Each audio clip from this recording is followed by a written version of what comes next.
In Nankang City, a massive swarm of snakes invaded the urban area, causing numerous injuries and deaths. Experts claim it was caused by industrial pollution in the Nankang City development zone. A small town in Texas Lighthouse Nation has lost all contact with the outside world.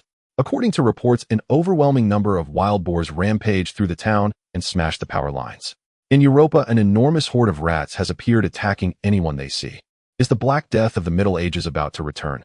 On the streets of Neon Country, a naked man clutched a pet dog and began crazedly biting people. He killed 3 onlookers before being shot dead on the spot by the police. In the Bengal Tiger Reserve of Asen Country, 4 people took turns abusing a giant Bengal monitor lizard only to be brutally counterattacked. 1 died and 3 were severely injured. In Australia, a man publicly claimed to be an esper and live-streamed himself controlling fire, but ended up igniting a forest blaze and died of suffocation. Chen Kuifeng slowly set down the mouse in his hand and stopped browsing the web.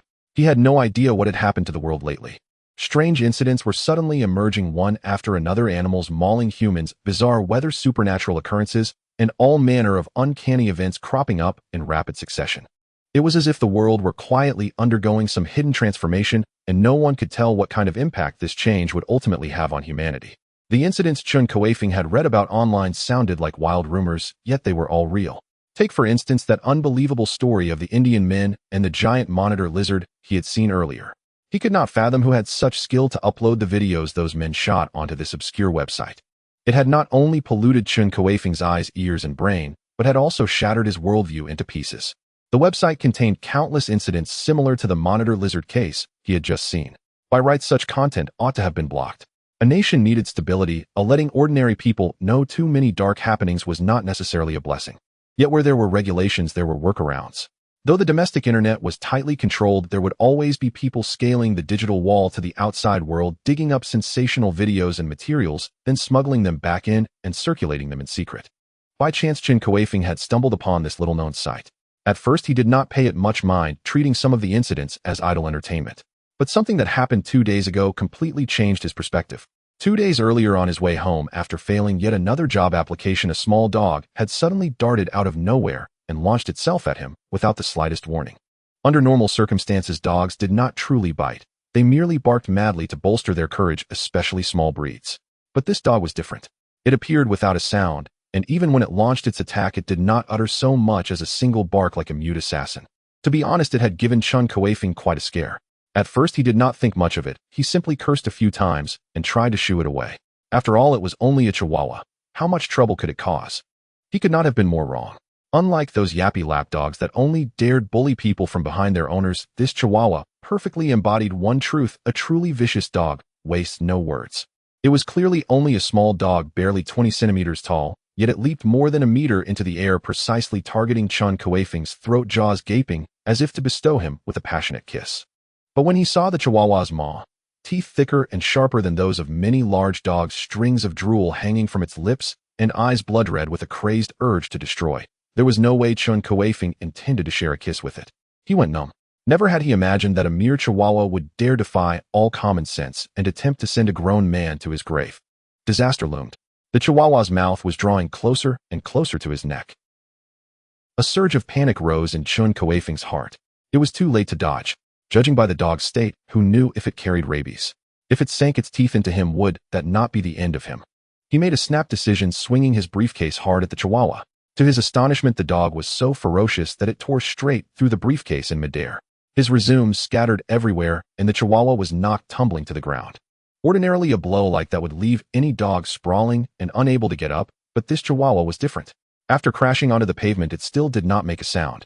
Its blood-red eyes brimmed with a crazed desire to obliterate life. Blood trickled from its nose and mouth as it stood and charged at Chun Kuifeng once more. That gaze made Chun Kuifeng's skin crawl. He was not exactly tall or strong, only about 1.70 meters, second-class handicapped, as some girls would joke. But that did not mean he was truly weak. Even so, to an outsider, it must have looked ridiculous, a grown man being driven back step after step by a tiny chihuahua. Inside, however, Chun Kuifeng could not voice his misery. It was not a question of whether he could win, but whether it was worth the risk. If the dog managed to bite him, who knew what kind of trouble would follow? Yet fleeing blindly was no solution. The chihuahua seemed to have fixed on him. Even after that heavy blow, with blood spilling from its nose and mouth, its speed did not diminish as it chased him relentlessly. Once he was cornered in a dead and shadowy alley, Chun Kuifeng finally snapped. To be hunted this wretchedly by a mere pet dog hounded, as if it bore some enormous grudge. How could he endure that? Judging by the dog's behavior, it would not rest until he was dead. Since escape was impossible, he might as well stop running. Even so, he still needed basic protection. It was summer, and he was not bundled up as in winter. If he were bitten, the consequences could be disastrous. The chihuahua's fangs could shred a briefcase. They would certainly tear through flesh. Along the foot of the wall, Chun Kuifeng searched around and finally hefted a loose brick. A stick would have been better suited for dealing with such a small dog, but he had not found one. In this sort of backstreet corner, stumbling upon a brick was already good fortune. Stepping on a landmine would not have been impossible either. Once he took things seriously, the chihuahua's fate was sealed. Though the struggle was messy, the outcome was clear. The dog lay dead, and the brick lay shattered in pieces. He stood up and carefully checked his body. Only when he confirmed he was uninjured did he let out a long sigh of relief. Looking down at the chihuahua he had smashed into pulp, he felt no relish in the gore. The dog had simply been utterly abnormal. Its strength far exceeded its size, and its body was much tougher than that of an ordinary dog. He had no doubt that if instead of this chihuahua it had been a medium-sized dog of decent build, he would have died there, dying in suffocating humiliation and turning into fertilizer. Am I really that weak? I cannot even win against a dog. Yet when he thought it through, he realized it was true. If every dog he encountered were like this chihuahua, he would not stand a chance. Not against a large dog, not even against a border collie. What unnerved him most was how uncanny the dog was. Even after he had flattened its skull and its brains were seeping out, it could still move. The sight had frightened him into becoming a frenzied pile-driving machine. Smack, smack, smack, smack. Under the relentless blows of the brick, the chihuahua went from a vicious dog to a ruined dog, then to a flattened one, and finally to nothing but a shapeless mass of bloody flesh. What happened afterward was the strangest of all. He clearly saw a wisp of mist drift out from the dog's mangled corpse, its color impossible to describe. The moment he laid eyes on it, Chun Kuifeng involuntarily frowned. A deep disgust welled up from within, as if the mist were something utterly revolting. Soon the mist dispersed like duckweed in the wind, vanishing without a trace. Chun Kuifeng considered calling the police, but when he looked down at the chihuahua's American captain-style dog shirt, now so soaked in blood and gore that its original shape could no longer be seen, he wisely decided to let the matter drop. After all, he had no concrete evidence that the dog had attacked him first. If it turned out to be someone's beloved dog son, he would only be asking for trouble. To some people, their dogs' lives were far more precious than human lives. They would not care in the least whether the dog was at fault, and Chun Kuifeng had no evidence at all in his favor. Besides, who would believe him even if he told the story? A tiny chihuahua daring to go head-to-head with an adult man. A dog still moving after being flattened. And that was why he had been forced to smash it into paste. Smoke rising from its body after death. Who would ever believe that? So Chun Kuifeng could only swallow his misfortune. On top of that, his clothes had been splattered with blood during the struggle and were now completely ruined. If that had been the end of it, he could have chalked it up to the past. For the next few days, he deliberately avoided that street. But over the following 2 days, Chun Kuifeng began to notice subtle changes in his body. Most striking of all was the enormous increase in his appetite. At 1.70 meters and about 60 kilograms, he was neither fat nor thin, and his appetite had always been average. Yet in the past 2 days, he felt constantly ravenous, and a single meal could equal what he used to eat in 10. The thought unnerved him. Had that chihuahua infected him with something? Had he caught some kind of virus? Was he going to turn into a zombie? No one could say. Chun Kuifeng did not dare rush to the hospital. Instead, he chose to stay at home and observe himself quietly alone. This too was tied to his life experience. Although he had only just graduated from university, he was already worried sick about finding a job. Otherwise, he would not have been carrying so many resumes around in search of work. When he had just been admitted to university, his parents had vanished without a trace. Not dead, not divorced, but like they had evaporated from the world. All they left him was the old house in their rural hometown and 100,000 yuan. 4 years of university had almost exhausted that money. He had once been cheerful and sunny, but his parents' disappearance had forced him to grow up overnight. He became more reserved, not to the point of being sinister, but noticeably more withdrawn and taciturn. Over the 4 years since, his mood had slowly improved. After all, one had to keep looking forward. Yet the events of the past 2 days had left him deeply on edge. However, after observing himself for 2 days, Chun Kuifeng gradually relaxed. He did not feel any discomfort in his body. On the contrary, he seemed to be growing increasingly robust. Chun Kuifeng was not particularly tall, standing only at 1.70 meters. His looks were somewhat handsome, yet among many male students his appearance could at best be considered above average, still a clear distance away from being truly striking. Now, however, things were different. His once slightly thin frame had become sturdier. Though his muscles were not sharply defined, their contours were remarkably well proportioned. It was as if he had completely digested and absorbed every bit of food he had eaten over the past few days. He pressed his hand against his abdomen. The faintly protruding apex beneath his palm felt solid, yet not dry and stringy like that of professional bodybuilders. When fully relaxed, the muscles were almost unnoticeable. Chun Kuifeng could clearly feel that his strength had increased tremendously. He had tried doing push-ups, where he had previously managed barely 20. He now completed several hundred in one go, something utterly unimaginable for his former self. He still could not compare with those legendary fitness monsters, but Chun Kuifeng was more than satisfied. After all, this was like a meat pie falling straight from the heavens into his lap. Could I be the protagonist? In his delight, the thought slipped unbidden into his mind. Was he about to act out some urban war god storyline? System. Old Grandmaster. Cheat ability. Forcing down a sense of embarrassment, Chun Kuifeng called out in a low voice. Yet clearly it was all in vain. The air around him remained utterly silent, making his actions seem all the more awkward. Half a month had passed since the day Chun Kuifeng encountered that chihuahua. During that time he had scarcely gone out and had not even bothered looking for work. This was entirely because of his appetite. He not only ate a lot, he became hungry again very quickly. He could hardly run out to gorge himself every now and then while on the job. So he could only stay at home for the time being and live off his previous savings. Over this half-month his stamina and physique had not changed much, only marginally stronger than before, but his appetite grew by the day. This left Chun Kuifeng deeply troubled.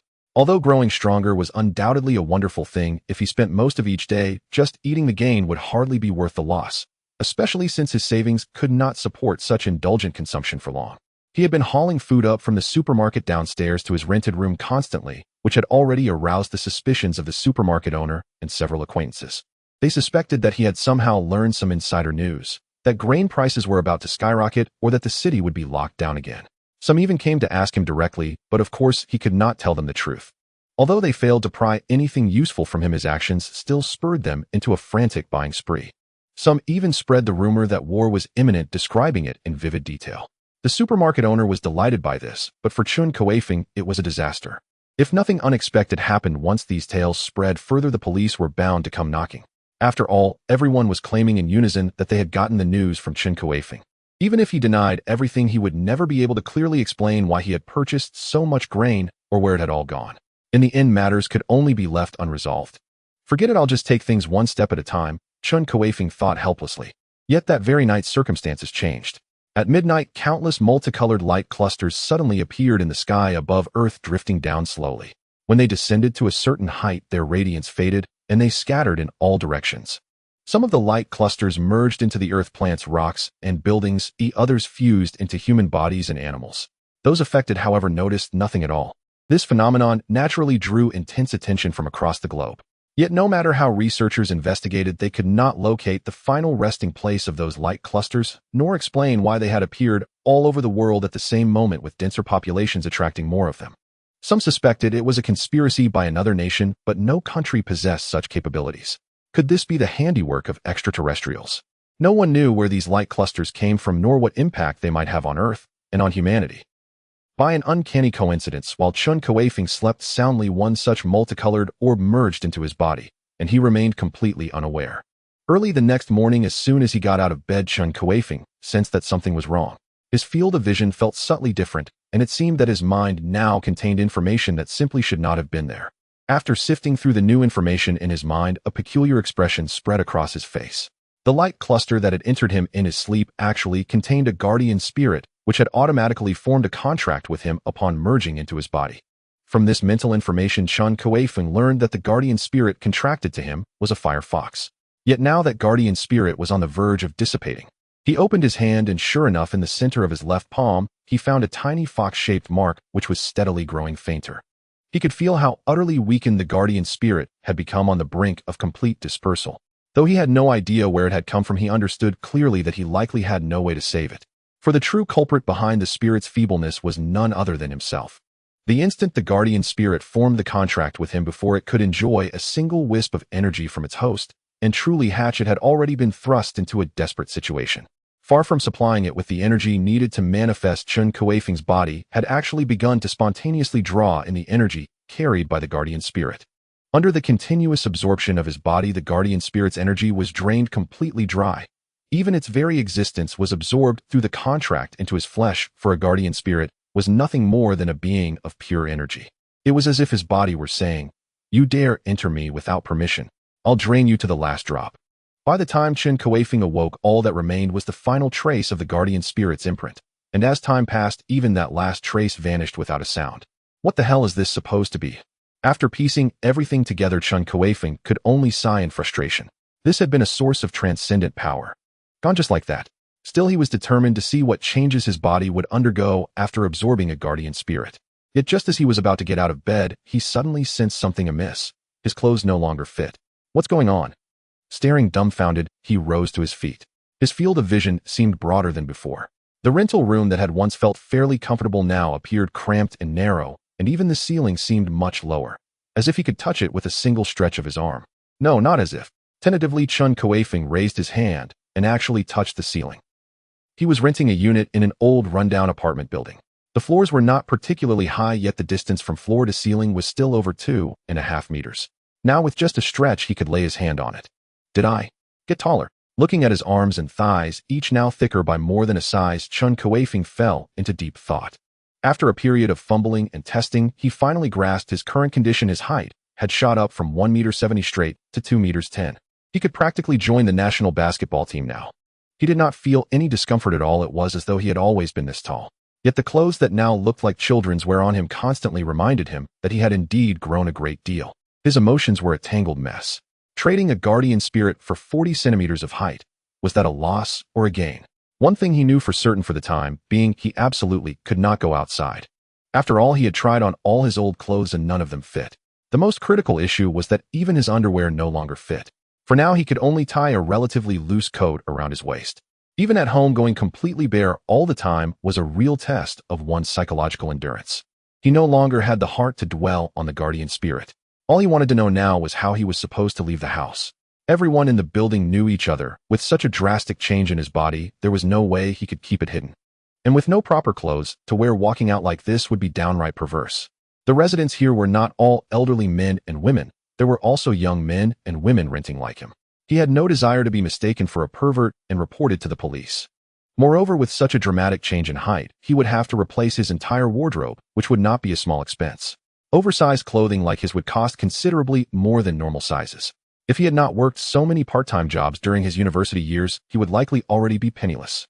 Now that he could not go out, his only option was to stay at home and order large-sized clothes online to weather this crisis first. Until the packages arrived, he would just have to hunker down inside. It was not that Chun Kuifeng lacked any relatives or friends who could help buy clothes, it was just that his relationships with them were not particularly close. As for friends, there was little to say. After his parents disappeared, he became somewhat withdrawn and not very likable. Busy every day with odd jobs to earn money, he naturally had no energy left for socializing. In class, he had always been nearly invisible, and his work locations were never fixed. Thus, though he had a few friends, there was not a single one with whom he could truly bare his heart. Even if there were someone he could confide in, with such a drastic transformation, who could guarantee they would not blab about it? His relatives were even less reliable. After his parents vanished, his uncles and aunts had not gone so far as to seize the inheritance left to him, but neither had they offered much help. Now that he was no longer living in his hometown, even if they wished to assist, distant water could not quench present thirst. At the moment, his only option was to buy online via his phone. Yet as soon as he turned it on, his screen filled with a barrage of notifications.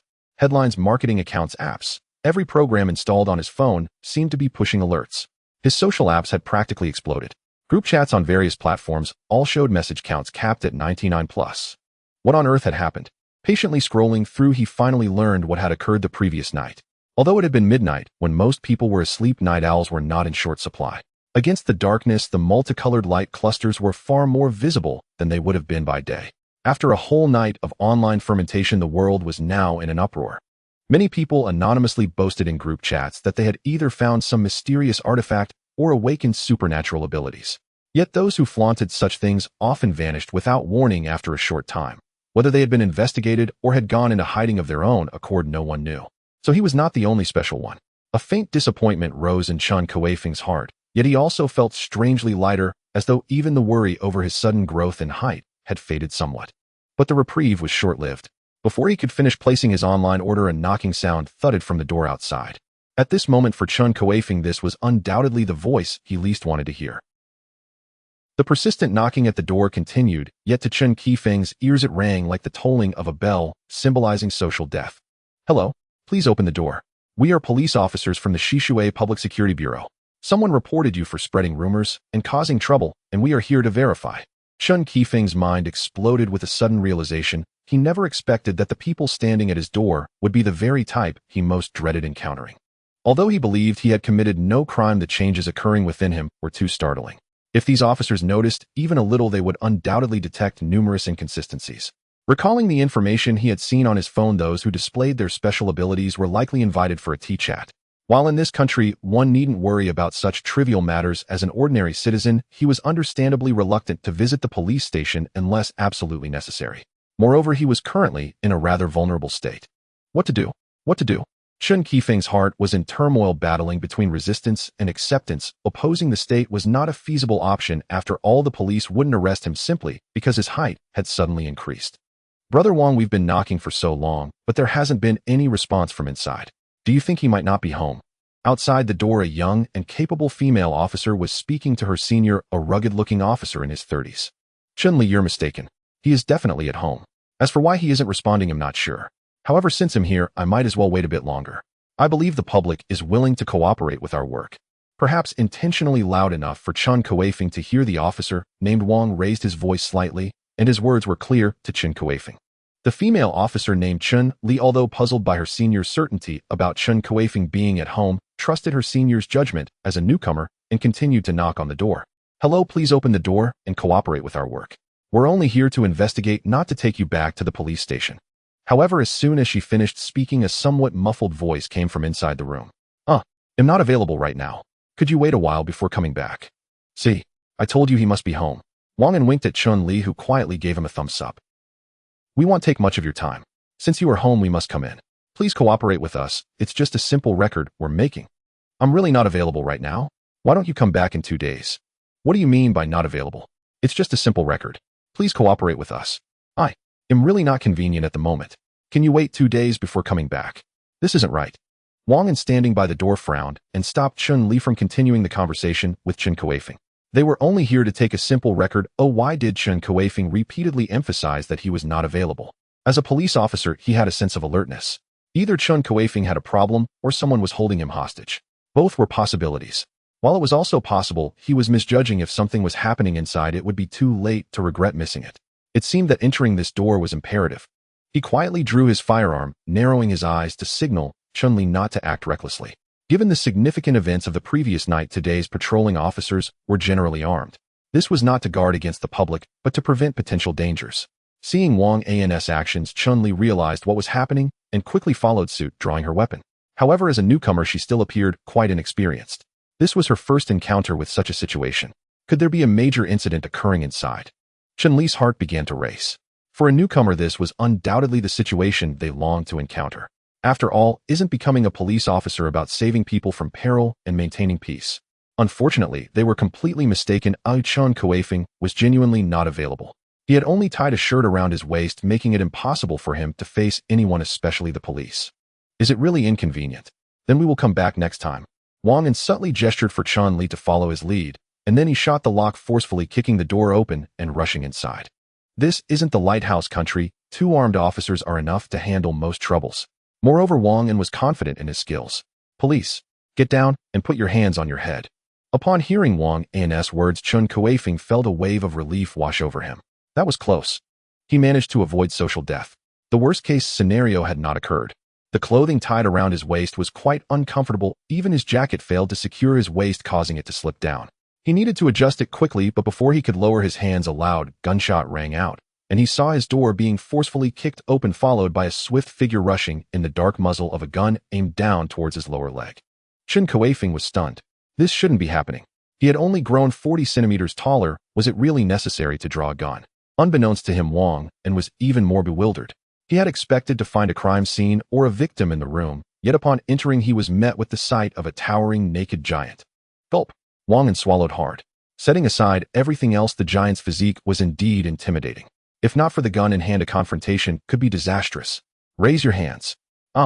Following Wang and Chun-Li quickly stepped into the room. The sight of the naked giant momentarily stunned her, but her training kicked in, and she gritted her teeth, aiming her gun at Chen Kuifeng. Chun-Li's arrival broke the awkward atmosphere between Chun Kuifeng and Wang. At that moment, Chun Kuifeng realized he was being aimed at with a gun. He hurriedly raised his hands, but the clothing at his waist had no support and slid down, which was why Chun-Li had gasped earlier. Chun-Li's face turned crimson, reaching down to her neck. As a newcomer, she found it hard to adapt to such a situation, but did not turn away. She forced herself to suppress a scream and continued aiming her gun at Chen Kuifeng, trying her best to avoid focusing on the area between his legs. Witnessing this scene, Wang An recognized that the sight was too shocking for Chun-Li. Not to mention her, even he, a grown man, felt utterly astonished. The individual before them was indeed quite abnormal. Hurry up and get down. Hands on your head. Wang An had to command Chen Kuifeng. Although they were police officers, he understood that for a young girl the sight was overwhelmingly advanced.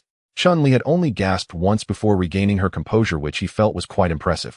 At this moment, Chen Kuifeng complied, swiftly crouching down with his hands on his head, lamenting internally about the absurdity of the situation. The joy brought by his physical transformation was completely overshadowed by the series of troubles that followed. All Chen Kuifeng wanted now was to cover his face and find a crack to hide in. After Chen Kuifeng crouched down, Chun-Li's expression gradually returned to normal. Aside from her ears still being slightly red, her stance while holding the gun had an air of elegance. Wang An scanned Chen Kuifeng's rental apartment and found nothing particularly alarming, allowing him to relax and speak. Chun-Li, you. Never mind, I'll handle it. You keep an eye on him while I secure him. He initially intended for Chun-Li to cuff Chen Kuifeng, but given Chen Kuifeng's size and the previous circumstances, he decided it was safer for him to take on this somewhat dangerous task. After all, the giant before him had an unclear identity, and if he suddenly held a hostage, it would undoubtedly be the worst outcome.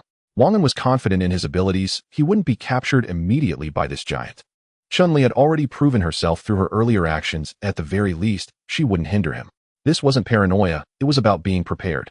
Many newcomers may have knowledge and skills that surpass those of veterans, but when faced with real situations, few can remain composed. Wang An cautiously approached Chen Kuifeng. It must be said the intimidation of a large physique was undeniable. Even though Chen Kuifeng was crouching, he was still taller than Wang and resembling a massive stone, and even exuding a slight sense of pressure. When he grasped Chen Kuifeng's arm, he was utterly amazed. The muscles on that arm were incredibly solid. He secretly exerted force and found that the arm was like a giant python beyond his control, making it impossible to resist. The only reason he managed to secure the cuffs was that the owner of the arm was very cooperative. Only after the cuffs clicked shut did Wang An finally breathe a sigh of relief. He had adjusted the cuffs ring to the maximum size. Chun-Li put the gun away and prevent anyone outside from coming in. In the event of a gunshot in other countries, people would naturally avoid it. However, in Xia country, as long as it wasn't a series of shots, it would quickly attract a crowd of onlookers. No other country had citizens who dared to behave like this. At this moment, a crowd had gathered outside Chen Kuifeng's door, peering in. Chun-Li had no choice but to holster her weapon, secure it, and disperse the onlookers. Who exactly are you? What is your relationship with Chen Kuifeng? Why did you say you were unavailable earlier? Where is the original owner of this room? Since they were not in the police station, Wang An fired off a barrage of questions. The shock Chen Kuifeng had caused him was quite significant. Sigh. Chen Kuifeng sighed. You might not believe it, but I am Chen Kuifeng. As for why I said I was unavailable, just take a look at my current appearance. What? That's impossible. Chen Kuifeng is not. Perhaps recalling something, Wang An took out his phone and compared it to Chen Kuifeng. Although the size difference was significant, the resemblance was indeed striking. Tell me what exactly is going on with you right now, eh? After a moment of silence, and confirming that Chen Kuifeng posed no further threat, Wang An slowly began to inquire about Chen Kuifeng while signaling Chun-Li to take notes. Sigh.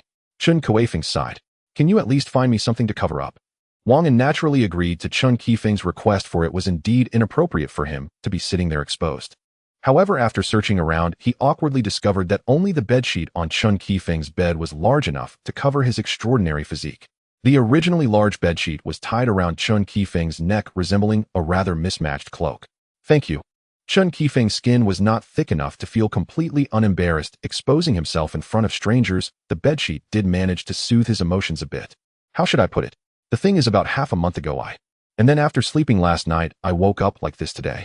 Chen Kuifeng felt a bit troubled. Although he longed for a robust body, he would rather not pay the price of social death.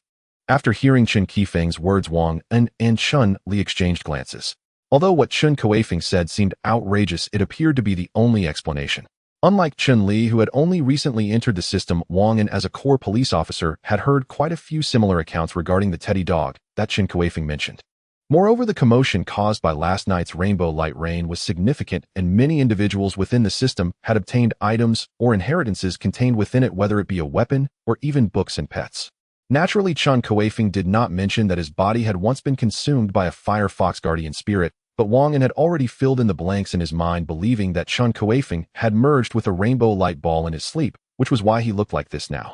Thinking of this, Wang An felt relieved. It seemed that Chen Kuifeng was merely a lucky person who had accidentally gained some benefits and not a vicious criminal. However, Wang An did not immediately release Chun Kuifeng from his restraints. Instead, he accessed Chen Kuifeng's past records on his phone while continuing to question him. After confirming that Chen Kuifeng's responses matched, he finally unlocked the handcuffs. I truly apologize. It was wrong of us to detain you before confirming the situation. We will compensate you for all your losses, and I hope you can forgive us. After confirming that Chun Kuifeng was merely a civilian, Wang An promptly admitted his mistake and stated that he would compensate for any financial losses. After all, it was indeed his responsibility. Drawing a gun on a civilian, even in these unusual times, was not justified regardless of the strangeness of Chen Kuifeng's situation. If Chun Kuifeng were to be petty, this incident alone could cost a promising police officer his job, but he clearly had no intention of doing so. Chen Kuifeng held a great deal of respect for police officers and firefighters, and he was not the type to be petty. Instead of causing trouble, he preferred to build a good relationship with Wang, and perhaps hoping to persuade him to help him find some appropriate clothing. Wang An was naturally extremely grateful for Chun Kuifeng's magnanimity. Although he would inevitably face punishment upon returning to the precinct, he would not be suspended. After completing the notes, Wang An couldn't resist chatting a bit more with Chen Kuifeng. One sought to forge a closer bond, while the other felt guilty, creating an exceptionally harmonious atmosphere. Before long, they had become quite familiar with each other. Officer Wang, could I ask you for a favor? As they chatted, Chun Kuifeng shifted the topic to his predicament. Oh, what is it? As long as it doesn't violate our principles, I would be happy to help. As you can see, I can't even step outside like this. I would like to ask you to buy me a couple of sets of suitable clothes. I'll reimburse you for the cost. After hearing Chen Kuifeng's request, Wang An glanced at his physique and agreed without hesitation. Although it might be difficult to find clothes in such a large size, what Chen Kuifeng said was true. Without assistance, it would be quite difficult for him to leave this small rental room. Moreover, since Chun Kuifeng had already been enhanced by the mysterious light sphere, if someone were to provoke him, it could lead to an irreparable situation. Don't worry, I'll deliver the clothes to you this afternoon. And you don't need to worry about the cost. Consider it a penalty for our reckless actions. Though Wang An wasn't sure where to find clothing in such large sizes, being a policeman, it was still quite easy for him to look up some information. Chen Kuifeng, let's exchange phone numbers. If you need anything, feel free to call me. As for your door, I'll get someone to fix it as soon as possible, but until then you'll have to make do with something to block it. What else could Chen Kuifeng do? He could only smile wryly and nod in agreement. After Wang An and Chun-Li left, the other residents sharing the apartment building with them erupted into a frenzy. Although Chun-Li had already explained to them not to disturb Chun Kuifeng, most of them treated her words as mere background noise. Since the police had confirmed that Chun Kuifeng was not a threat, they were eager to inquire about the reasons behind the police's unusual treatment of him.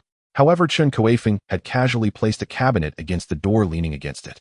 The curious elderly residents were blocked outside, and after a futile attempt to persuade him, they could only retreat helplessly. Wang An did not keep Chen Kuifeng waiting long. After all, he was concerned that Chen Kuifeng might do something irrational. After returning to the precinct and being reprimanded by his superior, he hurriedly purchased 2 outfits for Chen Kuifeng, including underwear and shoes. One must admit he really spent a lot this time. Larger-sized clothing was not cheap, and Wang An would not compromise on quality just to save a few bucks. Officer Wang, thank you so much. Otherwise, I would have been at a complete loss. After putting on the clothes Wang An had sent, Chun Kuifeng gratefully shook Wang An's hand. The quality of these clothes far exceeded his expectations. He had originally planned to buy the cheapest options online. It's nothing, it's what I should do. Wang An waved his hand dismissively. Though his heart was bleeding, he pretended to be indifferent, which made Chun-Li roll her eyes in disbelief. Chen Kuifeng was unaware of the cost of these clothes, but Chun-Li knew all too well. After all, she had seen Wang An's expression when he discreetly called his wife. Putting on a brave face, that was Wang An, but as a newcomer, she wouldn't dare to provoke her senior. By the way, although we have confirmed that there are no issues with you, you have still acquired abilities beyond the norm. Therefore, we will register your information and group you with others who have had similar experiences for easier management. If you have time, please come to our precinct as soon as possible. We will arrange for you to have blood tests, but rest assured you won't be treated like guinea pigs. Our country won't allow such things to happen. Wang An was also here on a task assigned by his superiors. Since individuals merging with light spheres had appeared in society, the country naturally needed to register them, and as Wang An was familiar with Chun Kuifeng, he was the one sent. Chun Kuifeng did not think much of Wang An's words, or perhaps he had already mentally prepared himself. There was no escaping this matter. Refusing to comply would only indicate guilt. Longhua is not the lighthouse country. In such matters of grave importance, there is no room for nonsense. No problem. I have complete faith in my country. After hearing Chen Kuifeng's words, a smile involuntarily appeared on Wang N's face, as he found himself increasingly appreciating this young man before him. Oh. Just as the two were enjoying their conversation, an ear-piercing scream erupted from within the apartment building, followed by the sound of frantic running and sporadic screams and cries. Wang An's expression changed instantly. He recognized that this was a sound that only arose from extreme fear. Something must have happened in this building. Without hesitation, he rushed towards the source of the screams, not even bothering to say goodbye, dragging Chun-Li along with him. Chun Kuifeng felt a flicker of curiosity at the commotion outside his door. The screams were so harrowingly agonized that it was impossible not to imagine them as the final desperate cries of humans confronting utter despair. Perhaps emboldened by his own extraordinary physical prowess, Chun Kuifeng believed he could extricate himself unscathed even from unforeseen danger. Moreover, Wang and the other had already sprinted toward the source of the disturbance, and Chun Kuifeng knew Wang and carried a firearm. After a brief 2-second deliberation, he resolved to follow and uncover the truth. The apartment building still echoed with shrieks, unrelenting and raw. Beneath the cacophony of scrambling footsteps and violent collisions, groans of pain wove through the air, suggesting the wounded numbered more than a few. A sudden tremor of unease stirred within Chun Kuifeng, but as he clenched his fist, solid and unyielding, that disquiet dissolved like snow beneath a scorching sun. The surging strength coiled in his limbs granted him the audacity to step deliberately into peril. In the brief moment Chun Kuifeng hesitated, Wang and Chun-Li had already reached the scene. Panicked civilians fleeing blindly instantly veered toward the two officers the moment they spotted their uniforms, as if beholding salvation itself, and surged past them, vanishing behind their backs before Wang and could even utter a single question. The corridor was narrow. Wang and Chun-Li could only sidestep to let the crowd pass. Yet in doing so, they forfeited any chance to halt them and demand answers. The crowd was small, no more than a dozen souls, yet their faces bore the stark, shattered imprint of terror. Wang and Chun-Li exchanged tense glances. What force could reduce grown men and women to such abject, mindless panic? Then the answer erupted from the shadows. A gaunt, blood-soaked figure lunged around the corner, hunched and trembling, cradling something unseen against his chest, head bowed, low, shoulders shuddering with unnatural spasms. HRRGH. A guttural, bone-chilling snarl tore from his throat. Then, with grotesque, jerking motions, he hurled himself forward, so fast that the sickening scrape of exposed bone grinding against the floor reverberated clearly, yet his velocity never faltered, surpassing even the wildest frenzy of madness. Identify yourself. We're police officers. Halt immediately and raise your hands. Wang and Chun-Li instantly sensed something profoundly wrong. Yet recalling the morning's fiasco, they'd learned caution. Neither drew their weapon outright, but both rested their hands firmly on their holsters, ready to aim and fire at a heartbeat's notice. The figure ignored Wang and's command entirely. Dim light cloaked the corridor. Only when he closed to within 10 meters did they finally glimpse his true form. That single glance froze their blood, sent their hearts lurching violently against their ribs. He was unmistakably elderly, withered, stooped, skin sagging like parchment, silver-white, hair matted thick with gore. But horror seized them most at what he held clutched to his chest, the severed head of an adult, its flesh torn and shredded, studded with jagged, brutal bite marks left by his own teeth. His face was stripped bare, no skin remained. Only glistening blood-slicked teeth jutted from exposed gums like serrated blades. His clawed, talon-like fingers twisted as though frozen mid-convulsion, strained violently to pry open the skull he cradled. "Oh!" Chun-Li cried out involuntarily, fumbling frantically for her sidearm. Yet in her terror, she forgot to disengage the safety. She staggered backward, trembling uncontrollably. The old man before them no longer resembled anything human. Wang Yan's composure held slightly longer, yet even he had never witnessed such visceral, savage brutality. Though it cost him precious seconds, he managed, finally, to draw and steady his weapon on the advancing horror. "Don't move. Raise your hands now." It was his final warning, but the old man paid no heed. Instead, drawn by Wang and's voice mere feet away, he abandoned the grisly trophy in his arms and launched himself forward with terrifying predatory speed. His sudden burst of velocity defied all logic of age and frailty. Wang and's heart lurched. He raised his pistol and fired wildly, finger-hammering the trigger. Bang! Bang! Bang! Bang! Bang! Bang! Bang! 7 rounds tore into the figure before his magazine emptied. Even then, Wang kept pulling the trigger. Click, click, click. Desperate, futile, mechanical. The impact of the bullets hurled the attacker backward. Then he crashed heavily onto the floor. Only then did Wang An exhale, turning instinctively to reassure Chun Li. But at that very instant he saw Chun Li's eyes widen in sheer petrified disbelief. Her gaze locked not on him, but behind him. Her voice splitting the air, "Watch out. Behind you." Behind me? What could possibly be behind him? Hadn't he just killed the monster moments ago? Yet even as the thought formed, ice flooded Wang An's scalp, and his heart leapt up into his throat. Before he could twist around, a thunderous blow struck his back. A reeking, blood-drenched body slammed into him, hurling him hard onto the floor. Agony exploded in his lower spine, as if his vertebrae were splintering, drowning all sensation in white-hot pain. Then claws like gnarled talons shot toward his throat. He screamed inwardly, seizing those skeletal fingers with both hands, straining with every fiber to keep them from closing around his windpipe. But defending his neck left his back exposed. Searing pain flared across his shoulder as teeth sank deep. Fortunately, his bulletproof vest absorbed the worst. Though the wound gaped to the bone, it spared him from losing flesh entirely. Still, that single bite sapped his arm of all strength, and his grip began to slip, his resistance crumbling. Chun Li stood frozen nearby, safety disengaged, weapon trembling in her hands. Yet she dared not fire. The two were locked in a writhing, rolling tangle. One stray shot might kill Wang An. A monster might survive gunfire, but Wang An would not. From her vantage, she clearly saw 3 fist-sized wounds punched through the creature's back, scattered fragments of bone and viscera pooling on the floor, yet it fought on utterly unimpeded. No, there was damage. At least the shattered bones robbed it of leverage. Otherwise, how could Wang An have held on, even for a moment? Recall earlier, Chen Kuifeng had exhausted himself battling nothing more than a tiny chihuahua, spending over half an hour to subdue it. Scale that ferocity to a human frame, and its power multiplied exponentially. As Chun Li stood paralyzed, heavy footfalls thundered behind her. Chen Kuifeng had arrived, sprinting full force.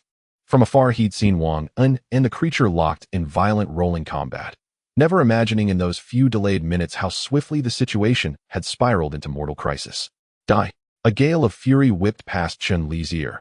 Then a deafening roar detonated beside her, rattling her skull, filling her ears with a high-pitched ringing drone.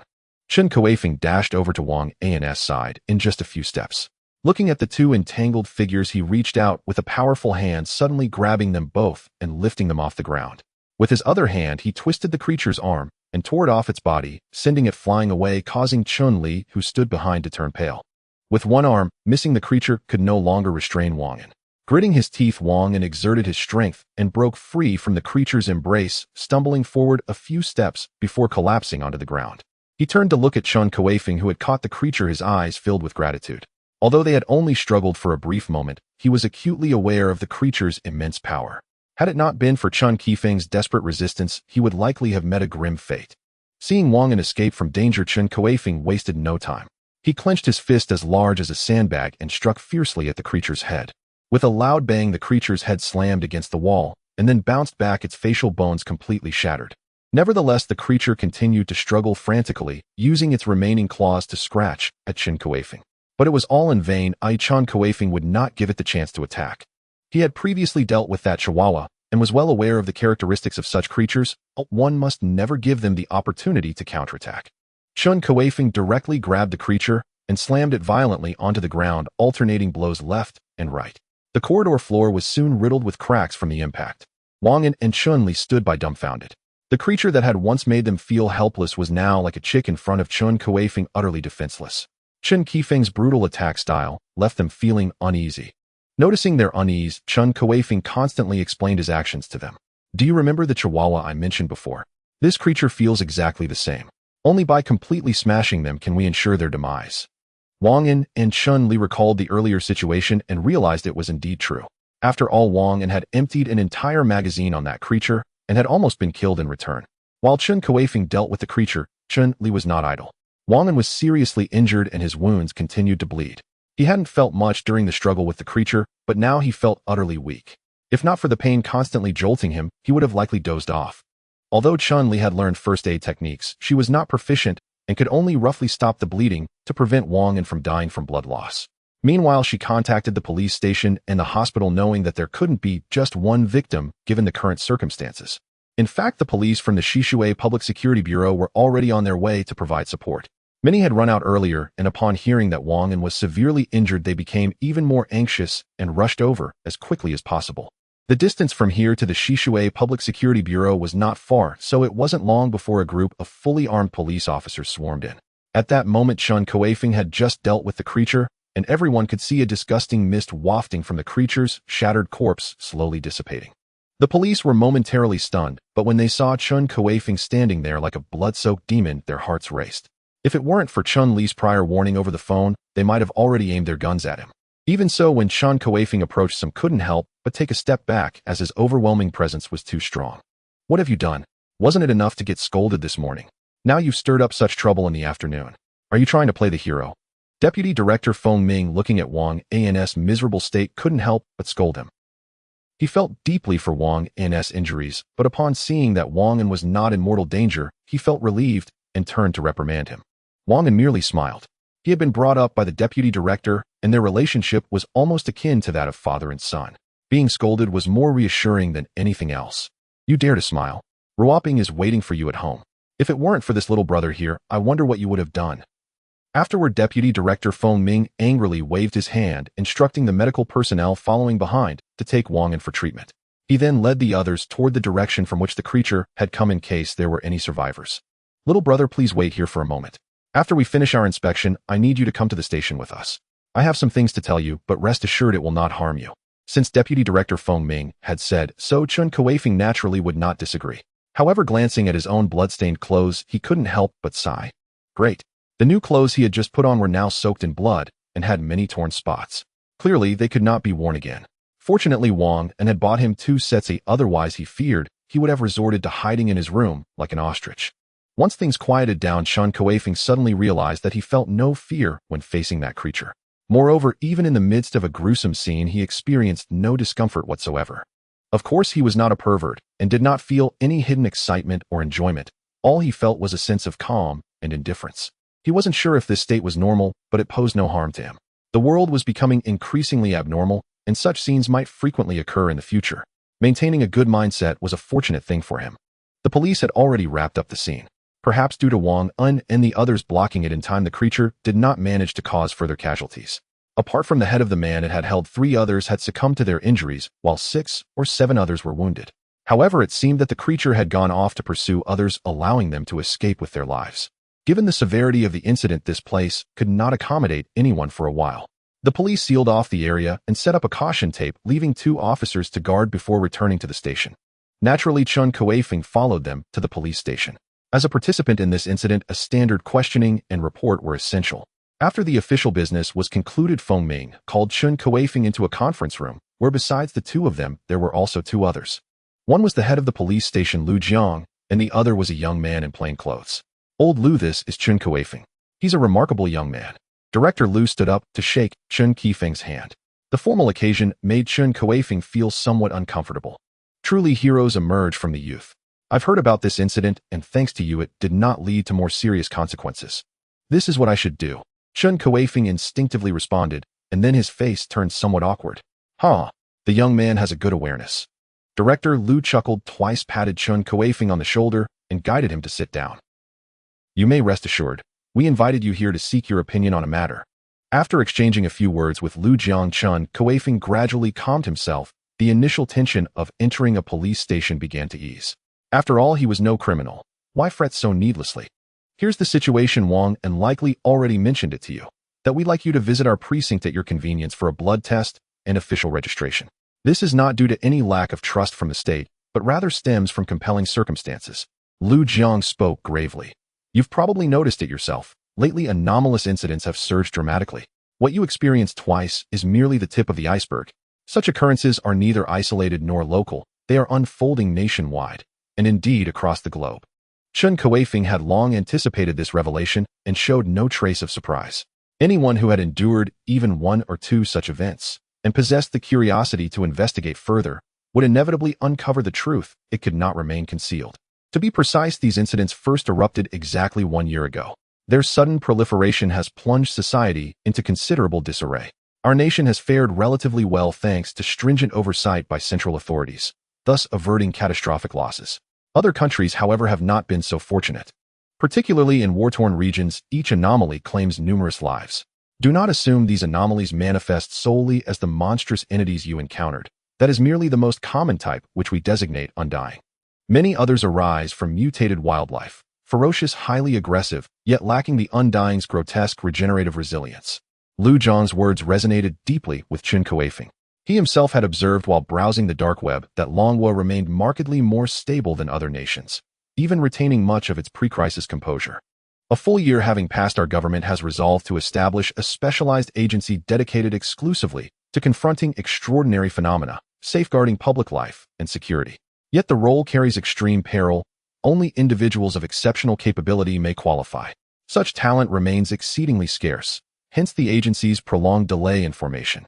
Lately, however, anomalies have accelerated in frequency, compelling our nation to act decisively. The Special Incident Response Agency must be established without delay. By this point, Chen Kuifeng had already surmised Lu Zhang's intent. If nothing unforeseen occurred, he was being invited to join this very agency. Yet Chen Kuifeng remained undecided. The agency's inherent nature guaranteed its members would dwell perpetually on the razor's edge of death. Moreover, given domestic realities, even fatal sacrifice might never reach public awareness, unless circumstances spiraled entirely beyond control, prompting official disclosure. Though patriotic, Chun Kuifeng could not deny the cruel timing. He had only just awakened his abilities. Asking him to choose now felt profoundly unfair. Still, Lu Zhang had not yet finished speaking, so Chun Kuifeng suppressed his inner turmoil and continued listening attentively. Lu Zhang took a sip of water, pausing deliberately, as if granting Chun Kuifeng time to reflect. Noticing the subtle shift in his expression, he resumed speaking. Last night's incident was colossal. You're surely aware of it by now. Online platforms overflow with reports. Even state censorship cannot contain them fully. Heavy-handed suppression would only provoke backlash. Chun Kuifeng nodded. Though asleep during the event, he had fused with a prismatic orb, granting him a guardian spirit, a fiery fox. Tragically, before he could even glimpse his new companion, his ravenous body drained the fox's essence completely. You've likely observed that everyone who fused with a prismatic orb gained some ability, be it pharmacological enhancements, ancestral legacies, or bonded companions. And it isn't limited to humans. Animals, and even inanimate objects, have undergone fusion. These orbs will irrevocably transform our world. The state had long intended to found an agency for handling such anomalies, but lacked qualified personnel. The emergence of the prismatic orbs has gifted us with a vast cohort of transcendent individuals, a timely boon. Hence, we must urgently identify every fusion recipient, register them comprehensively, and select suitable candidates for recruitment into our agency. Indeed, Chen Kuifeng's intuition proved correct. Lu Zhang's summons was precisely for this purpose. At that thought, a quiet resistance stirred within him. Lu Zhang seemed to sense his hesitation and smiled gently. Rest easy. Though we face acute personnel shortages, we will never compel anyone onto the battlefield. We extend invitations to qualified candidates, but consent remains entirely voluntary. That said, even those who decline membership must abide by national law. Special abilities may be used only in dire necessity. Under no circumstances may they be wielded to intimidate or harm others, and any encounter with an anomaly mandates immediate reporting to our agency. Chen Kuifeng harbored no objections to these stipulations. Though they appeared intrusive, akin to violating personal privacy, the reality was unavoidable. Individuals wielding extraordinary powers posed dangers comparable to armed assailants. Ordinary citizens stood utterly defenseless against them. Thus, for the greater safety of all those refusing state service, naturally warranted reasonable constraints. Lu Zhang's tone grew solemn. Chun Kuifeng knew the pivotal moment had arrived. Having absorbed so many classified revelations, it was now time for him to declare his stance. You've likely deduced our intention. We wish to recommend you for admission into this newly formed agency. Should you decline, we shall not insist. Only that you keep today's disclosures strictly confidential. Indeed, he was being invited. Yet why recommend, not invite? Do you imagine our agency admits just anyone? The young man beside him, who had remained silent until now, interjected sharply. Though we lack personnel, we will never tolerate mediocrity or admit those of dubious moral character. Chun Kuifeng glanced toward the youth, surprised. Was this young man himself a member of the enigmatic agency? Lu Zhang chuckled softly. Xiaozhou speaks truly. Once admitted, agents operate on the front lines, protecting the people from peril. Rigorous vetting, extended observation, and intensive training are therefore indispensable. Negligence, cowardice, or abuse of privilege would betray, not serve, the public good. We recommended you because you stand out, not only in strength, but in integrity. Your background underwent exhaustive scrutiny long before, when reports accused you of spreading rumors. Ultimately, it was your rescue of Wang, and that sealed our decision. With our recommendation, you bypass protracted vetting and begin collaborating with our team immediately. Do not misunderstand. Direct admission like yours is not uncommon. Among them are soldiers, police officers, firefighters, civil servants, and party members. Most hail from within the system. The celestial rain of light did not fall solely upon ordinary citizens, who our warriors absorbed the greatest share of prismatic orbs. Upon hearing this, Chun Kuifeng finally understood the reason. It seemed that his display of strength in the afternoon had shocked them. Otherwise, they would never have thought to recommend him. It appears the government's response is quite swift. Just yesterday, the phenomenon of the colorful light rain emerged, and now specific measures have already been finalized. However, this also signifies that the frequent occurrence of unusual events has compelled the state to make a quick decision. One must understand that the establishment of a special department inevitably involves various aspects. The fact that the government is willing to implement it decisively rather than taking a gradual approach already reflects some underlying issues. In fact, Chen Kuifeng's guess was nearly correct. The newly formed special department was merely a shell. Many rules and regulations had yet to be clearly defined. In urgent situations, compromises must be made, and they could only address issues as they arise.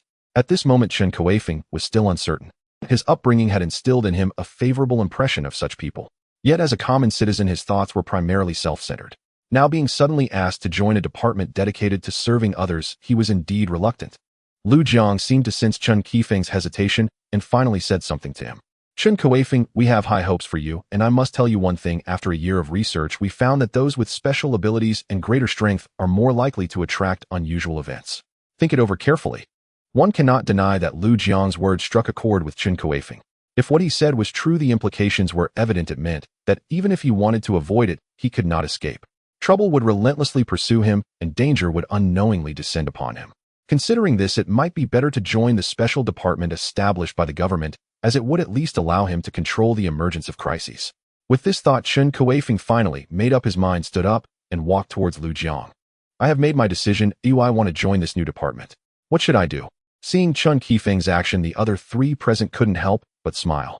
In fact, since they planned to invite Chen Kuifeng, they had already anticipated that he would agree to join. Lu Jiang, with a warm smile, said to Chen Kuifeng, why are you coming to me to join that department? The person in charge of registration and review is over there. He then pointed to a young man sitting nearby. Upon hearing this, Chun Kuifeng awkwardly smiled, realizing he had been too anxious. However, it wasn't entirely his fault, as Lu Jiang had been the one discussing these matters with him earlier, causing him to subconsciously regard Lu Jiang as a member of the special department. I'm sorry, I made a mistake. What should I do? Chen Kuifeng approached the young man again. His tall frame almost made the young man feel like he was standing in front of a wall. You don't need to do much. I have already filled out your information. You just need to sign here. As for what comes next, you'll have to wait for our news, which should be in 2 or 3 days. At that time, we will give you a response. Chen Kuifeng, upon hearing this, felt somewhat awkward and bashfully continued to ask the young man, I would like to know what the benefits are after joining. How much is the monthly salary? And, that's all. The young man with the surname Zhou glanced at Chen Kuifeng oddly. However, he had seen Chun Kuifeng's information and understood why he would ask such a question. Don't worry. After joining us, your food and accommodation will be covered. Everything related to your living will be taken care of by dedicated personnel. You don't need to worry about salary either. The basic pay will align with that of civil servants in first-tier cities. As for other details, we will discuss them once you join. Oh, then I can rest easy. Chun Kuifeng visibly relaxed, taking a deep breath.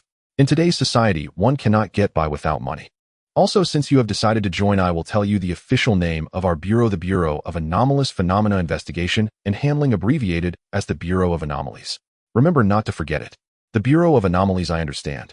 Chun Kuifeng nodded emphatically and followed Lu Jiang and the others out. However, just as he was about to leave the police station, he suddenly remembered something, and his expression turned extremely poor. In the apartment building he rented, a murder had just occurred, and it was still sealed off, making it impossible to enter. Moreover, he currently had not a single cent to his name. How would he manage these next 2 days? Chen Kuifeng couldn't help but cover his face. Was he really going to sleep under a bridge? He hesitated at the entrance of the police station, drawing considerable attention, for his tall and sturdy physique was quite eye-catching. Coincidentally, at that moment, Chun Li had just returned from the hospital and happened to see Chun Kuifeng at the police station entrance. She immediately walked over. Although Chun Li felt a bit fearful of Chun Kuifeng, her gratitude was even stronger. Only she knew how critical the situation had been at that time. If Chun Kuifeng had arrived, even a moment later, Wang An might have met his end there. After Wang An's death, she would have had no chance of escaping from that monster's grasp. After all, she had witnessed how tenacious that monster's life force was. Chen Kuifeng not only saved Wang An, but also effectively saved her life. How could she not feel grateful? If it weren't for the morning's events and Chen Kuifeng's impressively sturdy build, she might have considered offering herself in gratitude. Heaven knows how imposing Chun Kuifeng had appeared when he descended like a divine being in her moment of helplessness. Thus, upon seeing Chun Kuifeng, she rushed over without hesitation, expressing her gratitude for saving her life. Women are generally more perceptive. Chun-Li keenly sensed that Chen Kuifeng seemed troubled. With a desire to repay him, she took the initiative to inquire. Although Chun Kuifeng felt somewhat embarrassed, he truly had no other choice. The reviewer Zhou from the Bureau of Anomalies had mentioned that it would take at least 2 to 3 days to respond to him. He had no idea how he would spend those 2 to 3 days. When Chun Kuifeng expressed his troubles to Chun-Li, she was taken aback. It took her a while to realize that Chun Kuifeng currently had no place to go. At the same time, she also recalled that he probably only had one set of clothes left, feeling secretly irritated at her own carelessness for not considering such matters. If her benefactor were forced to sleep under a bridge, it would be a slap in the face. Moreover, judging by Chun Kuifeng's previous attitude, he seemed quite capable of doing something like that. To prevent such a situation, Chun-Li immediately patted her chest and said, "Why don't you come to my house? You can stay for a couple of days." To her surprise, as soon as Chun-Li finished speaking, Chun Kuifeng seemed startled and hurriedly refused. No, that's too inconvenient. He clearly understood that Chun-Li was still a single beauty. Allowing himself to move into her house was less appealing than sleeping under a bridge. Chun-Li's face flushed as she realized the awkwardness in her words. Nevertheless, she continued to speak, evidently unwilling to give up. "You misunderstood. I have more than one house here. The place I want to take you to is a villa located in the northern part of the city. You can stay there comfortably for these couple of days. It has everything you need, and consider it my way of repaying you for saving my life." So that's how it is. Chun Kuifeng was taken aback. He hadn't realized that Chun-Li was actually a hidden affluent person. But why was she working at the grassroots level in the police department instead of enjoying her life as a wealthy woman? This is a personal matter, and Chun Kuifeng did not feel it appropriate to intervene. Although he felt quite embarrassed staying at the home of a woman he had only recently met, he truly had nowhere else to go. It was merely a temporary solution. 3 days. It will only be for 3 days. Chun Kuifeng comforted himself this way in his heart. After 3 days, the notification from the Special Adjustment Bureau would arrive, and he was quite likely to be directly accepted. Otherwise Lu Jiang and the others wouldn't have gone through so much trouble for him. "You agreed. That's wonderful. We'll take you there right now." Chun-Li appeared very happy. Anyway, it was almost time for her to finish work, and after handing over her shift to other officers, she walked towards a brand new Wuling car, which was her vehicle. However, when Chun Kuifeng arrived at her car, a look of helplessness crossed his face. Chun-Li noticed something was off and couldn't help but smile awkwardly. "Well, the car might be a bit small and a bit cramped, but you know it's just right for us women to drive this kind of car." Chun-Li was not wrong. Her vehicle was a small electric car from Wuling that had just been released, the Wuling Hongguang Mini. This small car attracted a lot of public attention upon its debut, and it was quite comfortable to drive in the city. However, compared to other cars, its only drawback was that it was too small. But generally, people who bought this kind of car did not expect it to carry many people or things. "How am I supposed to get in?" Chun Kuifeng looked for a long time, but couldn't figure out how to get in. To him, the car seemed far too small. He felt that he was almost bigger than the car itself, and doubted whether he could fit inside. "Maybe I should just find somewhere else to stay." Chun Kuifeng already felt embarrassed about staying in Chun-Li's villa, and seeing the car like this made him want to back out. Chun-Li became anxious and hurriedly persuaded, "Brother Chen, we agreed on this. How can you want to back out? If Brother Wang finds out you just left like this, he'll be in big trouble. Just give it a try, I'm sure you can fit in." Under Chen-Li's repeated urging, Chun Kuifeng reluctantly opened the car door and tentatively put one foot inside. After feeling it out for a moment, Chun Kuifeng let out a gentle sigh. There was enough space. However, to truly sit inside, he had to lower his head and squeeze in. After a considerable effort, Chun Kuifeng finally settled comfortably in the car. After he got in, the car's chassis visibly sank lower. "See, I made it in." Chun-Li was all smiles as she entered the driver's seat, started the vehicle, and began to move slowly. However, what Chun-Li did not know was how constricting it felt for Chun Kuifeng to sit in such a car. Not only could he not sit up straight, but he also had to maintain a certain posture, fearing that any slight movement would crush her vehicle. The journey was torturous for Chun Kuifeng, but fortunately Chun-Li's villa was not too far away. After half an hour of driving, they finally arrived at their destination. This place, known as the Pearl of Stream Water and the beautiful Garden Bistro Garden, had quite beautiful scenery, and there was ample private space between each villa, even with garden walls. Most of the residents here were either rich or noble, so there weren't too many unsavory characters. One might occasionally see a person or two strolling by the artificial lake in the villa district. In truth, once he entered, Chun Kuifeng felt quite uneasy. He had thought Chen-Li's villa would be something like a few-story building in the countryside, but he never expected it to be like this. Although Chun Kuifeng wasn't sure about the price of this villa district, it must be at least in the tens of millions. This was quite an exaggeration. However, at this point, there was no way to back out, and Chun Kuifeng began to persuade himself again. 3 days, just 3 days. Although for Chun-Li the life-saving grace Chun Kuifeng provided could not be repaid by merely staying here for a few days for Chun Kuifeng, he did not feel he had saved Chun-Li. What he did was just a small effort. He believed that anyone capable would step up to help when seeing those national heroes in danger. Just as he once told Lu Jiang, he thought he was merely doing what he was supposed to do, and this was also one of the reasons Lu Jiang and the others were willing to recommend Chun Kuifeng.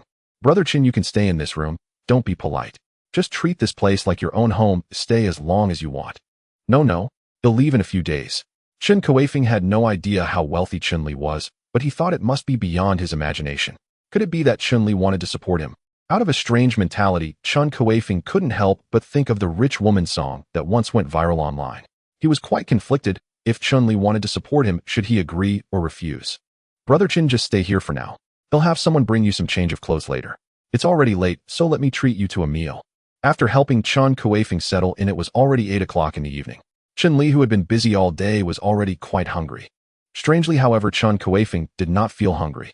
Normally, he would have been starving by now. Could it be that the energy provided by the fire fox was so abundant? But this was good for Chun Kuifeng. At least he wouldn't have to waste time on eating. Near Bisho Garden, there was a rather bustling commercial street, where most of the shops stayed open until 2 or 3 in the morning, and naturally, there were plenty of places to eat. Moreover, this commercial street was not only supported by Bisho Garden. Besides a few slightly less prestigious residential complexes, the real lifeblood of this commercial street was a nearby university town. Brother Chen, I'll treat you today. What do you want to eat? Chun-Li originally wanted to take Chun Kuifeng to a well-known high-end restaurant nearby, but remembering how uncomfortable he seemed in her villa, she decided to let him choose. Chun Kuifeng seemed a bit troubled. If he were alone, he could manage easily, but with Chun-Li here, it clearly couldn't be the same. However, he rarely ate out and wasn't sure what to order. But upon seeing a food stall, his eyes lit up, and he said to Chun-Li, "Let's go there." It was indeed a barbecue stall. Chun Kuifeng remembered that during his university days, he would occasionally go out to dine with colleagues or classmates, and the places they frequented most were various barbecue stalls. Chun-Li did not expect Chun Kuifeng to choose there, but she said nothing and followed him as he walked to the stall, sitting naturally on a plastic stool outside. "Hey, what would you like to eat?" Seeing customers arrive, the owner of the barbecue stall approached enthusiastically. "Then let's start with 20 skewers of grilled kidney, followed by 20 skewers of lamb and 20 of beef." Sitting there and smelling the aroma from the stall, even though Chun Kuifeng was not very hungry, he couldn't help but salivate.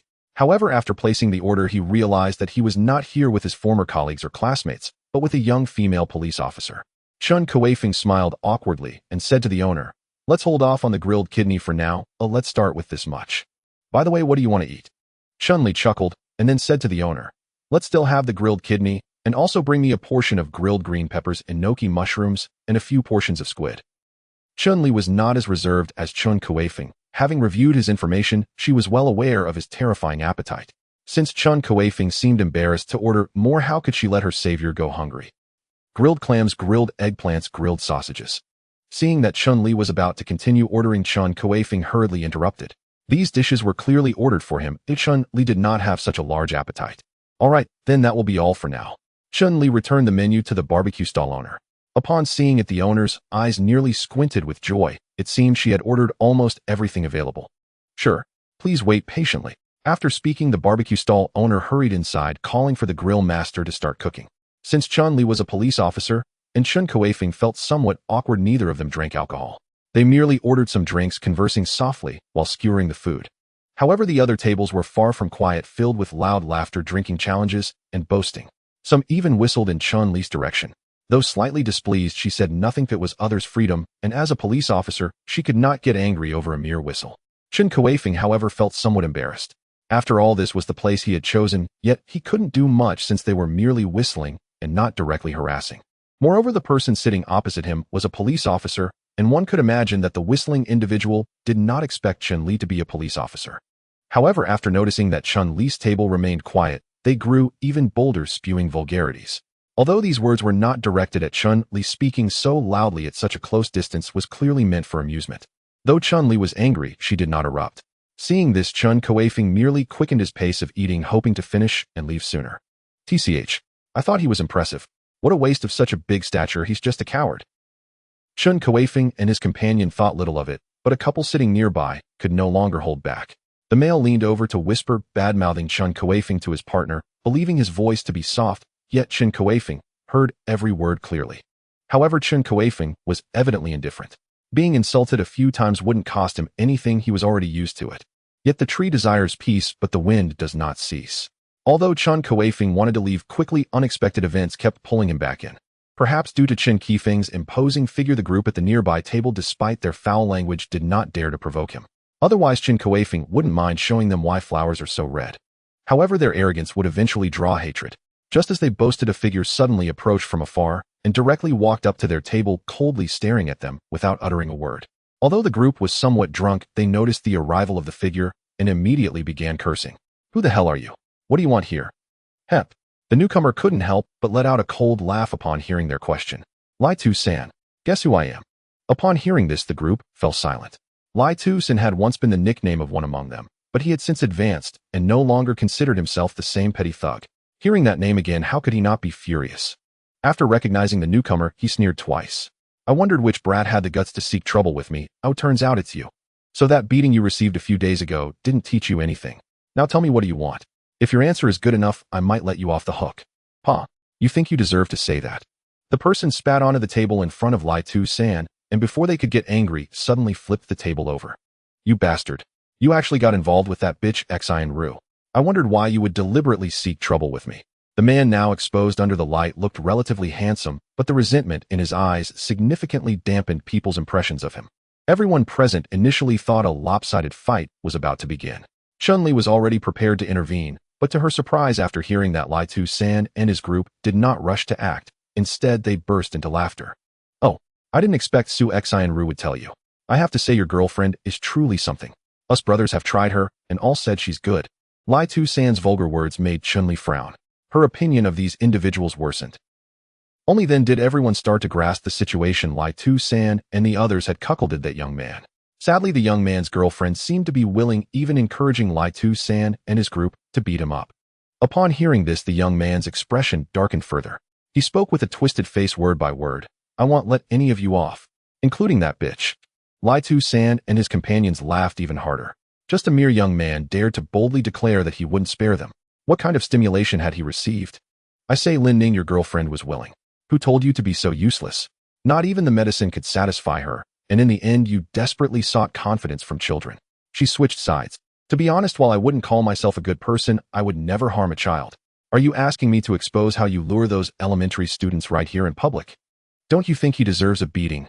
Upon hearing Lai Tu-san's comments, the entire venue erupted in an uproar. They did not expect the situation to take such a shocking turn. Initially, they thought the cuckolded young man was simply here to demand justice, but who would have thought he was actually the one with disgusting intentions towards children? People in the country have zero tolerance for such matters. Whispers began circulating against Lin Ning. If it weren't for Lai Tu-san's poor reputation, those present might have rushed to beat the young man up. However, Chun-Li was different. Once she heard about this, she could not pretend it hadn't happened. Regardless of whether Lai Tu-san's claims were true or false, she had to step in and control both individuals at the very least to verify Lai Tu-san's words. "Don't move. I'm a police officer. I suspect you are involved in child molestation. Please come with me to the police station. If you are truly innocent, then do not think of resisting." After saying this, Chun-Li glanced at Chun Kuifeng only to find him standing right behind her, which immediately gave her a sense of security. Upon revealing her identity, the surrounding people nearly choked. Especially the boy who had called Chun Kuifeng a coward. He was now coughing repeatedly, nearly unable to recover. Seeing Chun-Li's poised demeanor along with her police identification, Lai Tu-san and his group were left dumbfounded. They had just been subtly trying to flirt with Chun-Li, yet they had unknowingly run into a police officer. Officer, it's a misunderstanding. We haven't molested any children. It was all Lin Ning's doing, I swear." Lai Tu-san and his group panicked hastily, trying to prove their innocence in front of Chun-Li. Seeing their behavior, which seemed somewhat logical, the crowd began to believe them, throwing angry glares at Lin Ning, filled with disdain and contempt. If Chun-Li were not here at this moment, these people would likely have resorted to physical violence against Lin Ning in their fury. At this moment, Chun-Li's eyes were also filled with disdain for Lin Ning. She never expected that someone who appeared so delicate could commit such a heinous act. Although she had already convinced herself that what Lai Tu-san and the others said was true, she could only regard Lin Ning as a suspect rather than a criminal until there was irrefutable evidence. However, at that moment, as there was an unusual silence, Lin Ning, who everyone thought was speechless due to Lai Tu San Air's accusations, suddenly began to laugh. He. Good. Very good. So this is what all of you think. He looked at the disdain in the eyes of those around him, his expression becoming increasingly distorted, his voice hoarse, almost inhuman. What if I did it? That wretched woman deserved to die. I gave her everything, yet she dared to look down on me. Do you think she deserves to die? But it's all right. Soon you will join her. Lin Ning's words were like a heavy bomb dropped into the crowd. He virtually admitted to his actions. Those present had never seen someone so arrogant committing such evil deeds, while openly taunting in front of everyone. In the midst of the crowd's outrage, onlookers were almost ready to charge at Lin Ning, and even Chun Li's presence was of no use. However, some perceptive individuals caught on to something different. Was Lin Ning implying that they would accompany Su Xinru to her demise? Had he already killed Su Xinru? Chun Li's gaze suddenly sharpened, wanting to subdue Lin Ning directly, but unexpectedly Chen Kuifeng suddenly grabbed her and whispered, "Something's wrong. That person has a problem. This is bad. Quickly instruct the others to fall back." Chen Kuifeng suddenly pulled Chun Li behind him. At first he was speaking softly, but later he shouted. Suddenly Lin Ning, who was being pointed at by the crowd, hunched over and let out a piercing scream. "Come forth, blood soul demon. Kill them all." At that moment a blood-red mist erupted from the man, and the stench of blood began to fill the air. The mist swirled and transformed into a grotesque creature resembling a half-figure with a body shrouded in blood-red haze. Following Lin Ning's command, accompanied by a wailing howl, the demon lunged at Lai Tu San Air and the others, who immediately felt a surge of blood rush to their heads. The alcohol they had consumed was already half washed away by Chun Li's exposure, and now they were fully sober. They let out a horrified scream and began to retreat frantically, but how could mere mortals outrun a demon? The blood soul demon cackled and suddenly accelerated, pouncing on Lai Tu San Air and the others from behind. Its body enveloped in blood mist obscured part of their vision. Since it was nighttime, all they heard were a few piercing screams as the blood soul demon detached itself from several people, its surrounding blood mist seeming to grow thicker, with human faces faintly appearing within, presumably those of Lai Tu San Air and his companions. The bodies of Lai Tu San Air and the others now appeared as if they had been sunbaked for days, with the numerous wounds on their bodies making them look extremely emaciated, as if all their blood had vanished. Due to the speed at which the blood soul demon killed, the onlookers finally reacted. Someone screamed, and everyone began to flee in panic, drawing the attention of people from elsewhere. "None of you can escape. Blood soul demon. Kill them all." At this moment Lin Ning had completely lost his mind, even targeting innocent bystanders. The blood soul demon, under Lin Ning's command, shot toward the fleeing crowd like a red rainbow.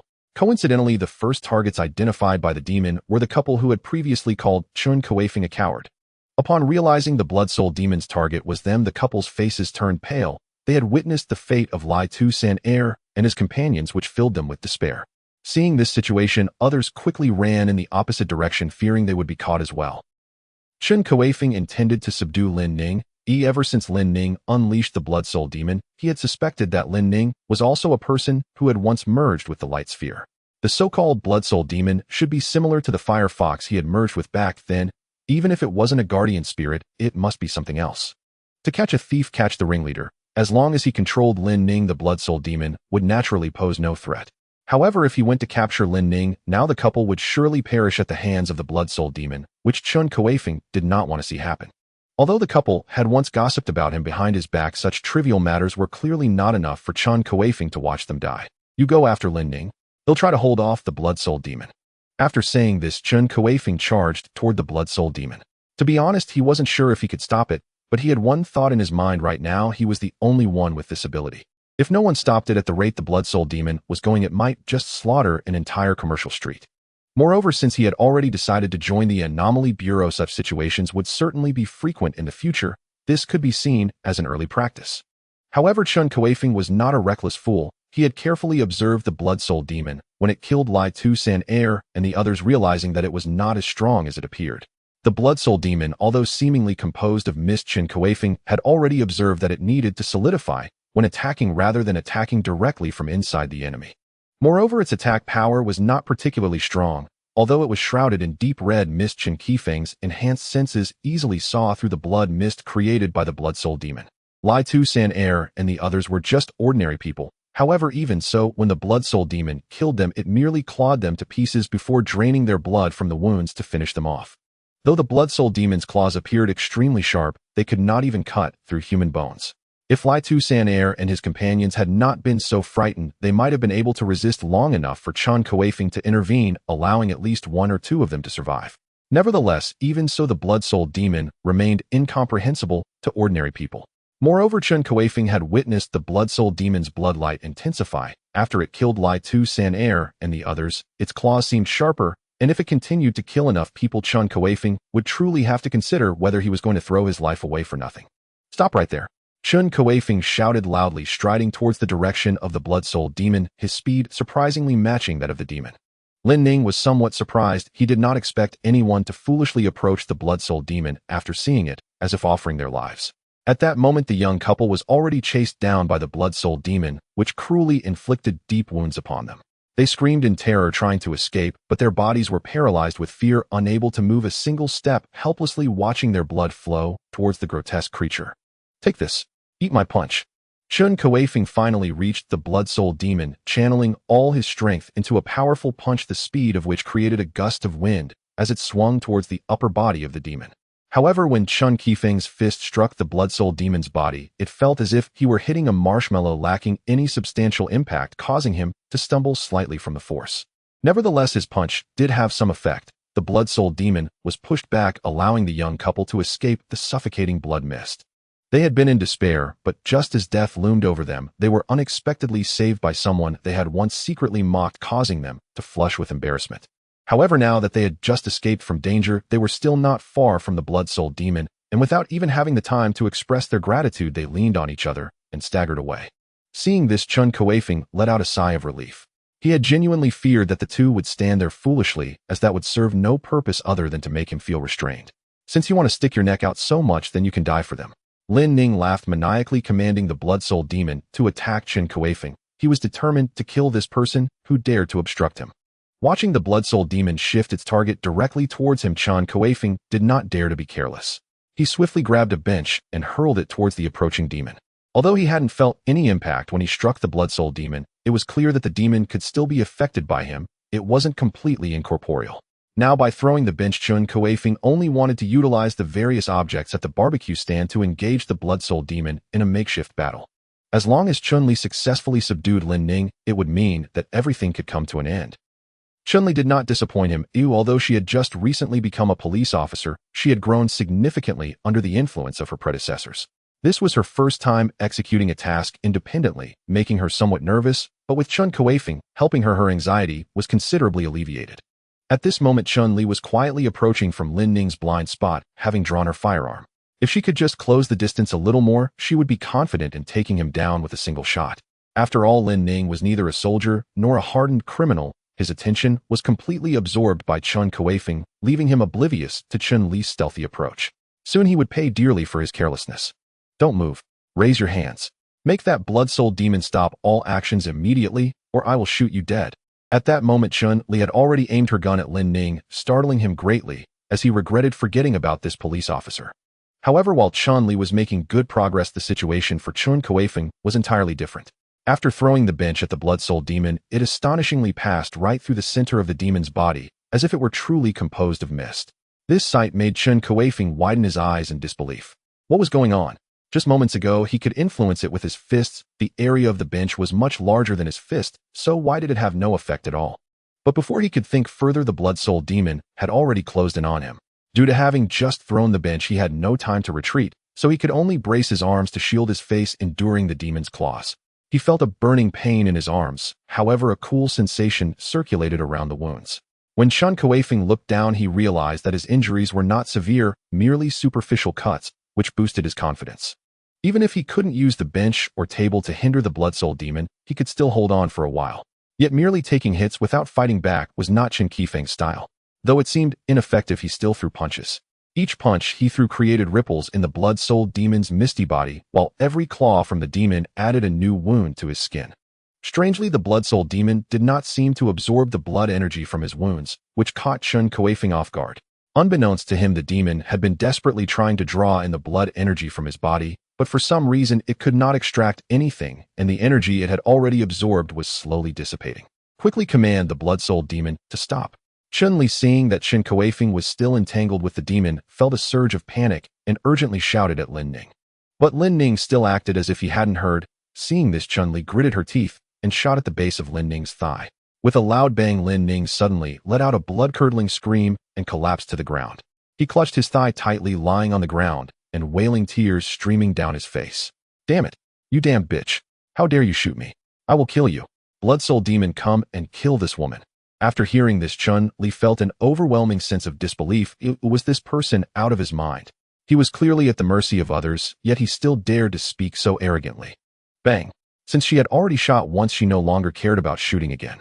This time the bullet pierced Lin Ning's patella, causing his screams to escalate. "You behave yourself. If you don't make the Blood Soul Demon stop, the next bullet will take your life." Chun-Li's expression turned icy as she aimed her gun at Lin Ning's head, her hand steady, not trembling at all. At that moment, she found it strange that she had become so calm. Hearing this, Lin Ning finally felt fear creep in. Trembling with snot and tears mixed together, he hugged his legs and cried out, "I was wrong. I was wrong. Please don't hit me anymore. Blood Soul Demon, you need to stop now." However, the Blood Soul Demon did not immediately comply with Lin Ning's words. Instead, it fixed its blood-red eyes on him, and upon noticing Lin Ning's injuries, even Chun Kuifeng could sense the demon's greedy excitement. It actually abandoned Chun Kuifeng and charged fiercely towards Lin Ning's direction. Chun-Li was taken aback and fired 2 more shots, hitting Lin Ning's shoulder. "You dare to play tricks? Quickly make it stop." But Lin Ning only wailed pitifully, crying on the ground, "I didn't do anything. I didn't make it move at all." Chun-Li still could not believe Lin Ning's nonsense. After all, Lin Ning had a history. She simply thought that Lin Ning was deliberately putting on a show of self-pity, for how could a person with a ruthless mind display such cowardice? It was entirely uncharacteristic of someone who could kill without hesitation. "Stop it now." Seeing the Blood Soul Demon charging fiercely, Chun-Li instinctively aimed her gun at Lin Ning's head, but no matter how she threatened, the speed of the Blood Soul Demon remained unchanged. As the Blood Soul Demon drew closer, Chun-Li finally pulled the trigger. Since Lin Ning wanted to seek death, she had no choice but to comply. "No." Upon seeing Chun-Li pull the trigger, Lin Ning's pupils contracted, and the instinct for survival compelled him to scream.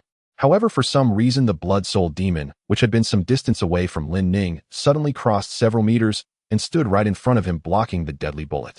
Lin Ning was also suffering. Part of his hair had turned gray in an instant, and his complexion had grown extremely weak. Coupled with the gunshot wound that was losing blood, he looked no different from a corpse. Chun-Li initially thought she had killed someone, but who would have expected that in the blink of an eye the blood-red demon would cross such a distance to block the fatal shot aimed at Lin Ning. Seeing the Blood Soul Demon so close, Chun-Li hurriedly ran towards Chun Kuifeng's direction. With just the gun in her hand, she couldn't even handle an undead, let alone the more powerful and mysterious Blood Soul Demon. "Quick, kill her. Kill that bitch." Lin Ning's face lit up with joy upon seeing the Blood Soul Demon finally appear before him. At this moment, he had temporarily forgotten that the Blood Soul Demon had not obeyed his command earlier and was solely focused on commanding the demon to kill Chun-Li. But what he did not expect was that the Blood Soul Demon merely trembled slightly before turning to look at him, and in that moment he could clearly see the greed and malice swirling in the demon's eyes. "No, no, what do you want? I am your master." Lin Ning clearly realized something and tried to drag his crippled body backward, but he was now so weak that he could barely move a muscle. He could only watch helplessly as the Blood Soul Demon gradually broke free from his control and floated toward him. What was happening? The sudden turn of events visibly shocked Chun-Li. How could Lin Ning be so afraid of the Blood Soul Demon he summoned? This was entirely different from his earlier commanding demeanor. But Chun Kuifeng did not pause, or whatever was happening, it was an excellent opportunity for him. Apart from his speed, Chun Kuifeng was not inferior to the Blood Soul Demon. Even during their brief exchange earlier, he had discovered another ability of his body, which filled him with confidence for the battle ahead. During his earlier tussle with the Blood Soul Demon, each punch seemed futile, yet as his fist struck the demon, it felt somewhat like pounding cotton. Additionally, the energy within the Blood Soul Demon was somewhat dispersed, which Chen Kuifeng's body absorbed. Even the residual power from the wounds the Blood Soul Demon had inflicted on him was absorbed by Chen Kuifeng's body. If he could continue fighting this way, although each punch might inflict minimal damage, as long as there was enough time, Chen Kuifeng could wear down the Blood Soul Demon to death, and he had an abundance of stamina. The Blood Soul Demon would only grow weaker, while Chen Kuifeng would become stronger. With this dynamic, Chen Kuifeng was already in an invincible position. However, the key issue at present was how to capture the Blood Soul Demon and prevent it from escaping. Otherwise, as long as the Blood Soul Demon wished to flee, Chen Kuifeng would be unable to catch it. Moreover, the blood soul demon could enhance itself by absorbing human blood essence and souls. If it managed to escape, it was uncertain how many lives would be lost, and if its strength increased to a certain level, Chun Kuifeng might not be its match. At this moment, Lin Ning was desperately trying to control the blood soul demon's actions. The blood soul demon which he had relied on had now turned into his life-threatening curse. Through the connection between their souls, Lin Ning could clearly sense the blood soul demon's craving for his blood essence and soul. In theory, blood soul demons should find it hard to betray their masters. After all, with a contractual link, the master could command the blood soul demon with just a thought. However, this particular blood soul demon had devoured many humans, significantly boosting its strength, allowing it to resist Lin Ning's control. Yet despite its power, the blood soul demon could not harm its master. Its seemingly sharp claws were merely formed from blood mist and could not pierce its master's skin. But right now, Lin Ning's numerous gunshot wounds provided the blood soul demon with an opportunity. It did not need to create wounds on Lin Ning, it only had to draw his blood essence from those existing wounds. If it could absorb Lin Ning's blood essence and soul, it would mean that it would soon gain complete freedom. In a world where the extraordinary was beginning to manifest, all it needed was some time to develop, and it would become invincible.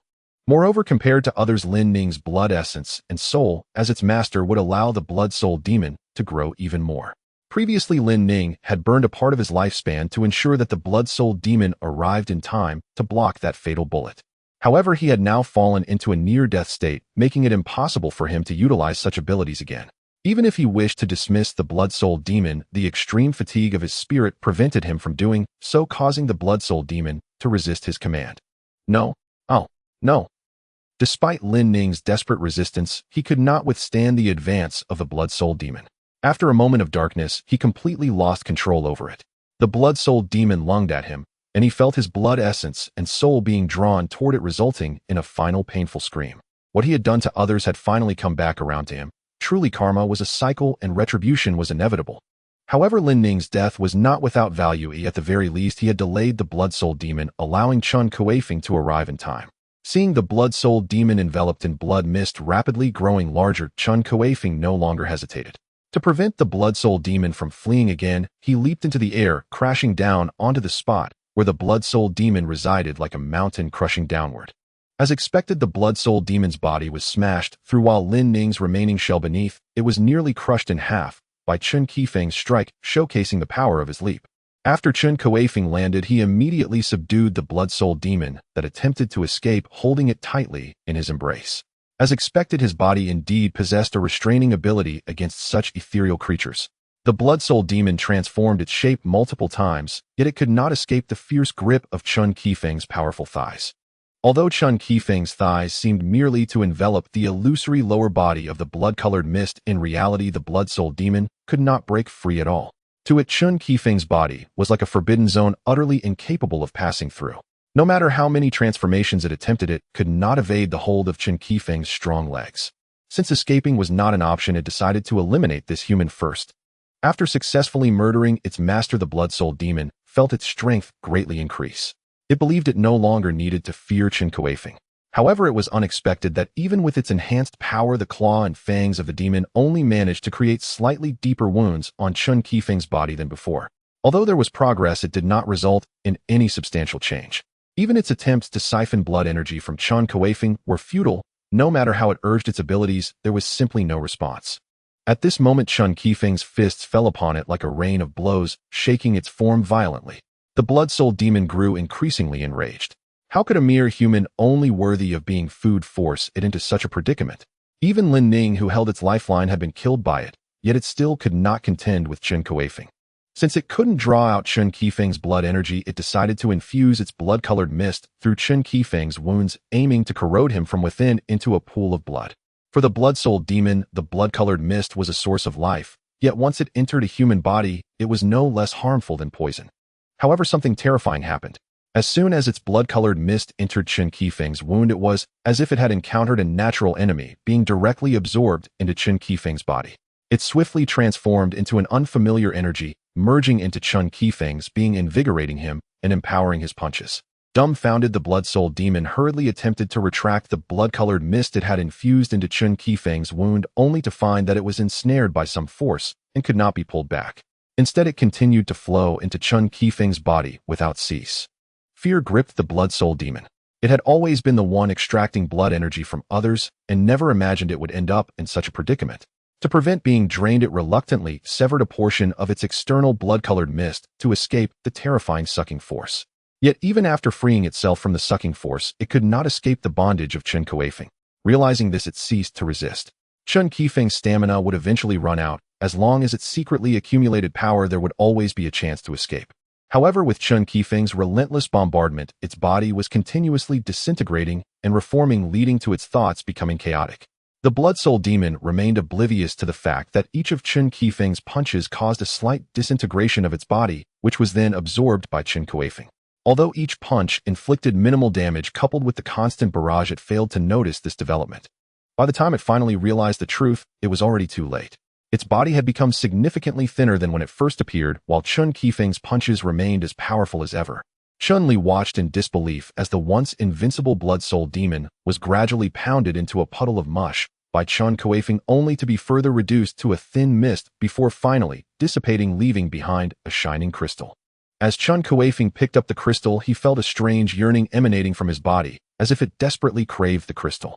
After years of reading novels, he quickly associated it with magical cores, soul crystals, spirit stones, and similar items. The reaction of his body indicated an urgent craving for this high-energy substance. Recalling how a fire fox, which was supposed to become his guardian spirit, was absorbed into his body, Chun Kuifeng suddenly realized that his body had not yet reached its limit. It was still in a state of growth. With this thought, Chun Kuifeng couldn't help but feel excited. If he was already this strong now, how powerful would he become in the future if he continued to grow? However, while he was elated now, he could not foresee the future. Chun Kuifeng had no idea how far his body would evolve, and when that time came, even if he wished to stop, he would be unable to. Not long after the blood soul demon met its demise, the police colleagues finally arrived late, accompanied by 2 men and 1 woman in plain clothes. Where is the criminal? Upon their rapid arrival, they unexpectedly found only Chun-Li and Chun Kuifeng standing at the scene, while the citizens had long since fled. It was only when the police arrived that some cautiously peeked out from afar. The criminal is already dead. Chun-Li hurried over to report the situation to Lu Jiang and the others. Given the significant impact of this incident, nearly all the police in the city were rushing to the scene, including firefighters, biohazard teams, and medical personnel. Although the casualties were not too severe, due to timely control, the fact that so many witnesses had seen this extraordinary event presented a considerable headache for them regarding how to handle it. From Chun-Li's description, disbelief spread across the faces of those present. They could not fathom how Chun Kuifeng, with nothing but his bare fists, had managed to dismantle a creature that even firearms could not harm. However, looking at the surrounding environment in ruins and considering the calls from the citizens, even if they were unwilling to believe, they had no choice but to accept this reality. After all, it was nearly impossible for Chun-Li to lie, and with some surveillance cameras still functioning, piecing together the events would be quite straightforward. Of course, this was not because the officers were unwilling to acknowledge Chen Kuifeng, but rather because in the face of the newly emerged monster, their firearms had become ineffective, which was the saddest truth. This meant that when faced with such a situation, they were almost as defenseless as ordinary civilians, either dying alongside them or helplessly watching the monster commit murder. This was the reality they could least accept. I really owe you this time. If it weren't for you, I can't imagine the extent of the casualties that would have occurred. After listening to Chun-Li's report, Lu Jiang felt a heavy weight on his heart. If all the monsters they encounter in the future are like this, how can the police protect the innocent citizens? Fortunately, when Lin Ning appeared ready to retaliate against society, Chun Kuifeng happened to be here, as well, possessing the ability to combat criminals. Otherwise, the outcome would have been hard to predict, and he felt deeply grateful to Chun Kuifeng. If what Chun-Li said is true, combined with the urgent data he retrieved on Lin Ning, he could basically confirm that Lin Ning's ability was entirely due to the colorful orb from that night. This made him realize the urgency of finding everyone who had fused with the orb. If one Lin Ning could nearly cause a severely detrimental incident, what about others? It's possible that someone possesses an ability even more harmful than Lin Ning's blood soul demon. How would they deal with that if that person decided to commit evil? Thus, he could only suppress his urgent feelings and strive to investigate all behavioral patterns and previously different individuals, aiming to register everyone's data as quickly as possible to prevent similar incidents from occurring in the future. Faced with Lu Jiang's praise, Chun Kuifeng did not appear particularly happy. He quietly said, "Since I have chosen this path, I will inevitably join the Special Investigation Bureau in the future. I am merely doing what I should have done in advance." Good. It seems I really did not misjudge you. Lu Jiang's initially heavy heart was somewhat relieved. If everyone could have the mindset of Chun Kuifeng, he believed that even in the face of great dangers in the future, they could overcome them together. Are you alright? Let me get someone to help bandage your wounds right away. At this moment, Lu Jiang noticed Chen Kuifeng's tattered clothes. Looking at the almost shredded fabric, he hurriedly called for medical personnel. No need, I'm well aware of my injuries. They're merely superficial wounds. However, despite Chen Kuifeng's repeated refusals, he could not withstand the enthusiasm of the medical staff and had to remove all his clothes, revealing a muscular chest covered in scars, which made everyone around him visibly tense as they marveled at the hardships Chen Kuifeng had endured. Those who know their own matters understand best. Although Chen Kuifeng's wounds appeared very dense, they had long since stopped bleeding. It seemed that it wouldn't take long for these wounds to heal completely. Under the care of the medical personnel, he was first disinfected, then medicated, and finally wrapped tightly in layers of bandages, making him resemble a mummy. This way he wouldn't need to wear clothes, but it could easily scare others. Chen Kuifeng found it somewhat amusing, and his appearance made many people chuckle, slightly alleviating the heavy atmosphere on the scene. Brother. Initially, I was quite reluctant to agree to letting civilians join the Special Investigation Bureau, but if it's you, I have no objections. At this moment, one of the three individuals in casual attire walked over, attempting to put his arm around Chun Kuifeng's shoulder. Due to height differences, he could only wrap his arm around Chun Kuifeng's waist, nearly slipping down to Chen Kuifeng's backside. Chun Kuifeng was startled, immediately breaking into goosebumps, and quickly distanced himself from the overly familiar young man. Lu Bureau Chief, what are they? Haha, I shouldn't have revealed this, but considering you will likely join the Special Investigation Bureau in the future, it won't hurt to share. If nothing unexpected happens, you will soon become colleagues. You can introduce yourselves to each other. After hearing Lu Jiang's words, Chun Kuifeng looked at the three with astonishment. After all, he knew that joining the Special Investigation Bureau, specifically the Special Operations Group, required at least some special abilities. Apart from himself and Lin Ning, whom he met today, these three should be the only other ability users he had encountered. Hello, I am Chen Kuifeng. Hello, I am Qin Lan. I am Yu Yao. I am Wen Dingbang. By the way, how did you defeat that monster? Can you tell us the details? The last to speak was the young man who had wanted to embrace Chun Kuifeng earlier. His self-introduction almost made Chun Kuifeng laugh out loud. The homophonic nature of his name was quite amusing, and one couldn't help but wonder how his parents thought to name him that. As for that, to be honest, I'm not particularly clear either. Although the blood soul demon appeared to be a phantom-like energy life, for some reason I could indeed touch it. All I had to do was keep striking it continuously, not giving it a chance to counterattack. I don't know if it's something only I can do, or if everyone can. Chun Kuifeng helplessly shrugged his shoulders. Given his abilities, he had nothing much to say about his fighting style. He merely focused on using a hammer. I see, that's a bit unfortunate. Brother Chen, your moves are just too fast. Wen Dingbang muttered thoughtfully, but now that the blood soul demon had already been killed by Chun Kuifeng, there was no way to test it. Dingbang, what are you regretting? If Brother Chen Kuifeng hadn't stopped that blood soul demon, I can't imagine how many more people would have died. Qin Lan interrupted Wen Dingbang. Although he had also wanted to test his abilities, since gaining them, he absolutely could not disregard the lives of others.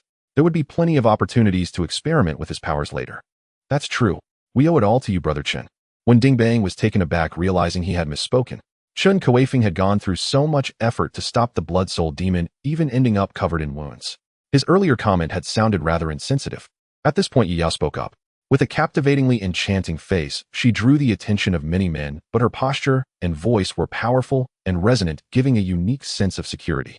I wonder what your ability is, Brother Chun. Is it physical enhancement? Coincidentally, my ability is quite similar to yours. We should have a match sometime. This one is even bolder, wanting to challenge Chun Kuifeng as soon as they met. Chun Kuifeng could only smile awkwardly without responding. Seeing this, Yu Yao's eyes briefly flashed with disappointment, but she did not give up and said something that could easily be misinterpreted. No worries, there will be plenty of opportunities in the future. I will be waiting for you.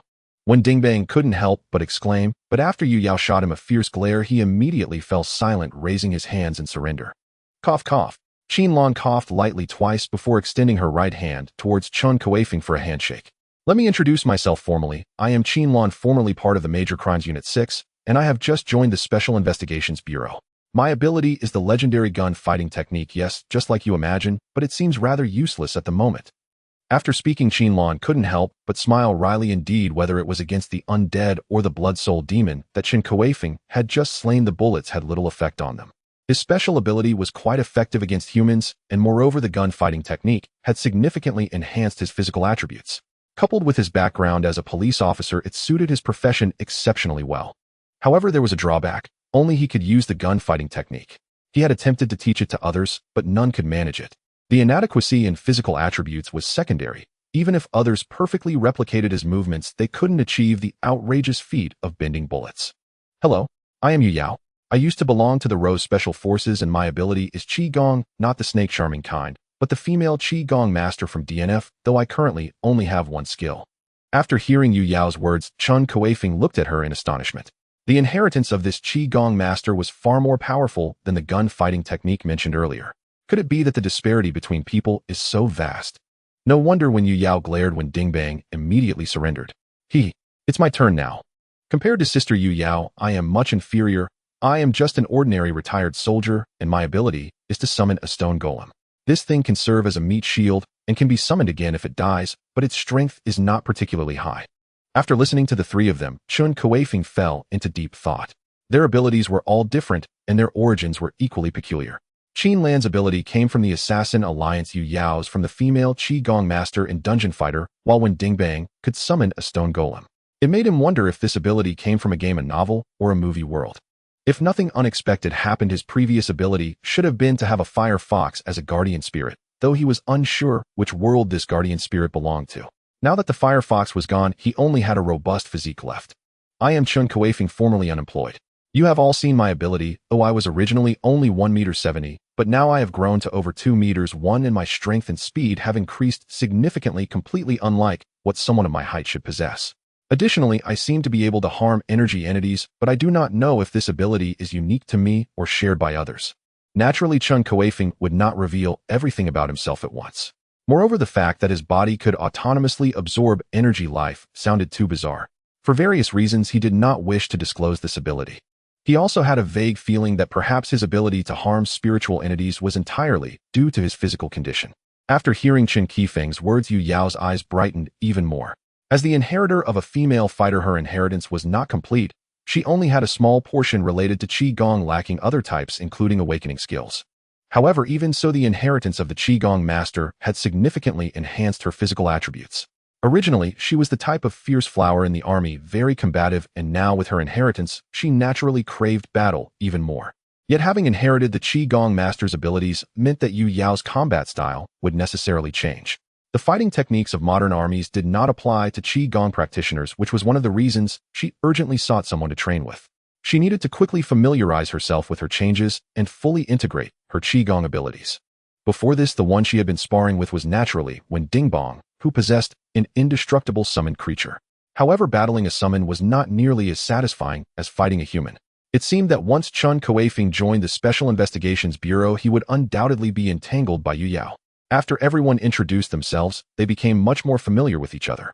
Aside from matters concerning the Special Investigations Bureau, which Chun Kuifeng could not be told about before formally joining, they could discuss other everyday trivialities and gossip.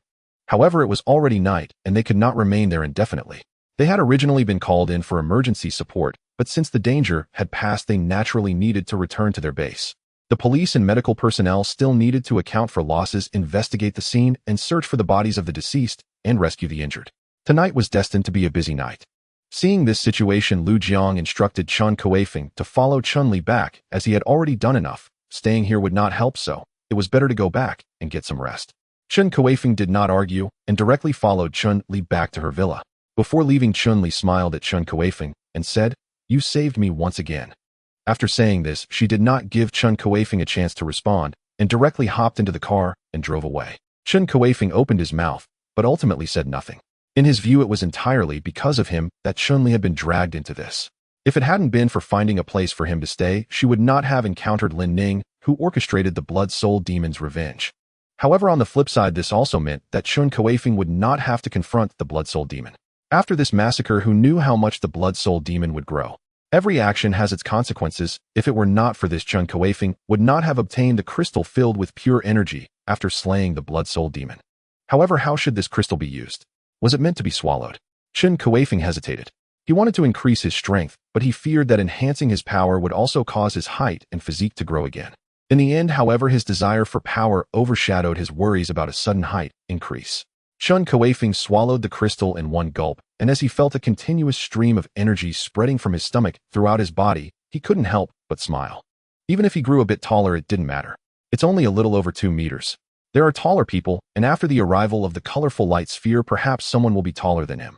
Thinking this, Chun Kuifeng completely let go of his worries and peacefully entered the realm of dreams, while the crystal he had swallowed continued to release energy, accelerating his growth. Oh my gosh, how did I grow taller again? Although Chun Kuifeng had mentally prepared himself before swallowing that crystal stone, he still found it hard to accept when it actually happened. Originally, he had already stood out at 1.7 meters, but now he had jumped to an astonishing 2.1 meters. He had grown a full 20 centimeters taller. Compared to his previous height, it meant that Chun Kuifeng had shot up by 60 centimeters in just over half a month. No wonder he felt something was off early in the morning.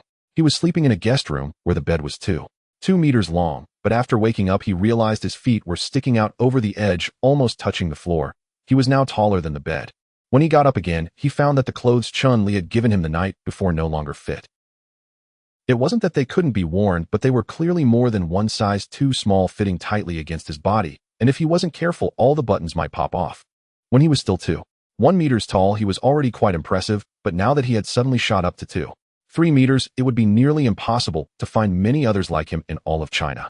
Although Chun Kuifeng's height had reached 2.3 meters, he did not resemble those afflicted with gigantism who are either frail or hunched over and often suffer from severe health issues. On the contrary, Chun Kuifeng's physical condition was exceptionally good. The wounds he had sustained from battling the Blood Soul Demon had completely healed overnight, an astonishing rate of recovery. Chun Kuifeng felt a deep sense of dread. He was afraid that if this continued, he would become a monster. At 2.3 meters, it was still somewhat acceptable, but what if he grew to 2.5 meters, 2.8 meters, or even over 3 meters? This was not an impossible scenario. Brother Chen, did you sleep well last night? Just as Chun Kuifeng was feeling extremely troubled, Chun-Li had quietly opened the door and walked in. She was visibly taken aback upon seeing him, feeling as though he had grown significantly taller overnight. As Chun-Li approached him, she could finally see clearly that Chun Kuifeng was indeed taller than yesterday. Standing beside him, even with her high heels making her about 1.75 meters tall, she looked like a child next to an adult. Chun Kuifeng's physique, which seemed unwilling to be confined in tight clothing, appeared to Chun-Li as solid as a wall. Gulp. Chun-Li swallowed hard. If she had felt some fondness for Chun Kuifeng yesterday, today, that feeling had buried itself deep in her heart. It wasn't that she disliked him, it was a primal instinctive fear. In front of Chun Kuifeng, Chun-Li felt like a porcelain doll, as if he could break her with a single careless move. Chun Kuifeng felt the same way. After all, the torn clothing on the floor and the cabinet missing a door clearly illustrated this point. Huff. Chun Kuifeng sighed heavily, helplessly saying to Chun-Li, "I'm sorry for accidentally breaking so many of your things. I'll compensate you later." Perhaps due to his increased size, Chun Kuifeng's voice had become deeper and more resonant, vaguely resembling the roar of a lion or tiger, clearly a sign of his enhanced lung capacity. No, it's fine," Chun-Li hurriedly replied. "You've saved me twice already. I haven't even properly thanked you yet. It's just some clothes and furniture. This little amount of money means nothing to me." Chun-Li tried to keep herself calm. She never expected that merely one night later Chun Kuifeng would surprise or shock her again. It seemed that the custom-made clothes she ordered would go to waste. Chun-Li suddenly thought of this, but now was clearly not the time to mention it. "Brother Chen, I've already ordered food for you. It will be delivered soon. While we wait, let me measure your height and arm circumference so I can tailor a set of clothes for you later." Upon hearing Chun-Li's words, Chun Kuifeng immediately wanted to refuse, but he was persuaded by her. "I know you don't want to trouble me further, Brother Chun, but in a couple of days you will be joining the Special Investigation Bureau, right? What will you do without a proper fitting outfit then?" After a moment of silence following Chun-Li's words, Chun Kuifeng nodded heavily in agreement. He said nothing more, but he committed Chun-Li's help to memory, promising that if she ever encountered trouble he would not ignore her and would rush to her aid at the first opportunity. Chun Kuifeng sat cross-legged on the floor, cooperating fully as Chun-Li took his measurements. Due to his significantly larger physique, what should have been a simple task left Chun-Li sweating profusely. Chun Kuifeng wanted to wipe his sweat, but when he reached out he found that his palm was larger than Chun-Li's head, making it impossible to do so. Although Chun Kuifeng's agility had not been affected by this, and he even felt more nimble than before, it still felt inappropriate. Chun-Li did not notice Chun Kuifeng's little actions. After finishing, she wiped the sweat from her forehead and said to him, "Brother Chun, I probably won't be coming back in the next couple of days. I've arranged for a large batch of food for you, and once your clothes are ready I'll bring them to you." Chun Kuifeng naturally nodded in response. After all, Chun-Li had to go to work. The many police officers from last night had been busy almost all night, so it was clear they would have little time to rest today. Treating the injured, confirming the death toll, and mitigating the incident's impact.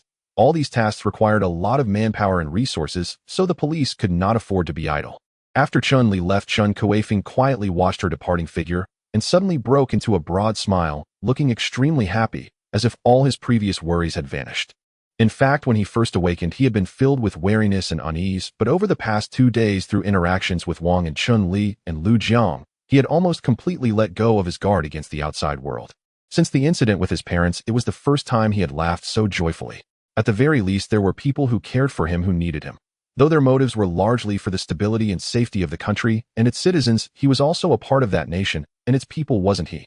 Chun Kuifeng had not gone out in the past few days, but instead he had been diligently learning and mastering his own powers. Although he was not as precise as before, he at least would not easily break things anymore. The reason he stayed indoors was not only due to a lack of suitable clothing, but also because he was afraid of scaring others. Even the delivery personnel who had been warned by Chun-Li were nearly frightened away upon their first sight of Chen Kuifeng. However, after confirming Chen Kuifeng's identity, the delivery guys became extremely enthusiastic towards him, each one unable to resist standing beside him and gesturing. In a crowd of ordinary people, it was rare to see someone so tall. Once they realized that Chen Kuifeng was not an unfriendly person, they eagerly wanted to take pictures with him. Although Chen Kuifeng felt a bit awkward, he agreed to their requests. He never expected that one day he would receive treatment akin to that of stars and internet celebrities. Especially those young men who, eager to witness his strength, even suggested trying to see if Chen Kuifeng could stretch his arm straight enough for them to hang on it. Chen Kuifeng did not refuse. He too was curious about how strong he had become. As a young man himself, how could he not be intrigued? After he straightened his arm, all 3 young men, each weighing over 100 pounds, hung on his arm, without causing it to sag, even a bit.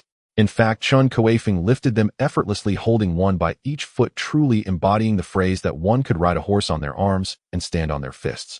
If it weren't for a phone call from the boss of those delivery guys urging them, they would probably have lingered around Chun Kuifeng for even longer. Unlike women, men are inherently more interested in strength, so the first thing that crossed those young men's minds upon seeing Chun Kuifeng's physique was to experience his power. Even as they were leaving, they excitedly chatted away. "I want watch the strongman competition without Brother Chun. Who needs to be a strongman? Just go compete in fighting. I'll knock those foreigners out. That's all fake. To bring glory to the country, you have to make it to the NBA, then all the big fish and little fish will have to step aside." Before leaving, they even agreed to return after work to find Chen Kuifeng again. Unfortunately, without the excuse of making deliveries, the security guard wouldn't let them in, and they had to leave disappointed. 2 days later, Chun-Li appeared once more before Chen Kuifeng, bringing with her several sets of specially tailored high-elasticity clothing and shoes. "Look, big brother, try these on." Chen Kuifeng's physique dictated that he was not suited for the trendy or handsome route, so the outfits tailored for him by Chun-Li all showcased a masculine aura. Even though Chen Kuifeng's hair was a bit long, it could not conceal the overwhelming masculinity he exuded. As the saying goes, people rely on their clothing just as horses rely on their saddles. Chen Kuifeng was not ugly to begin with, but after putting on the right clothes, he radiated an imposing aura akin to a divine general breaking through 1,000 troops on an ancient battlefield. Chun-Li couldn't help but brighten up her eyes, squinting into crescent shapes, clearly satisfied with her own aesthetic judgment. "How does it look? Are you satisfied?" "Absolutely, and more than satisfied." Everyone loves beauty, and Chun Kuifeng was no exception. After seeing his reflection in the mirror, the corners of his mouth nearly reached his ears. He was a young man, after all. How could he not want to look handsome? Originally, Chun-Li wanted to take Chun Kuifeng to get a haircut, but time was already running short. Today was the day Chun Kuifeng reported to the Special Adjustment Bureau, and the reporting information had been sent over the previous night. Being late would not be good. Of course, Chen Kuifeng did not have a car. To report to the Special Adjustment Bureau, he still had to take Chun-Li's car. This time, Chun-Li had learned her lesson and did not take her minivan, but instead drove a Mercedes-Benz SUV. This vehicle was clearly new, with even the license plates yet to be affixed. Although Chun Kuifeng had already overestimated Chun-Li's wealth, he still underestimated her. Even though Chun-Li did not say it, Chun Kuifeng understood that she must have bought this car specifically to transport him. With Chun-Li treating him so well, he truly did not know how to repay her. Could it be that Chun-Li really had feelings for him? Chun Kuifeng dared not entertain such thoughts, silently noting her kindness in his heart and adding another entry to his mental ledger. The location of the Special Adjustment Bureau in Shishui City was not far from the city's Public Security Bureau, only a few kilometers away. This was naturally for the sake of convenience and coordination. Any matters could be contacted directly from here. The place where Chun Kuifeng was to report was right here. After getting out of the car, what appeared before him was merely an ordinary law firm consultation center, clearly disguised. After delivering Chun Kuifeng, Chun-Li drove away. Upon entering, Chun Kuifeng was led by staff through a side door deep into the premises. After passing several security verifications, he was greeted by a small base center. The entirety of the place was covered in steel with walls made of silver-gray steel plates, indicating a strong defensive capability. Moreover, numerous cameras and other surveillance equipment, both visible and hidden, were constantly monitoring this small base. Although it was called a small base, its area was not small at all, roughly the size of a large shopping mall. Chun Kuifeng didn't have time to take a closer look before being escorted into a modest conference room. Inside, apart from him, there were a few others whom he did not recognize. As soon as Chun Kuifeng entered the conference room, everyone's gaze turned toward him involuntarily, as he was simply too eye-catching. They had seen tall individuals before, but someone like Chun Kuifeng was truly a rarity. Chun Kuifeng glanced around. There were 5 individuals in the conference room: a dignified elderly man, a somewhat arrogant young man, a smiling chubby man, a gentle-faced young woman, and a quirky little girl. Including himself, it was a diverse mix of ages and body types. Chen Kuifeng felt a bit strange. Could it be that these individuals like him were also here to join the Special Adjustment Bureau? Wow, you are so tall. How did you grow so tall? As Chen Kuifeng entered, a clear childish voice rang out. The speaker was the quirky little girl who floated up from her seat and began circling around Chen Kuifeng, examining him as if she were a satellite orbiting a planet. Hee. Chen Kuifeng, still unable to grasp the situation, could only smile awkwardly, but he was taken aback by the girl's abilities, quickly feeling a surge of envy. Look, this is what you call a superpower, what you call an extraordinary ability. Unlike myself, aside from being a bit taller, I have nothing special to boast about. Although Chun Kuifeng was still unsure what the girl's abilities were, the fact that she could float and fly was already impressively cool. Among those present, aside from Chun Kuifeng, no one else seemed surprised. This was naturally because the girl had not arrived much earlier than him, having floated in all the way. They had already been astonished. Hey, big guy, why aren't you speaking? My name is Chu Linger, what's yours? The little girl was still not letting Chun Kuifeng off the hook, continuing to curiously hover around him. Fearing that he might accidentally hurt her, he decided not to move forward. My name is Chun Kuifeng. Little friend, could you please move aside so I can sit down? To Chun Kuifeng's surprise, after hearing his words, Chu Linger pouted and said angrily, I already told you my name is Chu Linger, not little friend. I'm really sorry, little sister Chu Linger. Could you let your brother pass first? All right then. I forgive you.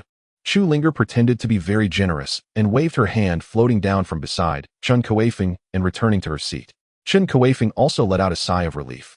He didn't even know how powerful he was now, and if he accidentally hurt the little girl, it would be troublesome. In the conference room, there were still several seats left.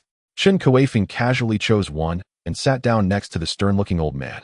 The little girl Chu Linger also turned her eyes and, not knowing what method she used, directly sat down beside Chun Kuifeng as if she were meant to be there. This display left everyone present stunned, including Chen Kuifeng. None of them had seen how Linger had suddenly appeared beside him. The stern-looking old man sitting next to Chen Kuifeng suddenly had a sharp glint in his eyes, and a chilling aura erupted from him, making him seem like a predator capable of threatening their lives rather than a harmless old man. However, he quickly relaxed, clearly having adjusted his mood.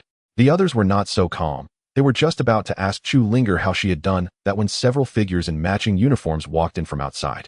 It seemed they were the staff of the Anomaly Bureau. Their uniforms were not like those commonly seen in military or police forces, but were instead unified in a dark black tone with simple information printed on them. The overall fit was tailored, yet did not hinder movement. Upon entering the room, they promptly saluted with a crisp military salute. From their impeccably standard posture, it was evident they had likely come from the military. Hello, I am the director of the Anomaly Bureau. You have all been recommended here, which clearly indicates that you possess special abilities. I will now take you to a place where you will undergo rigorous training and have your unique abilities fully documented before it can be decided whether you can join the Anomaly Bureau. In other words, the place you are currently in is not the true base of the Anomaly Bureau. Or is there another reason? The people present had no time for further thoughts as they followed the director of the Anomaly Bureau into a descending elevator. This elevator was clearly designed with certain considerations, built taller than an ordinary elevator, resembling a small building. As the elevator descended, the director of the Anomaly Bureau continued speaking to them. I came from the military, so I still retain some military demeanor, which might make you feel uncomfortable. However, since you have chosen to enter the Anomaly Bureau, you should understand why it was established. I know you were all ordinary citizens before joining, so I won't impose military standards on you. But I hope you can remember that once you choose to join the Anomaly Bureau, be prepared to face life-threatening crises at any time. It seemed that some found the director's words a bit alarmist. The somewhat arrogant young man couldn't help but sneer, clearly not taking it to heart. Apart from him, the others, including Chu Linger, listened very attentively. However, inside the elevator, no one paid special attention to the arrogant young man's expression. When the elevator doors opened, they were greeted by a newly constructed subway, evidently built specifically for the Anomaly Bureau. The director of the Anomaly Bureau led Chen Kuifeng and the others onto the subway, and then returned to the elevator, leaving the few who sat inside the subway, looking somewhat bewildered. At that moment, the subway suddenly started taking them on a journey. The few were caught off guard, clearly unaware of where the subway was taking them. Fortunately, the announcement on the subway came on, and the voice clearly belonged to the director of the Anomaly Bureau. After boarding this subway, you will be taken to one of our training bases at the Anomaly Bureau. There someone will naturally receive you. You can only return on this subway after completing all training requirements. Of course, you can also choose to withdraw. That is your freedom. However, upon withdrawal, you must not disclose any information regarding the Anomaly Bureau to anyone. After the director of the Anomaly Bureau finished speaking, he directly turned off the announcement, leaving the few sitting in the subway exchanging glances. Surprisingly, the first to speak was neither the cheerful-looking fat man nor the quirky floating Chulinger, but rather the somewhat arrogant young man. Since we are all here and have chosen to join the Anomaly Bureau, why don't we introduce ourselves first to get to know each other better? Then let me go first. I am Wu Zheng, an old man who has practiced martial arts all my life, yet I have accomplished little. Unexpectedly, just as I am nearing my end, I have gained such an opportunity, receiving the essence of national martial arts, and have now entered the realm of transformation strength. The righteous-looking old man spoke, and everyone present was moved. In this age of materialism, perhaps only the truly older generation continues to uphold traditional martial arts. In recent years, a large number of practitioners who have tarnished traditional martial arts have emerged online, whether it be the Lightning 5 Whips or Tai Chi Thunder. The reason no one has stopped them is likely because those who truly understand traditional martial arts are few and far between, and the remaining ones are already aging. Otherwise, how could they allow such people to act recklessly, reducing traditional martial arts to a mere joke? As for the transformation strength mentioned by the old man, the few people present were all youths of the new era. How could they not understand?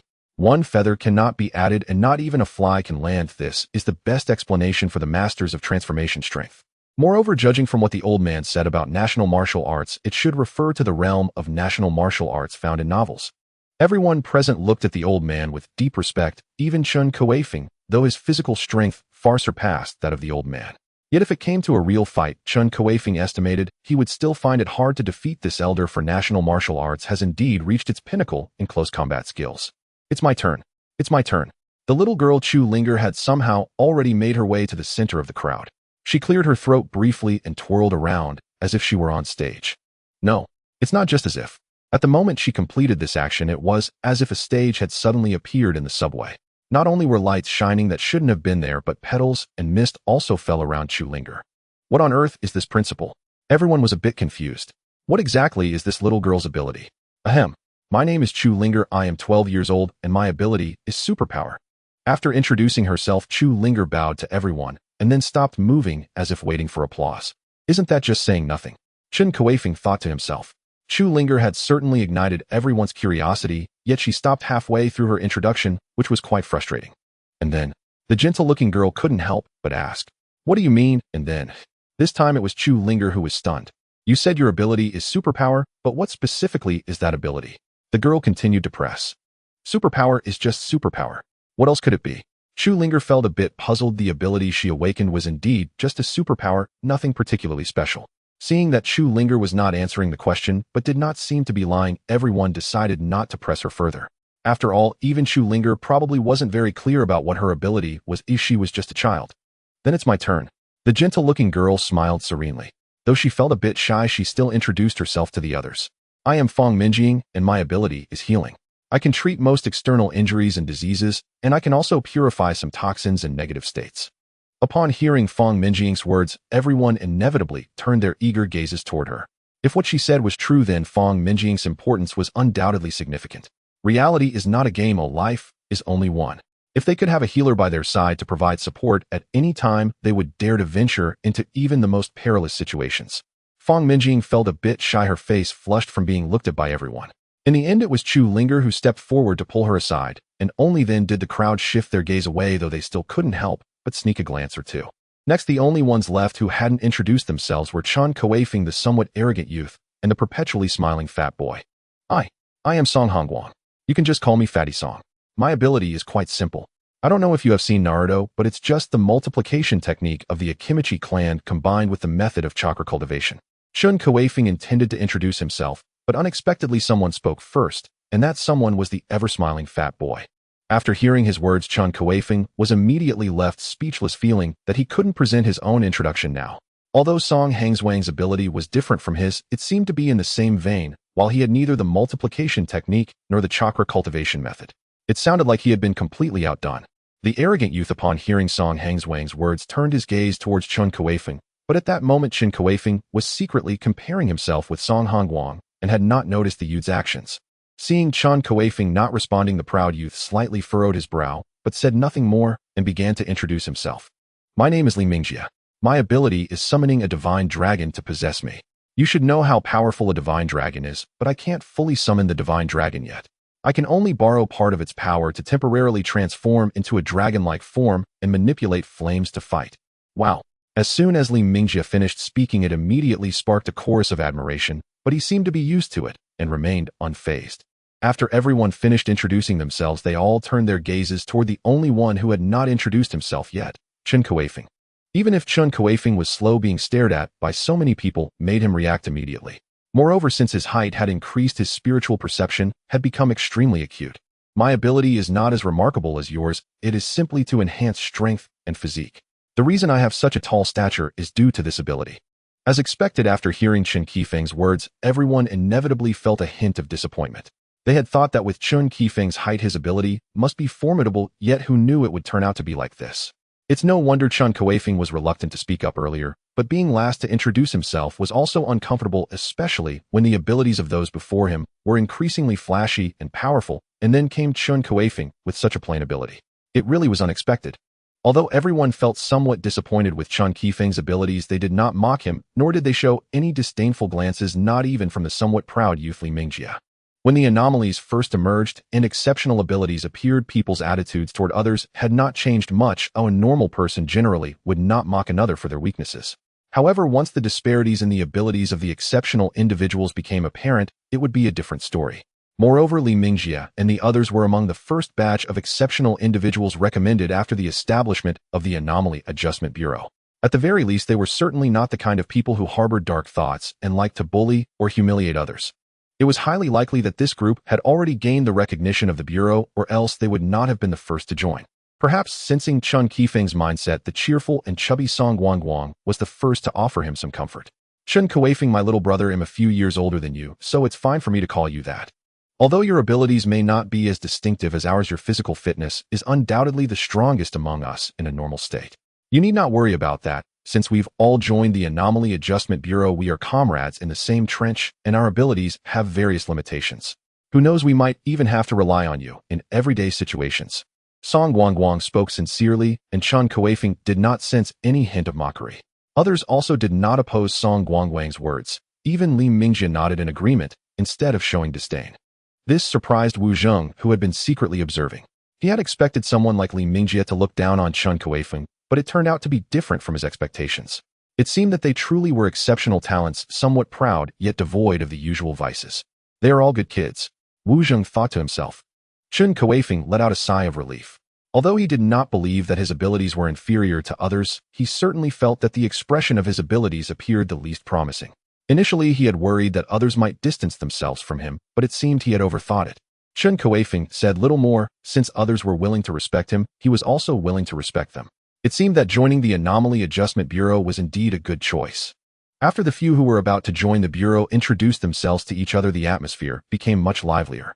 They did not know when the subway would stop, so they began to chat about various topics.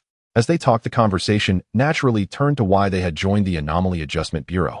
Everyone was curious about the achievements of the venerable Wu Zheng, as they had never encountered a true martial artist who had practiced for a lifetime. Although Wu Zheng claimed that he had practiced for a lifetime without achieving anything remarkable, the others clearly did not believe him. Wu Zheng, though somewhat helpless, smiled and began to recount his stories to these younger generations. Through Wu Zheng's narration, everyone learned that despite his appearance of being in his 50s or 60s, he was actually over 90 years old. However, he had not always looked this way. Prior to receiving the rainbow orb, he had difficulty even walking. As a man in his 90s, Wu Zheng had lived through the era of shattered mountains and rivers where blood stained the land. During his training, he had killed dozens of enemy soldiers and even assassinated several Japanese officers. However, since he had never joined the military, these stories remained largely unknown. After the founding of New China, he had concealed his identity and returned to a normal life. Even his loved ones were unaware of his skills, but such martial arts are not something one can easily abandon. Even while working in a factory, he continued to practice diligently every day, but others merely thought he was wasting his time. It was only after his retirement, when he fell ill, that his grandson accidentally discovered the Japanese sword he had kept, which brought his exploits to light. However, by that time, he was already 90 years old. It was only recently, when the celestial orb descended, that he returned to his youthful state. Wu Zheng's grandson was a colonel in the Dragon country's army system, and Wu Zheng was also aware of some of the country's policies. Now that he had returned to peak physical condition and even inherited the legacy of Bali Ming from Dragon and Snake Chronicles, he decided to enter the Anomaly Adjustment Bureau through his grandson Wu Guang. Upon learning of Wu Zheng's accomplishments, everyone immediately felt a sense of admiration for him. Chu Linger even repeatedly called him Grandpa, and the others followed suit, respectfully addressing him as Grandpa Wu. Wu Zheng naturally accepted this with pleasure. Not only these youngsters, but even if their parents called him, that he would be able to bear it. After Wu Zheng, everyone began talking about their reasons for joining the Anomaly Adjustment Bureau. The young girl Chu Linger, though seemingly eccentric, was actually an orphan who had fortunately met genuinely good people. Thus, unlike many orphans who suffered bullying, she lived quite happily. Chu Linger grew up in an orphanage in Shishui City, which was not large. It was run by an elderly couple who had lost their own children. The couple, who had been busy with work in their youth, could not spend much time with their child, which ultimately led to a tragedy. Their child accidentally fell from the upstairs while playing alone. Afterward, the couple chose not to have more children, but opened an orphanage to care for homeless children, treating each one as their own. When Chu Linger awakened, her superpowers, abnormalities began to appear around her, causing the elderly couple great concern. Fortunately, among the children they had previously adopted, one turned out to be a genius, excelling in academics. He joined the Yetobi-established Anomaly Adjustment Bureau as a researcher and recommended Chu Linger for the purpose of uncovering the source of her superpowers, which were exceedingly complex. Song Hongguang had it even simpler. He was already a government employee, albeit in a clerical position. Over the years, although he had become more adept at dealing with people, his heart remained steadfastly oriented towards the common folk, as someone who diligently worked for their benefit. However, his position did not often involve direct communication with the public, as he frequently faced documents and files instead. The sudden awakening of the secret techniques of the Akimichi clan and the multiplication technique from Naruto left him utterly astonished. Without the slightest hesitation, he reported the situation to his superiors and was promptly airlifted to the Abnormal Investigation Bureau, becoming a new member. As for Li Mingjie, when he recounted his background in a remarkably calm tone, it caused them to exclaim in disbelief that there truly existed a protagonist in this world. Since learning to speak at the age of 1, Li Mingjie has been remarkably quick in acquiring any knowledge or skill. Throughout his school years, he was always the top student, the other people's child in the eyes of his parents. Moreover, his talents were not limited to academics. In swimming, running, archery, horseback riding, basketball, and tennis, he excelled, effortlessly achieving levels that others could not reach, even with rigorous training. Upon reaching adulthood, he chose not to take over his parents' company, but to forge his own path. Although he had the benefit of his parents' connections, within just 3 years of establishing his own company, he became the captain of a large enterprise spanning several provinces. Having grown accustomed to the flattery of others, he developed a proud demeanor in an environment where he seemed destined for success in everything he undertook since childhood. However, despite his pride, he did not exhibit the arrogance typical of those second-generation individuals who have relied on their family's legacy. His character was not unpleasant. Upon realizing he had awakened the powerful ability to summon a divine dragon, he took the initiative to contact the government. Ultimately, he relinquished his role as a company owner, retaining only his status as a major shareholder, and resolutely joined the Abnormal Investigation Bureau, now riding the subway with them. After Li Mingjie finished speaking, the people on the same subway train were momentarily stunned. It felt as if they were listening to a novel, yet even the protagonists in novels face challenges. However, Li Mingjie had consistently sailed smoothly through life, and now he had awakened an ability that sounded the most prestigious among them, the power of divine dragon summoning. Yet many were puzzled by Li Mingjie's choice to abandon the role of a successful businessman to become an investigator in the Abnormal Investigation Bureau. If it were for fame, being an investigator was bound to remain under wraps unless the state could no longer conceal the truth. Perhaps then it might see the light. In response to everyone's inquiries, Li Mingjie simply replied, "My ability is what the nation needs. A wealth is merely a number to me. Since my joining benefits the country, why should I concern myself with my identity?" Hearing his words, everyone was deeply moved. The freshman Fong Minjing looked at him with eyes sparkling with admiration. Young, handsome, wealthy, responsible, patriotic, and blessed with the aura of a divine dragon. What girl wouldn't be fond of him? No wonder a subtle pride always graced Li Mingjia's face. Chen Kuifeng thought to himself that if he had such a life, he would surely be insufferably proud. After everyone had shared, it was Chen Kuifeng's turn. He felt he had nothing much to say as he was just an ordinary person. However, the others found it hard to believe that an ordinary person could be recommended to join the first batch of the Abnormal Investigation Bureau. With no other choice, Chen Kuifeng had to share his experiences from the past few weeks. To his surprise, everyone unanimously considered him incredibly impressive, believing that they would have struggled to resolve issues with such ease. Upon learning that Chen Kuifeng had personally slain 2 undead creatures and a blood-soul demon summoned by an abnormal ability user, they clamored to hear the full story. This was understandable, since among them only Chen Kuifeng had truly faced and even killed those monsters. As an ability user, how could one not be curious about such monsters? Moreover, if they all joined the Abnormal Investigation Bureau, they would inevitably confront these monsters in the future. It was better to learn more now than to be caught off guard later. Thus, Chen Kuifeng was reluctantly compelled to start a seminar on monsters, even though he had only encountered 2 types. After listening to Chun Kuifeng's account, everyone realized just how dire the situation the country faced was. They had previously thought that those monsters posed no real threat to the nation, merely hiding away. Little did they know the truth was so grave. Just a single basic and weakest undead creature required to be ground to dust to be completely eradicated. What about more powerful ones? A chill ran down their spines. If they were to suddenly encounter an undead creature without any prior information, even with their formidable powers, they could easily be frightened away or even killed. After all, not everyone can remain calm and collected in the face of an indestructible being without succumbing to psychological collapse. Thinking of this, their admiration for Chun Kuifeng deepened, especially upon learning that he had first encountered an undead creature when he was just an ordinary person standing at a mere 1.70 meters. Not to mention the chihuahua's small stature. Who wouldn't feel a chill at such a sight? Moreover, those undead creatures are relentless towards humans or any form of life. A moment's inattention could lead to a chihuahua being capable of killing a human. Ding! As the conversation among them grew intense, the subway slowly arrived at its station. The doors opened with a hiss, and everyone exchanged glances and smiles before stepping out of the subway station together. There was already someone waiting for them outside. A stern-looking man in a military green vest, accompanied by several individuals in white lab coats who appeared more like researchers than doctors. Welcome to Training Base C-103. I am Han Feng, the chief instructor here. You will undergo a training and observation period lasting half a month. Only those who qualify will officially become abnormal investigators. Our staff will tailor training plans based on your respective abilities and data. As they stepped out, they suddenly realized they were no longer in the city, but in a vast valley surrounded by mountains. The area was spacious, and the buildings were neatly arranged with staff bustling around. It turned out this was the true training base, the future talent cultivation center for the Abnormal Investigation Bureau. It made sense, as some individuals' abilities could greatly impact their surroundings, making it impossible to conceal them in a busy urban area. Chun Kuifeng and his companions followed their instructor Han Feng to a building constructed entirely of steel, then entered one by one.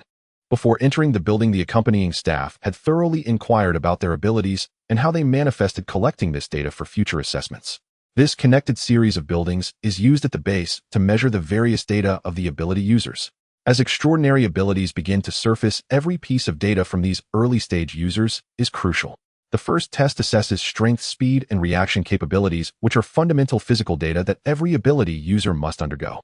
First up is the Force Measuring Instrument, a product newly developed by the Dragon Nation capable of detecting a striking force of up to 20 tons while ensuring precision. This round is quite simple, it's just a target practice. Regardless of your strength, you just need to strike the target with your utmost power. The group lined up preparing for the test. At the front was the always smiling chubby guy Song Hongguang. He took a deep breath, and his previously corpulent body swelled even more, as if energy was flowing within him. Local amplification technique. With a loud shout, his right fist suddenly grew enormous and smashed into the upright target of the force measuring instrument. A loud bang echoed, and the numbers on the adjacent screen began to fluctuate wildly before finally stabilizing. Song Hongguang maximum strength 4.5 tons. This is a force of 4.5 tons. It could shatter a person's body into pieces with a single blow. Next up was Wu Zhong. He slowly assumed a boxing stance, his veins bulging, and a gurgling sound of liquid flowing could be heard from within his body. He then slapped the target with his palm. An eye-catching number immediately sprang up. Wu Zhong maximum strength 1.8 tons. Though it seemed significantly less than Song Hang's, one must realize they come from entirely different systems. Wu Zheng could punch 10 times, each hit delivering 1.8 tons. Can Song Hongguang guarantee to deliver maximum damage every time? If his chakra runs out, he might struggle to even hit 1 ton. Next was Fang Minjing, who appeared quite nervous. She timidly extended her small hand and smashed it against the target. Fang Minjing maximum strength, 120 kilograms. This wasn't surprising, her ability wasn't focused on damage, and the 120 kilograms she achieved was entirely due to her healing powers boosting her. Next came Chu Linger. She hopped over to the target, and without any visible action the target was struck as if hit by a massive hammer, and a number appeared on the force measuring instrument. Chu Linger. Maximum strength. 6 tons. This truly astonished everyone. A mere young girl turned out to have the strongest strength among those being tested. Even the recorder was taken aback, while the head coach Han Feng, who had been watching from the side, was wide-eyed in amazement. Next was Chen Kuifeng. He stepped up, took a deep breath, and delivered a punch to the force measuring instrument, while the recorder promptly noted his data. Chen Kuifeng maximum strength 2. 9 tons. Lastly came Li Mingjie, who had now infused himself with a hint of dragon power, transforming into a dragon human form, covered in scales though still shorter than Chen Kuifeng. Li Mingjie's strength was considerably greater than Chen Kuifeng's at the moment, but his transformed state did not last long, unable to hold out for even 3 minutes. However, he was still regarded as the strongest among them. Li Mingjie maximum strength 6. 8 tons. After testing strength, the next test was speed, requiring them to run on a 100-meter-long track. The testing personnel quickly recorded their data, followed by a reaction ability test. Besides dodging incoming projectiles within a room, they also needed to test their speed, writing, and visual acuity. After some commotion, everyone's data was compiled into a chart filled with various evaluations. Song Hongguang. Strength rating B. Speed rating D. Reaction rating C. Overall evaluation C. Psychic enhancement system further testing recommended. Wu Zheng. Strength rating C. Speed rating D. Reaction rating B. Overall evaluation C. Physical enhancement system further testing recommended. Fang Minjing. Strength rating F. Speed rating F. Reaction rating F. Overall evaluation F. Healing system recommended for logistics support team. Chu Linger. Strength rating A. Speed rating A. Reaction rating A. Overall evaluation A. Unknown system continuous observation recommended. Chun Kuifeng. Strength rating C. Speed rating C. Reaction rating C. Overall evaluation C. Physical enhancement system well-rounded development with no weaknesses further testing recommended. Li Mingjie. Strength rating A.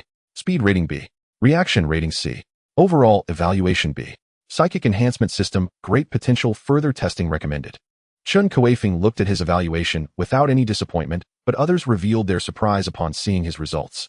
They did not expect someone as seemingly large and clumsy as Chun Kuifeng to possess such agility. Oh, everyone has strengths and weaknesses, but he was the embodiment of perfect balance and comprehensive development. As for Chu Linger, she was not included in this comparison. Her abilities were quite mysterious, as she could seemingly do everything one could think of, making her difficult to assess. However, their testing was far from over. This was merely the initial assessment. Subsequent tests would focus on their specialties and ability types, with each person facing different tests. For instance, Chun Kuifeng, due to his impressive paper data, underwent tests for defensive capabilities, recovery ability, and physical flexibility, among various others. When his results were revealed, everyone was stunned, because Chun Kuifeng truly had no weaknesses, and this was a state he consistently maintained, without any low or high periods. This is particularly important. Although Li Mingjie is strong, his abilities are unstable. When transformed into a dragonman, he is incredibly powerful, but once the time is up, he immediately reverts to his original form, barely stronger than an ordinary person. Chun Kuifeng, on the other hand, had previously fought monsters before joining the Anomalous Adjustment Bureau, so among these people aside from Wu Zheng and Chu Linger, none would be his match.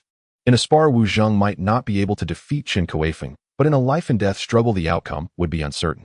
After gaining a general understanding of everyone's situation, Han Feng began assigning their future roles. Fang Minjing, being non-combat oriented, would naturally be placed in the logistics department, where her task would be to provide medical support. Apart from the necessary training, Fang Minjing only needed to work on enhancing her skills to make them stronger.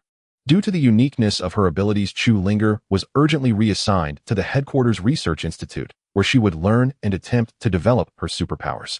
With such strength at a young age, she could easily become a trump card for the Anomaly Investigation Bureau. As for Chun Kuifeng and the others, they were directly appointed as anomaly investigators of the Anomaly Investigation Bureau by Han Feng's decisive command. Their duties included investigating and eliminating anomalies while protecting the public, making it one of the most dangerous jobs. However, this did not mean they would start working immediately. Before that, they were required to undergo a period of training. Among them, Wu Zheng, being a practitioner of traditional martial arts, did not need further training in combat skills. Instead, Lin Feng drafted him to help train Chen Kuifeng and the others in close combat techniques. After completing his test, Chen Kuifeng met the 3 anomaly investigators he had encountered before: Qin Lan Yu Yao and Wen Dingbang. Upon seeing Chen Kuifeng, they were exceptionally happy, as before his arrival, there had only been the 3 of them as investigators in the entire Shishui City Anomaly Investigation Bureau. They had just recently joined the bureau and also required training, so the arrival of Chen Kuifeng and his team significantly alleviated their mental pressure. Otherwise, with just the 3 of them, they would not have known how to protect the vast Shishui City. Yu Yao was still eager to have a match with Chen Kuifeng. After several entreaties, the 2 finally engaged in battle before everyone. Yu Yao inherited an incomplete legacy from the Qigong masters in the underground city. Nonetheless, even in its incomplete form, the Qi enhanced her physique to a formidable level. Except for lacking the raw power of Chen Kuifeng, her speed and reflexes were on par with his. Though slightly weaker, with the aid of Qi, Yu Yao could perform many feats that Chen Kuifeng could not, such as utilizing Qi bullets and enhancing her explosive strength instantaneously, a feat Chen Kuifeng could not block. In the end, however, Chen Kuifeng leveraged his incredible endurance to exhaust Yu Yao's Qi, ultimately securing victory. This battle, however, made Wu Zheng shake his head repeatedly. Yu Yao was somewhat better off having some foundation in military combat techniques. Though it did not perfectly align with her Qigong training, it was still an advantage over Chen Kuifeng, who was completely ignorant of combat. In Wu Zheng's view, Chen Kuifeng was merely relying on brute strength and speed, flailing about chaotically. If he had grasped some combat techniques, given his superior physical attributes, he wouldn't have struggled so much. He immediately approached Chen Kuifeng and began to teach him combat techniques step by step, as he did not want to see such a promising talent wasted. Of course, Wu Zheng did not immediately teach Chen Kuifeng traditional martial arts. Instead, he imparted some practical combat techniques. Traditional martial arts require long-term rigorous practice and a refined mental state to master, which could not be achieved without sufficient time compared to the rapid acquisition of combat skills. Wu Zheng was also willing to teach Chen Kuifeng traditional martial arts. Once he thoroughly understood these combat techniques, it would not be too late to teach him more advanced skills. In addition to close combat techniques, Chen Kuifeng and the others also needed to review firearms knowledge, the various rules and regulations of the Anomaly Investigation Bureau, the various documented anomaly creatures, and how to protect themselves while ensuring public safety. During this past half-month, Chen Kuifeng diligently studied, rapidly absorbing a wide array of knowledge and experiences. While his strength did not undergo a drastic transformation, he felt as if he had been completely reborn. Chen Kuifeng found it somewhat strange that he had not learned so quickly before. Why was he feeling significantly smarter recently? In the past half-month, his height had also continued to grow. Compared to when he first entered the Anomaly Investigation Bureau, he had gained a full 2 centimeters. Others, seeing Chen Kuifeng daily, did not notice any difference, but he was acutely aware that gaining 2 centimeters in half a month meant that if this continued for a year, he would grow over 20 centimeters. At this rate, when would it ever end? Chen Kuifeng felt some anxiety, but the intense training temporarily distracted him from his worries. The outside world had also been tumultuous. Since the appearance of the colorful light rain, the frequency of global anomaly incidents had surged, surpassing even a year's worth of incidents in just this half-month. This made the higher-ups feel an acute sense of urgency. Chief Instructor Han Feng was relentlessly pushing Chen Kuifeng and the others to their limits. Even the 3 of Yu Yao who arrived earlier had been dispatched ahead of schedule to commence their duties as anomaly investigators. During the training period of Chen Kuifeng and his team, the anomalies that emerged were suppressed by the police and military through sheer force, resulting in inevitable casualties. In just half a month, the number of public servants sacrificed had already exceeded what would normally occur in several years. How could this not be heartbreaking? Ordinary people had little resistance against anomalous creatures, and even the police were no exception. However, during this period, some latent abilities among individuals in the civilian population surfaced.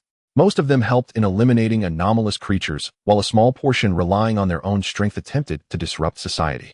The fate of these individuals was of course predictable. While Longhua faced some unrest, it was nowhere near the chaotic level of the Lighthouse Nation, where many ability users openly clashed with the military and police, demanding to carve out their own territory. Given the situation in the Lighthouse Nation, one can only imagine how things were in other countries. Over the past half-month, the international landscape had become exceptionally chaotic. In some small nations in the Black Continent, their governments were overthrown by ability users, plunging them into a state of anarchy. Fortunately, Longwa responded quickly, initiating a global evacuation operation and imposing entry restrictions. Non-Longwa nationals who left would find it nearly impossible to return. As for those illegal foreign nationals residing domestically, they were swiftly invited back to their home countries. Normally, such actions would provoke international outrage, but now that every nation was preoccupied with its own issues, no one could afford to criticize Longwa. Longwa was also quite decisive. Not only did they begin removing illegal foreign nationals, but even those Chinese who had acquired foreign citizenship were arrested at the first sign of instigation or leading public opinion, charged with espionage. Longwa knew that if they missed this opportunity, they might not have another chance for a long time. The current turmoil was merely temporary, a result of its sudden emergence, catching all nations off guard. Once the major world powers reacted, the current ability users would stand no chance against the state. While retaining them had international implications in the past, at this juncture, allowing them to incite public sentiment could lead to consequences of a different magnitude. However, with such significant events occurring internationally, it was impossible to keep it under wraps. The government had initially planned to keep the Anomaly Investigation Bureau in the shadows, but after the Lighthouse Nation was the first to issue an international statement revealing the existence of anomalous ability users and boldly announcing the establishment of the world's first superhuman department, the SHIELD Bureau, and calling upon all superhumans to join in safeguarding the Earth, the government began to consider whether to bring the Anomaly Investigation Bureau into the limelight.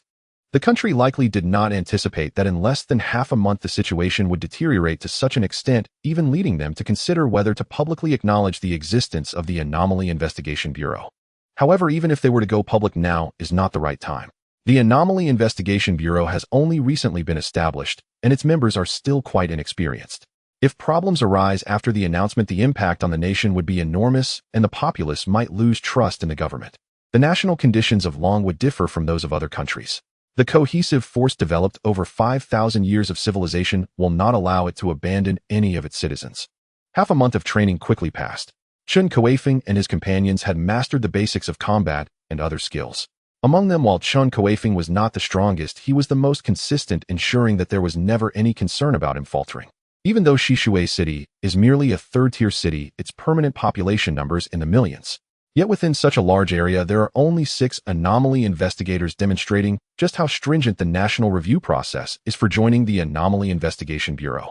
Due to the scarcity of personnel and the danger of the job, all anomaly investigators are paired up during investigations. The newly established Anomaly Investigation Bureau cannot afford any losses. Although recruitment for the second and even third batches has begun, given the pace of changes in this world, it is evident that before the training of the second and third batches of anomaly investigators is complete, Chen Kuifeng and his team will bear the brunt of the pressure. At this moment, Chun Kuifeng and his companions were once again on the subway. They had arrived with 6 people, but only 3 were returning. Chu Linger remained at the headquarters of the Anomaly Investigation Bureau for training, and with her abilities, she was destined to become a vital talent. As for Fang Minjing, due to her healing abilities, she had left the training base days ago with Yu Yao and others. Of course, she would not confront the monsters. Instead, she would stay at the Anomaly Investigation Bureau in Shishui City, ready to treat any injured investigators during their missions. The other individual is, of course, Wu Zheng. At over 90 years old, although his body is still in peak condition, the Anomaly Investigation Bureau values not his combat abilities, but rather his martial experience and methods of practicing traditional martial arts. Moreover, Wu Zheng's martial arts skills do not provide him with much advantage over Chun Kuifeng and the others. Thus, he was assigned to Training Base C-103 as a combat instructor, training the next batch of recruits, while also teaching military personnel within the armed police system traditional martial arts. While the results may be slower compared to those with special abilities, it is nonetheless a skill that can be disseminated. As for the others, whether it be Qin Lan's gunfighting skills, Yu Yao's Qigong heritage, or Song Hangzhuang's chakra training methods, the rest simply cannot practice them. Perhaps these are powers unique to them, or perhaps the time is just not right yet. Just as they had done upon arrival, the director of the Anomaly Investigation Bureau in Shishui City was waiting for their return. After Chen Kuifeng and his companions disembarked, he promptly approached them and saluted. Welcome to officially join the Anomaly Investigation Bureau. My name is Tian Zhonghua, and I will be your superior. I presume that before you left the training base, they had already assigned you to your teams. The situation is becoming increasingly urgent. Not only are unusual phenomena on the rise, but even criminals are starting to stir during this opportunity. As Tian Zhonghua spoke, he led Chen Kuifeng and the others to the equipment storage. Inside were the latest specially crafted gear for anomaly investigators created through the research of the technology's knowledge and materials derived from the luminous orb. Due to the military and police focusing most of their forces on exterminating and investigating these anomalies, this has led the vermin lurking in the shadows to develop ideas they shouldn't have. Now that you are in position, it's time to unleash your potential and deal with those scoundrels. After passing through several security checkpoints, Tian Zhonghua opened a sealed warehouse. Chun Kuifeng and the others followed him in, and they saw that this not-so-large warehouse was filled with 6 storage racks, 3 of which were already empty, indicating that Yu Yao and her 2 companions had taken their gear. Given that each investigator has different abilities, the equipment assigned to each anomaly investigator is custom-made. Aside from general gear, the rest differs from person to person. There are 4 common pieces of equipment: a nano-combat suit, a multifunctional positioning communicator, a Type 1 electromagnetic pistol, and 4 button-sized bombs filled with cutting-edge technology. Do not underestimate these bombs, each has a different effect. One is an explosive device with power comparable to a howitzer, another generates a weak electric field that stuns and paralyzes any living being within 10 meters. One creates frost-releasing sub-zero mist, while the last is an alarm device used to repel ordinary humans. That small button bomb emits a continuous wave that causes all humans within its range to feel an involuntary sense of annoyance, making them instinctively move away from the bomb's location. Aside from some mild dizziness afterward, there are no other side effects. The others were not overly surprised by the function of these pieces of equipment. In times like these, even if a doorman were to suddenly appear, they would not find it strange. The nano-combat suit possesses certain bulletproof and cut-resistant features, and its design varies according to each individual's abilities. Moreover, according to the differences in abilities among Chun Kuifeng and his companions, each of them has been equipped with a personalized piece of gear. Li Mingjie received a transparent protective shield. After transforming into a dragon man, he is arguably the strongest among them, but before the transformation, he was relatively frail. A shield with exceptional defensive capabilities finally surpasses many weapons. Song Hongguang received a grappling gear set. Having acquired the duplication technique, he does not lack in strength, but speed and agility are his weaknesses. This automatic assisting grappling gear can pull people toward him or pull him toward them based on his movements, greatly enhancing his attack range. However, if he encounters a situation where the intelligent grappling gear cannot lock on, he will have to operate it manually. Chen Kuifeng, on the other hand, received a massive black greatsword. This is not Yanggua's black iron sword. This one is sharpened. Chen Kuifeng's strength, physique, and speed are all perfect, yet this also creates a problem: his attack power is somewhat lacking. This heavy black greatsword was custom-made to compensate for his shortcomings. Even if Chun Kuifeng does not know how to wield a sword, he can still unleash tremendous power simply by swinging the massive sword due to its weight and sharpness. What a fine sword! Chun Kuifeng couldn't help but praise it upon receiving the heavy sword, though he couldn't quite articulate what made it so exceptional. Despite how effortlessly Chun Kuifeng wielded it, the sword's weight had indeed reached a staggering 300 kilograms. Aside from Chun Kuifeng, even Li Mingjie and Song Hongguang could not hold it for long, as they certainly couldn't maintain the Dragon Man and doubling technique states continuously. This sword measured a remarkable 2 meters in length, 30 centimeters in width, and had a thickness of 10 centimeters. Rather than being a sword, it was more akin to an iron pillar. Chun Kuifeng swung it lightly, but being unfamiliar with such weapons, he unexpectedly drove it directly into the iron platform, holding the equipment, producing a piercing sound as it cut through the steel. Although Chun Kuifeng possessed great strength, it was improbable for him to be capable of such feats. The best explanation was that the sword's sharpness exceeded all expectations, akin to cutting through mud rather than iron. However, carrying such a long sword openly would make it exceedingly conspicuous wherever they went. The logistics personnel of the Abnormal Adjustment Bureau clearly would not overlook this issue, thus the sword could be stored in a designated vehicle, and its sheath was disguised as a cylindrical object wrapped in metal and leather resembling an oddly shaped piece of art. After resolving the equipment issues, Chun Kuifeng and his team were ready to dive into work. Due to the previous lack of personnel to avoid anyone being left behind, Yu Yao and her 2 companions would act together. Although this method was less efficient, it prioritized safety. Now that Chun Kuifeng and his group had arrived, they could finally divide into 3 teams, increasing their work efficiency threefold. As for how to divide the teams, that had already been discussed prior. After half a month of training, everyone had gained considerable insight into each other's abilities, making their emergence timely. The Abnormal Adjustment Bureau employed a model of senior members guiding newcomers. Although Yu Yao and her 2 companions hadn't been out longer than Chun Kuifeng and his group, they were still considered veterans. Qin Lan and Song Hongguang formed one team, One specialized in ranged attacks while the other excelled in close combat, with one being agile, like an assassin, and the other bold and direct, perfectly complementing each other. Li Mingjie teamed up with Wen Dingbang. Prior to transformation, Li Mingjie was quite weak, while Wen Dingbang's summoned creatures could entirely protect them and serve as scouts acting as cannon fodder until Li Mingjie truly needed to transform into the Dragon Man. This way they could evade many dangers and allow Li Mingjie to conserve considerable stamina. As for the fierce military flower Yu Yao, she naturally teamed up with Chen Kuifeng. From the perspective of the Abnormal Adjustment Bureau, although Chun Kuifeng's physique was powerful, he lacked any special energy. Despite having a history of annihilating ethereal beings, would he still be able to achieve merit against ghosts and monsters? Both Li Mingjie and Song Hongguang possessed special energies capable of inflicting damage on those ethereal beings, so there was no need for them to team up with Yu Yao, who shared a similar capability. Yu Yao's energy was the legacy of the energy masters from the underground city, which differed from others by containing both light and electricity. Either attribute could severely impact ghostly entities.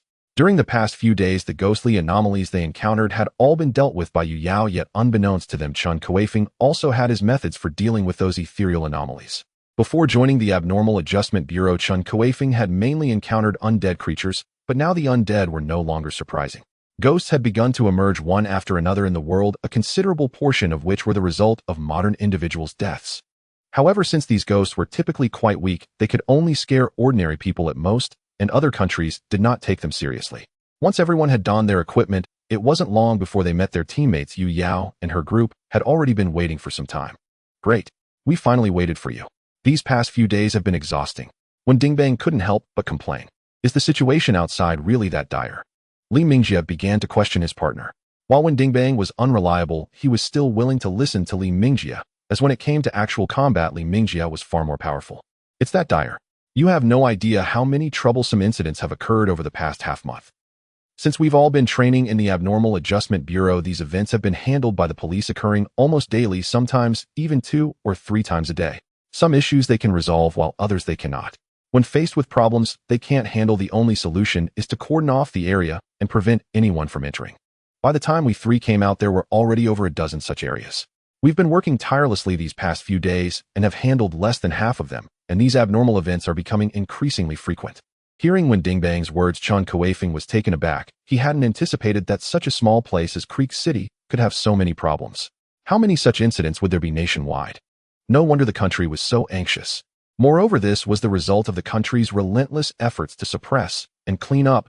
Chun Kuifeng could hardly imagine what chaos those countries under capital control were experiencing now.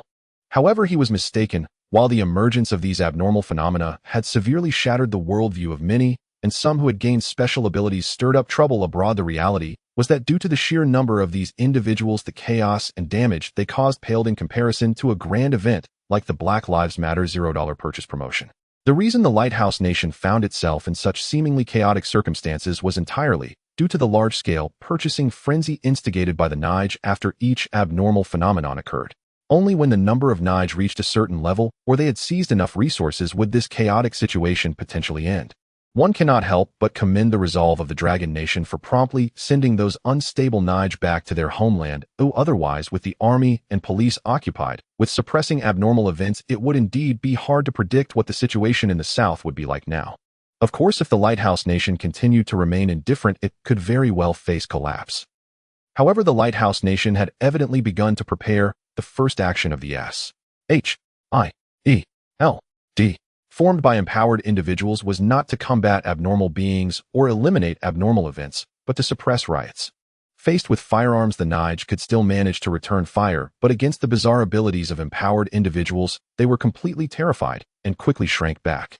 If nothing unexpected occurs, it won't be long before the Lighthouse Nation transforms back into a land where even the air is filled with a sweet scent of freedom. It's just a pity that the intellectuals within the Dragon Nation will likely not witness this scene, as they have mostly been cleared out. Due to the time constraints, the Anomaly Adjustment Bureau cannot allow them to chat idly. The sooner all the abnormal events are resolved, the greater relief will be achieved regarding the energy and effort expended on these incidents. There are currently 8 existing abnormal events with an average of 3 assigned to each group. The group with 1 less is comprised of Song Hongguang and Qin Lan, as they are the weakest in overall strength and thus require some consideration. At this moment, Chun Kuifeng and Yu Yao have boarded the Bureau's dedicated vehicle, which outwardly appears to be merely a pickup truck adorned with waterproof leak repair advertisements. However, its cost is as high as 1 million. This is merely the manufacturing cost, not the retail price. It is fortunate that this vehicle is spacious, though otherwise, given Chun Kuifeng's physique, he would feel somewhat constrained in any vehicle. They are currently en route to a central park in the downtown area of Shishui. During normal times, this park sees a fair number of visitors strolling about, and at its center lies a sizable lake with a small river running east to west through the lake, making it a hub of activity. However, things are different now. 10 days ago, 3 children drowned while playing in the central park, and a small dog perished alongside them. Initially, the police believed this was just an ordinary accident and did not take it seriously. They merely dispatched professional recovery personnel before returning to the station. But strange occurrences ensued. The recovery personnel searched extensively, yet could not find the bodies of the children. This was quite puzzling as the lake is not particularly large. Some speculated that the river might have swept them away given that the lake is connected to the small river. However, it seems unlikely that they could vanish without a trace in such a short time. After all, it is just a small river and does not have a strong current. That was not the end of it. While it was unfortunate not to find them that day, they could continue searching the next day. However, no one expected that on the very night of the incident, the recovery personnel responsible for diving into the water would coincidentally gather by the small lake and walk straight in, watching as the water submerged them without a hint of struggle. In addition to them, a man and a woman also drowned. One was a drunkard while the other was a young woman hurrying to her night shift, both of whom were now missing without a trace. The remaining recovery personnel were oblivious to what was happening until the next day, when all those who had entered the water were absent and their families reported not seeing them. The recovery company staff quickly realized that something was off and dared not enter the water again. Those in this line of work naturally have more faith in such matters than the average person, and they hurriedly contacted the police. Upon reviewing the surveillance footage, the police discovered that several more individuals had perished that night. They were aware of the existence of abnormal phenomena and immediately informed headquarters, dispatching personnel to seal off the entire Central Park, prohibiting anyone from entering citing a toxic substance leak. Such matters could not be exposed. While driving, Yu Yao relayed some information regarding the current task to Chun Kuifeng, who held several printed A4 papers in hand. These reports were compiled by Yu Yao and her colleagues over the past period. Keywords like drowning and lake easily evoke the ancient legend of water ghosts seeking substitutes. Although the police are not afraid of sacrifice, they understand that they cannot solve such cases solely by themselves and must wait for the personnel from the Anomaly Adjustment Bureau to take action. Due to her inheritance as a Chi master, Yu Yao's energy attributes counter these ghostly creatures, which is why this task has naturally fallen to their group. However, all of this is merely speculation. The anomalies have just begun to manifest, and no one knows what has caused this situation. Chun Kuifeng and the others will need to conduct their own investigation once they arrive. Creek. A pickup truck adorned with waterproof leak repair advertisements pulled up to the parking lot next to the Central Park, which people were avoiding. The police stationed here had long been notified and hurried over, saluting Yu Yao and Chun Kuifeng in the vehicle. "Hello, please show your credentials." The one who approached was none other than Chun Kuifeng's acquaintance Wang An. After recovering from his injuries at the hospital for over half a month, he was brought back to the police station. Fong Minjing treated him, and he was immediately thrust back into the demanding work as manpower is currently scarce, and he could not afford to linger in the hospital. Although Wang An knew Chun Kuifeng and was aware of his whereabouts, the procedural steps were necessary. This was not done to create inconvenience, but for safety. After verifying Chun Kuifeng and Yu Yao's credentials and scanning their fingerprints and voice prints, Wang An finally returned their identification. Once the series of procedures was completed, Wang An seemed to have set his mind at ease, exhaling deeply as he said, "You finally made it. Come on. I hope you can quickly find the culprit behind this case." Wang An chose not to reminisce with Chun Kuifeng, knowing that time is of the essence. He led Chun Kuifeng and Yu Yao inside, while briefing them on the situation at the Central Park. In fact, even though the police had sealed off the entire Central Park, at least one person still died here daily. After all, there are always curious individuals who like to tempt fate. The more people are prohibited from entering, the more they are inclined to do so. Even though the entire area surrounding the Central Park has been barricaded with iron sheets, it cannot deter those with intentions. Given the current shortage of police, they can stop 1 or 2, but they cannot stop hundreds. Even if no one enters, there may still be police officers who quietly disappear without anyone noticing, making the situation here extremely critical. Every second of delay could mean another life lost. Chun Kuifeng and Yu Yao exchanged glances, realizing the gravity of the situation. Even 2 officers had already sacrificed their lives. Yet despite this, the officers remained steadfast, even if the next to fall could be themselves. They know full well that allowing just one or two curious individuals to enter might prevent further casualties among themselves, yet no one would dare to do so.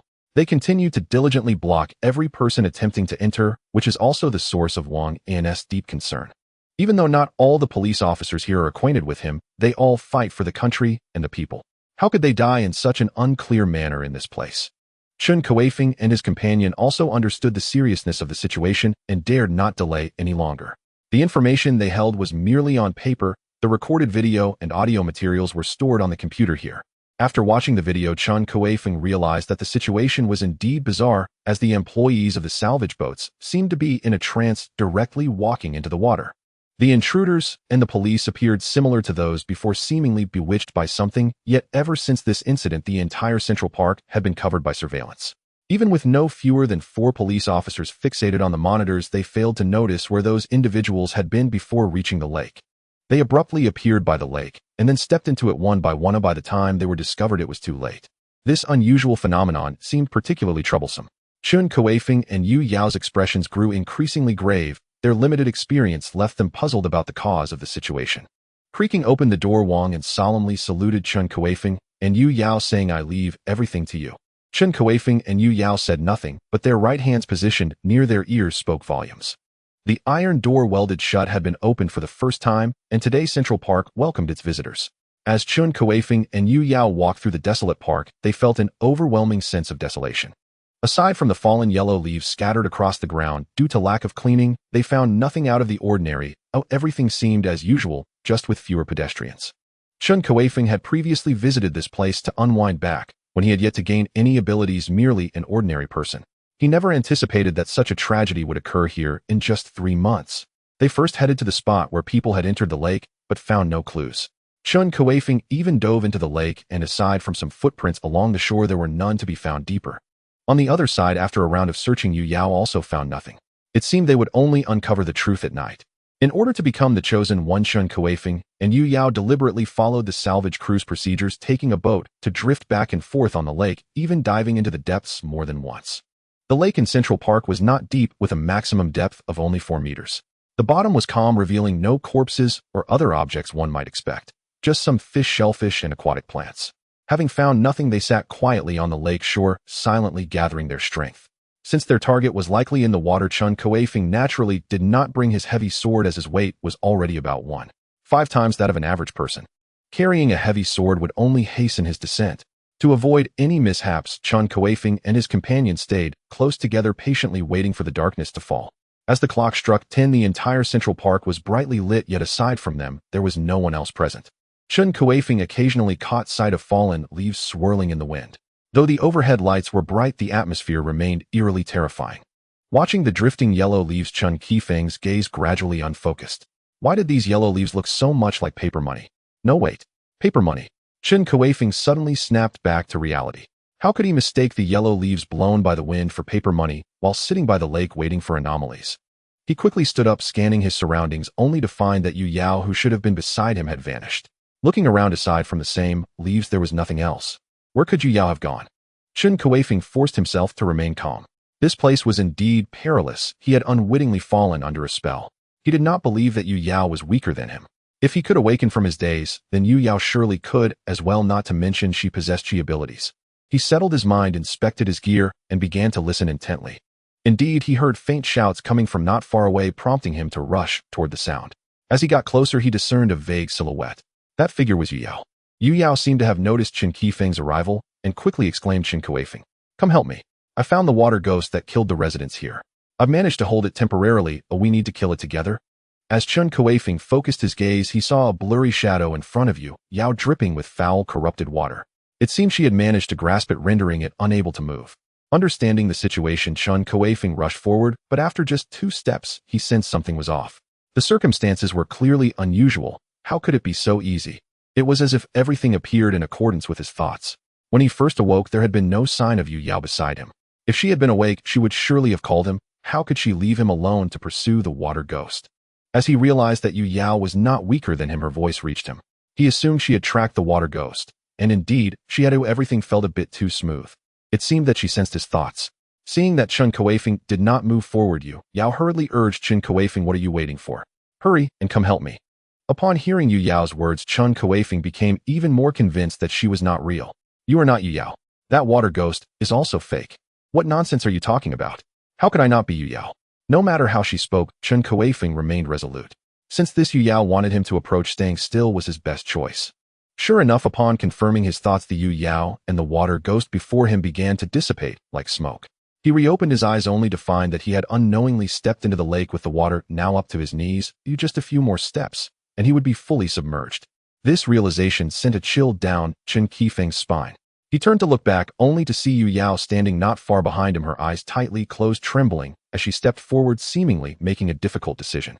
Chun Kuifeng immediately wanted to pull Yu Yao back to the shore, but suddenly noticed something was wrong. Before entering, they had agreed with Wang and that if anything fell amiss, they would contact them immediately. Yet now they had both entered the lake, and there was not a single sound. Zizizi, Chen Kuifeng's earpiece suddenly crackled to life. Brother Chun, you finally woke up. That's great. Just now I don't know what happened, but you and Miss Yu seem to have been possessed walking into the lake. I shouted for you, but it was useless. Fortunately, you finally woke up. Quickly go stop Miss Yu. We need to call for reinforcements now. Chun Kuifeng's face turned extremely pale as he crushed the earpiece hanging on his ear, a cold dread flooding his heart. Chun Kuifeng immediately halted the step he was about to take. Regardless of what the other party intended, it was most appropriate to act contrary to their wishes. He glanced around, fully aware that he was still within an illusion or a dream. Such a vivid illusion was no wonder that those people would unknowingly walk straight into the lake. Perhaps to entice Chun Kuifeng to move forward, Wang N's anxious voice echoed through the earpiece on Yu Yao, who was not far from him. Chun Kuifeng, what are you doing? Why did you destroy the communicator? Yu Yao is in great danger now. If you don't save her soon, it will be too late. Chun Kuifeng chose to ignore everything before him, paying no mind to Wang N's voice that had transformed into a shape of urgency. Not only that, but he also slowly closed his eyes and plugged his ears. Since everything he saw and heard was fake, it was better to trust the feelings deep within his heart. Before him lay a darkness, and the surroundings were silent. Chun Kuifeng calmed his mind, as if grasping something, quietly sensing the pulse within the suffocating silence. Gradually, he felt a flicker of light emerge from the darkness. The once eerily quiet environment now bore faint sounds of wind and rustling leaves. It felt as though he had shed some invisible barrier, truly arriving in the real world. He opened his eyes and found little difference between this sight and that in the illusion. The only distinction was that he had reached the edge of the small lake instead of stepping into it. Of course, the earpiece he wore continued to play Wang An's anxious voice, and Chun Kuifeng was absolutely certain that this world was now real. While he couldn't recall when he had been ensnared, it was clear that whatever had led him into the illusion must have left some trace. Moreover, Yu Yao remained trapped in the illusion, already submerged in the water with the surface reaching her chest. Brother Wang and I am awake now. Please remain silent. I will awaken Yu Yao at the right moment. After receiving Wang An's response, heaved a sigh of relief outside Central Park. If both agents from the Anomaly department were to perish here, it would be terrifying. Fortunately, Chen Kuifeng had regained consciousness in time. After shutting off his earpiece, Chun Kuifeng did not immediately wake Yu Yao, but silently approached her from behind, mimicking her posture as he waded into the lake, carefully observing her to find anything affecting her. However, he found nothing and could only silently follow Yu Yao. Although the water now covered Yu Yao's head, he wasn't overly worried. Since they had come to investigate the water ghost incident, they had already equipped helmets providing oxygen, so there was no immediate concern about breathing. As they delved deeper, Chun Kuifeng noticed something unusual. At the bottom of the lake in Central Park, a glowing vortex was slowly pulsating, which had not been there when they explored during the day. Clearly, they had found the source of the disappearances. However, what this vortex truly was remained unknown. Seeing Yu Yao approaching it, Chun Kuifeng realized it was time to wake her and stepped forward to shake her shoulders, shouting, "Wake up." Clearly, Yu Yao was dazed. She distinctly remembered having killed the culprit in Central Park with Chun Kuifeng, a water ghost adept at luring people to drown. Now she was on her way back to report, but suddenly she heard a loud shout, and everything in front of her shattered. When she opened her eyes again, she found herself at the bottom of the lake, confronted by a massive shadow. Yu Yao was startled and instinctively kicked out, without thinking, her leg crackling with energy. However, her right foot was caught by a heavy hand, preventing her from advancing. "Yu Yao? It's me. You just fell into an illusion. I followed you to the bottom of the lake and woke you up after seeing this thing." Hearing this voice and seeing this figure, it had to be Chun Kuifeng, but hadn't he been injured by the water ghost? No, wait. Yu Yao quickly realized, her face flushing with embarrassment. Earlier, when they discussed strategies, they had considered the possibility of encountering an illusion. At that time, she had joked that Chen Kuifeng might be like a foolish gorilla led around by the nose, only to find herself in that very situation, ultimately relying on Chen Kuifeng to wake her. Fortunately, they were underwater, and it was quite dim below the surface. Moreover, with the helmet on, otherwise Yu Yao would have wanted to find a hole to hide in. She felt as though Chen Kuifeng was laughing at her, instantly filled with irritation. Although she understood that his delay in waking her was to find the source, just thinking about being watched like a monkey by Chun Kuifeng made her feel uncomfortable all over. Nevertheless, Yu Yao was aware of the gravity of the situation. She shot Chun Kuifeng a fierce glare, but with the helmet and the constraints of the water it had no effect. Is this the place? She swam to Chun Kuifeng's side, gazing at the flickering vortex with a serious expression. Was this the thing that had embarrassed her so? Due to the lack of clarity underwater, Chun Kuifeng and Yu Yao did not notice the translucent spatial fluctuations surrounding the vortex. They did not dare to try it lightly. To test the safety of the vortex, Chun Kuifeng casually found a dead branch at the bottom of the lake and slowly poked it toward the vortex. However, the vortex seemed to be non-existent. The dead branch drifted back and forth without causing any impact. Chun Kuifeng and Yu Yao exchanged glances, and Yu Yao unleashed a blast of energy toward the vortex. Given the uncertainty of the situation, they could not take risks. If they could destroy the vortex with just this energy wave, it would indeed conclude the incident. Although some may not have perished, it was clear there was no time to worry about that now. However, this matter clearly would not end so easily. Yu Yao's chi wave, just like that withered branch, had no effect on the swirling vortex, emitting a faint glow passing straight through it and gradually dissipating under the obstruction of the lake. Yu Yao was utterly astonished. The opponents she had encountered before, even the ethereal spirits, could be struck by her attacks. Why was it different when facing this vortex? Moreover, this vortex was clearly abnormal. It was definitely not simply a result of light projection, and the fact that both of them were affected by an illusion here must have been caused by this vortex. Seeing her attack ineffective, Yu Yao was at a loss. She turned to Chun Kuifeng and asked, what exactly is this vortex? Even my chi wave cannot hit it. Clearly this is not something we can resolve. We need to bring someone else to try. Chun Kuifeng hesitated. Considering the situation here, delaying even a day could potentially cost another life, and he wanted to give it a try. Let me give it a shot. Yu Yao did not stop him, but she did not believe Chun Kuifeng could do anything against that vortex. Chun Kuifeng took a deep breath and slowly swam to the side of the vortex. To ensure safety, he did not lean his whole body against it, but first extended a finger to tentatively poke at the glowing vortex. But the result was no different from what happened with the withered branch and Yu Yao's chi wave. It was as if the glowing vortex did not exist at all. Chun Kuifeng steadied his mind and reached out to grasp the glowing vortex, but the result was the same. Seeing this, Yu Yao shook her head, wanting to call Chun Kuifeng back. But for some reason he did not move. Instead, he withdrew his hand and stared at his palm, deep in thought. After his hand had just grazed the glowing vortex, he felt no effect, yet a sudden sensation arose in his heart. If he wished, he could completely touch this glowing vortex. This feeling came quite abruptly, reminiscent of his first encounter with the Blood Soul Demon. At that time, he thought he could never touch it, yet the outcome was beyond his expectations. Perhaps this time could also defy logic. Chun Kuifeng firmed his resolve, clenched his fist, and struck fiercely at the glowing vortex. Yu Yao was about to say it was a futile effort, but the ensuing events stunned her. That seemingly insubstantial, almost non-existent glowing vortex began to ripple from Chun Kuifeng's punch. What?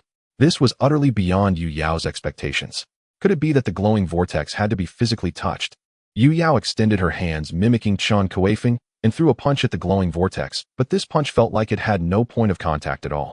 Instead, she was pulled toward the center of the vortex, and had Chun Kuifeng not pulled her back in time, who knew what might have happened. Let me handle this. Chun Kuifeng pulled Yu Yao behind him and continued to punch the glowing vortex. Yu Yao indeed became somewhat dazed. What was going on? Did the glowing vortex recognize people? As Chun Kuifeng continued to punch, the glowing vortex began to ripple more vigorously, as if it were about to collapse. Seeing this scene, Chun Kuifeng naturally became more motivated, but he did not realize that within the vortex some beings had already taken notice of him. Perhaps fearing that Chun Kuifeng would destroy the vortex, several streams of green gas suddenly shot out from the center of the vortex at lightning speed. These streams resembled tentacles, violently grabbing Chun Kuifeng's arm and pulling him toward the glowing vortex. Caught off guard, Chun Kuifeng stumbled. He immediately steadied himself, using his hands and feet to brace against the edge of the glowing vortex, fighting against the green gas tentacles. Yu Yao, witnessing this turn of events, was also stunned. She quickly unleashed her chi wave, targeting the green gas tentacles. When the chi wave struck the tentacle, it immediately produced a sizzling sound as the energies canceled each other out. The tentacle was significantly weakened. However, it seemed to enrage the green gas tentacle. Suddenly more green gas erupted from within the vortex, wrapping around Chun Kuifeng's body like a zongzi and dragging him into the vortex. Yu Yao, startled, hurriedly attempted to rescue him, but there was no trace of Chun Kuifeng or the green gas left before her. She, unwilling to give up, unleashed another chi wave, but the result was exactly the same as before, passing straight through the vortex. No. Yu Yao couldn't help but shout in anger, tears streaming down her face. She wanted to rush into the vortex alongside him, but she knew she couldn't do that. Chun Kuifeng had already disappeared inside. If she vanished as well, the situation would only become more complicated. Reluctantly, she took one last look at the vortex, then turned and swam to shore. Chun Kuifeng had already been lost within, as she had to report the situation here to prevent further accidents. However, Yu Yao was still unwilling to leave. She wanted to stay here, believing that Chun Kuifeng would surely turn the peril into safety. After being dragged into the glowing vortex, Chun Kuifeng distinctly felt as if he had crossed a layer of space. Soon his body appeared in a spacious hall where the green mist tentacles that had pulled him in were nowhere to be seen. Chun Kuifeng stood up and surveyed this unknown space, feeling a surge of excitement in his heart.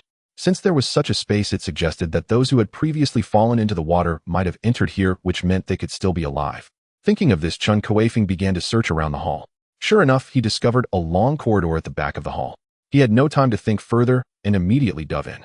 So much time had passed. Even if someone was alive after so many days without food, it would be hard to hold on. Though the corridor was not wide enough for two people to walk side by side, it was extremely dry with no sense of dampness or darkness. Strangely, as Chun Kuifeng walked, he suddenly noticed some patterns seemingly engraved on either side of the corridor. He approached and found unfamiliar characters on the walls along with some crude drawings. The characters were irrelevant since Chun Kuifeng could not understand them, but the drawings might very well record the history of this place. He stood before the first drawing and, using the light emitted from his helmet, began to examine it. The drawing was quite rudimentary, but with some guesswork Chun Kuifeng could barely make sense of it. The story depicted on the mural spoke of a place where people inexplicably fell into the water and disappeared without a trace. The locals invited a flying person who dragged a giant creature from a large lake and killed it. The creature's head was buried by the flying person in an underground palace bound with chains and suspended. The entrance to that sealed underground palace was vortex-shaped. From the story depicted in the murals along this corridor, if nothing unexpected occurs, the true culprit behind all these events should be the being whose head was severed and buried here. Chun Kuifeng couldn't help but feel a bit overwhelmed. Although the murals were quite primitive, he could guess that this was the tale of a certain immortal or cultivator vanquishing a demon. For both the combat methods illustrated in the murals and the stances of the figures depicted seem reminiscent of ancient Dragon Kingdom styles. A demon sealed by an immortal. Could he truly be a match for this malevolent creature, even if the latter had been sealed for countless years? However, he had no choice now. He had already fallen into the seal. Earlier, he had found no way out in the Grand Hall, and if he wished to escape, he would inevitably have to confront that wicked demon. Chun Kuifeng used his helmet to capture images of all the murals. Although he had never seen the characters depicted, perhaps the Bureau of Anomalies or some linguistics experts from the Dragon Kingdom would understand them. He continued down the corridor. It wasn't very long, and soon he reached the end. At the corridor's terminus, there should have been a stone door, but it had been smashed open from the inside out. This must be the work of that malevolent demon. Chun Kuifeng heightened his vigilance and cautiously stepped out of the corridor, finding himself before a reasonably sized cave. Above the cave was an opening, and in the center of the cave lay a massive skull bound by chains. Its shape resembled that of a lizard, yet bore similarities to fish. Even more uniquely, it had two short horns atop its head, and at a glance one could sense a certain majesty emanating from it. Within the skull, it seemed as if flames flickered, casting a green light from its eye sockets. Beneath the skull there lay a large number of human remains. By sheer quantity, they far exceeded the number of missing persons in the central park of Shishui City, suggesting a scale at least 10-fold or 100-fold greater. However, among those remains, there were also some humans still present. Judging by their appearances, they were likely the people who had vanished in the lake over the past few days. Seeing this, Chen Kuifeng's spirit lifted, and he immediately rushed towards them. However, as he got closer, he realized something was amiss. These individuals appeared on the brink of collapse, their eyes vacant, as if they had become mere husks.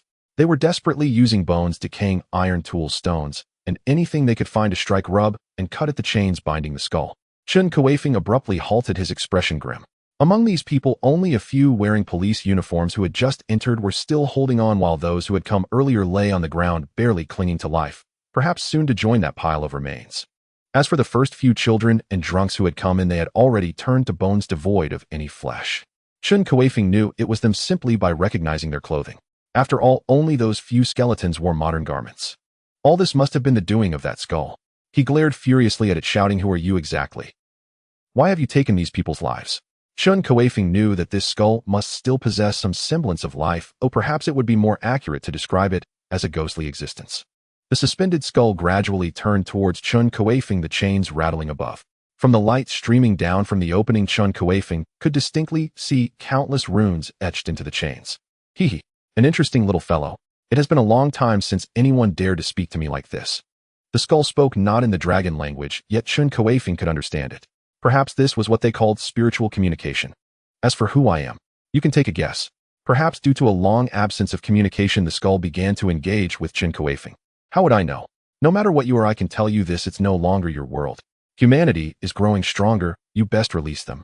Oh, you already know. Surprisingly, the skull seemed unconcerned by Chun Kuifeng's threat, instead responding with keen interest. We already know. Know what? Chun Kuifeng instinctively asked. Since the demon's skull hadn't attacked him immediately, he didn't mind trying to extract some information. Perhaps he could learn something astonishing from its words. It seems you don't know. Why would I tell you? After all, you can't escape this fate. The skull stated with a hint of amusement. Chun Kuifeng grew anxious, which were not his strong suit. Seeing the skull uncooperative, he resorted to cursing it directly. You are merely a defeated foe. What do you count for? You're nothing but a severed head imprisoned here, now reduced to this ghostly form, truly deserving of your fate. Undoubtedly, Chun Kuifeng's words enraged the skull. It suddenly began to roar, the shrill sound waves seemingly carrying a spiritual impact. Even those who had turned into mere husks were startled, clutching their heads, and weeping, evidently suffering greatly. Oh, I want you dead. Upon finishing, a torrent of green energy erupted from the skull, rushing towards Chun Kuifeng. At the same time, Chun Kuifeng felt the world around him blur, as if he had suddenly been transported to a different place. He now stood upon a vast expanse of water. Before him appeared a beast over 100 feet long, clad in dragon scales with 2 horns atop its head. This creature clearly exhibited dragon-like features, yet it could hardly be called a true dragon. The dragon aura that Chun Kuifeng sensed from Li Mingjia was far more authentic. This was evidently another illusion. Chun Kuifeng was certain he had just been in a dark cave. How could he suddenly be in such a place? You can't fool me, Chun Kuifeng declared. If he had never experienced such events before, he might have fallen for it. But since he had gone through something similar, deceiving him again would be quite difficult. The key to an illusion is immersion and realism. At this moment, Chun Kuifeng had already resolved that this was an illusion, making it easy to find flaws in it. To him, this illusion had slowly begun to resemble the effects of wearing 3D glasses. Conversely, the more he believed in it, the more real it would appear. Break for me, Chun Kuifeng roared, unleashing all his strength and striking forward with both fists. Boom. Crack. Crack.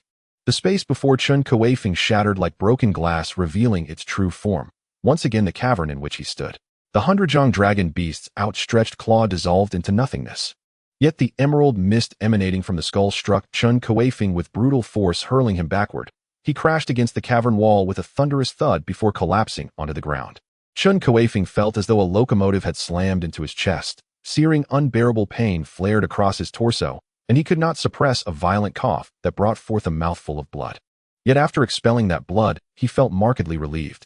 Unrelenting, the green mist coalesced into a clawed shape and slashed toward him with lethal intent. When courage meets courage on a narrow path, only the bolder prevails. Chun Kuifeng neither dodged nor retreated. Instead, he roared and drove a furious fist straight into the spectral claw. Predictably, he was hurled backward once more. Though the skin on his knuckles split open, it was still far preferable to being torn apart by those claws. Chun Kuifeng rose again. Just as he prepared to counterattack, he noticed the chains binding the skull, now glowing fiercely. Brilliant white light blazed forth from the ancient runes inscribed upon them, illuminating every iron link in an instant. Moreover, luminous runes carved into the surrounding cavern walls also ignited one by one, channeling energy along unseen meridians toward the central skylight, whereupon a dazzling pillar of white light descended, striking the skull with unerring precision. Though this sequence may sound drawn out, in truth it unfolded in the blink of an eye. The cavern's ceiling formation had activated spontaneously mere moments after the skull's first hostile move.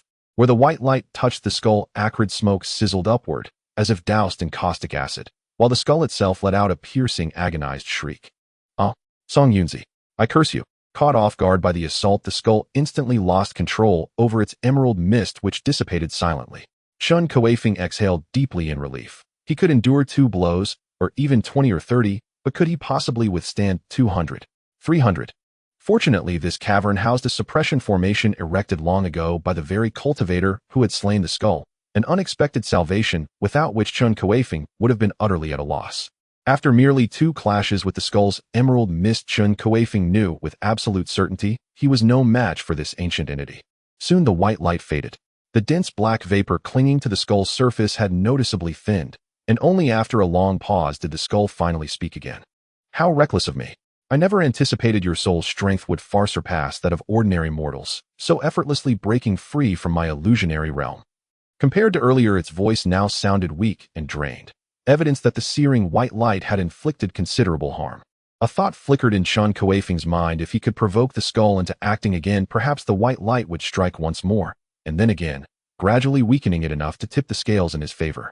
"Do you imagine perhaps that you can use Song Yunzi's formation to slay me? Cease such foolish notions. Had Song Yunzi truly possessed the power to kill me, why would he bother sealing me here with such a complex formation?" Though Chun Kuifeng did not believe a word of it, he acknowledged his own miscalculation. The skull was no mindless beast governed solely by instinct. Having discerned his plan, it would never fall for the same trick twice. But what did it mean? That his soul's strength exceeded that of ordinary people. "Let us strike a bargain. Release me, and I swear I will not harm you. Not even these others." The skull spoke suddenly. Chun Kuifeng sneered inwardly. Its true nature had finally surfaced. From the moment he entered this place, he'd seen the skull manipulating the police officers to hack violently at the chains, and their engraved runes, the corpses strewn across the floor, were surely victims of that very scheme. What else could an ancient sealed specter desire, other than freedom? Impossible. I know nothing of you. Not even your most basic identity. How could I possibly trust you? First, command them to stop. Perhaps realizing brute force would only trigger the formation's retaliation, and that its illusions had already failed, it astonishingly chose diplomacy. Very well, very well. Instantly the officers dropped their tools and collapsed motionless onto the ground. Had their chests not still risen and fallen faintly, Chun Kuifeng might have believed the skull had already slain them. "You must have seen the murals within the corridor. Most of what they depict is falsehood. I am a mirage dragon born in the Li River. For eons my kind and humanity coexisted peacefully, until that wretched elder cultivator Song Yunzi coveted a rare treasure I had chanced upon. He slandered me as a man-eater and schemed my death. Yet he did not foresee that the artifact had already fused with my essence. Even in death he could not claim it, and unable to obliterate my spirit, he chose instead to seal me here, fearing my vengeance. As you see, all I have done was to reclaim my freedom. Release me, and I shall grant you anything you desire." So it was a mirage dragon. No wonder its illusions were so masterful, ensnaring minds without trace or warning. Yet could it truly be innocent as claimed? Chun Kuifeng found that unthinkable.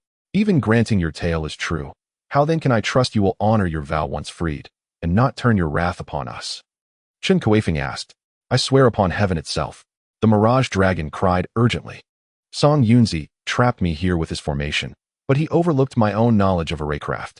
Though I cannot break the seal, I can extend my influence beyond it.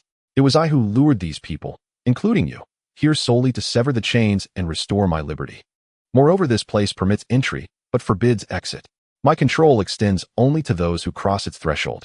Without dismantling the formation, you cannot leave either. Is that truly so?" Chun Kuifeng's unease deepened. He sensed, almost instinctively, that the mirage dragon spoke truth. A formation designed to imprison such a being would never allow casual comings and goings. A memory stirred. Chun Kuifeng paused and turned to the mirage dragon. "First tell me, when you said what you originally did not know, what did you mean by that?" "Well," the Shenlong hesitated for a moment, but ultimately decided to reveal some matters to Chun Kuifeng. "All right, even if I don't say anything, you will find out sooner or later." Chun Kuifeng had a premonition that the information Shenlong was about to share would be astonishing. To ensure he wouldn't forget, he activated the recording function of his helmet and repeated Shenlong's words, recording them himself. "You should know that I am not a being from your world. What I want to tell you is that my situation is not unique." Regarding such matters, Chun Kuifeng was already aware. What he wanted to know more was why beings like Shenlong who came from other worlds would collectively appear on Earth. Moreover, what were the colorful spheres that fell from the sky half a month ago? "You may not know, but the world I come from has been destroyed. Although I was sealed away by a formation at that time, I was still able to know some things about the outside world. Just a few hundred years after I was sealed, countless monsters suddenly appeared in my world. They were neither human nor demon, nor were they devils or ghosts. My world was destroyed by their hands." They are like locusts, utterly unkillable and relentless, and they will destroy everything in sight. Even the earth, rivers, mountains, and flora will be obliterated by them. My world could not resist for long and was completely destroyed. However, the cave where I was sealed seemed to be protected by something at the moment of destruction. When I regained consciousness, I found myself here. I discovered that this is a new world, and the cave I existed in has transformed into a secret realm attached to this new world.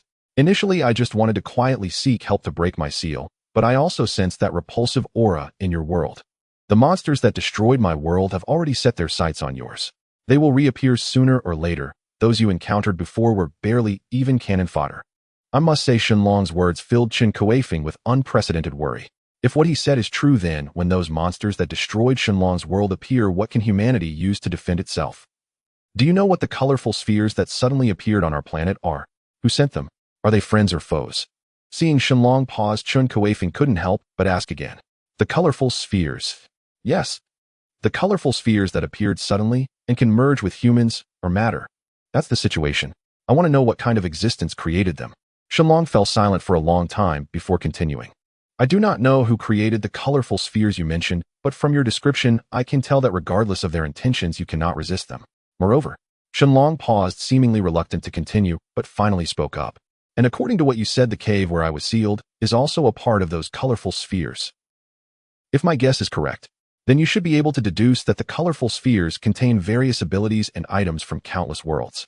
Does this not imply that all these worlds have been destroyed by those monsters? Chen Kuifeng's heart trembled violently. Even the already skeletal and wicked Shenlong was startled by his own conjecture.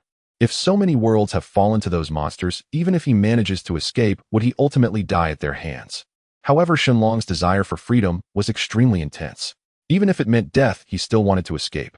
He had had enough of being sealed in the pitch-black cave. Little one, now that I've told you everything, can you help me break the seal? Upon hearing Shenlong's words, Chun Kuifeng regained his composure. He had to put aside his worries and began to bargain with Shenlong. If you want me to help you break the seal, you must agree to 3 conditions. Otherwise, I'd rather die here with you. Shenlong clearly did not take Chen Kuifeng's threat seriously. As soon as Chun Kuifeng finished speaking, it readily agreed. All right. As long as you can break my seal, I will agree to 30 conditions if needed. First, after I break your seal, you cannot harm any of us and must take us all out. No problem, I agree. Controlling them is merely to break the seal. Since I can leave, what do I need them for? Second, after you leave, you cannot harm any humans. No, that's impossible. I can only agree not to harm you and your friends. Then there's nothing to discuss. If you don't want to leave, then continue waiting. You? Forget it. I agree. Shenlong was about to lose its temper, but restrained itself. Among all those present, only Chun Kuifeng could help it escape quickly. The others were ordinary people, utterly useless. If it weren't for the fact that it couldn't control Chun Kuifeng, how could it be so constrained in negotiating with a human? Third, after you leave, you cannot appear in front of ordinary people, nor can you let them know of your existence. You're going too far.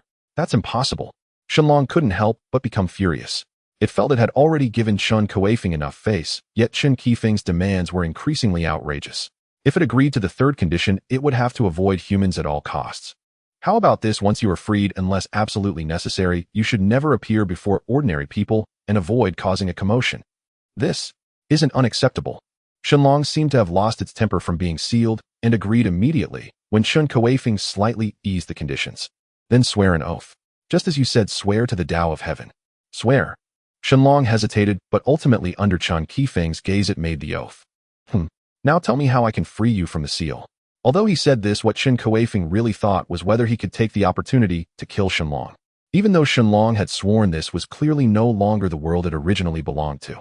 Would the oath still hold? Throughout it all, the Shindao dragon never once mentioned that it would keep its promise after leaving. It merely spoke empty words. If it truly wanted Chun Kuifeng to trust it, surrendering its soul core would be the most reliable means, yet the Shindao dragon showed no inclination to do so. How could Chen Kuifeng trust it then? His purpose in bargaining with the Shindao dragon was solely to confuse it and draw its attention. At that point, perhaps he could exploit the pretext of breaking the seal to quietly approach the Shindao dragon, and he might even have the chance to strike it down. Chen Kuifeng was already prepared for sacrifice. He dared not gamble.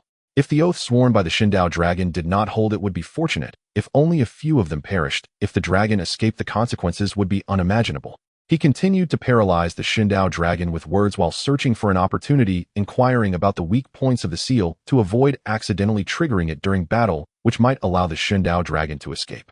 Though the iron chains were sturdy, that was only relative if the incantations engraved on them did not connect to the entire formation, severely restraining the Shindao dragon's energy. It would have likely broken free long ago. At this moment, the Shindao dragon spoke, addressing Chun Kuifeng. Do you see the heavenly well above me?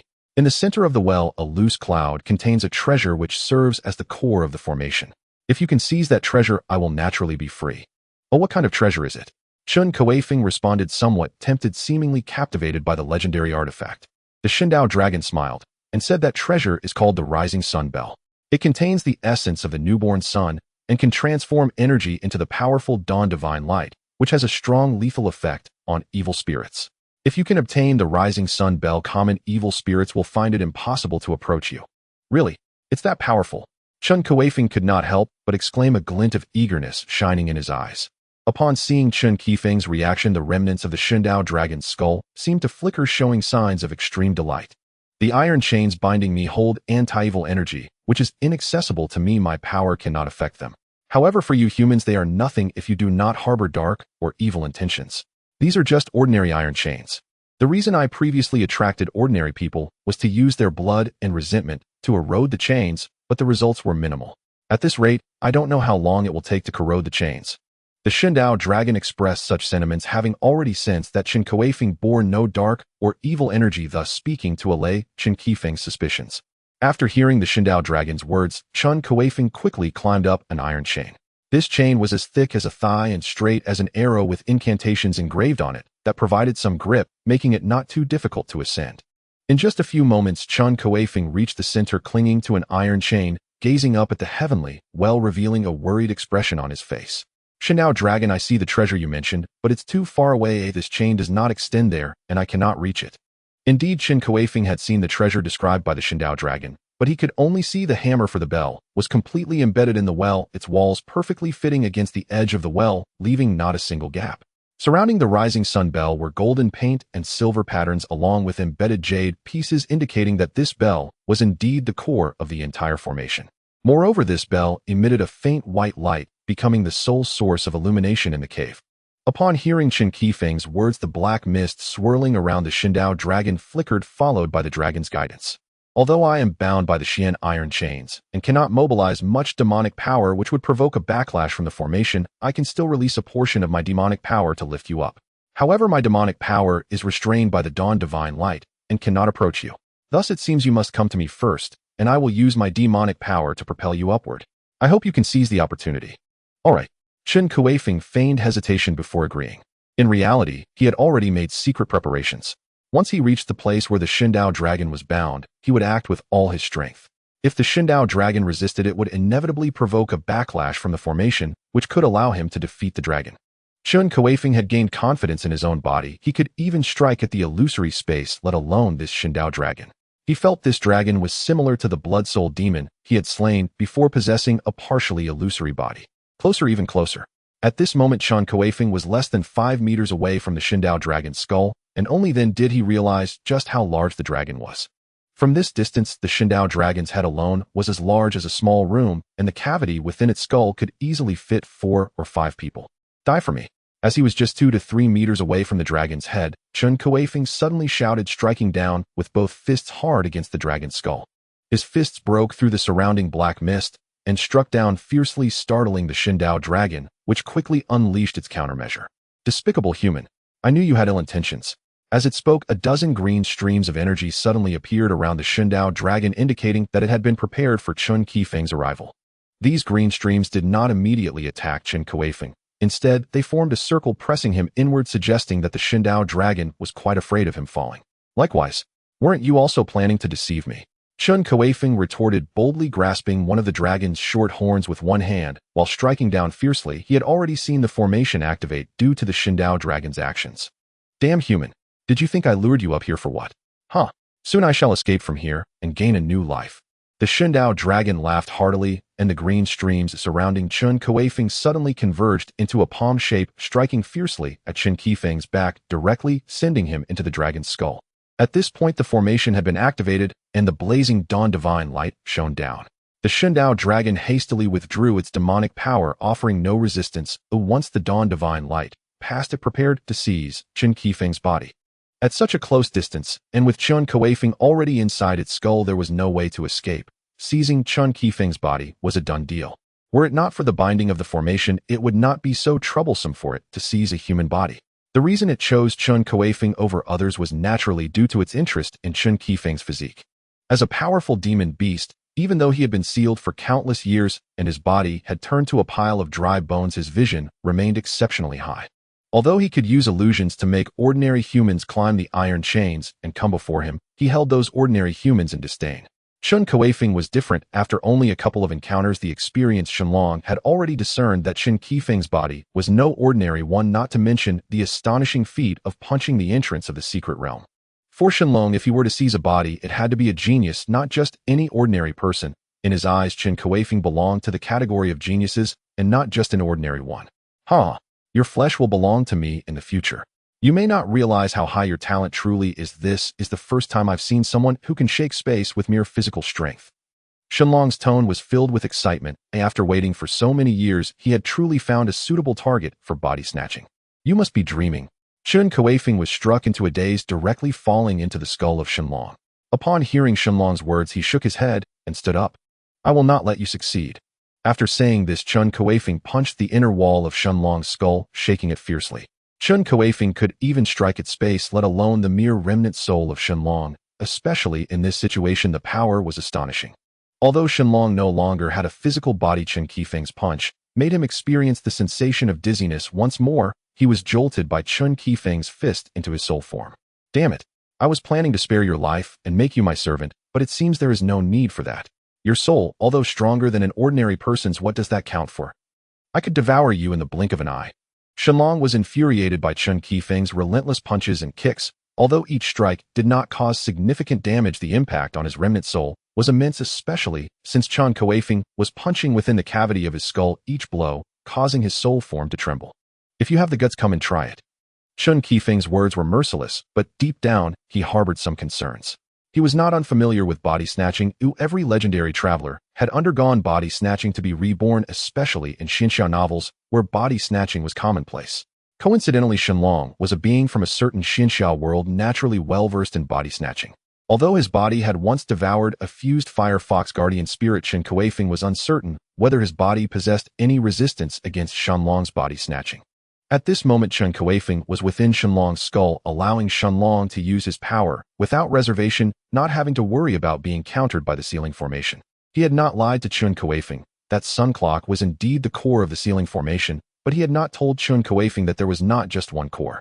As a sealed entity, he also bore the role of the formation's core. Thus, as long as he was killed or removed from this core position, the formation would naturally collapse. As for the sun clock above his head, how could the one who set up this formation, Song Yunzi, not have thought of this? That place was the strongest point in the entire cave. How could it possibly be knocked down by Chun Kuifeng? Therefore, Shenlong had long planned to snatch Chun Kuifeng's body from the very beginning. Everything he had said was entirely to dispel Chun Kuifeng's vigilance. However, later what Chun Kuifeng said indeed startled him. Boom! Several strands of green demonic energy slammed Chun Kuifeng against the inner wall of the skull, firmly locking him within. Chun Kuifeng struggled fiercely, his muscles creaking, but due to the vast gap between him and Shenlong, he could not break free.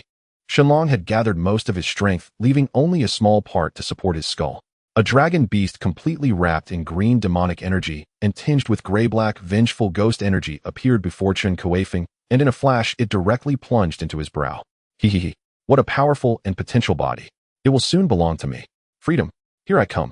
Shenlong's remnant soul laughed maniacally in Chun Kuifeng's spiritual space, already setting its sights on Chun Kuifeng's soul, ready to devour it. However, things did not proceed as he had imagined. He found that he was unable to move. What is happening? What kind of body do you have? How can it possibly devour my energy and soul? Shenlong was filled with terror. Upon leaving his dry bones and entering another spiritual space, the only thing he could rely on was the strength of his soul. While Chun Kuifeng's soul strength was somewhat stronger than an average person's, it was still far inferior to his. Thus, he had boldly entered Chun Kuifeng's consciousness, attempting to seize his body. But he had never anticipated that Chun Kuifeng's body was so terrifying. Not only had it imprisoned him upon entering, but it was also beginning to extract everything from him along with Chun Kuifeng's soul. Soul, bloodline, luck, demonic power, curses, ghostly energy. Everything was being greedily consumed by Chun Kuifeng's body. Even if Shenlong wanted to escape now, it was already too late. He had intended to snatch Chen Kuifeng's body, but given the current situation, who was truly seizing whom? No, no, it shouldn't be like this. How could this be? I was so close to freedom. Shenlong's tone turned frightfully panicked. Everything happening within Chen Kuifeng's body had completely exceeded his imagination. Seeing that he could not break free, he could only turn to plead with Chen Kuifeng. Please, spare me. I am willing to become your servant. This is my life soul contract. As long as you let me go, I can do anything for you. Oh, I also possess a rare spatial treasure. I can give you that too. Facing Shenlong's plight, Chen Kuifeng had merely watched coldly. It was only when Shenlong began to plead with him that he slowly spoke. It's useless. Even if I wanted to let you go, it's impossible. This is not something I can control. Just enjoy your last moments here. Chen Kuifeng's words plunged Shenlong into complete despair. He did not believe that Chun Kuifeng could not control the situation. He instinctively thought that Chen Kuifeng simply wanted to kill him. If that were the case, then I won't let you have it easy either. Shenlong attempted to trigger a soul self-detonation, but sadly found himself unable to do so. Even after desperately using the power of the treasure, it was futile. The Shindong was unaware of whether Chen Kuifeng's previous statements were true. In fact, even Chen Kuifeng had not anticipated that his body would be so extraordinary. Moreover, it seemed that not only his body, but even his soul possessed the same capabilities. To be precise, his soul appeared to synchronize with his body, absorbing the energy belonging to the Shindong, while simultaneously enhancing itself. This might explain why the Shindong claimed that his soul's strength surpassed that of ordinary people. The reason he could escape the illusion faster than Yao was likely due to his soul's extraordinary strength. Although everything was progressing positively, Chun Kuifeng's face bore a little smile. He was worried about one thing: after this ordeal, how much taller would he grow? The situation was as he had imagined. The Shindong's attempt to seize his body failed, resulting in its own contribution to Chen Kuifeng's growth. Under the ample nutrition, Chun Kuifeng's body began to grow taller. His specially tailored clothes, thanks to their elasticity, did not tear. They were merely shaped by the muscles underneath. However, the helmet he wore, which integrated many cutting-edge technologies of the Dragon Kingdom, could not withstand the expansion of his head and cracked after less than a day. Fortunately, Chen Kuifeng's head was tough, otherwise if the helmet did not break, his head would have been tightly trapped, leading to an unknown shape. 2 meters 32, 2 meters 35, 2 meters 40, 2 meters 45, 2 meters 50. Originally, Chen Kuifeng's height had already exceeded 2 meters 30. Now, supported by the Shindong's energy, he was growing even taller. He could now be considered the tallest person in the world. However, under the influence of the unknown source of the colorful light orb, it could not be ruled out that there were still individuals in this world taller than him, let alone in the future. As Chun Kuifeng's height increased, his bonus extraction speed of the Shindong's energy also accelerated. Within just over 6 hours, he had completely drained the Shindong. At this point, only a transparent orb-like object remained in his soul space. Could this be the so-called treasure mentioned by the Shindong? Chun Kuifeng did not know whether this was the so-called treasure, but since it appeared in his soul space, he had to go take a look. However, as soon as his spiritual power made contact with the transparent orb, he immediately understood its origin. This slightly transparent orb was indeed the treasure mentioned by the Shindong, called the Yenkong Pearl. It was a spatial attribute treasure formed from fragments captured from the endless void in the world where the Shindong originally resided after a long period of nurturing. If the world where the Shindong resided were the primordial world, this orb could be considered a congenital spiritual treasure. However, the level of the world he was in was too low to nurture a congenital spiritual treasure. The function of the Yenkong Pearl is simple. It grants the user spatial power, allowing them to manipulate and traverse through space. Inside the pearl, there is a vast internal space with mountains and rivers, though devoid of any life. The Shindong did not use the Yenkong Pearl to break through space and escape, because the possibility of this had already been considered by Song Yunzi before the sealing, leading to the idea of using the Shindong as the eye of the Yin formation. As one of the focal points of this formation, everything about the Shindong was connected to it. Unless he could move, the entire space enveloped by the formation escape was impossible. However, Song Yunzi underestimated the power of the Yenkong Pearl. Even though the Shindong was sealed, it could still use the pearl's power to project its demonic energy beyond the formation. This explains why those who fell into the water suddenly appeared at the edge of the lake, while the surveillance spread throughout Central Park found no trace. After losing its previous owner, the Yenkong Pearl naturally recognized Chun Kuifeng as its master. As a spatial treasure, once it recognized its master, it enveloped Chen Kuifeng's consciousness, isolating it in another dimension. This is why Song Yunzi could not separate the Yenkong Pearl from the Shindong's soul. If the Shindong had not recklessly attempted to seize Chun Kuifeng, others would not have been able to acquire this pearl unless a master of the spatial way intervened. After the Yin Kong pearl recognized its master, the Shindong completely vanished from Chun Kuifeng's mind. The Shindong's skull in the external world relied only on residual demonic energy, which would not last long. Once the demonic energy completely dissipated, the formation would collapse immediately, and an exit would appear, allowing Chun Kuifeng to leave. However, when he opened his eyes and tried to stand up, he bumped his head on the wall of the Shindong's skull. Finally reacting, he hurriedly bent down and crawled out from the skull. How tall am I now? Even though he had previously stood at over 2 meters 30, he could still punch inside the Shindong's skull. Now he found it difficult to even move, which was quite a headache. Although his clothing was of excellent elastic quality, under the sudden increase in height, it still felt uncomfortably tight. After stepping out of the Shindong's skull, the last flicker of power from the skull vanished. The formation that was originally used to seal the Shindong reacted almost instantly, as it was no longer able to function with one less focal point. Chun Kuifeng could only hear the sound of clanking everywhere, the iron chains embedded in the mountain sliding down, unable to bear the weight without the formation's support. Simultaneously, the rising sun bell in the skylight above the Shindong's skull began to fall. Chun Kuifeng's brow twitched. If this heavy iron chain fell, how could the people below survive? He hurriedly used the newly acquired Yin Kong pearl to collect the iron chains along with the rising sun bell. The cave suddenly became spacious, and Chun Kuifeng flipped and fell from the air, directly smashing a large pit into the ground. Perhaps due to the lack of support from the formation, this small secret realm was already in a state of collapse. The cave shook continuously, waking up the few police officers who had laid on the ground. Their bodies were somewhat weakened, and their spirits were still immersed in a mirage, becoming extremely listless. However, as they gradually realized their predicament, they began to recall their situation. The cave was shaking violently at this moment. The faces of the 3 police officers changed dramatically as they saw others lying around them.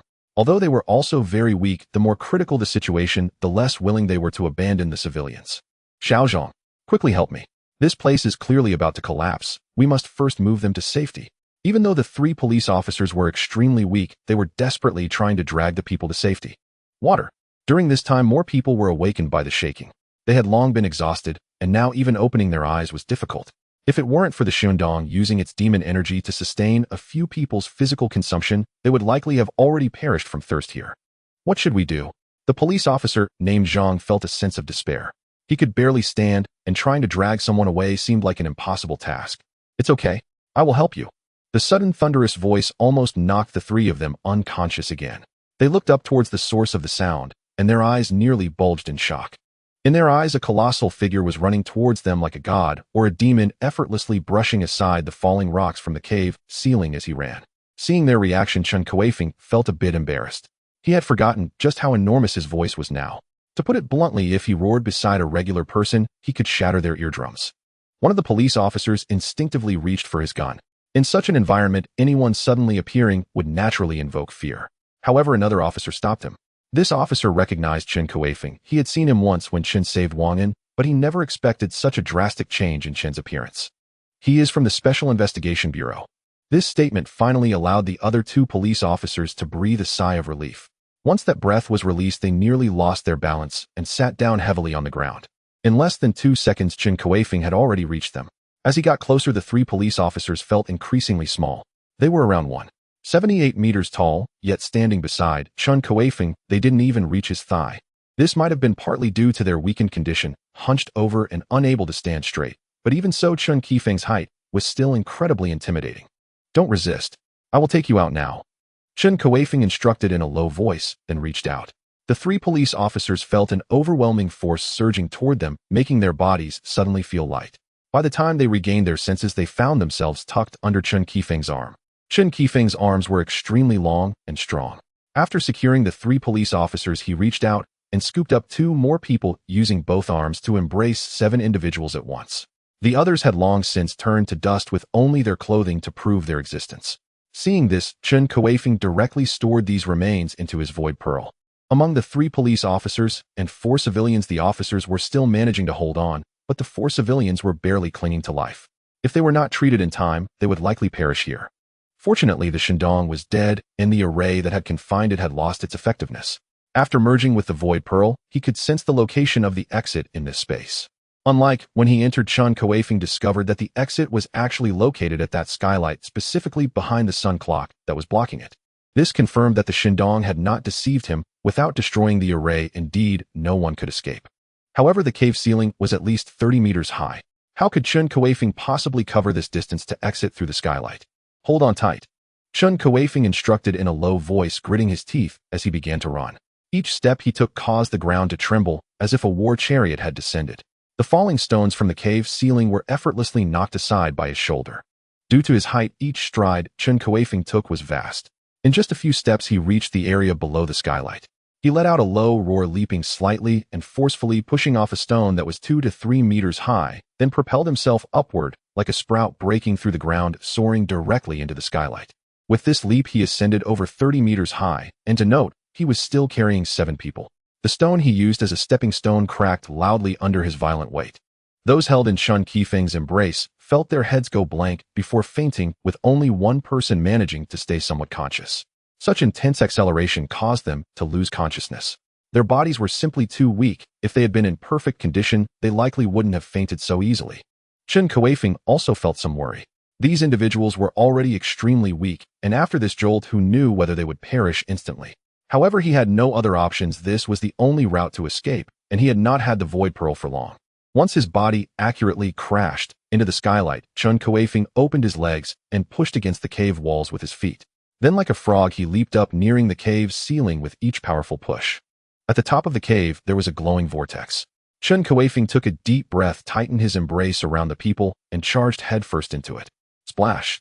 The surface of the small lake in Central Park was suddenly disrupted as a massive figure burst forth from the water, creating huge splashes like a bomb going off. At this time, the sky was already dimly lit. After emerging from the water, Chun Kuifeng glanced around before plunging back into the lake. The few people in his arms after such a jolt had 2 of them wake up again, gasping for air in the water and choking, now coughing incessantly. Seeing this, Chun Kuifeng didn't dare to delay.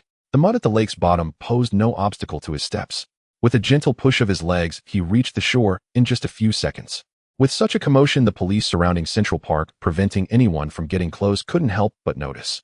After seeing this scene on the surveillance, they immediately notified the Special Investigation Bureau personnel strategizing outside the park. After Chun Kuifeng fell into the vortex's life and death, unknown Yu Yao immediately reported to her superiors. Upon hearing that something had gone wrong, the other 2 teams were urgently dispatched. Even the bureau chief was alarmed. This was an unfortunate start. This thought crossed everyone's mind. After Yu Yao's description, the Special Investigation Bureau raised the danger level of the situation. Their original plan was to have Li Mingjia, the strongest among them, transform into a draconic being and return under cover of night to investigate further, seeking a solution. A helicopter stood ready in the sky at all times, but should Li Mingjia also fail, he would be airlifted out immediately. The Paranormal Adjustment Bureau could no longer afford any further casualties. Yet before they had finalized a concrete response strategy, a police officer suddenly burst open the conference room door. Something's happened. Someone just leapt out of the lake. And the members of the Paranormal Adjustment Bureau were first stunned, then overwhelmed with incredulous joy. Could it be? Chun Kuifeng had escaped. Before they could press for more details, Yu Yao, who had been seething with pent-up frustration, barreled through the doorway and sprinted toward the cordoned-off lake. Seeing her dash off, the others had no choice but to follow. Though Yu Yao's action was impulsive, they dared not abandon her. Should anything go awry, they would regret it forever. Chun Kuifeng stood on the shore, arranging the rescued individuals in a straight line along the bank. Even the skeletal remains he had retrieved were placed neatly aside. Just as he finished, he heard hurried footsteps echoing from afar. Chun Kuifeng, is that you? You're alive. You've returned. And he turned. And there she stood, Yu Yao. A warm smile instantly lit his face as he replied, yes. It's me. And it warmed his heart deeply to know someone truly cared. Upon hearing his confirmation, Yu Yao erupted with exhilaration. Who could fathom the psychological torment she had endured throughout the night? At times, she had even contemplated plunging into the vortex herself beside him. Now seeing him alive and whole, the weight gripping her heart finally began to lift. A woman forged in the military, she wore her emotions plainly, love and hatred alike. As she ran, she flung her arms wide, eager to envelop him in a full embrace. Yet the closer she drew to Chun Kuifeng, the slower her pace became. Until standing directly before him, she froze entirely, arms still outstretched, utterly motionless like a startled goose. The radiant joy of reunion upon her face had dissolved into sheer disbelief. She tilted her head upward, gazing at him in silence for a long moment. then impulsively tapped his taut, form-fitting abdomen with her palm, rubbed her temples, and murmured, "Am I dreaming? Or trapped in some illusion? This is simply absurd." Chen Kuifeng could only offer a wry, helpless smile. "What you see is real," he said gently. "I've grown taller, again." Deep down Yu Yao knew it was true. She simply couldn't yet reconcile it. How could anyone possibly gain so much height in a single day? Yet once she accepted reality, she pinched her cheeks, summoned a broad, genuine smile, and lunged forward again, arms wide open. "Welcome back to the team." Chen Kuifeng dared not let her embrace him heathen. It would be far too awkward. He swiftly sidestepped. She ended up hugging his waist and abdomen instead.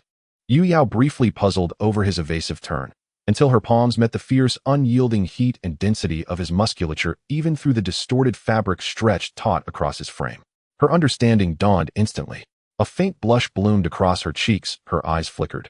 Just once, toward a certain region before snapping away, and she hastily loosened her grip. How on earth will he ever find a girlfriend now? Chun Kuifeng himself felt profoundly embarrassed. His sudden dramatic growth had transformed his perfectly fitted clothes into constricting second skins, tight enough to chafe and restrict movement. He dared not move too vigorously, fearing his garments might tear apart at any moment.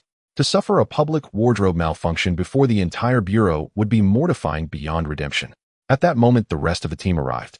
Their astonishment rivaled Yu Yao's. Gazing upon Chun Kuifeng, towering like a living colossus, they stared in open wonder. "Brother Chun, what on earth happened to you? How did you become like this?"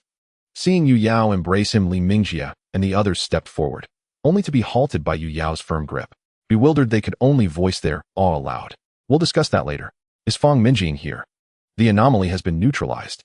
These are the people I rescued. Several are critically injured and require immediate medical attention. The others, I found them already deceased when I entered. Only these remain." Following Chun Kuifeng's gesture, they looked, and immediately saw the skeletal remains laid out upon the ground. Their earlier elation dimmed, replaced by quiet sorrow and a somber sigh. Yet if Chun Kuifeng declared the threat resolved, it meant civilians could safely enter the area. They trusted him implicitly. 2 weeks of close collaboration had proven him neither boastful nor unreliable. Outside law enforcement officers and medical personnel, having received the news, rushed inward en masse, spurred by their superiors' urgent orders.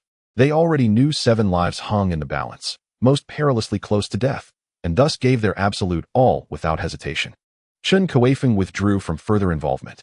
Owing to his extraordinary stature, he was carefully loaded into a cargo van and transported back to the Paranormal Adjustment Bureau headquarters in Shishui City. As a hero who had accomplished the impossible, the Bureau immediately assigned him a spacious private chamber for rest. His operational report would wait, only after he had fully recovered. The Bureau was not so callous as to demand it prematurely. Chun Kuifeng sat upon the newly delivered bed, only for it to collapse beneath him with a soft groan the moment he shifted his weight. A look of resigned helplessness crossed his face. It wasn't poor craftsmanship. It was simply unimaginable that any bedmaker would design furniture to support a Tung-class physique. Still, he paid it little mind. At last he had time, undisturbed, to fully explore and comprehend his transformed body. His height had been remeasured upon entering the Bureau, precisely 340 meters. Twice his pre-awakening stature, unprecedented in human history. From now on, off-the-rack clothing would be obsolete. Every garment would require bespoke tailoring. The Bureau scanned his dimensions to craft a custom uniform. Regrettably, his great sword, never once drawn in earnest, now rested forgotten in a corner, gathering dust. Aside from his height, Chun Kuifeng felt that his strength, speed, flexibility, physical resilience, and even his vision and hearing, along with his brain's memory and cognitive abilities, had all undergone immense enhancement. It was not too noticeable before, but now that he had suddenly become so much stronger, how could he possibly fail to notice the differences within himself? Initially, Chun Kuifeng thought he had merely awakened an ordinary physical ability. However, upon discovering that he could attack ethereal creatures and even breach spatial formations, he began to wonder if he possessed some special physique or bloodline. Yet at this moment his thoughts had changed. If only his strength and speed or physique had been enhanced, that would have been within the realm of normalcy.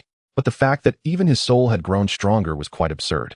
He had never heard of any physical ability that could simultaneously strengthen the intangible spirit and soul. He felt as though he was undergoing a comprehensive evolution, one without any weaknesses.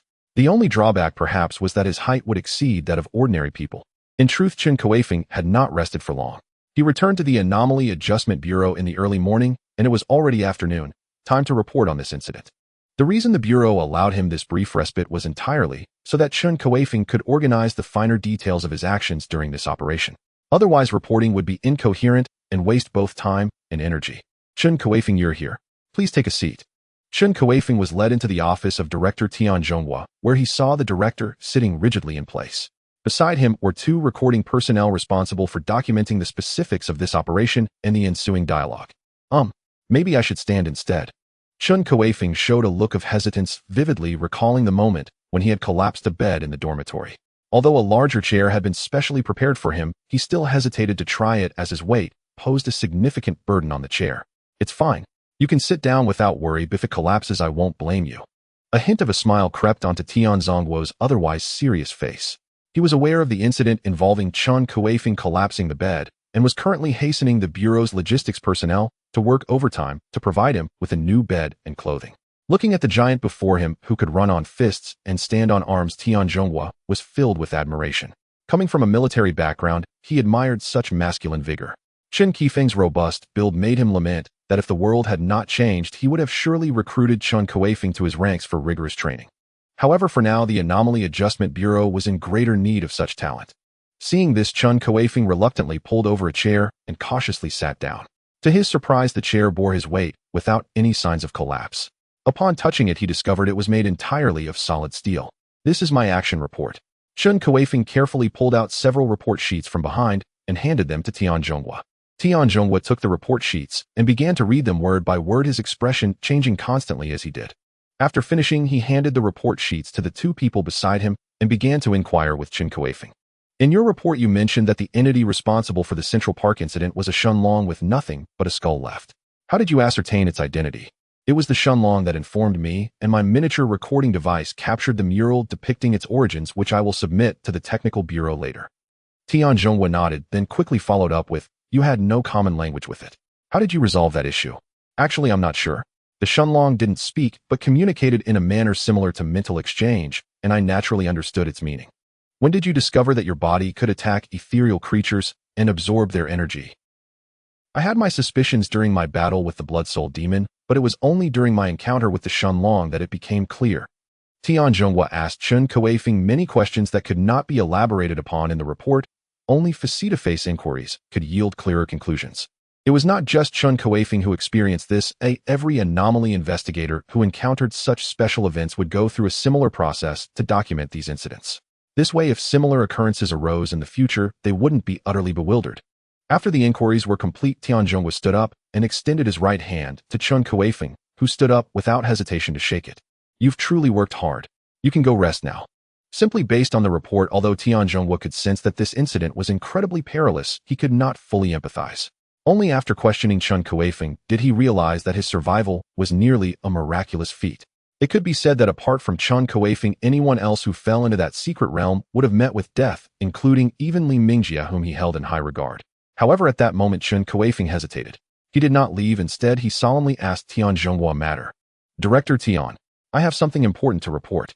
However, this matter is of utmost importance, so please have everyone leave this place and turn off all recording and video devices. Oh, Tian Zhongguo's eyes narrowed instantly.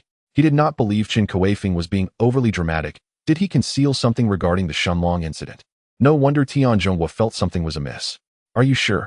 Does this matter truly require such a high level of confidentiality? The two recording personnel had documented numerous confidential matters. Could they not be trusted? To avoid Chun Kuifeng exaggerating ordinary matters as secrets, he asked. Although the expressions of the two recording personnel did not change much, Chun Kuifeng could sense their dissatisfaction toward him, which was quite natural. However, the two would not harbor hostility toward him. It was merely a minor grievance. Chen Kuifeng's expression was extremely serious as he nodded emphatically. No, it's not that they aren't trustworthy.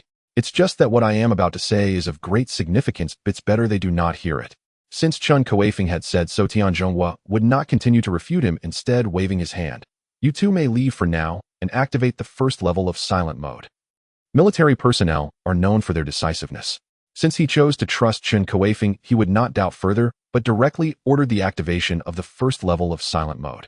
In this mode, the work of the Anomaly Adjustment Bureau personnel would not be disturbed. However, all signals within the Bureau would be blocked. Subsequently, he led Chun Kuifeng to another room, which was empty except for a single table. Bang! Tian Zhonghua knocked on the table and said, "You can speak now, right? There are only the two of us here, and I assure you that no third person will hear what you say next." "Who?" Chun Kuifeng let out a long breath, his gaze resolute as he looked at Tian Zhonghua and began to recount the information he obtained from the mouth of the Xinjiao dragon word by word. "I did indeed conceal some matters before, but those matters are not suitable for public knowledge. You must have heard that the Xinjiao dragon, like the blood soul demon, is not a creature of our world. Have you ever wondered how they came to our world?" Listening to Chen Kuifeng's words, Tian Zhongguo's heart stirred, and his eyes became sharper. He had already realized why Chun Kuifeng wanted to dismiss everyone. However, he still did not expect that what Chen Kuifeng would say next would be even more astonishing. "To gain my trust, that Xinjiao dragon once told me about events happening in their world. It claimed that their world was once just like ours, completely normal, until after it was sealed away for hundreds of years, a peculiar creature appeared in their world." As Chun Kuifeng narrated, Tian Zhongguo's shock grew heavier. He never imagined that Chen Kuifeng would bring him such a significant surprise. However, when Chun Kuifeng mentioned the creatures that had destroyed the Xinjiao dragon's world, now having come to their world, Tian Zhonghua was so shocked that he clutched his heart, nearly fainting. "Stop! Stop talking!" Tian Zhonghua interrupted Chun Kuifeng. Just hearing this was enough to make his heart race. He never anticipated that what Chen Kuifeng spoke of would be such matters. No wonder Chen Kuifeng insisted on sending his two recorders away. At the same time, Tian Zhonghua also felt a sense of relief in his heart, grateful that he had listened to Chen Kuifeng's words, and also thankful that Chen Kuifeng was extremely prudent, not casually disclosing this matter. "By the way, you mentioned earlier that your investigation recorder captured everything you've said. Is that recorder still with you? You didn't hand it over to anyone else, did you?" "It seems you've thought of something," Tian Zhonghua hurriedly inquired of Chun Kuifeng. As per the regulations of the Anomaly Investigation Bureau, the data in the recorder warned by abnormal investigators must be uploaded upon their return. Tian Zhonghua was truly afraid that Chun Kuifeng would just hand over such an important item. "Not yet, thanks to you allowing me to rest for half a day and personally inquiring about the incident in Central Park, I was able to keep it until now," Chen Kuifeng said, pulling out the storage device he had removed earlier from his pocket and handing it to Tian Zhonghua. However, Tian Zhonghua repeatedly waved his hand, saying, "You should hold on to this for now. It's safest with you. This information is far too important for us. It could even impact the fate of the nation. I must report this matter to the headquarters immediately. Until then, you stay here and don't go anywhere." With that, Tian Zhonghua immediately stood up and left the room, closing the door behind him. In the Shishui City Anomaly Investigation Bureau, no one could enter without his order. Tian Zhonghua returned to his office with a stern face and called his deputy, saying, "Hao Chao, activate Level 1 combat readiness immediately. Initiate the final defense mode. No one is allowed in or out. I need to connect with headquarters right away." Hearing this, Hao Chao was momentarily stunned, thinking he must have misheard, and quickly confirmed. "Why aren't you hurrying to do it?" Tian Zhonghua ordered again, and at this point Hao Chao was thoroughly shocked. After the establishment of the Anomaly Investigation Bureaus around the country, there was a similar protocol, but it was only activated in the most critical of situations when the Bureau's base was facing life and death. Now, with no signs of trouble, why would they initiate the final defense mode? Despite his doubts, he dutifully transmitted Tian Zhongguo's orders, and the entire base of the Anomaly Investigation Bureau was instantly sealed off, with all hidden weapons emerging, alarms echoing throughout the Bureau. This sudden turn of events left everyone stunned. Previously, initiating Level 1 silence was acceptable, but now sealing off the entire Anomaly Investigation Bureau. Was there an enemy attack? But there was clearly no sign of trouble at all. Regardless, the well-trained personnel immediately prepared to arm themselves. During the establishment of the Anomaly Investigation Bureau, they had undergone similar training. Although they lacked special abilities, they were equally capable of protecting their country. Currently, in the Anomaly Investigation Bureau, Song Hongguang and Qin Lan were still working outside, while Li Mingjia and Yu Yao had returned to the Bureau. Upon discovering that the medical department had initiated the final defense mode, they rushed out at once, eager to locate any concealed enemies. However, at that moment, the broadcast suddenly sounded, and from within came a voice they were all too familiar with. Director Tian Zhonghua told everyone to return to their posts, assuring them there was no external invasion and everything should continue as normal, but no one should move around or attempt to contact the outside world. Although the personnel in the Anomaly Investigation Bureau did not know what had transpired, they complied and returned to their posts. They were unsure why the final defense mode had been initiated. Since there were no external enemies, it must be due to other reasons, and all they could do was hold their positions. Only those two recorders had some speculations in their hearts, but they dared not mention it to anyone, burying the matter deep within. The commotion created by Tianzhonghua naturally drew the attention of other cities' anomaly investigation bureaus, as well as the headquarters located in Longqing. All anomaly investigation bureaus are part of a single system, and when an incident occurred here, the headquarters noticed it almost instantly. Before they could connect with Tianzhonghua to inquire about the situation, Tianzhonghua had already reached out to them first. The Anomaly Investigation Bureau used internal lines, and Tianzhonghua was using the most secure line. Upon receiving Tianzhonghua's call, the headquarters personnel immediately notified their superiors. A conversation of this level of encryption was beyond their participation. After learning about the situation, the director of the headquarters rushed back with urgency. The first thing he asked upon connecting was why Tianzhonghua had unilaterally activated the final defense mode, causing panic among the headquarters staff. He had already learned through other channels that there was no major crisis affecting Shishui City. Old Tian, what exactly are you trying to do? I entrusted the Shishui City branch to you not to let you scare us. If you don't provide a satisfactory explanation today, I will hold you accountable. The director of the Anomaly Investigation Bureau headquarters certainly knew that Tianzhonghua was not one to joke around. His words indicated that if the information was not sufficiently important, Tianzhonghua might face dismissal. Director, hey, race the situation. Today, one of my abnormal investigators. Tianzhonghua's expression was serious as he saluted, then recounted the information he had heard from Chen Kuifeng. The expression of the director grew increasingly grave, and after Tianzhonghua finished speaking, he was left stunned for several seconds. Sitting in this position, he was arguably the most knowledgeable about the nature of abnormal phenomena in Longhua. Although what Tianzhonghua said seemed absurd, his years of experience suggested that there was indeed some truth to it. You did well. Please calm down the personnel of the Shishui City Anomaly Investigation Bureau, especially that Chen Kuifeng. I will send someone to retrieve you all immediately. As the head of the Anomaly Bureau of the Dragon Kingdom, Lin Zhongfei was well aware of the significance of the news from Tianzhonghua. If everything were true, then it was time for the Dragon Kingdom to change its policies.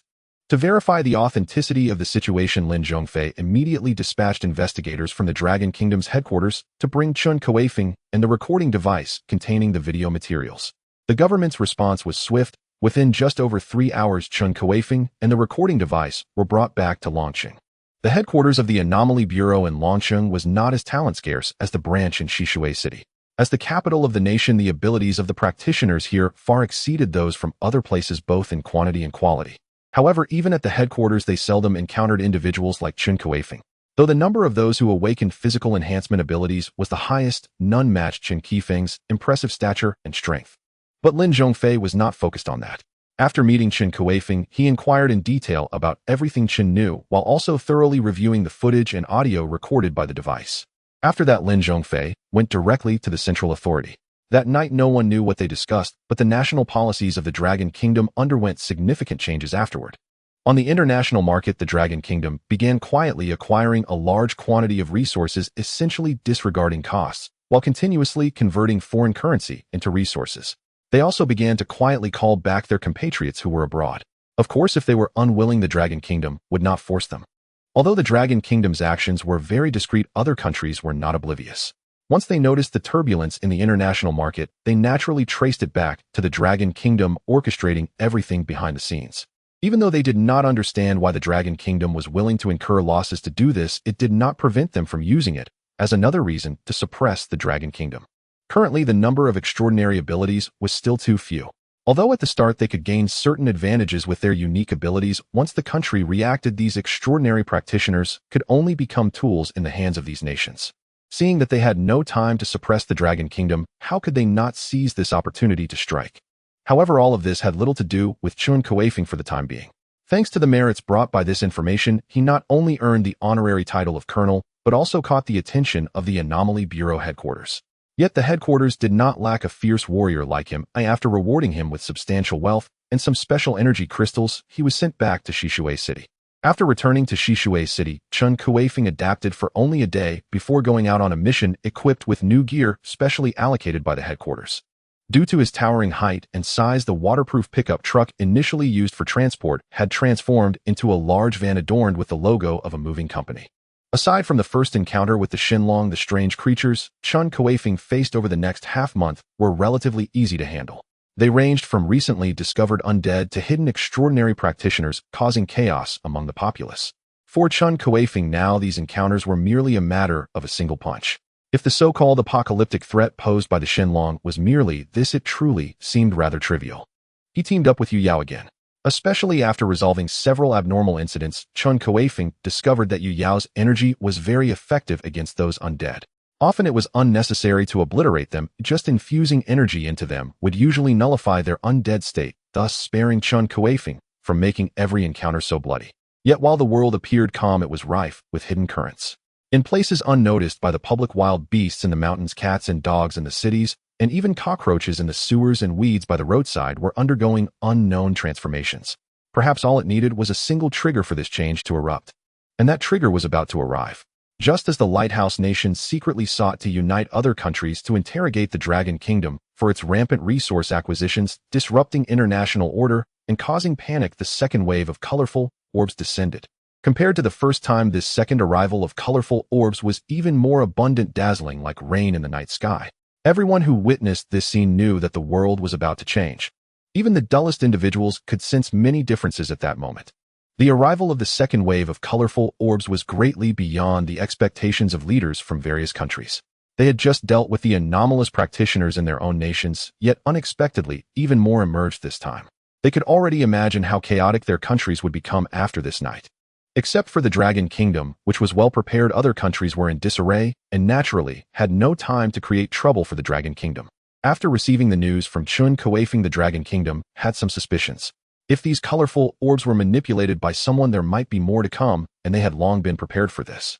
Upon discovering the second appearance of the colorful orbs, a series of pre-prepared orders were promptly issued from the central authority. The most crucial point was that the country was ready to acknowledge the existence of the Anomaly Bureau and would no longer conceal it. After all, the world had already changed to this extent. It was not something they could hide anymore. It was better to communicate the nation's strength to the citizens so they wouldn't lose confidence in their country amidst this upheaval. This also had the benefit of allowing the personnel of the Anomaly Bureau to appear openly before the public. Their efforts and sacrifices for the safety and stability of the people would no longer be mere words, but would be remembered by more individuals. In fact, Chen Kuifeng had always been conflicted. He wanted to enhance his strength to contribute during the impending disaster, yet he feared that the stronger he became, the more monstrous he would appear. Thus, he had not decided whether to absorb the energy crystals given to him by headquarters. After the second wave of colorful orbs appeared, he opted to observe for now. Perhaps if more extraordinary practitioners emerged later, he might not be needed. He now only hoped that his height would not continue to increase. The day after the colorful light sphere merged with the earth, many people were astonished to find their bodies feeling much lighter, and some ailments that had plagued them for years began to heal without any medication. Even the elderly seemed to regain their youth. At first they thought it was merely an illusion, but when they discovered that everyone they encountered experienced the same phenomenon, all of them began to cheer. They understood that all these changes originated from the colorful light sphere, yet they had not fused with it, so how could such transformations occur in their bodies? In fact, it was not just humans who domesticated cats and dogs, wild beasts in the mountains, and even plants and stones all seemed to possess an indescribable special quality, as if they had gained spiritual essence. Moreover, some people and animals awakened extraordinary abilities such as fire manipulation, water control, and the ability to sprout wings and fly. It seemed that the colorful light sphere favored not only humans, but also animals and plants. These individuals who awakened extraordinary powers shared a common trait: none of them had ever fused with the colorful light sphere. Their abilities had emerged spontaneously from within. In contrast to these extraordinary beings, the number of those exhibiting abnormalities due to fusion with the colorful light sphere was even greater, encompassing not just humans, but also some who had already awakened abilities and had fused with the light sphere. In places unknown to humanity, in remote mountains, marshes, and even the vast oceans around the world, numerous animals were evolving, including those that had fused with the colorful light sphere and gained special inheritances or bloodlines. For example, deep in the Atlantic Ocean, an octopus had fused with the bloodline of the North Sea giant, while in the Dongting Lake of Longwa a snake was transforming into a dragon, and on the vast lands of the bear country signs of a bear-human tribe were faintly appearing. However, compared to humans, their numbers were still relatively small, and as they had only just begun to emerge, they were far from being able to compete with humanity. Setting aside the nascent animals, if viewed from this perspective, everything seemed to be developing in a positive direction. However, the time for humanity to rejoice was limited to just one day. After this daylight, they would truly face challenges. In this grand feast of the colorful light sphere, Chen Kuifeng also reaped some benefits. He fused with another colorful light sphere and gained a martial arts inheritance. Although it was a rather generic legacy left by a secondary character from an unknown world, the inheritance was exceptionally suited for Chen Kuifeng. His physique was already incredibly strong. He just wondered how much enhancement the Golden Bell Shield and Iron Cloth Shirt would provide once mastered. However, compared to the Golden Bell Shield and Iron Cloth Shirt, Chun Kuifeng desired techniques akin to shrinking bone skill or abilities that allowed him to control his height at will, but that was not something he could manage. With the country's announcement of the existence of the Abnormal Adjustment Bureau, the abnormal investigators were particularly busy that day. Although the newly awakened extraordinary beings were not immediately in conflict with the state, their excitement often led to considerable trouble while experimenting with their powers. To prevent greater chaos, the Bureau opened some less critical training and testing venues. As long as they proved their abilities or fusion with the light sphere, they could freely experiment in these facilities after registering their personal information. Those who harmed others or damaged property elsewhere would have to compensate double. This announcement greatly mitigated the destructive tendencies of those with abilities. After all, who wouldn't want to test their newfound powers? Once the thought crossed their minds, whether it be greening trees or street lamp poles, they became excellent targets. The state also timely issued guidance urging everyone who awakened abilities or possessed items fused with the colorful light sphere to register with the Bureau. The state would not forcibly take away their extraordinary items, it was merely to prevent the emergence of highly hazardous materials. The common folk were quite cooperative, as they were not the only ones who had awakened. If others registered, and they did not, it would seem overly conspicuous. Of course, many chose to conceal their abilities. For such individuals, the state did not impose strict measures. As long as they obeyed the law, the Bureau would not take action against them. Originally short-staffed, the Bureau now had an influx of extraordinary beings, allowing them to resolve this awkward situation. As for whether anyone would choose to join and fight against those bizarre creatures exposed by the state, this country had never lacked heroes. After the initial excitement wore off, many who had awakened extraordinary abilities returned to their normal lifestyles. Even though the state had warned them that awakening would attract abnormal creatures, they did not take it to heart. After all, with so many who had awakened, how could it be so coincidental that they would encounter abnormal creatures? However, things were different now. In places unseen by all, wisps of mist with bizarre shapes and colors appeared from unknown origins and slowly dispersed into the atmosphere of Earth. When this mist gathered, it caused all living beings that sensed it to feel extreme aversion. The first creature Chen Kuifeng killed, a chihuahua, was enveloped by this very substance. This mist did not gather, but rapidly spread globally, surrounding all extraordinary ability users and infiltrating the bodies of weaker awakened beings, gradually integrating into their systems. Moreover, the revival of spiritual energy brought about by the colorful light sphere caused ghosts from stories to manifest in the world. Some of these spirits also fused with the colorful light sphere. Most of them harbored malice toward the living, and very few could remain conscious, retaining memories and emotions from when they were alive. The nature of this mist was unknown, whether it was living or inanimate, human or ghost. It could attach itself to anything and transform it into a destructive monster. After the monster's death, the mist would remain unharmed and vanish without a trace, as if it were born as the enemy of all things. Old Lou, the sun is already up. Why aren't you out of bed? Don't think that just because you've awakened your powers you can skip work. I must remind you, our son just started college this year, and there will be plenty of expenses ahead. Fu Hongmei returned home after work, and upon seeing her husband still lying motionless in bed, she was filled with anger. Their son had just been accepted into a good university, and there would be even more expenses in the future. They had both agreed to work together to support their son, but now her husband, after awakening his abilities, was lazily lying in bed. Exhausted from a long night, Fu Hongmei was quite angry. She felt her husband had become overly ambitious. He was just an ordinary ability user, and the power he had awakened was unsettling, exhibiting some beastly traits. His strength had not increased much, and his appearance had dropped significantly. Fortunately, he could control his transformation back to his original appearance. Otherwise, not only would it be difficult for him to earn money, but he might even struggle to step outside. After shouting a few times, Fu Hongmei suddenly sensed something was wrong. Although her husband was not particularly diligent, he at least understood the gravity of their situation.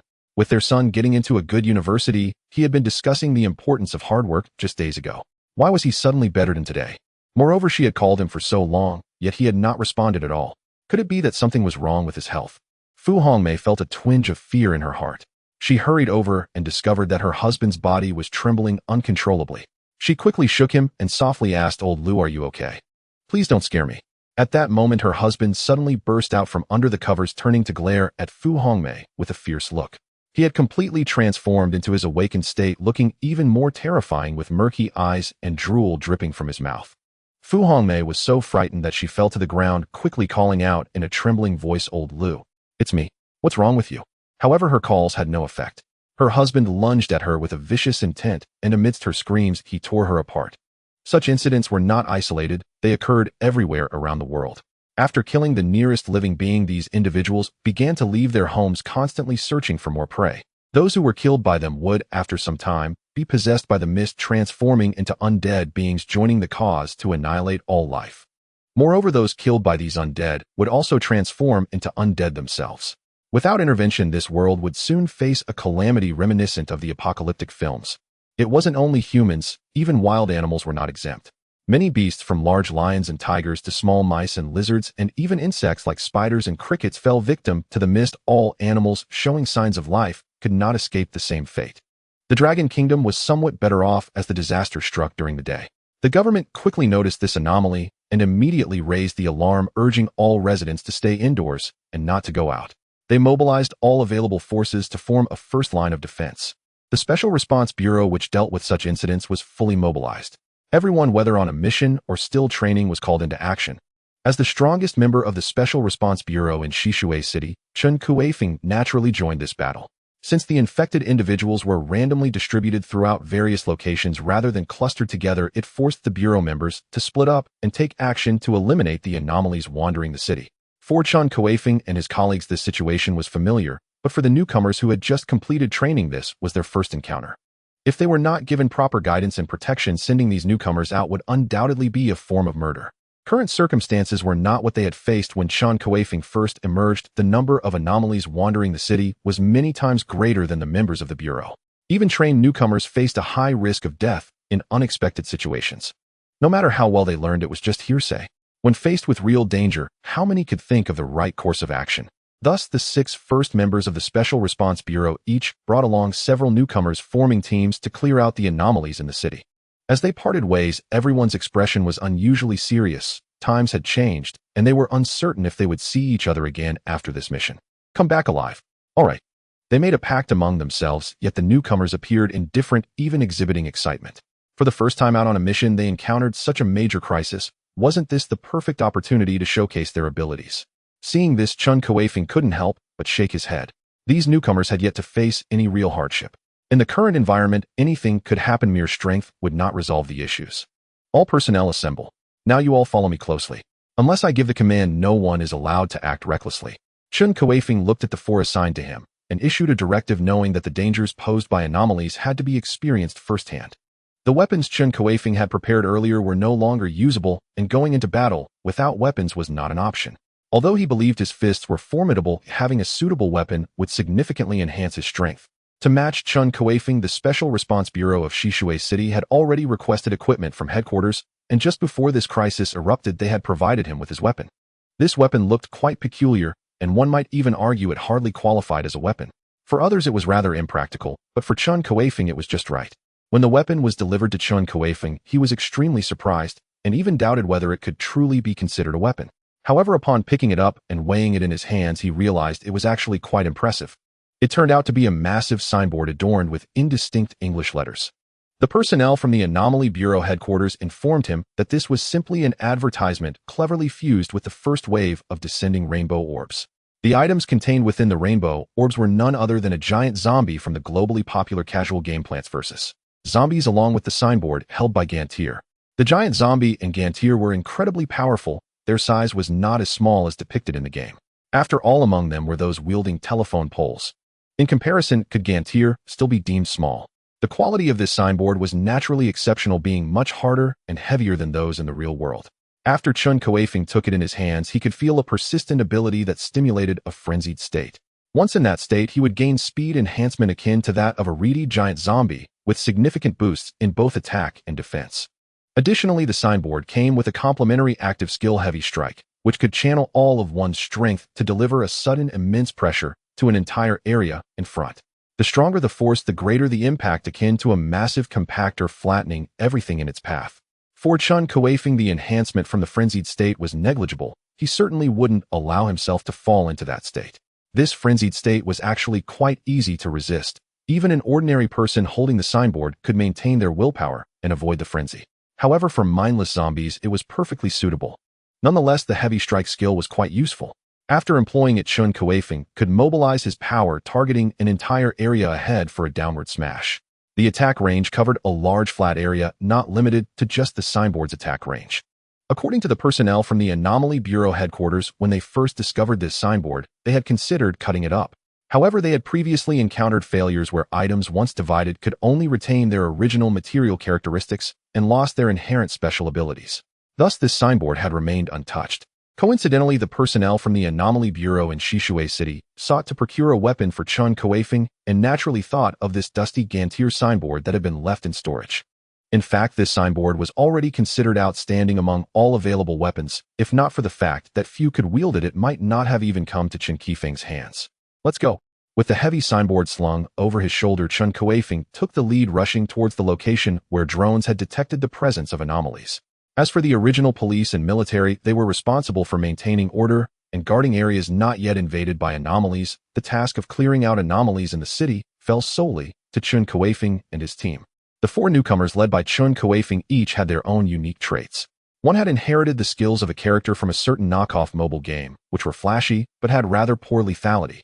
In those knockoff pay-to-win games, increasing attack power relied heavily on equipment and skill upgrades. A novice without any equipment had limited capabilities. Another newcomer was similar to Chun Kuifeng. Within the rainbow orb he fused with, there was a lightning dog which could provide some degree of power. As for the other two, one had obtained a legacy from a martial arts continent, while the other brought with him the skills of Chao Duzu's Celestial Talisman, along with 19 years' worth of Celestial Talisman energy, leaving him torn between joy and sorrow, having just started a relationship. As for the investigator who inherited the martial arts legacy, he was not disheartened. Since he had the ability of martial arts, perhaps when the rainbow orbs descended again, he might acquire a true inheritance of martial arts through his affinity with his abilities. To be honest, among them, the one with Celestial Talisman energy was the most favored by Chun Kuifeng, as he had shown the most composure and vigilance up to this point. The least favored by Chun Kuifeng was primarily the one with the skills from an unknown knockoff mobile game. Earlier, from a distance, Chun Kuifeng heard him incessantly shouting about leveling up by defeating monsters, as if everything would be fine once he made his move. Chun Kuifeng possessed extraordinary speed, but to accommodate the newcomers, he did not exert his full strength, otherwise these four would simply be left trailing behind. After a few minutes, Chun Kuifeng finally led them to the scene of the anomalies. However, upon arrival, his expression turned ashen. This was a commercial street. Although it was morning, there were still many people shopping. Unfortunately, a shop owner had transformed into an anomaly, attacking customers passing by and killing 10 people in a very short time. This scene sent everyone fleeing in panic. Fortunately, those who had been killed had not yet transformed, allowing most to escape, with only a small number unable to flee in time and being killed. Among them, some had attempted to resist, and even some were people who had awakened their abilities just yesterday. Some were supernatural beings, while others had fused with the rainbow orb's powers. However, against the anomalies enhanced by the mist, they were no match. Furthermore, after being enhanced by the mist, these anomalies possessed the immortal bodies of the undead. Only those with strong will or attacks that contained purifying and dispelling properties could break their immortality. It was not necessary to obliterate them completely. However, these newly awakened power users had no understanding of this. They merely saw the opposing entity as an invincible monster. Even if they exhausted themselves to inflict injuries, those wounds would heal in the blink of an eye. Having lost their fighting spirit, they easily fell into despair. Some were even killed by the anomalies, transforming into undead beings with special powers. What unfolded before Chen Kuifeng's eyes was a scene reminiscent of hell on earth, a long commercial street, soaked in blood with severed limbs and dismembered bodies, and many who barely had time to transform into undead were shredded by the surging undead. In this commercial street, several survivors had tightly shut their doors, relying on them to fend off the undead. However, in the face of the relentless undead who could continuously heal their wounds, those doors clearly wouldn't hold for long. Now and then, doors were smashed open by the undead, and some rushed in. All that could be heard were a few screams before silence fell. The four newcomers crouched behind Chun Kuifeng, their eyes turning bloodshot upon witnessing this horrific scene. They felt a wave of nausea. Such a bloody sight was something an ordinary person could scarcely endure. Let's go save them. After a bout of nausea, one of the newcomers could no longer bear it and decided to rush in to save people. They couldn't stand watching their compatriots being devoured by beasts or seeing their peers consumed. Hold on. Charging in like this is nothing but suicide. Those countless undead are far beyond your capacity to handle, let alone the mastermind behind this catastrophe, who may still be lurking within. Chun Kuifeng hastily intervened. With the situation still unclear, acting rashly was hardly optimal. Not only would it fail to guarantee civilian rescue, but it might also imperil themselves.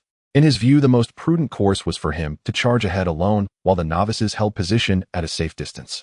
Once he drew the full attention of the undead, and perhaps even lured out the hidden anomaly orchestrating this horror, the newcomers could advance with significantly reduced risk. Yet Chun Kuifeng's well-intentioned caution found little appreciation. Even the novice he had previously regarded highly, the one cultivating the celestial gangchild's chi art, remained unmoved. To them all were awakened cultivators. Chun Kuifeng was merely an early bloomer. His current superiority, no guarantee of lasting supremacy. Though they offered surface-level deference to these seniors, their untested confidence bred quiet skepticism. They had never yet faced the undead. If you can't do it, that doesn't mean I can't. In their eyes, the elders were simply overcautious. After all 5 awakened individuals stood united, surely they outweighed scattered mindless undead, no more formidable than ordinary humans. What exactly are you afraid of? With so many of us, should we truly fear creatures no better than zombies? Besides, the Research Institute has already confirmed dispelling the malignant chi, suffusing their bodies nullifies their immortality. Are we really incapable of defeating mere zombies? The young man who had acquired game-derived abilities scoffed aloud. To him, each undead was raw experience. Chun Kuifeng's hesitation was ideal. He'd claimed the entire bounty himself. Though the other 3 remained silent, their expressions betrayed identical conviction. Chun Kuifeng sighed inwardly. Their arrogance warranted a sobering lesson, but only if the threat remained manageable. Should a truly formidable adversary emerge, and they still refused command, disaster would follow. Then I'll lead the assault. I'll draw every undead's gaze, stay dispersed around the perimeter, and avoid encirclement at all costs. This aligned closely with Chun Kuifeng's original plan, except now the novices would advance alongside him, not wait safely in reserve. Having spoken, Chun Kuifeng left them no choice but to nod assent. Though they believed they would soon surpass, even eclipse him, for now he remained their undisputed strongest. Filth, meet your end. With a thunderous roar, Chun Kuifeng seized a roadside billboard and charged headlong into the horde. A force as unstoppable as a derailed locomotive hurtling straight toward you. His thunderous footsteps shook the street instantly, seizing the attention of every undead clawing at doors. His earlier bellow had echoed across the entire commercial district. A beacon to survivors' salvation had arrived. For figures surged forward beside him, maintaining wide spacing. They'd felt no awe in proximity, until Chun Kuifeng launched his charge, and only then did they grasp the staggering depth of his power. Even the sheer aura radiating from his combat stance nearly paralyzed them, sparking profound shame and a fierce resolve to slay more undead to prove their worth. Though granted immortality, these undead possessed no intellect, only a ravenous, all-consuming urge to obliterate life. Along this ravaged commercial avenue, not a single living thing endured. Humans and beasts alike perished. Even motionless trees and weeds wilted into desiccated husks, painting the landscape in sickly ochre, a stark divergence from native anomalies such as cultivators, adepts, specters, or demons. Chun Kuifeng noticed faint nauseating miasma coiling around the clustered undead, an omen he'd never observed before. He'd battled countless undead, yet these were undeniably stronger. A flicker crossed his gaze as he filed away this intelligence. Undead alone could never unravel worlds, so what primordial force had truly brought about their collapse? Yet these undead posed no true barrier. Swinging the billboard like a celestial halberd, Chun Kuifeng shattered limbs, pulverized torsos, and exploded bodies into crimson mist, denying even regeneration. Those flung aside could reconstitute, but regaining mobility demanded time. Their immortality was imperfect. Chun Kuifeng's true intent was for the 4 novices to finish off these grievously wounded foes. 2 sweeps through the district would purge most undead. Only targeted follow-up strikes would remain necessary. Chun Kuifeng became a human tank carving through the horde. No undead dared breach his 7-meter radius. The 4 novices trailing him watched in awe as the billboard blurred in his hands, sending undead flying in chaotic disarray. With such a paragon leading them, their spirits soared, fervent, electric ablaze. The coppery stench of blood, the grotesque carnage, the distant fading screams, all receded beneath surging adrenaline, inflating their confidence until they burned to emulate Chun Kuifeng's slaughter amidst the undead. They bypassed the maimed undead Chun Kuifeng had hurled aside, instead fanning out independently into the horde and unleashing their unique abilities. Zhang Kuang unleashed rapid, dazzling skill effects, each attack more visually spectacular than Chun Kuifeng's brute force strikes. Yet their actual impact paled beside a single billboard swing. Still, even such modest assaults overwhelmed the undead. Wounds multiplied across their bodies until under relentless barrages they collapsed one by one. So this is all there is to it. No wonder those elders overthink everything. Triumph swelled in Zhang Kuang's chest until fresh undead closed in from front and rear. He abandoned his intended coup de grace and turned to confront the new threat. The others mirrored his fervor. Lu Ming, now transformed, manifested the spectral form of a dachshund wreathed in crackling lightning. Crouched low, he darted through the undead with unmatched speed, claiming the first kill among them. As for Xiao Chong, who had transformed his fighting spirit into a horse, he was continuously shouting, using one impressive-sounding attack after another which were essentially similar to those of Class A, constantly bringing down the nearby undead. Although his fighting spirit transformation was indeed lacking, at least he had the support of fighting spirit, making it manageable to deal with these undead that were only slightly stronger than ordinary people. However, he found himself in a situation similar to Zhang Kuang's, where he could knock down enemies and even render them completely defenseless, but he couldn't deliver the finishing blow. They still couldn't achieve the ability to disperse the undead's regenerative powers with a single strike, so they could only focus on defeating the undead that surrounded them first. As for the last one, favored by Chun Kuifeng, Chaoang had indeed become much more composed. Relying on his 19 years of inner strength from the Heavenly Gangchild skill, he focused intently on dealing with one particular undead, using the techniques associated with the skill, while dodging and blocking the attacks of the other undead as best as he could. Before long, he seized the opportunity and captured the undead whose bones he had shattered. With a burst of inner strength, he dispelled its undead characteristics. However, this type of attack was still quite depleting on his inner strength, and if he used it too many times, Chaoang would likely find himself in a precarious situation. At this moment, they had just entered the fray, and in their excitement, they failed to recognize the underlying issues. The undead could outlast them, but could they outlast the undead? Chun Kuifeng advanced while observing everything with his peripheral vision, inwardly sighing. As he suspected, these four newcomers did not go after the incapacitated undead he had defeated, but instead chose the intact ones, and more crucially, they were trying to pick a group, just like he did. They wouldn't be able to handle it. Based on the strength displayed by them, so far Chun Kuifeng felt that as long as no unusual individuals appeared, they could hold on for a while longer. He wasn't in a rush to intervene, even slowing down his attacks slightly. He was constantly keeping an eye on that side. As soon as the four newcomers faltered, he would rush over to provide assistance. Regardless of their personalities, since they had joined the Anomaly Coordination Bureau, they must have been prepared to fight for the people. In such special moments, the Dragon Kingdom emphasized quality over quantity, and even if they wanted to recruit hidden abilities and luminary users from the populace, they would not allow them to join the Anomaly Coordination Bureau directly. After struggling to defeat several undead, the four newcomers gradually sensed that something was amiss. With the ongoing battle, mental fatigue, physical exhaustion, and energy depletion were inevitable, yet the enemies kept coming, many of which they had watched recover from severe injuries and rejoin the fray. If they hadn't previously learned about the characteristics of the undead, they would have likely crumbled under the pressure. This was the first time they truly felt stressed, a far cry from the simulations in the training ground. Their breathing became heavy, and Chun Kuifeng was ready to rush over for support at any moment. The timing had to be just right. Not too early to lose face, and not too late to risk a crisis. This can't go on. We must unite. We don't possess the strength of Senior Chun. Oh, just because he can take on many doesn't mean we can too. After repelling an undead in front of him, Chaoang glanced at the others and noticed their conditions were not optimistic either, prompting him to voice his concerns. Since they had chosen to fight alongside Chun Kuifeng, they absolutely would not call for his help unless it was critical. If one person was struggling, wouldn't it be better to combine forces with others? Even Senior Chun had teammates when he first undertook a mission. However, they were unaware of the enemies that Chun Kuifeng had faced. Every Anomaly investigator's action report was sealed, accessible only to those with special permissions. Much of what they knew about certain anomalies and other knowledge was derived from those action reports. In fact, it wasn't just Chaoang, the others felt fatigued, as well, especially Zhang Kuang, who treated his skills as basic attacks. His situation was the most critical among them.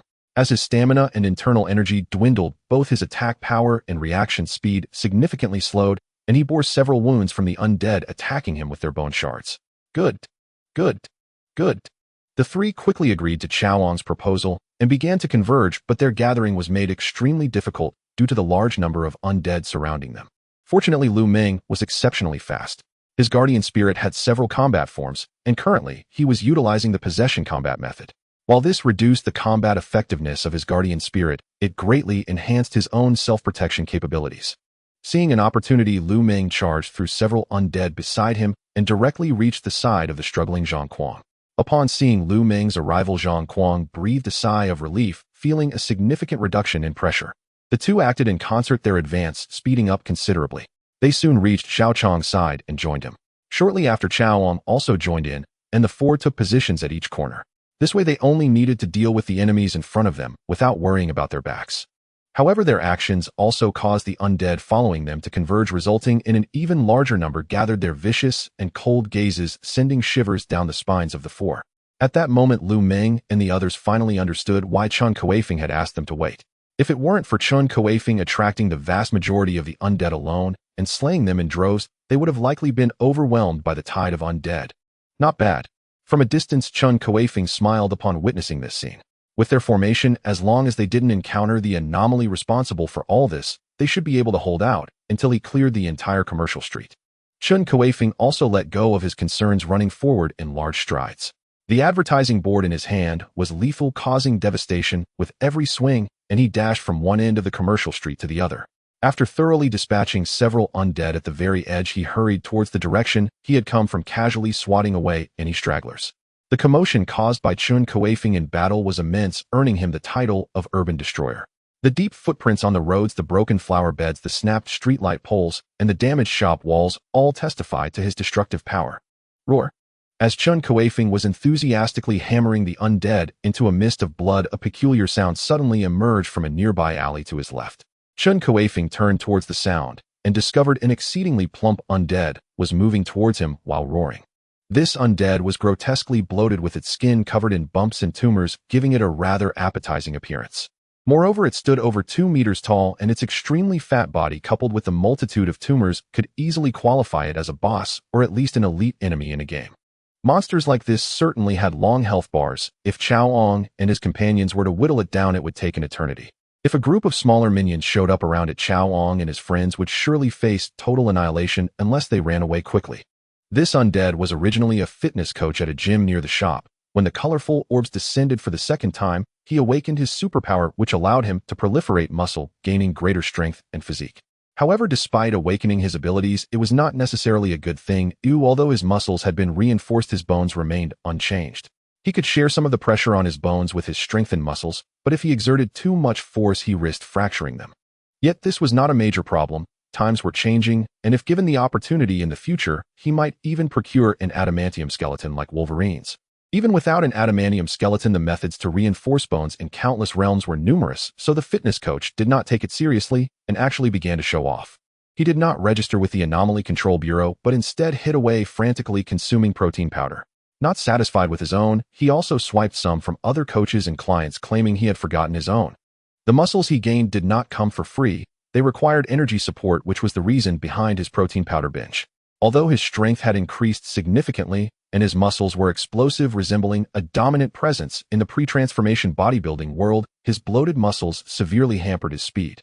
This morning, as he passed through this commercial street, it was when a transformed shop owner awakened that he saw a creature part ape and part lizard rampaging through the crowd. The fitness coach shuddered and quickly turned to run, and despite his awakened powers, he had no combat experience and did not want to confront the monster head-on. But who would have thought that upon spotting him, the monster would abandon its current victim and pursue him directly? The fitness coach naturally ran for his life, but ultimately he could not escape and was caught by the monster, forced into a battle. The outcome was as expected. This fitness coach became undead and his powers spiraled out of control, causing tumors to sprout all over his body. However, this also brought a benefit. As an undead, he possessed immense strength and physique. The unique existence of undead allowed these muscles to bypass the constraints of bones, unleashing their maximum potential. Roar!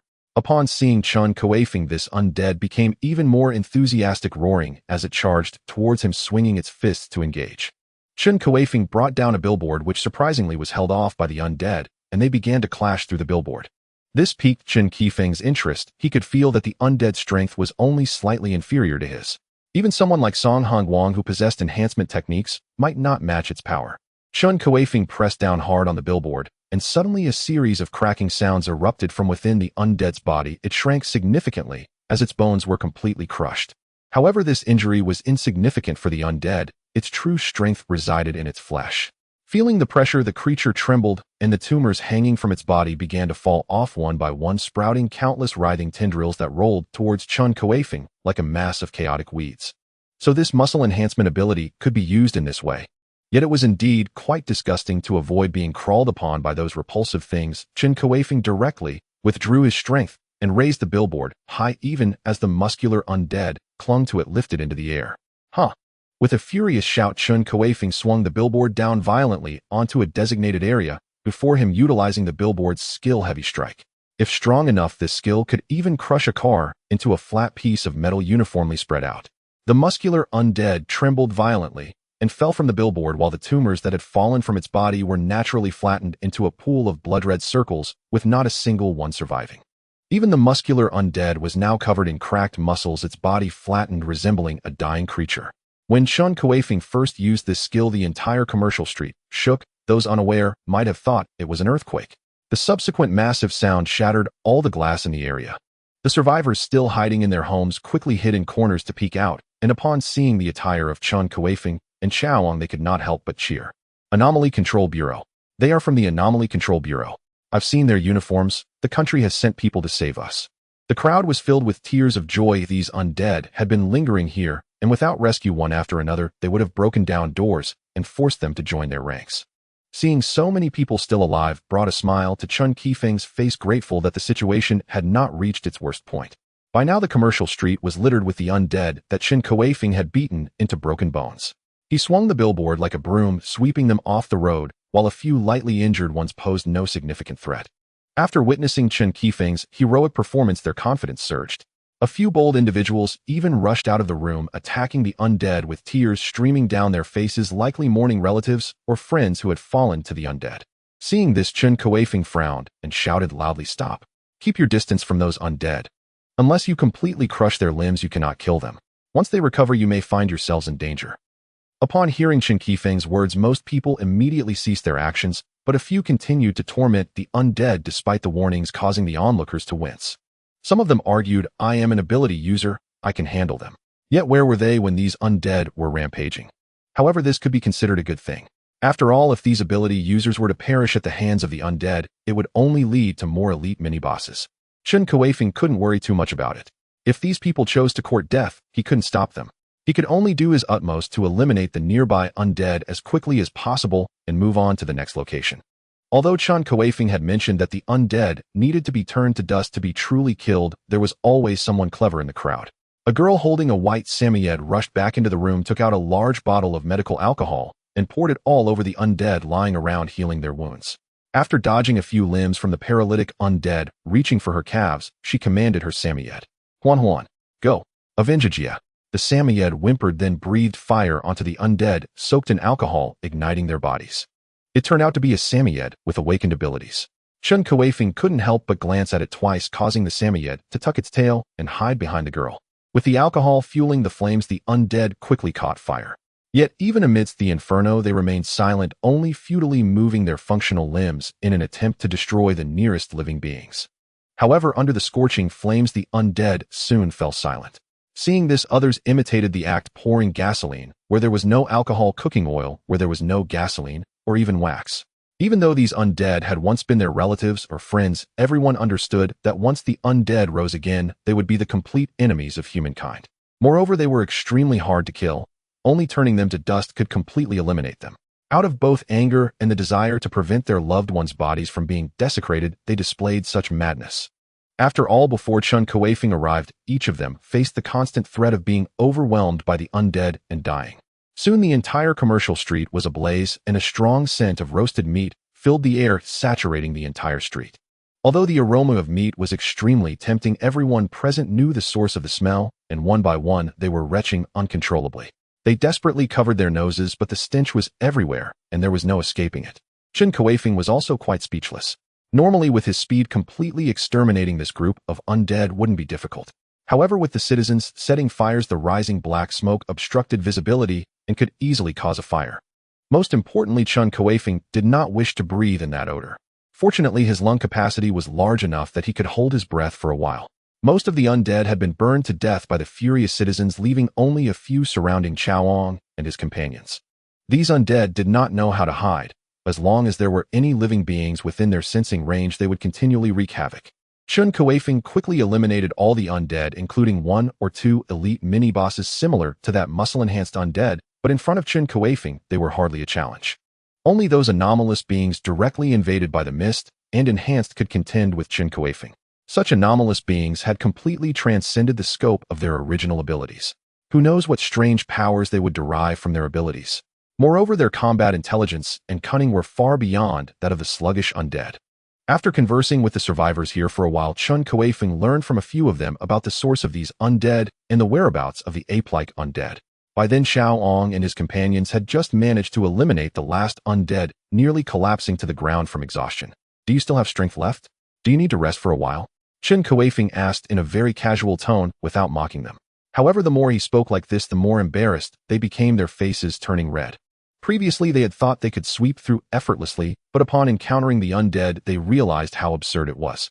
They had underestimated the undead's might. Even the most ordinary undead encountered during an anomalous event had left them embarrassed. What would happen with the more bizarre creatures? If they continued to hold on to such a mindset, they would surely perish one day due to their arrogance. No, it's fine. Please continue to lead us, we won't hold you back next time. They spoke sincerely, and seeing this, Chun Kuifeng nodded in satisfaction.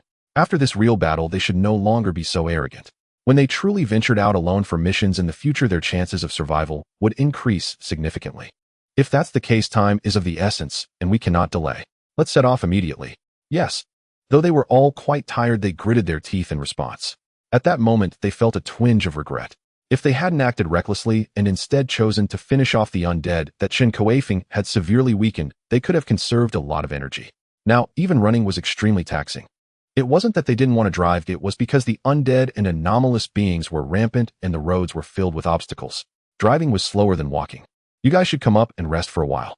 At this rate, even if we reach our destination, you won't have any fighting capability. Chun Kuifeng gestured towards the billboard in his hand, indicating for them to sit on it. This. Zhang Kuang and the others looked at each other. Though they felt a bit embarrassed, they still sat together on the billboard to save energy for the next battle. Chun Kuifeng continued walking with large strides, carrying all four of them. Their added weight was hardly noticeable to him, while Zhang Kuang and the others took the opportunity to recover their strength and energy in preparation for the next battle.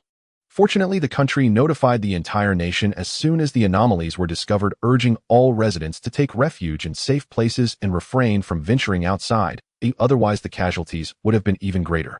After killing a portion of the human population, the anomalous beings began to wander aimlessly when they could not find any targets to destroy.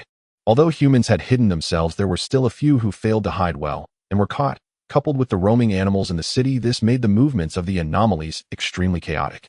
Fortunately, in this technological society, the surveillance cameras everywhere provided convenience for tracking the anomalies. Chun Kuifeng followed the instructions in his earpiece and continuously roamed the city, eliminating the anomalies that were found. During this time, he noticed that many ability users had formed groups to kill the anomalies as they could not bear to see their fellow humans slaughtered recklessly. However, this approach was also extremely dangerous. Relying solely on reckless bravery made it difficult to deal with the anomalies. Upon witnessing this scene, Chun Kuifeng immediately instructed Zhang Kuang and the others to disperse and teach those people some common knowledge on combating the anomalies. Zhang Kuang and the others readily agreed. Although they hadn't been with Chun Kuifeng for long, they understood one thing: being by Chun Kuifeng's side had made them a burden. Given this, it would be better to organize these courageous individuals willing to confront the anomalies. This way they could still be of some use. Although the Anomaly Investigation Bureau required Chun Kuifeng to lead these newcomers, it was not a mandatory task. As long as Chun Kuifeng felt they could stand on their own, it was acceptable for them to disperse and act independently. After Zhang Kuang and the others left Chun Kuifeng's side, he was completely liberated. Carrying the advertisement board for Gigantol, he began to patrol the city. Any enemies he encountered, whether they were anomalies, undead, or similarly mutated animals or plants, could not withstand the impact of his advertisement board. He eventually caught up with the ape demon that had caused the massacre in the commercial street, using the skill of his advertisement board to smash it into a poster. Aside from Chun Kuifeng, Yu Yao and Li Mingjie were also working hard to clear the abnormalities in the city, though their efforts were not easy. If it weren't for the fact that the anomalies had only just appeared, they would likely have already been defeated. However, as the anomalies continued their slaughter, their strength grew increasingly formidable, as if destroying life granted them immense benefits.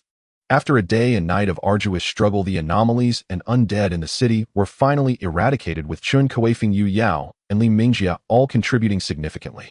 Unfortunately, it was disheartening that some members of the Anomaly Investigation Bureau had suffered casualties, most of whom were overwhelmed by the undead due to exhaustion, though a few had perished in encounters with powerful anomalies. Despite every anomaly investigator having an emergency distress signal, timely rescue was not guaranteed in critical moments. Chun Kuifeng himself had received no less than 3 distress signals, and aside from one instance where he was unable to arrive in time resulting in 1 casualty, he had successfully rescued others most of the time. These fortunate individuals had simply encountered Chen Kuifeng, who was capable of rapid support and possessed extraordinary stamina. Others, after sending distress signals, found it difficult to hold out until help arrived. The crisis caused by the anomalies had finally been suppressed, but the price paid by the Shishui City Anomaly Investigation Bureau was 1/4 of its members lost. This did not even account for the losses among police, military, fire, medical personnel, and the ordinary citizens, whose numbers were even greater, making it impossible to tally in just a few days. The veterans who joined the Anomaly Investigation Bureau with Chun Kuifeng were not unscathed either. Song Hongguang had died. Chun Kuifeng clearly remembered that jovial and kind-hearted fat man who had been trapped at the entrance of a mall besieged by a group of anomalies. He held out for an hour until the tardy Li Mingjie transformed into a dragon person, his furious roar mixed with flames, slaughtering all the anomalies. But Song Hongguang could no longer hold on, and in the end Li Mingjie could only bring back his corpse.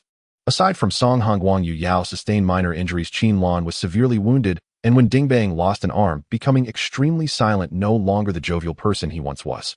Those trainees who had not completed their training had also suffered casualties. The only one with healing abilities, Feng Minjing, had collapsed multiple times from overexertion and was unable to treat everyone. As a result, she could only choose to hang onto the lives of the severely injured. One Dingbang's arm could still be reattached as he was not in immediate danger, but he had to wait for the doctor to stitch him up, and Feng Minjing would treat all the severely injured before reattaching his arm.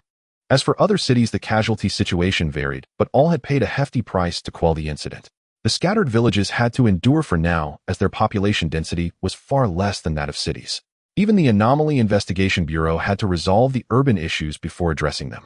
Fortunately, rural areas had sparse populations, and villages were distanced from one another.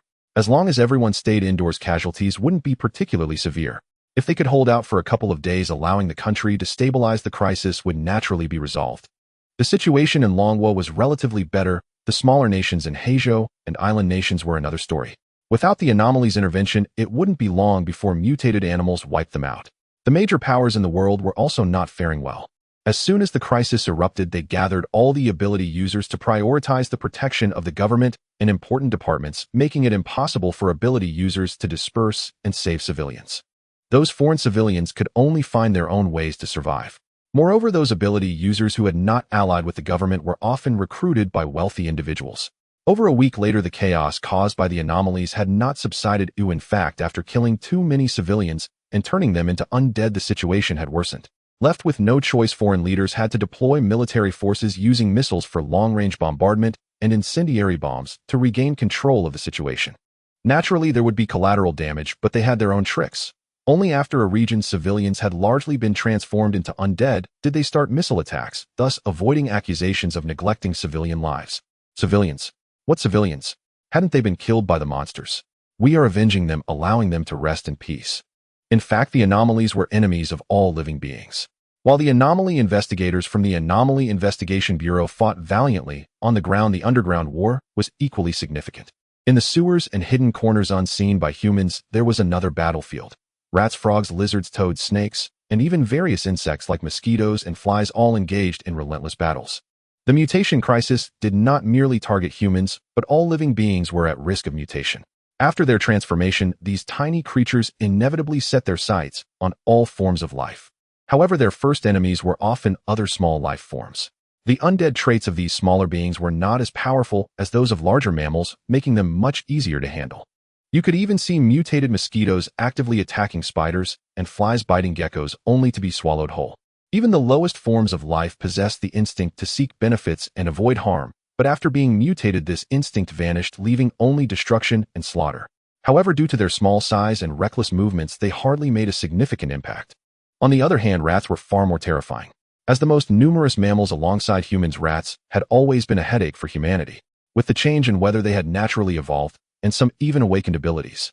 After the appearance of mutated rats, they immediately began to tear apart their own kind. However, those being attacked quickly reacted, and called for reinforcements to fight back against the mutated rats. The underground rat king had erupted in chaos with dead rats scattered everywhere. The carnage was far more intense than on the surface. Relying on their overwhelming numbers, ordinary rats, after suffering heavy losses, managed to devour their mutated counterparts. Of course, this was merely what transpired in the human world. In the wild, the situation was even more brutal. Whether in mountains, marshes, rivers, or lakes, mutated creatures were everywhere. Those who only knew destruction swiftly became a threat to their surroundings and were soon eradicated by wild beasts. Compared to humans, these animals suffered much less damage. Perhaps due to their natural enmity, even the weakest rabbits dared to bare their teeth at the mutated carnivores. These animals shared a common stance. Whenever they encountered a mutated being, they would do everything possible to eliminate it.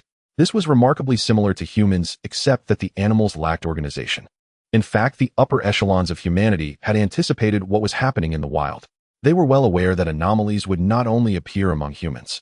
Originally, they were troubled about how to deal with the mutated animals in the wild. Although humans prided themselves on being advanced creatures, they had never truly escaped the realm of animals. If they neglected the wild, it would undoubtedly lead to unpredictable consequences. However, before they could devise a plan for clearing the anomalies in the wild, they were astonished to find that these wild animals seemed to have already completed the task for them. This was entirely inconsistent with biological logic. How could animals without intelligence understand to engage in such thankless and laborious endeavors that did not relate to their survival? Furthermore, the animals began to evolve. Some insightful individuals expressed their concerns that once these creatures fully evolved, they would inevitably pose a threat to humanity. Would humanity still be able to maintain its dominant position then? If the current situation were to remain, even if all the animals in the world gathered, they still could not shake humanity's supremacy. But what if they continued to grow stronger? The tales depicted in novels about the resurgence of spiritual energy, where the wild becomes a paradise for animals, and under the command of beast kings they unite to attack cities resisting humanity, are not merely alarmist. However, no matter how concerned they were, there was little they could do. Surely they wouldn't annihilate all the wild creatures over something that had yet to happen. At this point, humanity had yet to realize that these animals were not their true enemies. Even if these animals grew stronger and threatened humanity's status, when faced with a crisis sweeping the world, they would unite against the common foe. After this turmoil, Chun Kuifeng pondered much. The death of Song Hongguang weighed heavily on him, and the bloody scenes he witnessed made him exceedingly restless. He wanted to grow stronger, but did not wish to become inhuman. Yet the current circumstances forced him to make a choice. Originally, Chen Kuifeng believed his current strength was sufficient. In fact, it was about what he had expected. In the crisis faced by Chihuahua City, his contributions were indeed the largest. But what about the future? Future crises would inevitably increase in number and severity. Indeed, Li Mingjie and the others could continue to grow stronger, and even without him, they could still protect Chihuahua City. But how many more casualties would there be after his absence? He clearly could do more. Go to hell. I don't want to be human anymore.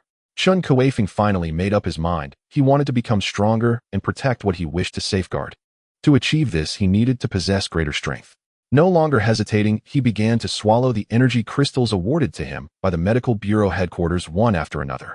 A wave of warmth immediately spread from his stomach throughout his body, making him feel pleasantly warm all over. Chen Kuifeng took one last look at himself in the mirror, bidding farewell to his former self. Over 3 meters tall, he could still barely be considered human, but if he grew any taller, he would likely no longer belong to humanity. He did not know how far he would grow. 10 meters, 100 meters, 1,000 or 10,000. He dared not imagine, but as long as he could continue to grow stronger, he would persist. Chun Kuifeng felt a wave of drowsiness wash over him. Before falling asleep, he dialed the director's number. "Director, I have something to discuss with you. You are our great contributor. Feel free to speak. As long as it doesn't violate principles, I will definitely help you achieve it." Although the head of the Anomaly Investigation Bureau found it somewhat strange, Chun Kuifeng had not made any special requests since joining. Now that he finally had a request, how could he refuse? "Director, please help me find a pair of green giant-style shorts." "What did you say?" After hanging up the phone, Chun Kuifeng wore a look of melancholy. He didn't bother lying on the bed and simply plopped down on the floor, for even if he lay down once his body began to grow again, he would still face the inevitable consequence of being crushed. "Sigh. Farewell. My life." Chun Kuifeng slowly closed his eyes. The energy crystals gifted to him by the headquarters of the Anomaly Bureau, along with those he had exchanged for using his own merits, had all transformed into pure energy, which began to be absorbed continuously by his body. In fact, even without using these energy crystals, Chun Kuifeng would still grow taller each day, though the increase would be minimal. After all, matter does not come from thin air, it requires energy support. How could merely relying on food allow Chun Kuifeng to achieve faster growth? Under the influence of these various energy crystals, Chun Kuifeng's body began to grow steadily. However, given his current physique, the amount of energy needed to gain even a little height was significantly higher than before. The ratio between height, weight, and volume was not constant, but changed exponentially. With each bit of height gained, the increase in weight and volume also grew substantially. Moreover, as Chun Kuifeng's height increased, the density of his body was also growing. Chen Kuifeng was now lying flat, but Tian Zhonghua, who was bewildered by the sudden phone call, couldn't fall asleep. He pondered and couldn't comprehend what Chun Kuifeng meant by asking for a pair of pants similar to the Hulk's. Could it be that something was wrong with Chen Kuifeng? Upon thinking of this, Tian Zhonghua was startled. Chen Kuifeng was the pillar of their Anomaly Bureau in Shishui City, and nothing could go wrong. Although Li Mingjie, who transformed into a dragon man, was also strong, Chen Kuifeng didn't need to transform. His normal state was already formidable. With this thought, Tian Zhonghua quickly donned his clothes and hurried towards Chen Kuifeng's room. After the recent turmoil caused by the anomalies, the abnormal events in Shishui City had decreased significantly in the past few days, which eased the burden on the anomaly investigators. Following Feng Minjing's treatment, most anomaly investigators had returned to their peak condition. Recently, they had rare moments of leisure, and instead of resting early, they wandered around the training room and entertainment area. Soon they noticed Tian Zhonghua, who was in a hurry.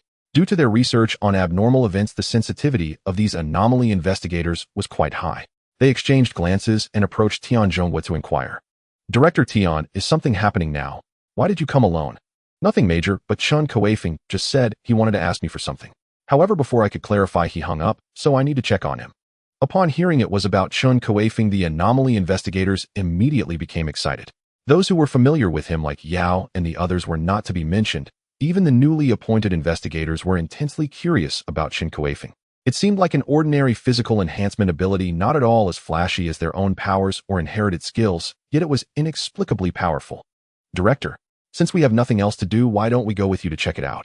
Chen Kuifeng rarely goes out, and we would like to visit him to seek some advice." Tian Zhonghua frowned slightly. He sought Chen Kuifeng for personal matters. Why were these little brats so curious? Besides, he wasn't familiar with these new members of the Anomaly Bureau, so he felt embarrassed to bring so many people along. At a critical moment, it was Yu Yao who spoke up. Go, go, go. What are you all doing here? Is it that Li Mingjie and I couldn't teach you, or have you grown wings?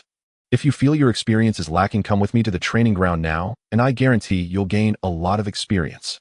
Yu Yao raised an eyebrow. As a former teammate of Chun Kuifeng, how could she not know his temperament? Although he was powerful, he had always been dissatisfied with his physique, and being out in public could easily scare others. Hence, he naturally disliked being disturbed. After hearing Yu Yao's words, the new anomaly investigators immediately scattered. If there was anyone they feared the most, it was Yu Yao, the fierce military flower. Because every time someone thought they had some ability, they were always dealt with by Yu Yao more than once, and they both respected and feared her. After driving away the new investigators, Yu Yao turned to Tian Zhonghua and said, "Director, what exactly is going on with Chun Kuifeng? I'm a bit worried. Since the last turmoil caused by the anomalies swept through the city, he hasn't gone out much these days." "Exactly. We also want to know." Li Mingjie, Qin Lan, Wen Dingbong, and the others also spoke in unison, their voices solemn. Now that Song Hongguang was gone, they didn't want Chun Kuifeng to face any more problems. As part of the first batch of anomaly ability users who joined the Anomaly Bureau, their bond was deeper than with others. "In that case, why don't you all come along to take a look? His condition has indeed been a bit off these past few days." Tian Zhonghua sighed and continued towards Chun Kuifeng's room. Chun Kuifeng had been troubled these days about whether to continue absorbing energy to grow larger, which naturally made his demeanor somewhat different from usual, appearing a bit preoccupied. Yu Yao and Li Mingjie exchanged glances and followed closely behind Tian Zhonghua. They were unclear about what had happened to Chen Kuifeng. Could it be that he was stimulated by Song Hongguang's death? But when did he have such a good relationship with Song Hongguang? Everyone was puzzled. As Tian Zhonghua reached the door to Chun Kuifeng's room, he noticed that not only was Chun Kuifeng's house large, but even the door was significantly bigger than others. His door stood 5 meters tall and 3 meters wide, more than sufficient even as a gate to a courtyard. "Chun Kuifeng, this is Tian Zhonghua. What did you mean by what you said on the phone?" Tian Zhonghua called out from outside the door, but Chun Kuifeng had already entered a deep sleep and couldn't hear him at all, thus he received no response. Tian Zhonghua frowned and knocked twice on the doorbell, but there was still no sound from inside, as if Chun Kuifeng were not even there. This situation seemed off. As an anomaly investigator, their alertness shouldn't be this low, especially someone like Chen Kuifeng. Based on the data established from him, his neural responses were much quicker than average, and his observational skills were sharp. Even in his sleep, he should be able to awaken. But now Chen Kuifeng was unusually silent, and combined with his previous phone call and his abnormal state in recent days, it caused everyone to have an unsettling feeling. Chen Kuifeng, this is Yu Yao. Are you in there? If you don't respond, we're coming in. However, Chen Kuifeng still showed no reaction, and everyone immediately turned their gaze to Tian Zhonghua. Although this was the Anomaly Bureau, personal privacy still needed to be respected. Generally, unless permitted by the room's owner, others would not enter casually. Of course, as the director of the Anomaly Bureau in Zishuishi, Tian Zhonghua naturally had the authority to enter. He had the right to access all areas of the entire bureau. However, under normal circumstances, Tian Zhonghua would not intrude into someone else's room to pry into their privacy. But given the unclear situation in Chen Kuifeng's room, Tian Zhonghua felt it was necessary to open the door and take a look, even if it might incur Chen Kuifeng's displeasure. You all wait here. Tian Zhonghua waved his hand to stop a few people, then placed his hand on the emergency switch beside the door. A key had been implanted in his hand, which combined with his fingerprint and iris constituted the key to control all doors. Access permitted. Visitor Tian Zhonghua. Reason for access: room search. Accompanied by several electronic beeps, the heavy iron door that Chen Kuifeng had was suddenly opened. The hidden surveillance cameras focused on this area and began to upload footage to the headquarters in real time, designed to prevent the director of the Anomaly Bureau or others with authority from abusing their power. These cameras were not under Tian Zhonghua's control. Tian Zhonghua and the others entered Chen Kuifeng's room in single file, their eyes wide with astonishment, as though they had stepped into a land of giants. Usually they didn't find anything unusual when interacting with Chen Kuifeng, but once they entered the room, the enormous tables and chairs, the teacups that could serve as buckets, and the clothes that could be used as blankets made them profoundly aware of one thing: Chen Kuifeng's lifestyle was completely different from theirs. No wonder Chen Kuifeng often preferred not to go out. It seemed there were reasons for this. What seemed like ordinary objects to them appeared completely normal to Chen Kuifeng. Yu Yao approached a chair, leaned against the backrest, and was surprised to find that the chair was even taller than her. This led to a significant blow to her feelings towards Chen Kuifeng, burying her admiration deep within. Yu Yao naturally admired Chen Kuifeng. In her words, he was the only man among them, while the others were softlings. Even Li Mingjie, who was equally powerful, seemed overly pretentious to her. However, Li Mingjie was not pretending; he had always been this way. To others it seemed like he was always putting on airs, but to Li Mingjie these were just basic behaviors. What was there to pretend about? This was merely Chen Kuifeng's living room. Given his size, the area of his room was certainly much larger than others, but at the very least it still needed to have a living room and a bathroom. As they approached Chen Kuifeng's bedroom, they heard a low sound akin to faint thunder, but remarkably regular. This was the sound of Chun Kuifeng's breathing. His size was much larger than average, and his chest was naturally well developed. The sound of his breath bore some resemblance to that of a tiger or a large cat, which was quite normal. Although Chen Kuifeng had been breathing before, it was noticeably less clear. However, this was not the focus of everyone's concern. Since Chen Kuifeng was still in the room and his breathing was regular, the worries of the group could largely be set aside. Knock, knock, knock. Yu Yao stepped forward and knocked on Chen Kuifeng's bedroom door, but apart from his breathing, there was no other sound from within. Since they had come this far, it was not appropriate to give up halfway. Tian Zhonghua nodded at Yu Yao, and she stepped forward and pushed open Chen Kuifeng's bedroom door. Oh, wow. Oh my. Brother Chen is truly impressive. After the door swung open, everyone looked inside and immediately gasped, then began to give Chen Kuifeng a thumbs up in admiration. What was the reason for this? Naturally, it was because Chen Kuifeng was lying on the floor, his feet facing the door. Upon opening the door, the first thing everyone saw was the lower half of Chen Kuifeng. Chen Kuifeng was not sleeping in bed. He had found the bed to be somewhat obstructive, so he had propped it up against the wall. Therefore, once the door was opened, the situation in the room was fully revealed. Although Chen Kuifeng did not have the habit of sleeping naked, he had taken off his clothes. Moreover, before falling into a deep sleep, he had swallowed many energy crystals, which would cause his physique to grow rapidly. How could he not take precautions? Fortunately, he was still wearing a pair of underwear, which at the moment the door was opened was being stretched to the limit by his rapidly expanding physique, seemingly on the verge of bursting. The reason everyone was astonished was naturally due to the shock from Chun Kuifeng's underwear. They had long known that his physique was large, but they did not expect him to be more than just large. However, after a moment of astonishment, Li Mingjie and Wen Dingbang began to feel pity for Chen Kuifeng. What a good person. But it would be very difficult for him to find a girlfriend in the future. As the only woman present, Yu Yao was naturally also in shock. However, as a strong woman and an exceptionally powerful investigator, she would not react like an ordinary woman and simply turn to leave.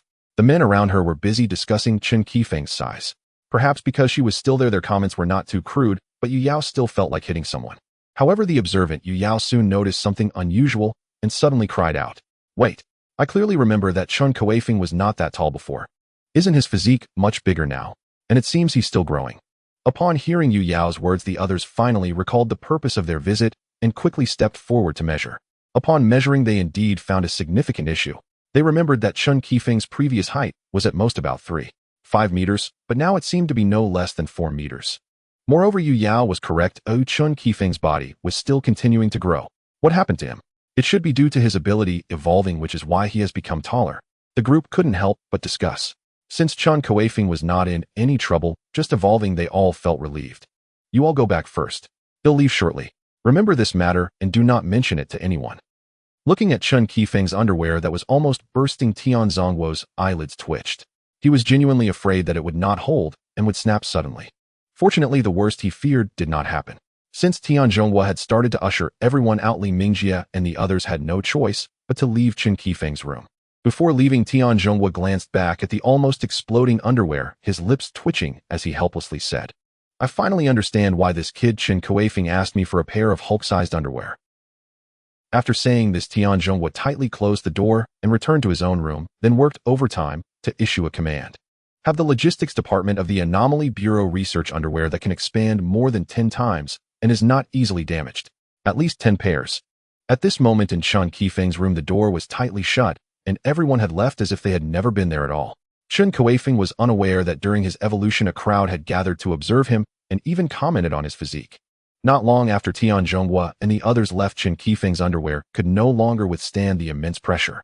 With a rip, it burst open, flying off and landing directly on the doorknob. Such a pity that Tian Zhongguo and the others left too early, otherwise they might have witnessed a scene so shocking it could have blown their minds. Perhaps there would have even been a lucky one forced to wear a hood. When Chun Kuifeng woke up, he hurriedly stood up and walked over to the wall. When this dormitory was built for him, a height measurement device was set up on the wall at his request. He just had to stand beneath it to instantly get his accurate height data. Ding! Congratulations! Your height is 5 meters 17. You have surpassed 100% of Earthlings.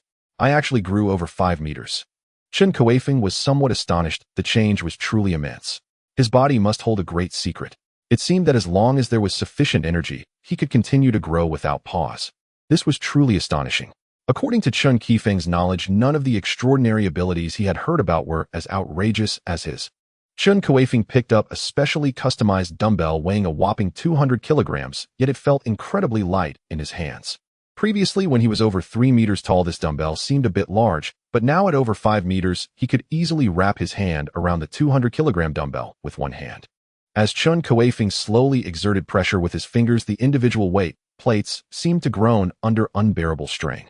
With the contraction of his fingers, the plates were crushed into a mass radiating heat, with strands of steel flowing like sludge through the gaps in his fingers. To crush iron into mud. What terrifying strength and body durability this required. Moreover, the plates he held were not just ordinary iron, but specially forged alloy steel. Chun Kuifeng watched this incredible scene with disbelief. He had only whimsically thought of trying it out, but the result was beyond his expectations. How could his strength have increased so much compared to before? This wasn't just a doubling, it was growing exponentially. He finally had a clearer understanding of his power. If he could crush steel plates into mud with a squeeze, how easy would it be to crush someone's skull, even easier than cracking an egg? Based on Chun Kuifeng's current hand size, he could easily grasp an adult human head. I have become stronger, but I am also drifting further away from being human. Chun Kuifeng couldn't help but sigh. His physique had grown significantly larger, and the room that once fit him perfectly was now too small. Although his head was still a meter away from the ceiling, the size of the room felt cramped, making him cautious about everything, fearing he might accidentally break something. However, he felt a cool breeze below him. It was empty and very uncomfortable. At this moment, Chun Kuifeng had no idea that his underwear had sacrificed itself on the battlefield, its remains now hanging from the doorknob. What is this? Chun Kuifeng suddenly saw a piece of blue fabric fluttering on the doorknob, and the pattern seemed somewhat familiar. During Chun Kuifeng's evolution, his strength and physique were not the only things enhanced. His enhancements were comprehensive, including his senses, flexibility, resistance to toxins, and tolerance to temperature extremes. His sharp bodily awareness provided Chun Kuifeng with a wealth of information, informing him of the room's humidity, temperature, and cleanliness, which somewhat clouded his consciousness. Oh no, isn't that my underwear? How did it end up here? Chun Kuifeng was suddenly alarmed, glancing down at his lower body, only to realize with shock that he was naked again. No need to think. His previous clothes were definitely unwearable now. Even if he forced himself into them, they would likely tear apart, with just a small movement leading to even more embarrassment. So he resorted to his old trick, tearing the bed sheets off the bed to fashion an apron for himself. But Chun Kuifeng forgot how much strength he had now. After completing his evolution, he couldn't control his power well, and ended up tearing the sheets apart. What should I do now? Chun Kuifeng instinctively wanted to pick up the specially issued large phone from the organization to contact Tian Zhonghua and ask if the green giant-style underwear he ordered had arrived. However, just as his hand was about to touch the phone, he quickly stopped. Thank goodness. If the phone got crushed because he couldn't control his strength, how would he communicate with others? If they couldn't reach him and came to inquire, how would he face them then? Chun Kuifeng calmed his restless emotions and assumed a stance with his hands, surprisingly starting to practice standing meditation. This was the mixed element stance and three-body style taught to him by Elder Wu Zheng. Elder Wu Zheng had instructed Chun Kuifeng in much about national martial arts, and he learned quickly thanks to his enhanced brain and powerful body capable of striking any pose. Just over 10 days ago, Chun Kuifeng reached the peak of Mingjin, able to unleash his full strength at 100%, but dark strength was another matter. Even without using energy crystals, just through regular breathing, eating, and absorbing spiritual energy, Chun Kuifeng's body would continue to strengthen slowly. After those 2 waves of colorful energy balls, a special energy appeared on Earth, which was very similar to the legendary spiritual energy, but had its differences. However, for convenience, the Dragon Kingdom still referred to it as spiritual energy. In recent days, the continuous emergence of extraordinary individuals was all due to the stimulation from this spiritual energy, allowing them to successfully awaken their powers. To enter dark strength, one must perfectly master their body, controlling all the strength within to unleash dark strength at will. But Chun Kuifeng was continuously growing stronger, and his strength was changing every moment. How could he perfectly master Mingjin to step into dark strength? But that doesn't matter. Whether or not dark strength exists is irrelevant to Chun Kuifeng. Whether it's Mingjin or dark strength, both would result in a bloody mess with a single slap, so what's the difference? Putting that aside, practicing national martial arts is still very helpful for Chun Kuifeng in controlling his body strength, especially after each height change. Through training in martial arts, he could quickly familiarize himself with his body, preventing anything from feeling as fragile as a cookie in front of him. This is the greatest utility of the martial arts taught to him by Professor Wu Zheng. As for the methods and techniques of martial arts, they are of little assistance to Chun Kuifeng. If he were to attack using the routines of martial arts, it would be akin to falling into a trap for Chun Kuifeng. Martial arts were developed specifically for dealing with humans, yet most of his current opponents are not human. Moreover, within martial arts, there are many techniques specifically designed to target human weaknesses. However, given Chun Kuifeng's massive physique, his fist is larger than another person's chest, making actions like gouging eyes or striking low impossible, as even stepping on toes would mean they're stepping on his, and a stomp from him could easily break a leg. After standing in stance for a while and throwing a few punches, Chun Kuifeng took a moment to adjust his breathing and finally regained control of his current strength. He mentally quantified his strength. If it was a level 1 before this awakening, now it was neither 3 nor 5, but had transformed into 10. Of course, this is merely a metaphor. It does not mean that his current strength is truly 10 times greater than before, as it could be either more or less, but the likelihood of it being more is certainly higher. Chun Kuifeng cautiously picked up his phone, which, although substantial enough to be considered a heavy-duty phone by others, felt about the size of a smartwatch in his hands. Beep. Beep. Is this Director Tian? It's me. Don't worry, I know what you need. I've had people working overtime to prepare it, and I'll send it over shortly. However, once you tidy yourself up, you must report to me immediately. Report what? And what exactly are you sending? Beep. Beep. Hello? Hello? After saying this, Tian Zhonghua abruptly hung up, leaving Chun Kuifeng with no chance to inquire, and a smug smile spread across his face. You little rascal.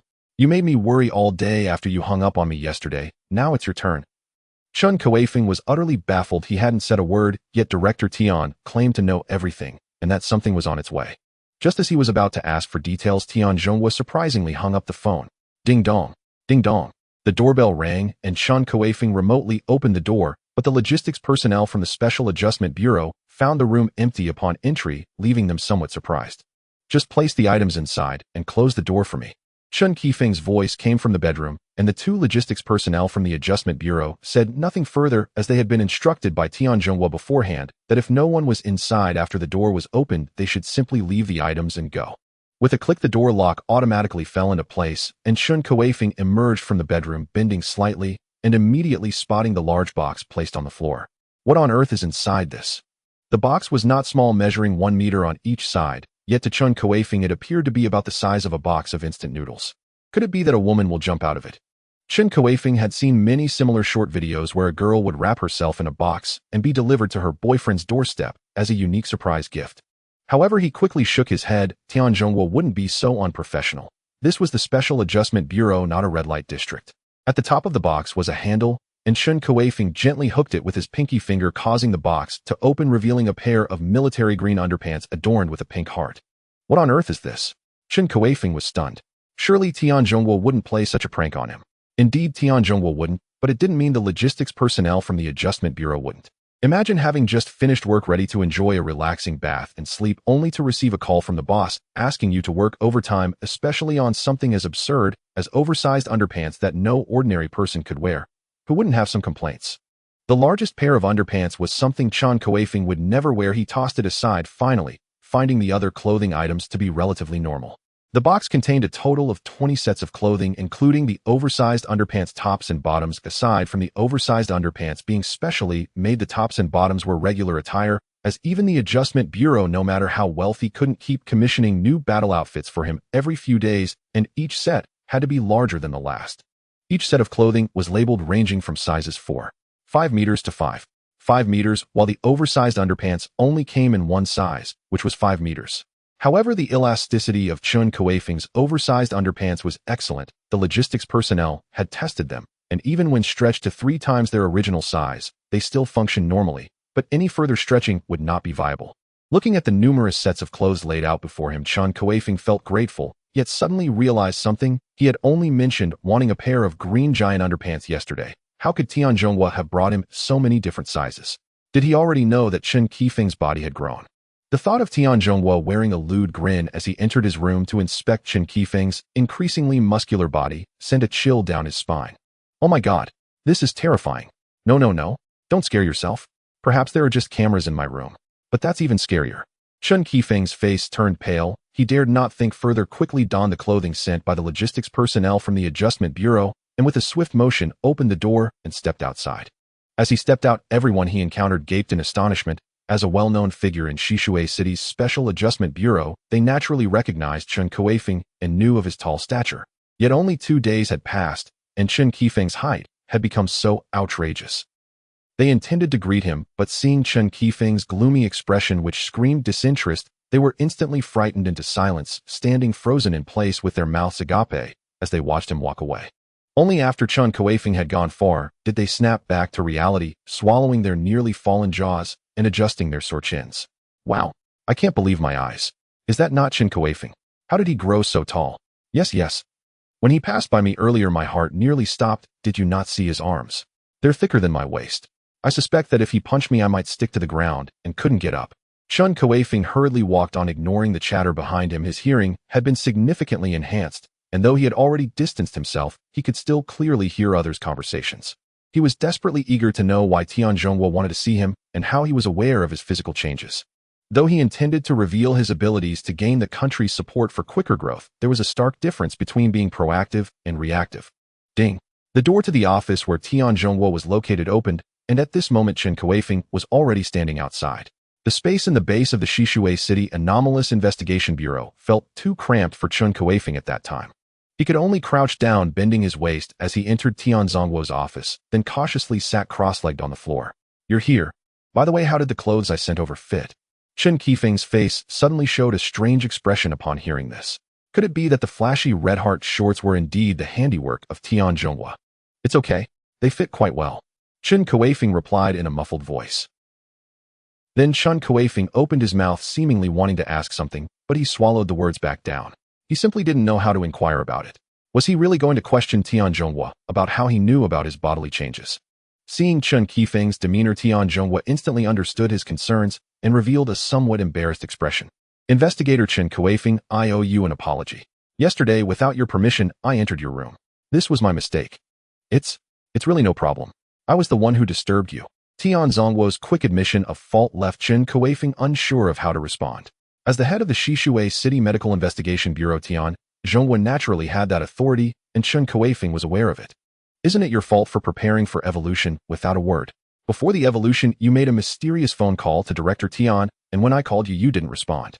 Director Tian was worried about you, which is why he entered your room. At this moment, Yu Yao and the others had just entered. Upon hearing Chen Kuifeng's words, they immediately understood what he meant, and Yu Yao promptly began to explain to Chen Kuifeng. So that's what happened. This should be my fault for not informing you clearly before I prepared for evolution. Chun Kuifeng suddenly realized that this was the result of the phone call he made before swallowing the energy crystal. Had he known, he wouldn't have done it that way. Just as he breathed a sigh of relief, he suddenly thought of something that Yu Yao also knew. Could it be that Tian Zhongguo wasn't the only one who entered his room at that time? That's right. We also went in. Otherwise, we would still be kept in the dark by you. Yu Yao saw the question Chen Kuifeng wanted to ask and directly blocked it. So, you didn't see anything, right? Chen Kuifeng asked cautiously. When he woke up in the morning, he was completely naked, not a stitch on him, and his underwear had flown to the doorknob. If someone had seen him like that, especially a whole bunch of people, Chen Kuifeng felt like he could just dig a hole and bury himself. Who said we didn't see anything? We saw everything clearly. When Dingbang returned to his previous, slightly nonsensical state, thanks to the well-preserved arm and timely medical care with the dual cooperation of the doctor and Fong Minjing, his arm had healed, though it still needed some time to recover. As long as he didn't engage in vigorous exercise, he would be fine. It's over. My entire reputation is ruined. Chen Kuifeng just wanted to cover his face and cry out loud. After he had finally made up his mind to not be a person yesterday, he woke up this morning to this heartbreaking news, feeling the world's deep malice towards him. What nonsense are you all talking about? Seeing Wen Dingbang and the others getting more and more absurd, Tian Zhongguo's expression darkened as he interrupted. Chen Kuifeng, don't overthink. When we entered, we only discovered that your body was rapidly growing. Your previous clothes were certainly unwearable, which is why I had someone order so many sets for you. But rest assured, the state will respect everyone's privacy. If you don't want to discuss it, we won't force you, and we certainly won't expose this matter. Tian Zhongguo's words brought Chen Kuifeng back to reality. Since Tian Zhongguo said so, it seemed they had not seen anything particularly embarrassing, otherwise everyone wouldn't have been so calm. Chen Kuifeng remembered that he had put on his underwear before falling asleep. If Tian Zhongguo had come over shortly after his phone call, his height hadn't yet reached its current level, so he couldn't have torn his underwear. They should not have seen that scene, otherwise he would have died laughing here. You all sit down first. Since you're all here, I have something to announce. Yu Yao and the others had initially planned to report to Tian Zhongguo before conducting their duties of patrolling and investigating anomalous phenomena, but unexpectedly Tian Zhongguo stopped them. After everyone was seated, Tian Zhongguo scanned the group and paused for 2 seconds on Chen Kuifeng before looking away. Since the second wave of colorful orbs fell to Earth, as those of you fighting on the front lines should have noticed, Earth has begun to undergo significant changes. Not only have the people or objects infused with the colorful orbs started to change, but even animals which are rarely seen and various supernatural beings are beginning to appear. Moreover, according to the latest research from the National Academy of Sciences, they found that the terrain is gradually increasing and a type of invisible energy has emerged on Earth, which cannot even be detected by instruments. However, some more sensitive humans can sense it directly. We once sent astronauts into space to experience it, and they discovered that this energy seems to be unique to our Earth. Under the influence of this energy, Earth is also gradually giving birth to many unimaginable substances, just like the Millennium Mysterious Iron and Eternal Mysterious Ice in martial arts novels, or the various heavenly materials and earth treasures in immortal novels, which are constantly being discovered. Upon hearing Tian Zhongguo's words, everyone nodded in agreement. As investigators of anomalies who frequently work outside, they are the most sensitive to such matters. How could they not be aware of the recent changes?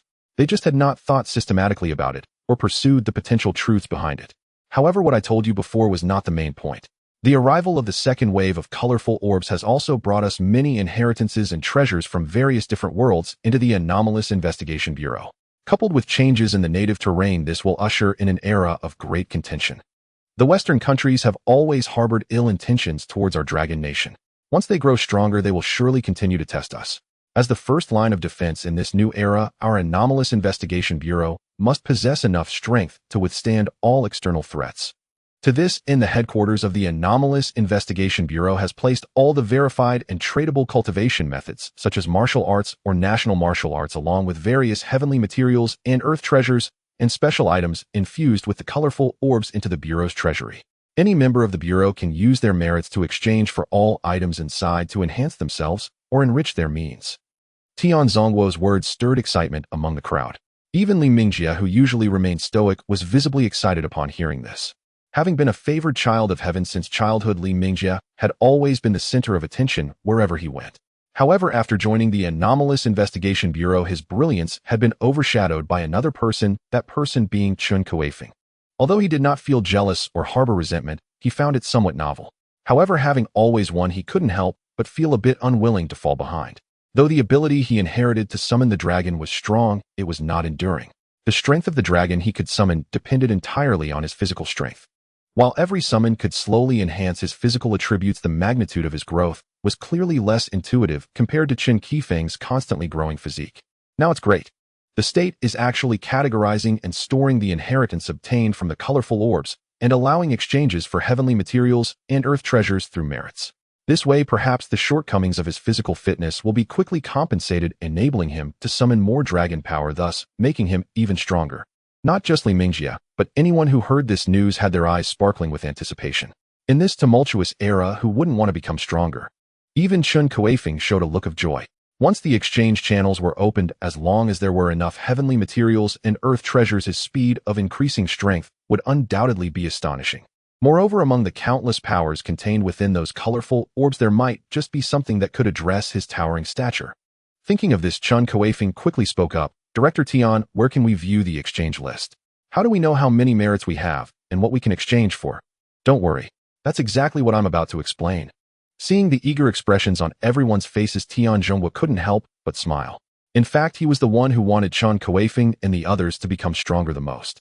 As the first batch of anomalous investigators, he understood them best and knew their character and temperament. They were all good sons of the nation.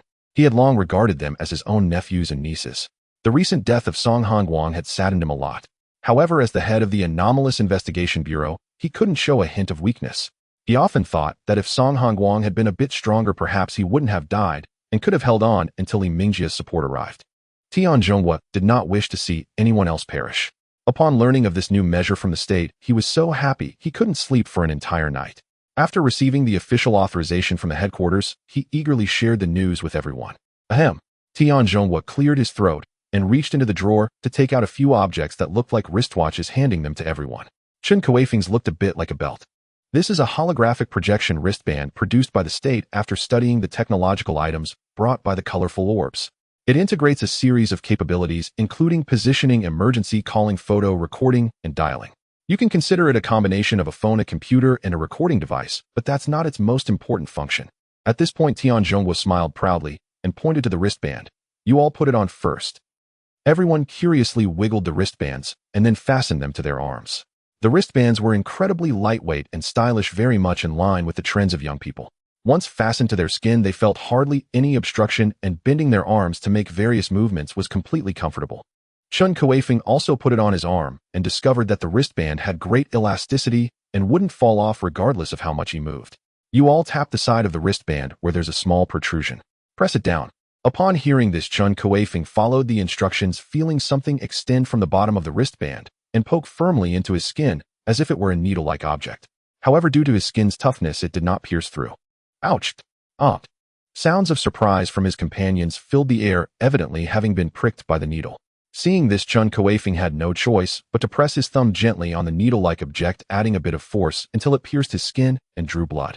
After finishing all of this, a flash of light passed over the wristband, and then it projected a transparent screen in front of everyone, which could be adjusted to any size.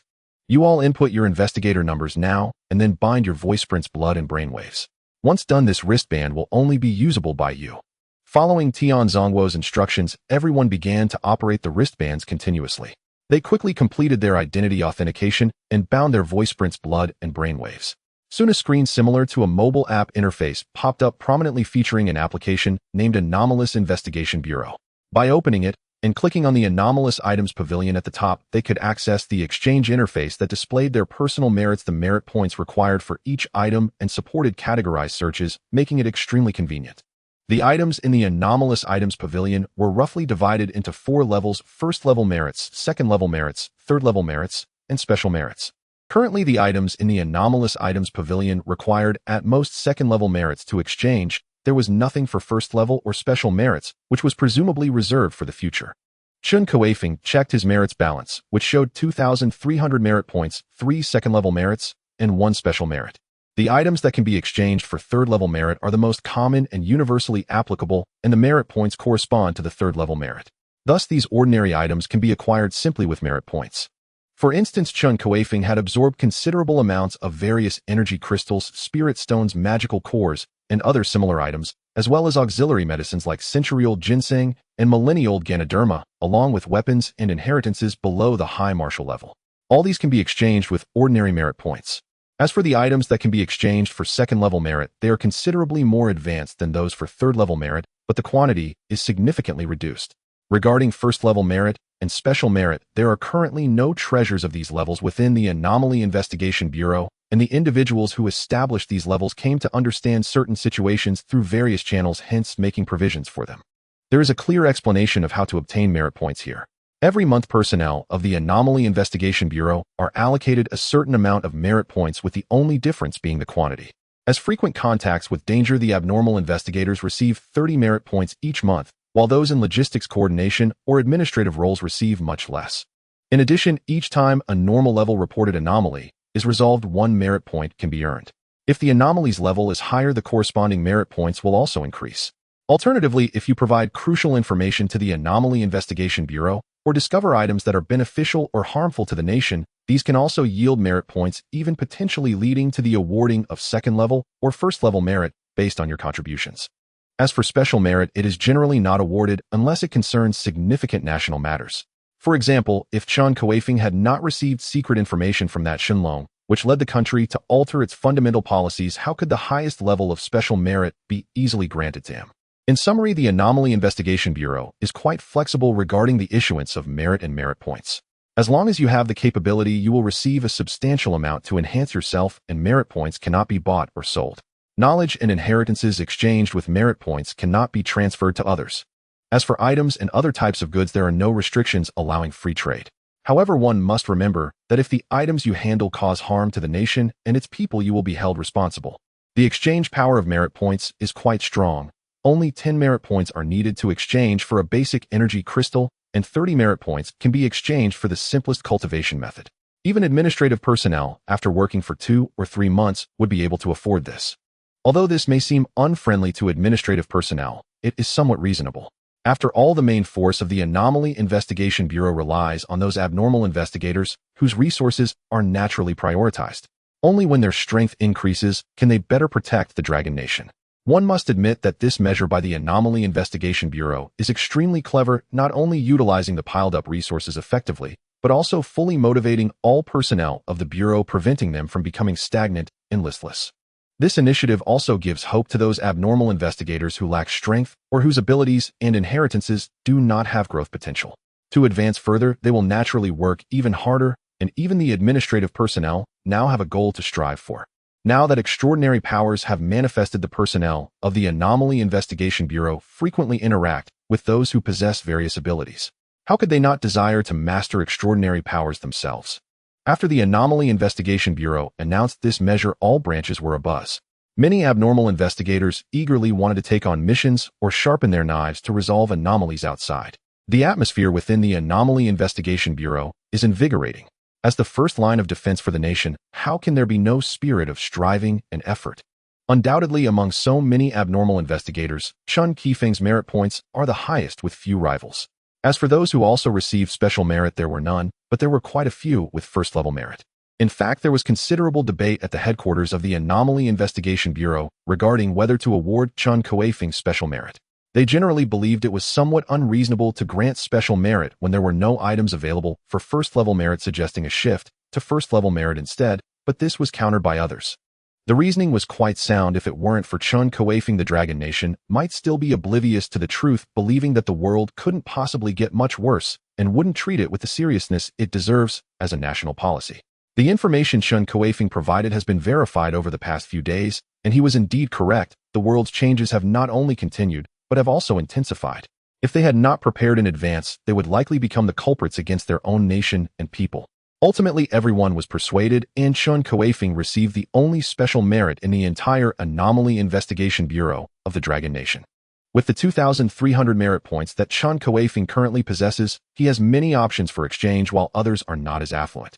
Those who joined the Anomaly Investigation Bureau in the first batch with Chun Kuifeng, such as Yu Yao, currently have merit points only in the hundreds, barely reaching 1,000. For instance, Yu Yao currently has 632 merit points, one of which is a second-level merit point, with 100 points being a gift from the Anomaly Investigation Bureau to each abnormal investigator. Li Mingjia has slightly more, but not by much, with only 815 merit points and 2 second-level merit points. As for others, they hover around 400 to 500 points with little difference among them. This phenomenon is similar across all branches of the Anomaly Investigation Bureau. The first batch of members has limited merit points. This shows just how astonishing it is for Chun Kuifeng to suddenly possess 2,300 merit points. After experiencing the initial excitement and novelty, Yu Yao and the others restrained their urge to redeem and began to carry out today's tasks, while Chun Kuifeng was left behind as Tian Zhonghua had some questions for him. After sending off Yu Yao and the others, Tian Zhonghua called together all the personnel of the Anomaly Investigation Bureau in Shishui City to inform them of the news and instructed them to download the Anomaly Bureau app on their own phones or computers. Since Yu Yao and the others still had tasks to perform, Tian Zhonghua provided them with this information first. As for the high-tech wristbands, it was naturally impossible to provide one for each person. In fact, only the Anomaly investigators could obtain the wristbands. Even Tian Zhonghua, as the head of the Anomaly Bureau, could only download it on his personal phone. After all, those high-tech wristbands are not easy to produce. They not only have comprehensive functions, but are also waterproof, fireproof, and resistant to electricity. Moreover, they are made of lightweight and sturdy materials equipped with solar charging, wireless charging, and various methods of energy collection. Integrating so many functions into a small wristband is no simple task. Only Anomaly investigators who frequently travel and often find themselves in danger can obtain such items. This also highlights the importance the state places on Anomaly investigators and emphasizes the significance of their work. After the meeting, which all personnel of the Anomaly Bureau attended, ended, 2 hours had passed, and Chen Kuifeng had been waiting in the adjacent room for that duration. He knew what Tian Zhonghua wanted to ask, and that was also what he intended to discuss next. Chen Kuifeng had no intention of hiding it. In fact, since he decided to absorb energy to become stronger, the anomalies in his body could not be concealed. Feigning weakness was not an option for Chen Kuifeng. His large physique fundamentally eliminated any chance of acting weak. Rather than doing so, it would be better to present himself openly. Tian Zhonghua opened the door and walked in. After a meeting that lasted over 2 hours, even though his physical condition was much better than before, he still felt a hint of fatigue. However, upon seeing Chun Kuifeng sitting calmly in the center of the room, completely unperturbed, he displayed a look of appreciation. "Sorry to keep you waiting. I believe you know why I've kept you here." "I do. What Director Tian wants to know is simply why my body has become so large, but I want to tell you that I myself am also unclear about what my abilities really are." Chun Kuifeng shrugged helplessly and continued speaking. "In fact, ever since I awakened this ability, I have been constantly searching for information, but after so much time, I have not found any instance similar to mine." "Oh, tell me, what exactly is your ability? Rest assured, no one else will know what you say apart from me." Director Tian looked at Chun Kuifeng with great curiosity. As the head of the Anomaly Bureau in Shishui City, his access to information was unparalleled, and not to mention the world within Long Country alone, he was aware of quite a few others who had obtained similar abilities to Chen Kuifeng. Some of them were taller than Chun Kuifeng, while others were slightly shorter with varying strengths. But why was it that only Chun Kuifeng caught his attention? The reason was that the abilities displayed by Chun Kuifeng were completely different from those of others. He was too well-rounded, too perfect. The shortcomings typical of gigantic beings seemed non-existent in him. In fact, after Chun Kuifeng reached a height of 5 meters, his muscular build did not hinder his movements. Rather, it allowed him to move as gracefully as a snake. Each of his fingers could bend and exert force in any direction at will. All postures that would be awkward for humans were easily resolved by Chen Kuifeng. He could effortlessly bend his body into a perfect 180-degree angle at the waist. Such flexibility is something that even a 5-meter muscular giant could not achieve, let alone a master of flexibility who had trained in jiu-jitsu and yoga since childhood. But this was just one of the many extraordinary abilities that Chun Kuifeng possessed. He exceeded the limits of humanity in every aspect, or rather transcended the limits of biology. The Anomaly Bureau in Shishui City had been keeping records of Chun Kuifeng's physical data, and this data was also backed up at the headquarters. He had already attracted considerable attention before, and now that Chen Kuifeng had become significantly stronger, how would others view him? "Sigh. I know my abilities are strong and have immense potential, but there are side effects, as you must have seen. That is, if I want to become stronger, my body will grow larger. After extensive testing, I have discovered that my body is quite extraordinary. Not only can I attack ethereal spirits, ghosts, and demonic energies, but this is not my limit. My body can absorb energy at an incredible speed and is open to all kinds of energy. This energy will be transformed into nourishment for my growth, causing my physique to increase in size. Moreover, all my abilities, including, but not limited to vision, hearing, intelligence, touch, flexibility, the strength of bodily tissues, power, agility, the resilience of my bones, and digestive capabilities, will enhance as my body grows larger. Chun Kuifeng had effectively laid all his cards on the table, though he still concealed some information, such as his ability to directly touch space or other elusive entities, enhancing souls simultaneously and devouring all energy that entered his body. Although he had decided to expose his abilities, that did not mean he would reveal all his trump cards. Nonetheless, even this level of revelation was enough to astonish anyone. Tian Zhonghua was merely observing Chun Kuifeng guessing a few things, but he did not anticipate that Chen Kuifeng's abilities were far more terrifying than he had imagined. At this moment, Tian Zhonghua felt a pang of regret. He thought he should not have asked Chen Kuifeng and never expected Chun Kuifeng to divulge all his information so readily. He was not foolish, or just based on the information Chen Kuifeng provided, he understood that Chen Kuifeng's future strength would be incredibly formidable. Given time, he might very well become a pillar of Long Country. If a careless word from him led to the exposure of Chun Kuifeng's information and made him a target, it would be a grave mistake. After a while, Tian Zhonghua regained his composure.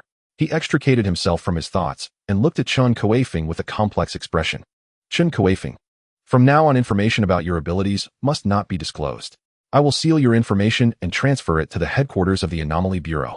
Except for a few individuals like the head of the headquarters, no one else will know about your information. I truly misjudged you. Your talent may surpass that of Chu Linger. Chen Kuifeng was also somewhat surprised. He did not expect Tian Zhonghua to protect him so fervently. However, his decision to reveal his abilities was well thought out, not a spur of whim. If you don't mind, may I scan your body? I want to know how you became so powerful. No problem. Chen Kuifeng readily agreed. He also wanted to know his current physical condition, as long as it wasn't something invasive like slicing him open, even drawing blood was acceptable.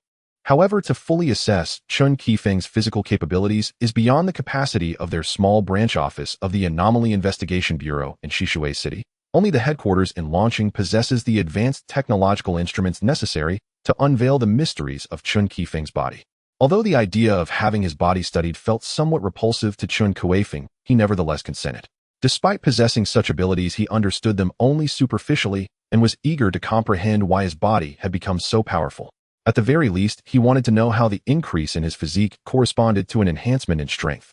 After all, he could sense that even with his current height exceeding 5 meters, it would be impossible to possess such strength if viewed through ordinary perspectives. Human muscle tissue inherently has its limitations. Even if Chun Kuifeng's body were composed entirely of muscle, it could not unleash the terrifying power he currently wielded. After obtaining Chen Kuifeng's consent, Tian Zhonghua secretly contacted Lin Zhongfei, the director at the headquarters of the Anomaly Investigation Bureau, to inform him of certain details regarding Chen Kuifeng and to express the hope of cultivating him as a national pillar. Lin Zhongfei was greatly astonished upon hearing this. Those deemed worthy of being cultivated as national pillars were certainly not ordinary individuals. They not only had to possess immense strength, but also a profound potential, and most importantly, their character had to be commendable. It was unnecessary to demand selflessness as long as they remained loyal to their homeland and worthy of the people. As the leader of the most powerful violent organization in the country, Yun Zhongfei not only held a high position, but was also a formidable strength himself. Moreover, within the entire Longhua, he was among the elite in both strength and potential. It was precisely for this reason that he occupied the seat of the bureau chief. In this era, all members of the Anomaly Investigation Bureau were superpowered individuals. Even though those selected for the Bureau were mostly loyal to the state, it would be challenging to have them subordinate to an ordinary person lacking strength, at least in the short term. However, over time this would be utterly unfeasible. Should any member of the Anomaly Investigation Bureau develop a shift in mindset and take action, it would be an immense blow to the state and the Bureau's prestige. Such actions could even lead to significant chaos. However, while Lin Zhongfei was indeed powerful, it was only in recent years that his strength had surfaced due to the changes in the world. On this Earth star, there were no ancient families or immortal cultivators of legendary status. In fact, before the occurrence of Anomaly's Earth star was merely an ordinary planet. After the arrival of the Rainbow Sphere, he had the fortune of merging with the essence of the Thunder God, a divine being from a mythological realm, which led to the current situation. Since Lin Zhongfei held such power, the strength of the branch directors scattered across the nation became less significant. Of course, this was only a temporary arrangement. Once everything returned to normal, those branch directors of the Anomaly Investigation Bureau would gradually be replaced by exceptionally powerful investigators, becoming the stabilizing force in each city.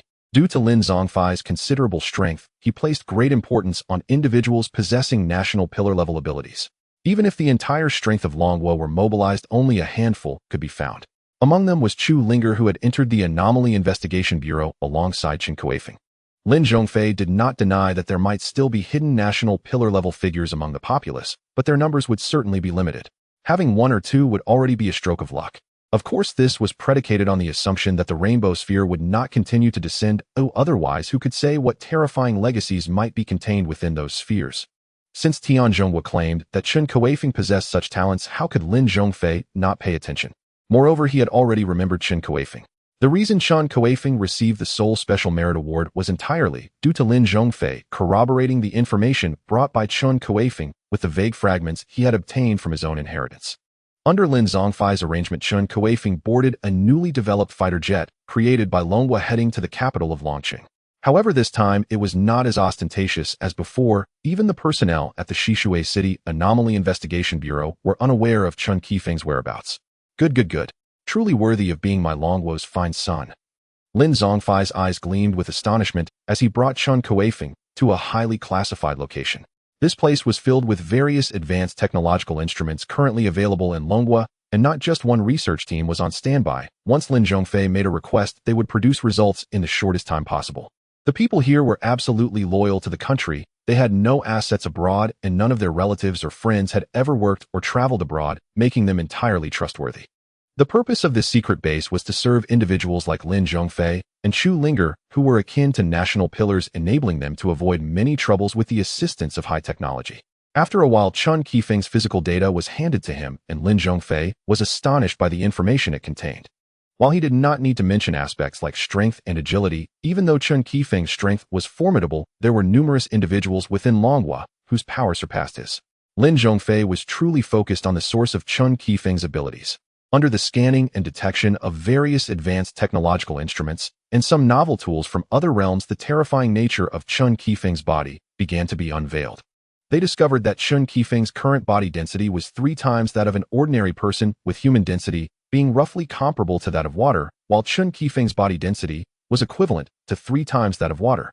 The changes brought about by the increase in density were extremely intuitive. With higher density, each muscle fiber produced a force hundreds of times greater. As for bones, it goes without saying that while normal bones were slightly less hard than steel, only teeth, being somewhat special, could rival steel. However, Chen Kuifeng's bones were different. After testing, they shockingly discovered that the strength of Chun Kuifeng's bones was significantly greater than that of diamonds. Moreover, unlike diamonds, which are prone to shatter, his bones were not only incredibly hard, but also possessed remarkable resilience comparable to the latest alloys that Longhua could manufacture in the laboratory. In addition to the changes in body density, there were countless other enhancements, such as changes in vision, improvements in blood production and healing abilities, as well as enhanced digestion. The more they tested, the more contradictions they sensed. Chun Kuifeng's body seemed like a colossal paradox.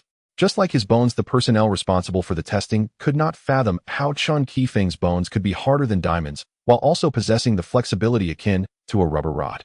However, this is not the most important thing. While these factors can demonstrate that Chun Kuifeng's strength is extraordinarily formidable and that he can grow stronger through the continuous absorption of various energies, it still falls far short of the level of a national pillar, let alone being compared to Lin Zhongfei, who possesses the status of a thunder god, or Chu Linger, who has abilities such as making the impossible possible and altering the very fabric of the world, according to her will. In truth, the analysis of Chun Kuifeng's abilities can only go this far. Although there are many secrets within Chun Kuifeng's body, they are beyond the detection capabilities of current technology, which can only scratch the surface. They could never decipher his ability to grasp energy, spirits, various auras, or even spatial phenomena with his bare hands. They couldn't even find a clue. All they could do was extract several tubes of Chun Kuifeng's blood and gather some of his bodily tissues to see if they could uncover the mystery within. The reason Chun Kuifeng was ultimately assessed with the abilities of a national pillar was entirely due to a researcher who by chance compared Chun Kuifeng's previous bodily data with the current state. Initially, he did not notice anything unusual, but upon finding the most original bodily data of Chun Kuifeng before the mutation, he keenly sensed a trace of anomaly.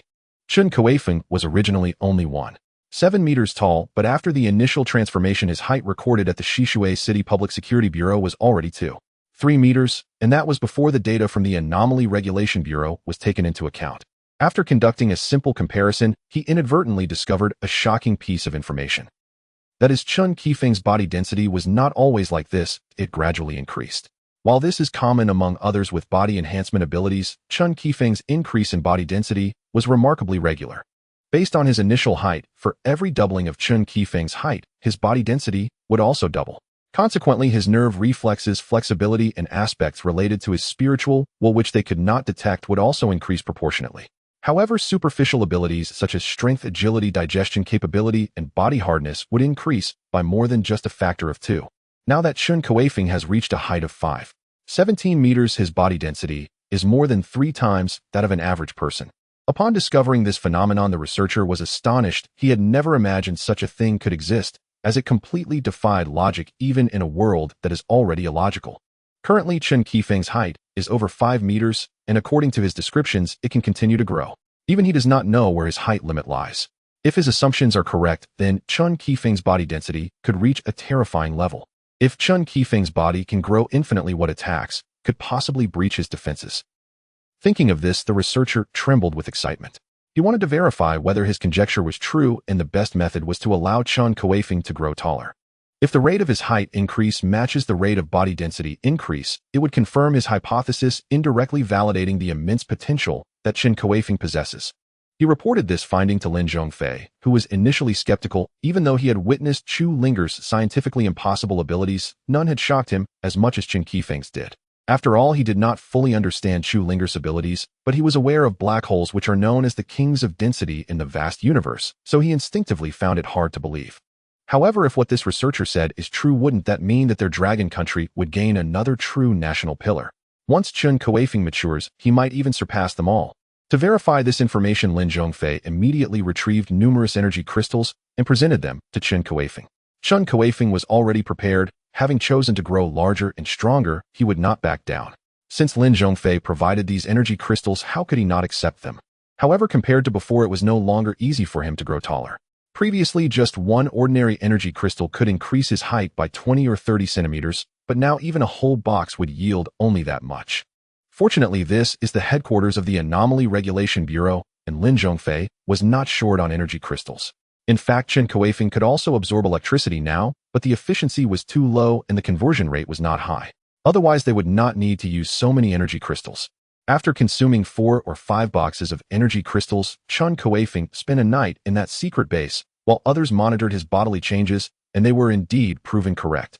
Chun Kuifeng's body density and other fundamental abilities truly changed with his height, and this ratio remained constant. This implies that if Chun Kuifeng becomes sufficiently tall, perhaps even a nuclear explosion would not harm him in the slightest. In today's society, the destructive power of nuclear weapons is still terrifying, and current abnormal ability users do not possess the physical resilience to withstand nuclear blasts. This is also why Lin Zhongfei was so thrilled. However, amidst his joy, he faced a dilemma. Even with the full support of the Dragon Country, the 5 of them, as national pillar-level abilities, were already consuming a lot of resources. If another resource-consuming powerhouse like Chun Kuifeng were to join, they would likely not be able to sustain him. After all, Chun Kuifeng's demand for resources is well known. While the resource requirements for the 5 of them are relatively low based on Chun Kuifeng's current abilities, even if they pooled all their resources together, it would not be enough.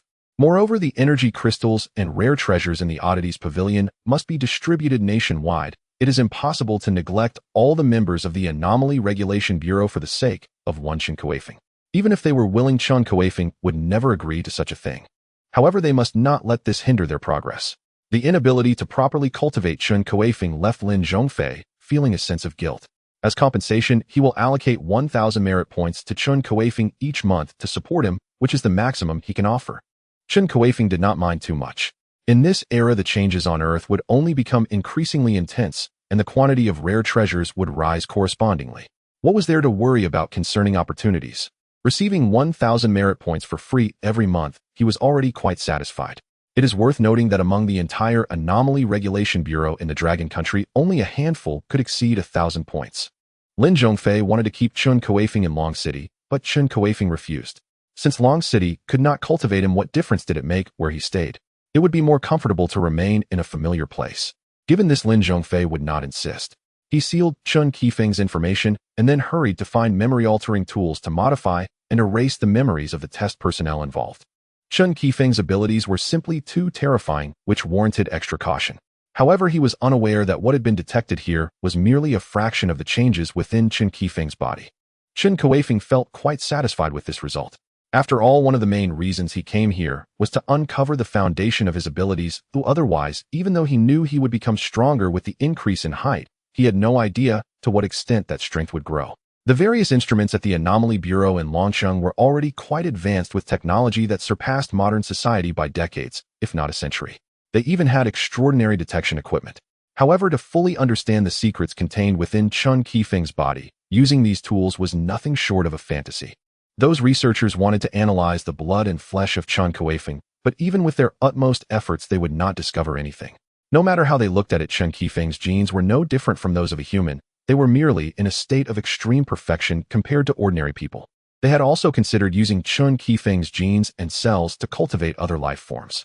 However, Chun Kuifeng's genetic makeup and cells seemed locked away, showing no reaction to the outside world. The blood and genes of those other life forms were rejected, as if he were a proud king who would not allow beggars near him. Moreover, they would spontaneously absorb energy, maintaining a stable state without increase or decrease. Unless artificially destroyed, Chun Kuifeng's genetic makeup and cells could persist indefinitely.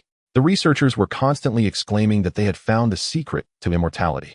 However, the memories related to Chun Kuifeng in their minds had been erased, and the only one who knew this information, Lin Zhongfei, could not expose these matters. Of course, these were all matters for later. For now, Chun Kuifeng was learning for the first time that his body possessed such potential. Previously, he only knew that he weighed significantly more than the average person, but he was unsure of the exact difference. Now he understood that his bodhi's density was 3 times greater than that of an ordinary person, and this density would continue to grow in proportion to his height. After all, Chun Kuifeng was a university student, and he was naturally aware of the most basic scientific knowledge. Despite the fact that his density was merely 3 times greater, there were still many substances on Earth denser than Chun Kuifeng's body. At this moment, his bodhi's density was comparable to that of soil, much less than that of iron. However, that is not how calculations work. The human body can be considered as a compound of various elements. Not only had Chun Kuifeng's density increased, but the elemental composition within his body would spontaneously adjust to the most perfect state, leading to a terrifying enhancement for him. Take the skin, the bodhi's first line of defense, for example. While ordinary people's skin is indeed the first line of defense, it is not particularly resilient. Only the frequently worn areas of keratin can slightly resist the attacks of sharp objects, but it is still insufficient. Even thin blades of grass and soft paper can cut through it under certain conditions. However, with Chun Kuifeng, even though his skin density was only 3 times greater, its defensive capability surpassed that of ordinary people by an unknown amount. Not only knives, but even firearms would find it difficult to penetrate his skin, and these were merely the most apparent manifestations. As for the spirit, soul, and will aspects that those instruments could not detect, Chun Kuifeng was well aware. Since his bodhi's density increases with his height, he believed that his soul must also follow suit. Not only the strength of the soul, but even the quantity was likely 3 times that of his original self. No wonder the previous Shenlong claimed that his soul was stronger than that of an ordinary person, allowing him to easily break free from the Shenlong's illusion. Although on the surface these potential enhancements did not significantly impact his combat power in the long run, Chun Kuifeng would truly become a giant without any weaknesses. Naturally, Chun Kuifeng would not be foolish enough to reveal all his abilities. Since those from the headquarters could not uncover anything, he would not proactively report his details, revealing everything at once.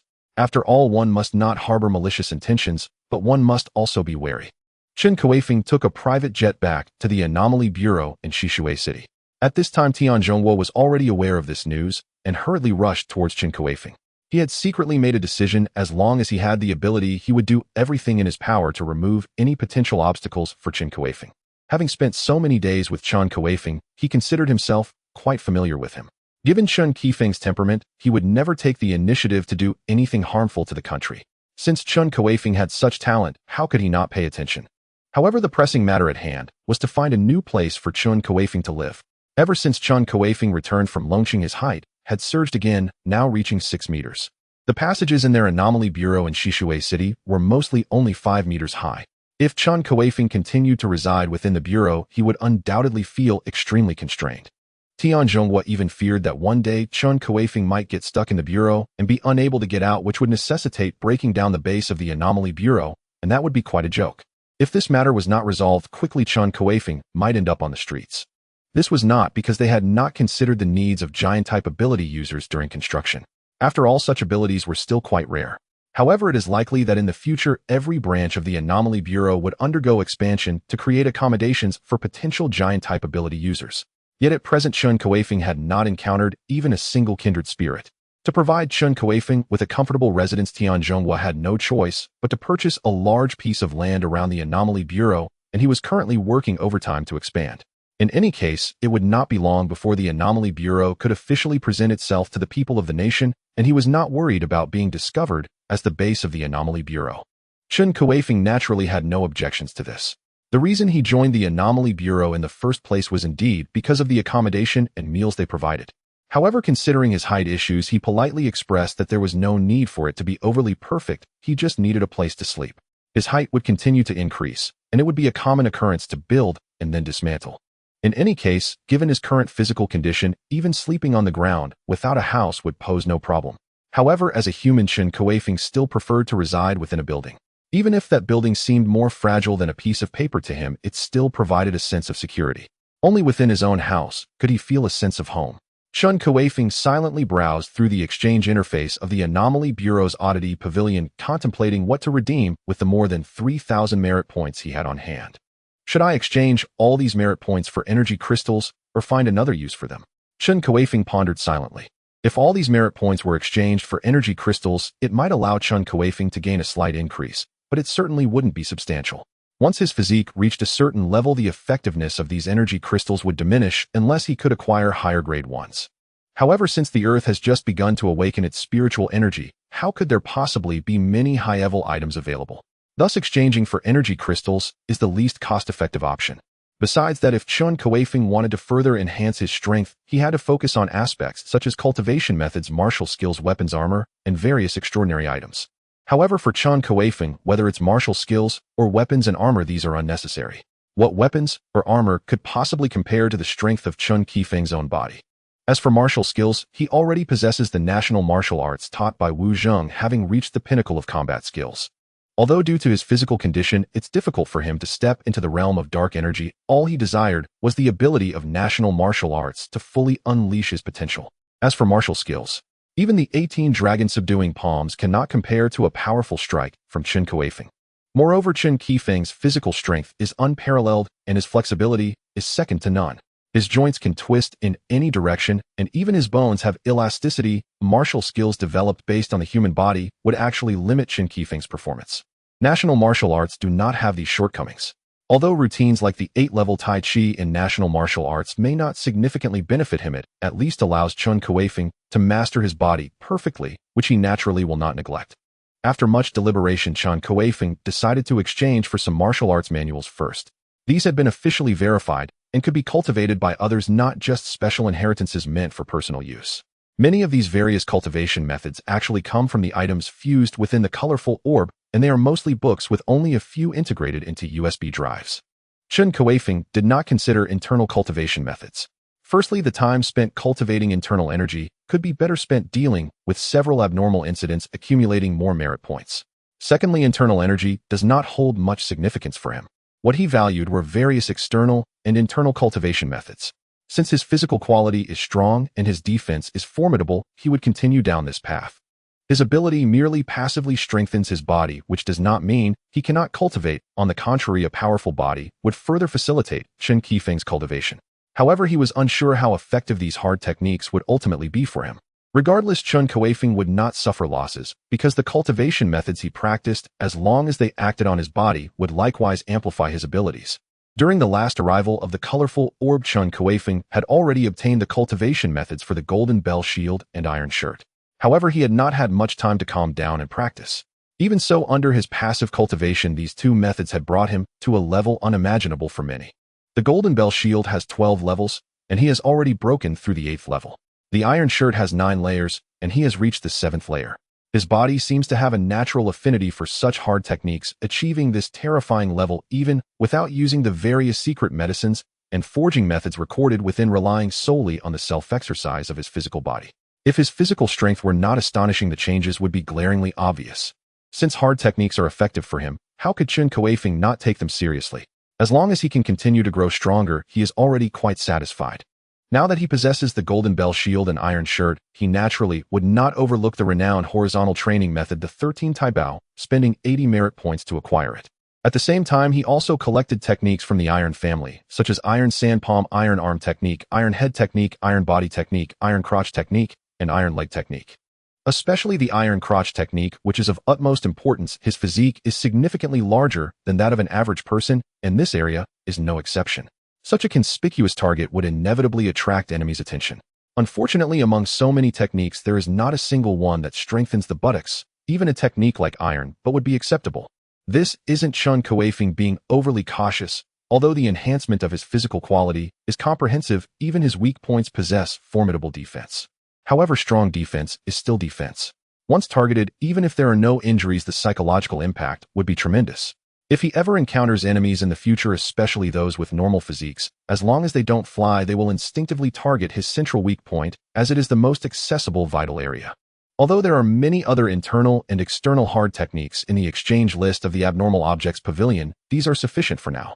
He should first practice all these to perfection before considering more. However, while browsing the exchange list of the Abnormal Objects Pavilion, Chen Kuifeng inadvertently spotted a technique that instantly caught his eye. It was none other than the rare shrinking technique found in the martial arts world. Those who know such techniques are often thieves or spies. Regardless of which, they can use the shrinking technique and disguise techniques to conceal their true identities. Upon seeing it, Chen Kuifeng was overjoyed, and without a second thought, he purchased it instantly. He even fantasized about how if he could gain a powerful ability like the shrinking technique, he would be able to regain a normal human form. Knowledge of techniques is delivered swiftly after purchase. Almost immediately after Chun Kuifeng completed his purchase, these techniques were downloaded into his wristband. Chun Kuifeng eagerly opened the shrinking technique on his wristband. Not only did it contain the entire formula for the technique, but it also included images, text, and video instructions, making it extremely user-friendly. The shrinking technique is merely a skill-based method. Unlike horizontal training methods, it does not require layer-by-layer breakthroughs. With Chun Kuifeng's physical aptitude, he quickly entered the state. In just one night, he completely mastered it. However, after achieving great success with the shrinking technique, Chun Kuifeng did not feel overly joyous, for he was merely less than 20 centimeters shorter than before.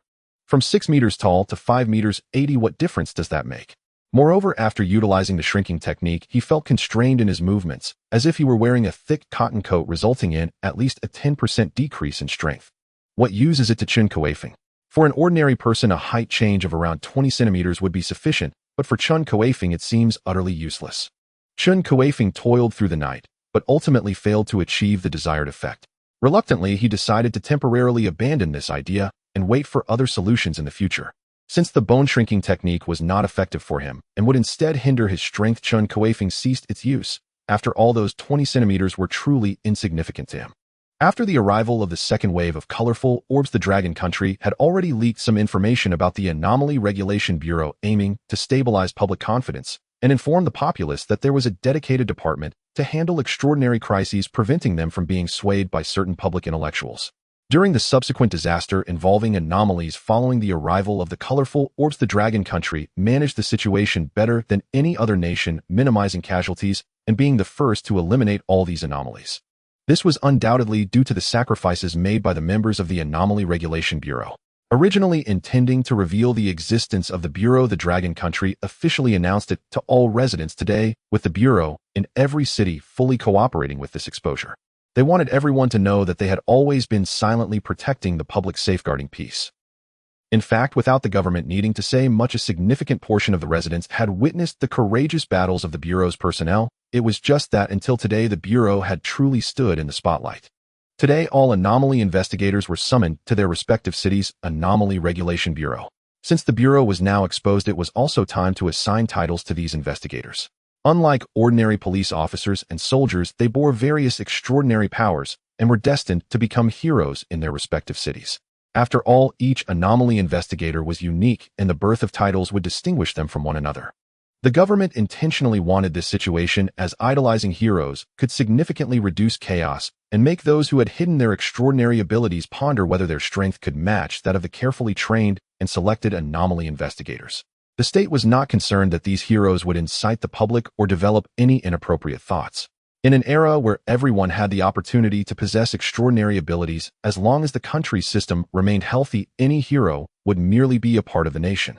Among the most crucial aspects were their titles, which should be catchy and fitting to their abilities and identities, making it easier for people to remember them.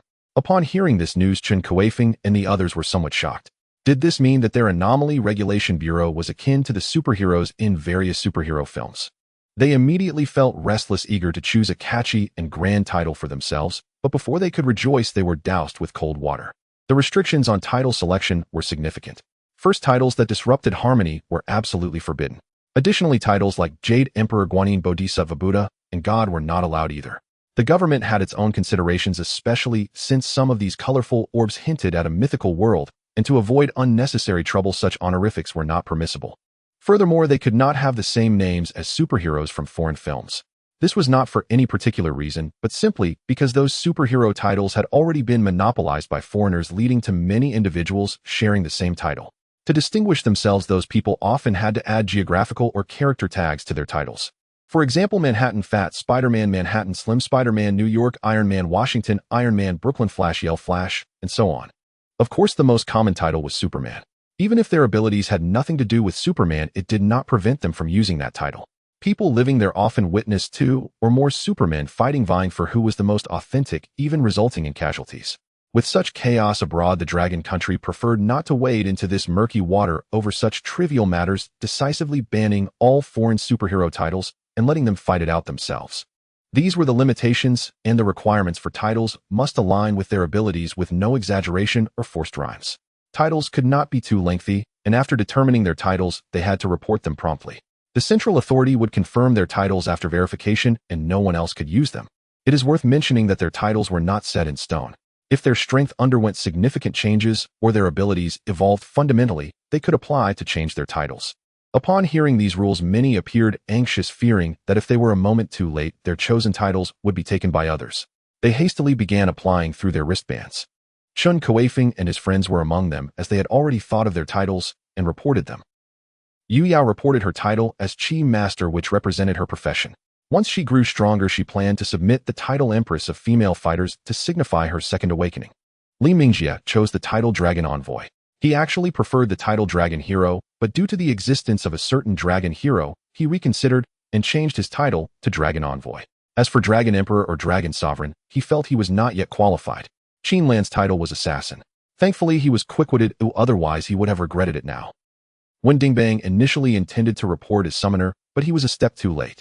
After several attempts with other titles that were already claimed, in frustration, he randomly submitted Summoner 123, and surprisingly, it was approved. This left him looking extremely grim, regretting his missed opportunity. Chun Kuifeng was in a similar situation.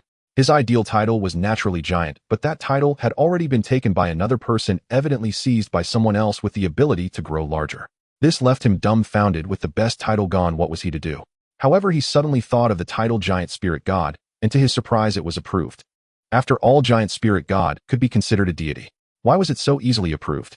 The reason was that Giant Spirit God had a rather low profile in Journey to the West, and the government reviewers did not believe this title would have any taboos. Moreover, they had been looked after by Lin Zhongfei, which contributed to Chun Kuifeng's title being confirmed. Upon learning about Chun Kuifeng's title, Yu Yao and the others shouted that it was unfair. No matter how poorly Giant Spirit God performed in Journey to the West, it was still a war general of the Heavenly Court, and its prestige sounded much higher than theirs. However, despite their envy, the titles could not be changed. Thus, Yu Yao and her friends could only grit their teeth and wish that Chun Kuifeng would get beaten up by the monkey in the future. After each had established their respective titles, the names by which they were addressed by others became those titles. Initially, it felt somewhat shameful, but as they grew accustomed to it, they found it rather agreeable. However, this did not include Wen Dingbang. After learning of his title, everyone ceased calling him by his name, and instead pronounced his full title Summoner 123, which left him feeling extremely embarrassed for a time. Eventually, he grew accustomed to it. After all, the title was one he had chosen himself. He had silently resolved to strive for strength and change that damned title. The unusual phenomena in the cities had mostly been cleared up, and the various anomaly investigation bureaus began to shift their focus to the vast rural areas, including the Shishui City Anomaly Bureau. Tianzhong certainly would not waste such a formidable force as Chen Kuifeng. Although Chun Kuifeng's current physique was almost shocking, the Anomaly Bureau could now operate openly, so there was no need to find ways to keep Chun Kuifeng hidden from the public. On the contrary, Tianzhong wanted to make a grand display of Chun Kuifeng's presence, instilling confidence in the citizens of Shishui City that they need not fear those unusual phenomena with him around. Other cities were similar to Shishui City. The recent catastrophe caused by anomalies had left everyone on edge, and revealing a powerful investigator among them could greatly stabilize public sentiment. Of course, all of this depended on Chun Kuifeng's willingness. If he was reluctant to be exposed to the public, Tianzhong would not force him and would instead find a way for him to carry out his missions discreetly. Chun Kuifeng did not dwell on it too much. Having decided to walk this path, there was no point in cowering like a timid creature. Sooner or later, he would have to reveal himself to the public, and if his physique continued to grow, it would be impossible to hide, so he might as well appear before everyone. Although he would undoubtedly receive many strange looks at first, Chen Kuifeng was mentally prepared. He could even choose not to act like a person. What did a few odd stares matter? Taking a deep breath, Chun Kuifeng boldly sat in a specially modified pickup truck holding a sign and appearing relaxed in the truck bed. The pickup truck was emblazoned with the insignia of the Anomaly Bureau and bore flags, clearly indicating it was a vehicle of the Bureau, and Chun Kuifeng's presence inside made everyone who witnessed it gasp in awe. Though Chun Kuifeng maintained an expressionless facade, he felt a twinge of nervousness inside. This could be considered his debut. Not far out from the Anomaly Bureau, many people spotted Chun Kuifeng sitting in the pickup truck. Initially, they thought he was a large life-size doll or a statue, but as they got closer, they realized he was a living person. Some of the more timid individuals ran away in fright, while those with a bit more courage calmed down upon recognizing the insignia of the Anomaly Bureau. They wore excited expressions, eagerly pulling out their phones to take pictures of Chun Kuifeng. Some even opened social media apps like Douyin to record him. Some people even called their friends over, treating Chun Kuifeng almost like a circus attraction. Chen Kuifeng did not take offense. He understood this was a normal reaction. If he were still like he was a few months ago and suddenly saw someone like himself now, he would likely have a similar reaction. Seeing that Chun Kuifeng had no reaction made the crowd bolder, with some approaching the Anomaly Bureau's vehicle and asking him questions. "Hey big guy, how did you get so big? Are those muscles real? Hello, can I take a picture with you?" As more and more people and vehicles gathered, the road became congested, forcing the Anomaly Bureau's pickup truck to come to a halt. This only fueled the crowd's excitement. Once they realized Chen Kuifeng posed no danger, how could they resist coming to see the spectacle? Even though the Anomaly Bureau had prepared in advance and notified the traffic police to maintain order, they still struggled to contain the excited crowd. Yu Yao and her companions had never experienced such treatment. The reason lay in Chen Kuifeng's physique. Before revealing his strength, even if others saw Yu Yao and her companions sitting in the Anomaly Bureau's vehicle, they would only glance curiously and would not be as captivated as they were now. Some other anomaly investigators received similar treatment, either due to their large sizes like Chun Kuifeng, or because of physical changes or abilities that made them stand out. These were all calculated. The individuals initially showcased were generally able to control their tempers. Those with slightly worse tempers were not present, otherwise such situations could lead to trouble. "Everyone please calm down. I am an investigator from the Anomaly Investigation Bureau, codenamed Giant Spirit. I am out here to carry out a mission. Although the disaster from a few days ago has ended, there are still some anomalies that have slipped through the net. I know everyone is curious about me, but by blocking me like this, how can I carry out my mission and eliminate those anomalies threatening your safety?" Chun Kuifeng stood up, his voice booming like thunder, instantly drowning out the voices of everyone present. Although he did not specifically target anyone, nor did he exude any intimidating aura, the sheer volume of his voice was enough to intimidate the crowd. Those standing slightly closer to Chun Kuifeng felt their ears ringing, and some even sat down abruptly, as if knocked over by an immensely powerful subwoofer. The scene fell into silence as they stared wide-eyed at the standing Chun Kuifeng, instantly engulfed in panic. Chun Kuifeng stood at a height of 6 meters, and now elevated on the pickup truck, he appeared to reach around 8 meters. 8 meters. That was nearly equivalent to the height of a 3-story building. Even though they knew Chen Kuifeng would not harm them, their instincts made them involuntarily step back in fear. Seeing no one responding, Chun Kuifeng sat down again, signaling the driver to continue.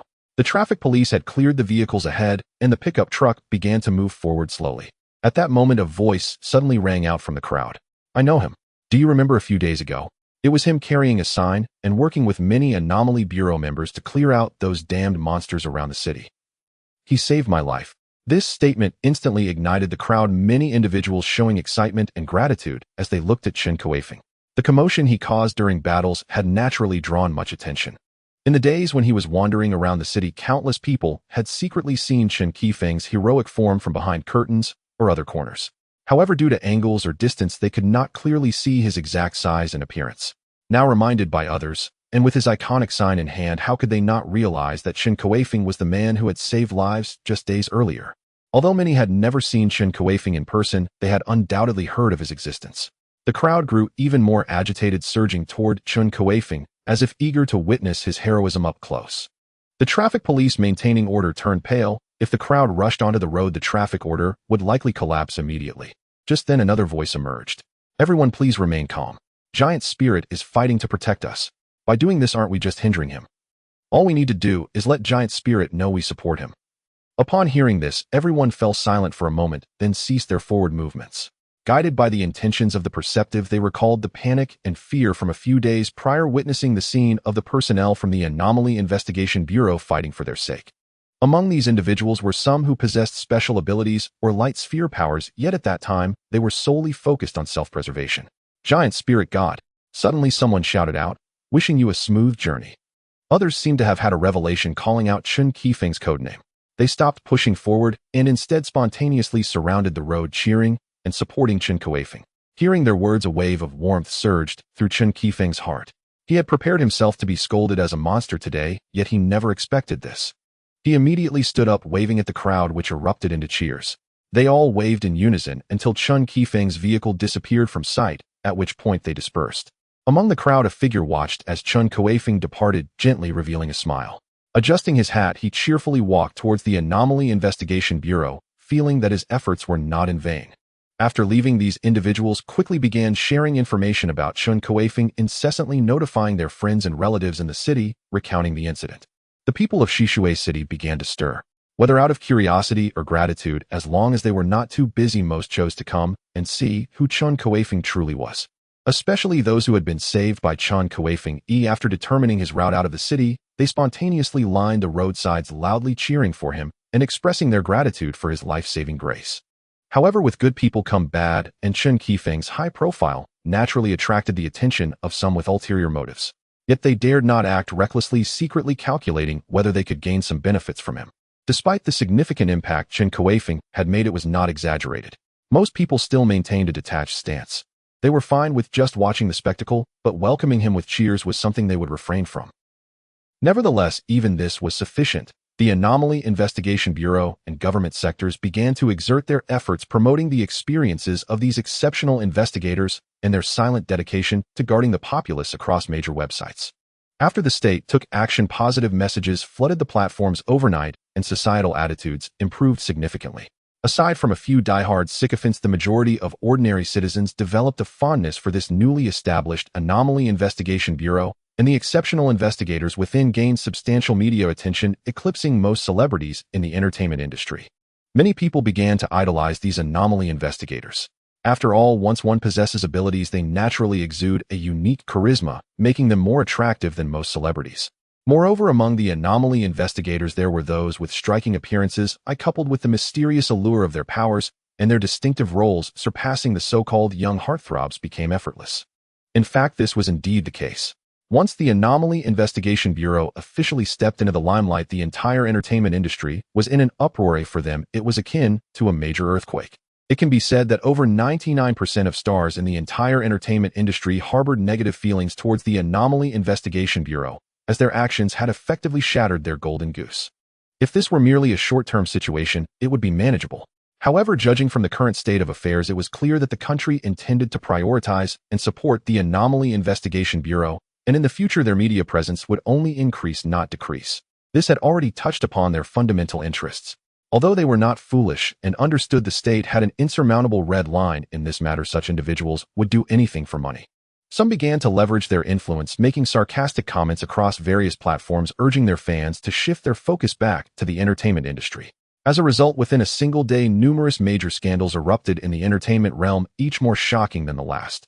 It must be said that this method was quite effective. The public's memory is fleeting. Unless consistently guided, one moment, they could be moved to tears by a video, and the next they might be laughing heartily at another. Compared to the entertainment industry, which they were all too familiar with, the Anomaly Investigation Bureau felt somewhat foreign.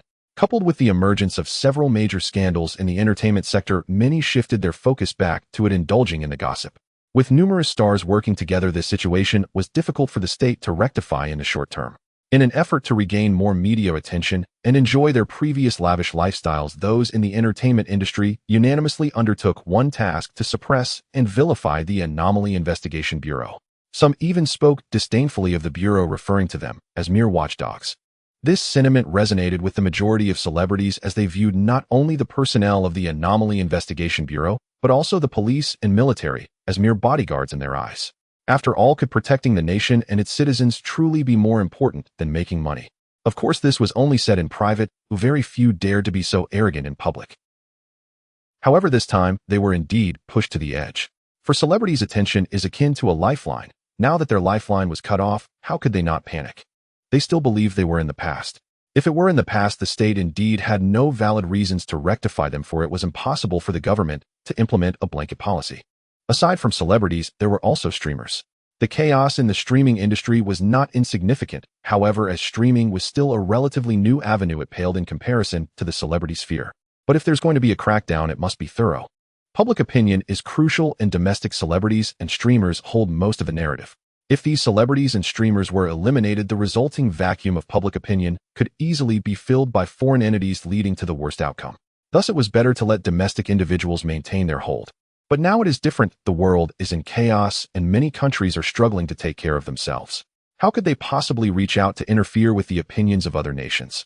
Moreover, during this special period, it is truly audacious of these celebrities and streamers to still indulge in such antics. Do they think the nation's blade is dull? Before these celebrities and streamers could celebrate for too long, they often found themselves detained for comments detrimental to the country, usually facing certain repercussions by afternoon. Are there any clean individuals in the entertainment industry? There might be a couple, but compared to the entire entertainment circle, they are merely a drop in the ocean. A true upheaval in the entertainment industry has begun. Only after the state acted did these figures in the entertainment industry begin to feel fear, leading to a flurry of phone calls hoping to enlist the support of their powerful backers. However, those backers are also struggling to save themselves. If the atmosphere needs rectification, it must be thorough. By this time, there were still those who, before being apprehended, clung to their previous claims, shouting that they were citizens of a certain country and that no one had the right to arrest them. Such people are the most detestable. They claim to be citizens of Longwa while having long lost their nationality. In fact, they yearn to leave the country. If it weren't for the lucrative environment back home, they would not want to stay in Longwa. Unfortunately, after the world changed drastically, flights and maritime routes have been suspended, making it difficult for them to escape abroad as they did before. After the entire entertainment industry was purged, hardly any stars were left. Those remaining were often the ones who rarely participated in money-making activities. Seizing the opportunity of this global upheaval, first the public intellectuals, then the sycophants and celebrity streamers, the state's maneuvers have effectively wiped out the scum that poisoned the minds of the people of Longwa. The domestic populace has felt the government's significant actions, with most applauding. Before being incited, the citizens were quite rational. Only the fans of the celebrities were shouting in protest. However, a few days later, these people seemed to have forgotten their idols, with all but a small number of diehard fans beginning to seek out new idols. Chun Kuifeng had no idea that the government would use the Anomaly Adjustment Bureau to draw the snake out of its hole, breaking the conspiracy that had allowed the capitalist society to manipulate foreign opinions through the entertainment industry for the last 2 or 3 decades. Longwa was indeed late in development and had initially not placed much emphasis on the entertainment industry, which gave foreign nations opportunities. Now, if not reborn, it could at least be said that the chronic ailments have been eradicated. Putting aside the government's major actions, Chun Kuifeng was currently facing some difficulties. After leaving Shishui City, he proceeded to one village after another, using the task directives from the Anomaly Adjustment Bureau to rescue the villagers there. In fact, after the anomalies in the cities were cleansed, the Bureau immediately began clearing the surrounding villages, but ultimately, due to a shortage of manpower, it had to be delayed until now. As it stands, any village that still has anomalies is in a dire situation. Chun Kuifeng had previously visited 2 villages, and apart from a few households in the corners, the majority had been wiped out after accidentally drawing the attention of the anomalies.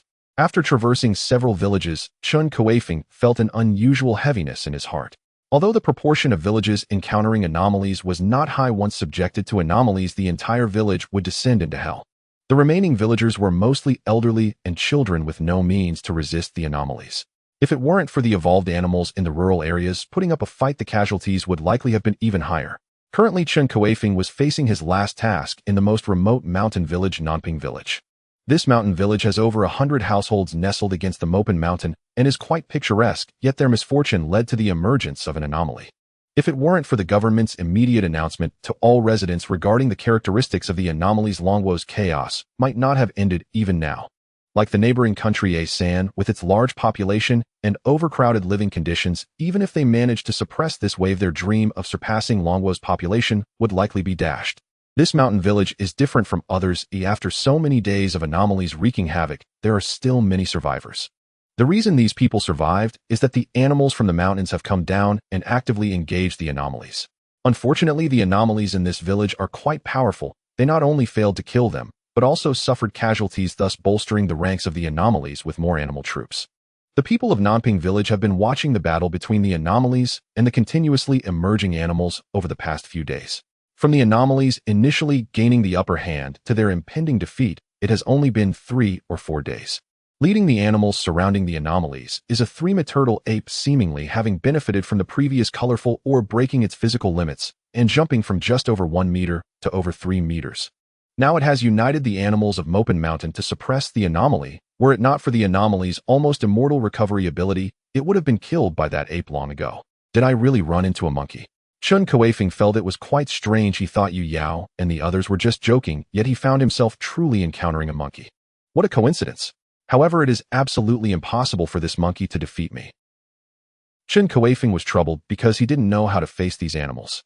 Driving them away seems inhumane, yet not doing so would put the surviving villagers at risk once the anomaly is defeated.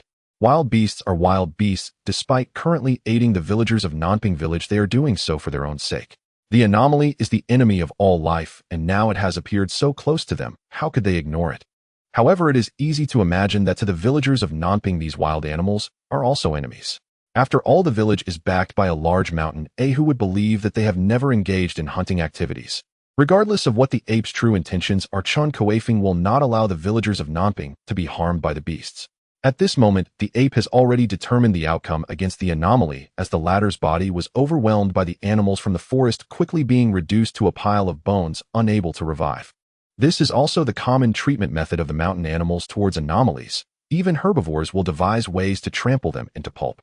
As Chun Kuifeng expected, this army of animals, led by the ape after dealing with the anomaly, slowly surrounded the remaining villagers of Nanping, evidently not planning to spare any human. Chun Kuifeng sighed softly, realizing that things were indeed developing in the direction he feared. He immediately stood up and hurried towards the animal herd, letting out a mighty roar towards the front group. The tremendous roar sounded like thunder striking the ground, causing many of the running animals to stumble and even collapse to the ground. Halt! You rascally monkey! I am the Great Spirit General. Surrender quickly. Perhaps due to constantly thinking about Sun Wukong and the Great Spirit, Chun Kuifeng instinctively placed himself in the scene and greeted with a shout. His voice was thunderous, startling not only the ordinary animals, but also the leading monkey, which stopped in its tracks. When it turned around and saw such a massive figure as Chun Kuifeng, yelling at it, rage surged within, and it let out a couple of furious howls before charging at him. Its speed was remarkable. A few leaps allowed it to surpass the animals at the rear, baring its teeth and thumping its chest, glaring fiercely at Chun Kuifeng. Though the monkey was strong, it was still significantly weaker compared to Chun Kuifeng, especially since he stood nearly twice its height now. Despite the monkey's fierce posturing, it was clearly feeling insecure. In the animal kingdom, size equates to power. Although this monkey had fortuitously inherited the bloodline of the ancient beast, the azure-eyed blue-gold ape, its mentality had not yet caught up. However, even if its mentality had changed, it wouldn't make much difference. Chun Kuifeng wasn't intimidated in the slightest. After merging with the bloodline of the azure-eyed blue-gold ape, the monkey's intelligence had greatly developed. Otherwise, it wouldn't have become the Lord of Mount Millstone and led so many wild animals to South Ping Village to deal with anomalies. The monkey understood Chen Kuifeng's words, but it could not speak, yet only using its actions to accompany its roars in hopes of scaring him away. Under the command of the azure-eyed blue-gold ape, the army of animals behind it arranged themselves, gathering behind their leader, looking somewhat impressive.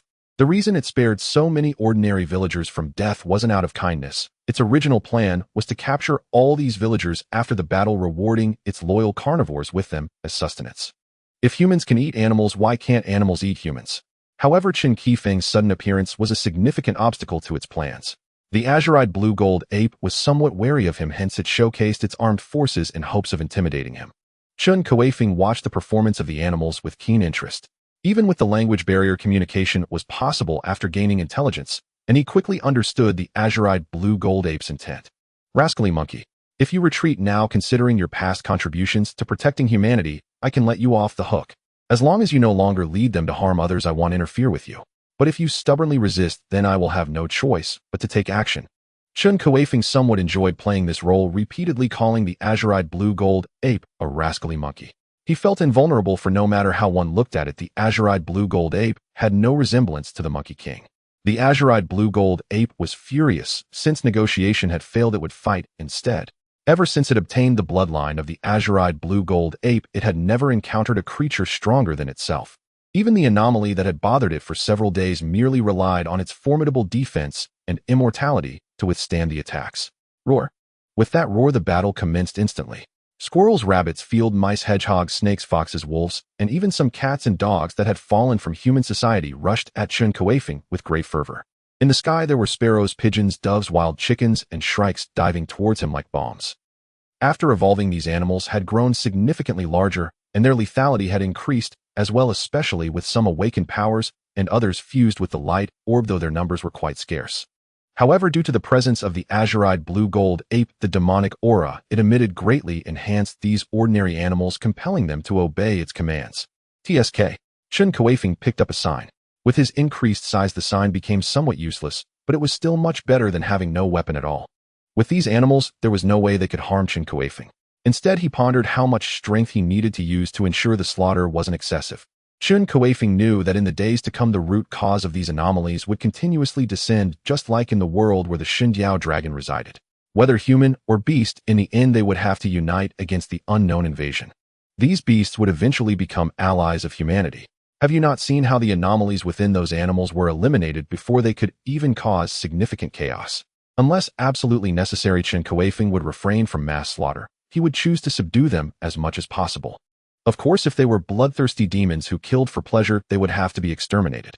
As for the azure-eyed blue-gold ape, it had such thoughts, but it hadn't acted yet, had it? Otherwise, how could Chun Kuifeng even think of sparing its life? Moreover, Chen Kuifeng would not simply let them go. Did he not obtain a treasure called the Void Orb from the Xinjiao dragon? The space within could easily sustain these demonic beasts, and furthermore, for the Void Orb to evolve further, it needed to develop towards the world aspect, so having more life within would only bring benefits. With this in mind, Chun Kuifeng first shouted at the charging animals. His fierce roar caused them to tremble as if shaken by a sieve, with some of the weaker ones fainting outright. Among them, some of the more timid ones even died from sheer fright. Then Chun Kuifeng charged forward. His movements were incredibly agile, and the sign in his hand swung and swept, knocking the animals to the ground at incredible angles. He was holding back, otherwise there would be blood everywhere. In just a short while, the leading army of animals lost all fighting capability, leaving the others behind in shock and hesitant to advance. Seeing this, the azure-eyed blue-gold ape forcefully struck its chest, releasing demonic energy that enveloped it in a swirl of azure demonic wind, instantly charging towards Chun Kuifeng, targeting his most vulnerable spot. Monkey steals peach. This does not imply that monkeys enjoy attacking this way, but in nature such an attack method can quickly incapacitate the opponent. Except for solitary beasts like tigers, for other carnivores that require teamwork, targeting the groin is an essential skill. Given Chun Kuifeng's massive stature, this was indeed the most appropriate attack point for the azure-eyed blue-gold ape. That cursed monkey. Chun Kuifeng's expression darkened instantly. Why hit there of all places? Although he had trained in iron barrier technique and could withstand the blow without serious injury, no man wishes to be struck in such a spot. The bloodline of the blue-eyed golden ape seemed to resonate with the wind, as in that instant it appeared to merge with the breeze, moving with a speed so swift that even Chun Kuifeng nearly failed to react. At that moment, the claws of the blue-eyed golden ape were mere inches away. Chun Kuifeng squeezed his legs together, quickly retracting his hips, narrowly avoiding the attack. Rip. However, his clothes were not so fortunate. The newly donned pants were torn apart, revealing the specially made oversized underwear by Tianzhonghua for Chen Kuifeng. Chun Kuifeng was instantly furious and humiliated. If you are unkind, do not blame me for being unjust. His body was exceptionally agile, and just as the blue-eyed golden ape missed its strike and was about to escape, one of his feet shot out at an incredible angle targeting the ape's undercarriage, and then he kicked upwards. The blue-eyed golden ape shot up high into the air, flying over 10 meters before crashing down to the ground. Chun Kuifeng's strength was not excessive, but for the blue-eyed golden ape, it was already a life-threatening pain. After falling, it opened its mouth wide, its eyes bulging, its claws covering its groin, rolling helplessly on the ground. Ow! Ow! It continuously howled in agony as the demonic energy on its body surged downwards, seemingly to alleviate its pain. However, Chun Kuifeng did not pursue the attack. Instead, he stood there with a complex expression, his face showing a bizarre look. He truly had not anticipated that this was a female monkey. After kicking the blue-eyed golden ape in the groin, he did not feel any rounded objects, but rather an emptiness, evidently indicating that this monkey lacked such features. Yet even without those features, that kick was more than enough for the female monkey to endure. When a woman is struck in the groin, as long as it is accurately aimed, the pain is not much less than that felt by a man. After all, it is a sensitive area rich in nerves. Chun Kuifeng felt a tinge of regret. He should not have kicked so rashly. If this were to become known, wouldn't it give him the label of being a pervert? It was not entirely his fault. The dense fur on the blue-eyed golden ape obscured its sexual characteristics, and Chun Kuifeng was not an animal biologist. How could he possibly judge its gender solely based on its appearance and posture? The army of animals surrounding Chun Kuifeng was already stunned. They had not expected their king to be so easily defeated before Chun Kuifeng, and immediately scattered in fear. Chun Kuifeng did not pursue them. As long as the blue-eyed golden ape remained, it was sufficient. The others were ordinary animals, and those that were clearly different from ordinary animals had already been knocked unconscious by him earlier. He stepped closer to the blue-eyed golden ape, which had improved significantly after a period of recovery. It looked up at the approaching Chun Kuifeng, its body beginning to tremble violently, ready to flee. However, the pain had not yet subsided, and its legs were too weak to support it, forcing it to helplessly shuffle backward. If one were to regard it as a human, it would resemble a frightened, helpless little girl. At least the blue-eyed golden ape could be considered a demon. After realizing it could not escape, it attempted to struggle one last time. Having merged with the bloodline of the blue-eyed golden ape, it could release some minor demon arts, but as an animal, it still preferred hand-to-hand combat. However, under the current circumstances, hand-to-hand combat was impossible. Even if it were to die, it would not dare to engage in close combat with Chun Kuifeng again. Woo! The sound of fierce wind howling erupted as several semi-transparent azure wind blades sliced towards Chun Kuifeng, with more wind forming ropes attempting to bind his legs. But all of this was in vain. The ropes made of wind could not even cause Chun Kuifeng's steps to falter for an instant. They were simply torn apart and shattered. As for the wind blades, Chun Kuifeng calmly clapped a few times, dispersing them with his palms. The blue-eyed golden ape had only recently become demonic, and its spell's power was feeble, so it was naturally incapable of causing any harm to Chun Kuifeng. It had exhausted all its tricks. Seeing Chun Kuifeng approach, the blue-eyed golden ape bared its teeth, its claws flailing in an attempt to ward him off. Smack! Chun Kuifeng would not indulge it, directly delivering a powerful slap that left it dazed. If only you had been obedient, it would have spared you so much suffering. Chun Kuifeng shook his head, immediately tying up the blue-eyed golden ape with rope along with those animals that had displayed special abilities, and sent them into his Yinkong Pearl. He needed to gather information from the villagers in Nanping village and notify them of certain matters. Bringing these demons along would be quite inappropriate. Fortunately, he had the Yinkong Pearl to store them. Nanping village was Chun Kuifeng's last stop. After resolving the troubles here, he would return to Zishushi City. The subsequent medical and other matters would require others to handle, as the Anomaly Control Bureau would not intervene. In fact, Longhua also had plans to reallocate the city, moving the rural population entirely into the cities or concentrating the rural populace around the cities, forming one satellite city after another. Otherwise, if the problems escalated further, those protected by the Anomaly Control Bureau within the cities would fare better, but the rural areas would surely suffer heavy casualties. When Chun Kuifeng returned to Zishushi City, thanks to his remarkably striking physique, he received a hero's welcome, which made Yu Yao and the others feel somewhat envious. Who wouldn't want to stand in the sunlight basking in the cheers and admiration of the people? There was no help for it. After all, Chun Kuifeng was so conspicuous. However, as time passed, it became less absurd. After all, every grain of rice feeds 100 kinds of people. No matter how well Chun Kuifeng performed, he could not possibly be liked by everyone. Other Anomaly agents would also be appropriately acknowledged for their past achievements and current status. Once the curiosity about the giant fated people would naturally shift their attention to other Anomaly agents. As time passed, the situation in Longhua improved significantly. After a thorough cleansing of domestic public opinion, people's discussion topics mainly revolved around the Anomaly Control Bureau, and the deeds of the Anomaly investigators inspired many young people who also aspired to join the Bureau to serve the country. At the same time, the number of people willing to join the military, firefighting, construction, and research departments increased. The social atmosphere shifted away from the previous sarcasm, and aside from some remaining discordant voices, everything was developing positively. Other countries were not so fortunate, as it took them more than half a month to bring the situation of the anomalies under control. Some countries even faced extinction as a result. After the anomalies occurred on Earth, international exchanges diminished significantly, but each nation's strength also improved considerably. Now even ordinary people possessed standards comparable to top athletes. With such significant changes in humanity, the transformations in animals were naturally even greater. Once human activities receded, the wilderness was once again reclaimed by wild animals, and many strong individuals appeared among the wild animal populations.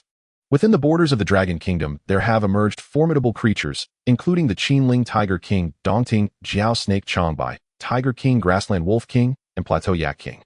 Each of them possesses immense power, far exceeding that of ordinary investigators. However, due to their remote habitats, they haven't posed a significant threat to humanity. These are merely the ones discovered by humans. Hidden within the depths of various mountains and forests are countless others waiting to be found. The Earth has grown significantly larger, and thanks to the energy known as spiritual energy, the growth rate of flora has accelerated remarkably. The once barren lands are now rapidly adorned with vegetation, and in those sparsely populated areas, towering trees have sprung up.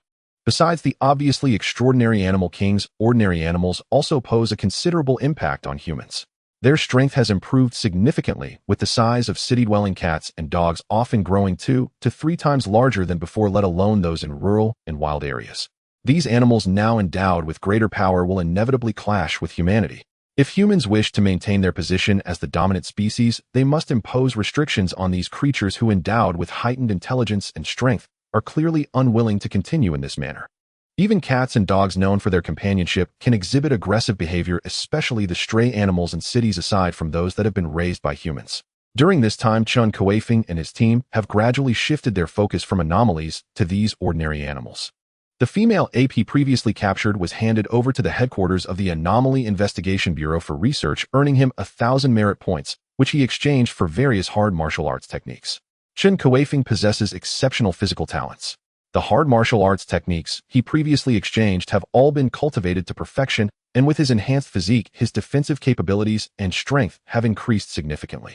He has a vague feeling that if he can cultivate enough hard martial arts, he may be able to merge them into a formidable protective technique. Due to Chun Kuifeng's foresight, the Dragon Kingdom is aware of potential future events, thus shifting their focus to the increasingly rare anomalies, while seeking to recruit and cooperate with the awakened intelligent animals. Now that spiritual energy has revived, there is no end to the awakened intelligent animals unless they are willing to eradicate all life, leaving only humanity. If humanity clings to the notion of their own supremacy, they will only alienate themselves from all life on Earth. Of course, animals that kill indiscriminately will not be spared, as that is a bottom line. While the Dragon Kingdom exhibits such foresight, other nations around the world do not. It is well known what kind of nature the Anglo-Saxons and Jews possess. Even clad in the guise of civilization, their inherent violence and barbarity remain unmasked. Anyone who defies them is destined for destruction. This disparity between civilizations is apparent, but now, aside from the Dragon Kingdom, even those nations that have historically derived from the ancient Dragon Kingdom have leaned towards the West. Once a hint of rebellion appears, they are quick to launch devastating strikes against local animal populations. The Dragon Kingdom wishes to offer counsel, yet does not know where to begin. The actions of other countries will only deepen the animosity between humans and animals. Although the animals show signs of rising, there remains a significant gap between them and humanity. Especially after the nation led by the Lighthouse country resolves its internal issues, the foundations of this superpower will slowly reveal themselves, reshuffling the chaos which is their forte.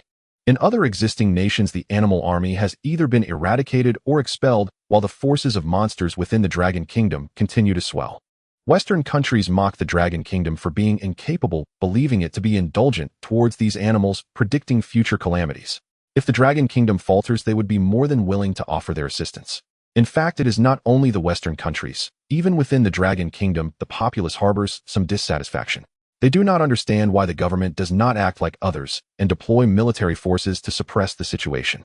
Fortunately, China has previously cleansed the domestic discourse, and although the people complain, no discordant voices have arisen. The government, too, is burdened with unspoken difficulties on matters concerning national fortune cannot be publicly disseminated. They can only refuse the kindness of other nations while soothing domestic citizens and simultaneously reaching out to the awakened intelligent animals. During this period, Chen Kuifeng has been quite fulfilled patrolling the city of Shishui daily. After the citizens became familiar with him, they no longer screamed at the sight of him, but instead greeted him with friendly smiles.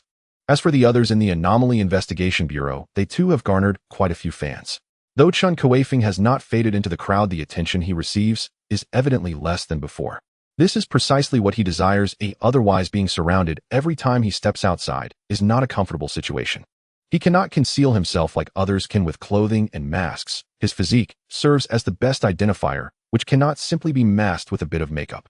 The Anomaly Investigation Bureau is developing well, absorbing a lot of new talent. The newly trained investigators are brimming with enthusiasm, and Tian Zhonghua has appropriately reduced task assignments for the powerful individuals like Chen Kuifeng. Currently, the primary focus of the investigators is various animal attack cases, which are significantly easier than when Chen Kuifeng and his peers first started. Only when faced with insurmountable issues are the first batch of personnel like Chun Kuifeng summoned. This has allowed Chun Kuifeng and his peers to have ample time for cultivation, providing an opportunity to solidify their gains. After some leisure time, Yu Yao and a few others have also started to ponder over Chen Kuifeng. They all know that Chen Kuifeng is quite powerful now, but they have no idea just how strong he has become. Finally, having the time, Yu Yao, an enthusiast for sparring, would not miss this opportunity. Initially, Yu Yao only sparred with Li Mingjie and others, but after challenging them all, only Chen Kuifeng remained. Knowing she could not defeat him alone, she encouraged the others to join her in giving Chen Kuifeng a hard time. Although Chun Kuifeng's strength has made significant progress, his first batch of teammates has not remained stagnant. Take Yu Yao, for example. Ever since she first accompanied Chun Kuifeng on a mission and was enchanted by the Shindong, she has been working hard day and night to refine her skills. In addition to her inherent thought energy waves, she has also learned skills, such as the thought energy shield clone. Although her thought energy shield does not possess an invincible state, or rather it is invincible only until the shield is broken. However, unfortunately, the inheritance she obtained is fragmented. Aside from a few skills from the Qi practitioners, she lacks even the basic skills of a fighter. Nevertheless, even so, relying solely on the enhancement of the Qi practitioner's thought energy has already placed her at the forefront of most anomaly investigators, and possessing energy with photonic attributes is quite rare. Li Mingjie is also quite impressive. At the beginning, he could only summon a wisp of divine dragon energy to temporarily transform into a dragon-human form, but his own strength was extremely weak. However, after such a long time of summoning and his own cultivation, his strength has significantly increased. From initially being able to summon just a wisp of divine dragon energy, he can now transform into a half-dragon form and has awakened the abilities of flight, as well as weak lightning and storm powers, greatly enhancing his strength. Moreover, due to the continuous strengthening of the divine dragon energy, even now, without transforming into a half-dragon form, his own strength is sufficient to qualify him as a good anomaly investigator. Qin Lan has taken a technological approach somewhat resembling the gunslinger in DNF. He already possesses gunfighting abilities, and with the latest developed high-tech weapons, he has the most diverse range of tactics among everyone present. Wen Dingbang has also surprised everyone. Perhaps it was the passing of Song Hongguang, who once teamed up with him, that stimulated him in an extraordinary way, making the previously lackadaisical him begin to work hard. His summoned creature's strength and quantity have also greatly improved. Originally only able to summon one battered stone man, he can now summon 3, and the strength of the stone men has also increased significantly, gaining the ability to throw powerful stone shards that Wen Dingbang has dubbed Indian flying pancakes. In addition to the stone men, he can also summon a pumpkin shield from Plants vs. Zombies, which can be leaned against himself and others. Although it looks quite ugly, it does not hinder movement. Moreover, according to him, after another improvement in his abilities, he specially applied to headquarters for a secret weapon, but he has never revealed what it is. After gathering everyone, Yu Yao appeared confident, believing that even if they couldn't defeat Chen Kuifeng, they could at least maintain a stalemate. Once Chen Kuifeng was ready, she let out a delicate shout, and a thought energy wave radiating white light rushed towards Chun Kuifeng at great speed, like a signal prompting Li Mingjie and the others to launch their attack simultaneously. Li Mingjie transformed directly into his half-dragon form, knowing that hiding his true strength against an opponent like Chun Kuifeng was futile. If he didn't reveal his true power immediately, he wouldn't withstand even one blow from Chen Kuifeng. Wen Dingbang and Qin Lan also positioned themselves, and 3 stone men instantly appeared behind Chun Kuifeng, with Indian flying pancakes flying towards him. Although they couldn't cause much damage, they were sufficient for interference. Faced with the attack of former comrades, Chun Kuifeng's smile did not fade. He simply swatted the thought energy wave away, and aside from causing his palm to feel slightly numb, it had no effect at all. Li Mingjia's charge was somewhat of a nuisance, but trying to engage Chun Kuifeng in close combat solely with a half-dragon form proved difficult. Even though Li Mingjia's half-dragon form appeared larger than Chun Kuifeng's, their levels of strength were not comparable. Upon collision, Li Mingjia was sent flying, but fortunately, he had the ability to fly, which allowed him to stabilize himself in time. The Stone Men and Qin Lan could only serve to harass Chun Kuifeng. After all, this was a spar, and underhanded tricks and ruthless moves were not allowed, which indirectly weakened their attacks. Facing an opponent as exceptional as Chun Kuifeng and unable to target weaknesses left those with inherently weaker attack power, like Qin Lan, unsure of what to do. Among the crowd, the one exerting the most pressure on Chun Kuifeng was undoubtedly Li Mingjia. Realizing he couldn't compete with Chun Kuifeng in melee combat, he kept flying in the air, occasionally spewing dragon breath and manipulating wind, rain, and lightning. However, the effects were minimal. Aside from his dragon claws being able to pierce Chun Kuifeng's skin, the other energy attacks were not significant. Although Yu Yao was combative, her strength was not as formidable as Li Mingjia's. After barely holding on for 3 to 5 minutes before Chen Kuifeng, she was sent flying by a single slap. At that moment, Li Mingjia seized the opportunity, leaping towards him like a cannonball and grabbing his body, bringing him down to the ground. Once they reached the ground, the consequences were naturally dire. Li Mingjia was forcibly returned to his original form. However, he didn't leave without a trace, managing to inflict several wounds on Chen Kuifeng. After dealing with these two, the remaining Wen Dingbang and Qin Lan were much easier to handle. Although Qin Lan had a variety of tricks, he was weak in physical quality and lacked strong attacks, leading Chun Kuifeng to ignore him and chase after Wen Dingbang. At that moment, Wen Dingbang revealed his so-called secret weapon, a beast brought back from headquarters with whom he had signed a summoning contract. However, upon seeing Wen Dingbang's secret weapon, Chun Kuifeng's expression turned peculiar. "Oh, isn't this the familiar monkey? It's the one I personally sold. How could I not recognize it?" Wen Dingbang was baffled. What was going on? The 3-meter-tall body of the blue-eyed golden ape, no matter how it curled up, could not possibly be concealed by Wen Dingbang. "Go for it, little gold. I spent a full 1,200 merit points to exchange for you. You can't mess this up." However, no matter how much Wen Dingbang urged, the blue-eyed golden ape remained completely still, and when Chen Kuifeng approached, it simply laid down, closed its eyes, and pretended to be dead. Left with no choice, Wen Dingbang had to concede defeat. He had originally wanted to showcase his new pet, a muscular beast over 3 meters tall, which looked quite intimidating.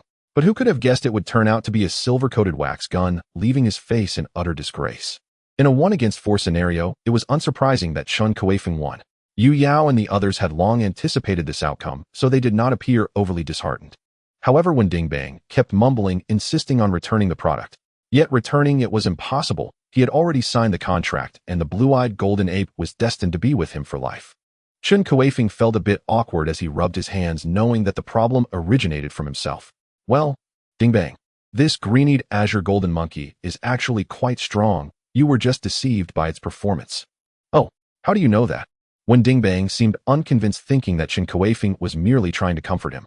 "To be honest, I previously sold a monster to the Anomaly Bureau." "That monster, is it?" "What?" Wen Dingbang was extremely surprised. He had heard about this incident, but he never expected that the monster he had purchased for a high price was actually a defeated opponent of Chen Kuifeng's. It's no wonder the green-eyed azure golden monkey was so frightened upon seeing Chun Kuifeng. However, Wen Dingbang still felt a bit curious. "What exactly did you do to it? How could you scare it like that?" Upon hearing this, Chen Kuifeng's expression darkened, and he awkwardly waved his hand, saying, "I didn't do anything to it. Might just be too fragile." "Oh." Wen Dingbang was clearly skeptical, but Chun Kuifeng had already walked away, leaving no chance for further questioning. After Chen Kuifeng's explanation, Wen Dingbang realized that it wasn't that his summoned creature was too weak, rather it was that it had been psychologically traumatized by Chun Kuifeng before. This wasn't unacceptable, and besides, he had no choice.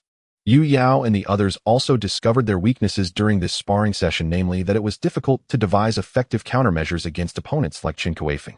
Although they had never encountered a tank-like enemy of Chun Kuifeng's caliber before, it did not mean they wouldn't in the future. It was necessary to prepare in advance. Their future training would inevitably have to tilt towards dealing with large-bodied enemies. For Chun Kuifeng, this battle posed little difficulty, with only Li Mingjia providing some pressure. However, through this battle, he also recognized a flaw in himself. That was that his ranged attack methods were quite weak, and against opponents who could fly, especially those with agile flight, He could only rely on his own physique and reflexes to adapt. These were all areas that needed strengthening, otherwise no matter how strong his power was, it would be futile if he couldn't hit his target. While flying abilities couldn't be improved immediately, Chun Kuifeng felt he could put in effort in ranged attacks.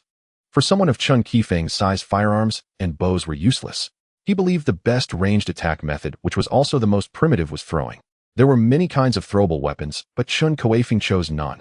Be it javelins, or throwing axes as large projectiles, or flying knives and shurikens as small ones, they all seemed impractical for him. What he favored most was the locust stone. It was not only easy to source, but also very convenient. Even in terms of attack power, it was quite adequate. In his hands, a locust stone might appear as a watermelon-sized rock to others. Even if there was nothing around him, he could rely on his powerful grip to grab anything and mold it together to throw, basically eliminating any concerns about ammunition. In addition, Chun Kuifeng felt that the lion's roar technique was also quite good. His voice was already loud enough. Even without training the lion's roar, he could easily stun or even kill someone. With such physical conditions, training the lion's roar would surely enhance his capabilities. He had already trained his hard skills to a considerable level. Such martial arts that relied on physical talent were never a challenge for him. Even top-tier techniques like the dragon elephant prajna and the indestructible vajra would only take him a few extra days. The Odd Artifact Pavilion had countless martial arts techniques, including hidden weapon techniques and the lion's roar. He didn't need to delve into hidden weapons. All he wanted were some methods of exerting force and aiming techniques. After all, considering his size, hidden weapons could never be concealed. Chun Kuifeng found something to do again and immersed himself in training. During this time, even without exchanging for even a single energy crystal, his height had increased by several centimeters due to his Bodhi's autonomous absorption of energy. The claim that one could consume an entire cow in a meal was merely exaggerated in some martial arts novels, but for Chun Kuifeng, it was an understatement. He could eat an entire cow at each meal, and with his body growing, he felt that his food absorption had increased by many times. He could already foresee that in the near future his body would only serve the function of passing gas. Chun Kuifeng truly wished to remain leisurely like this, but reality was that things could not remain unchanged. 3 months after the last shower of colorful orbs, another wave of colorful rain formed by these orbs unexpectedly arrived. This time the commotion was much greater than before. Even under the bright sunlight, one could clearly see colorful orbs falling from the sky, disappearing from people's sight. At the same time, the Earth star began to rumble, and the surface area, which had already expanded significantly, surged again until the colorful rain ceased.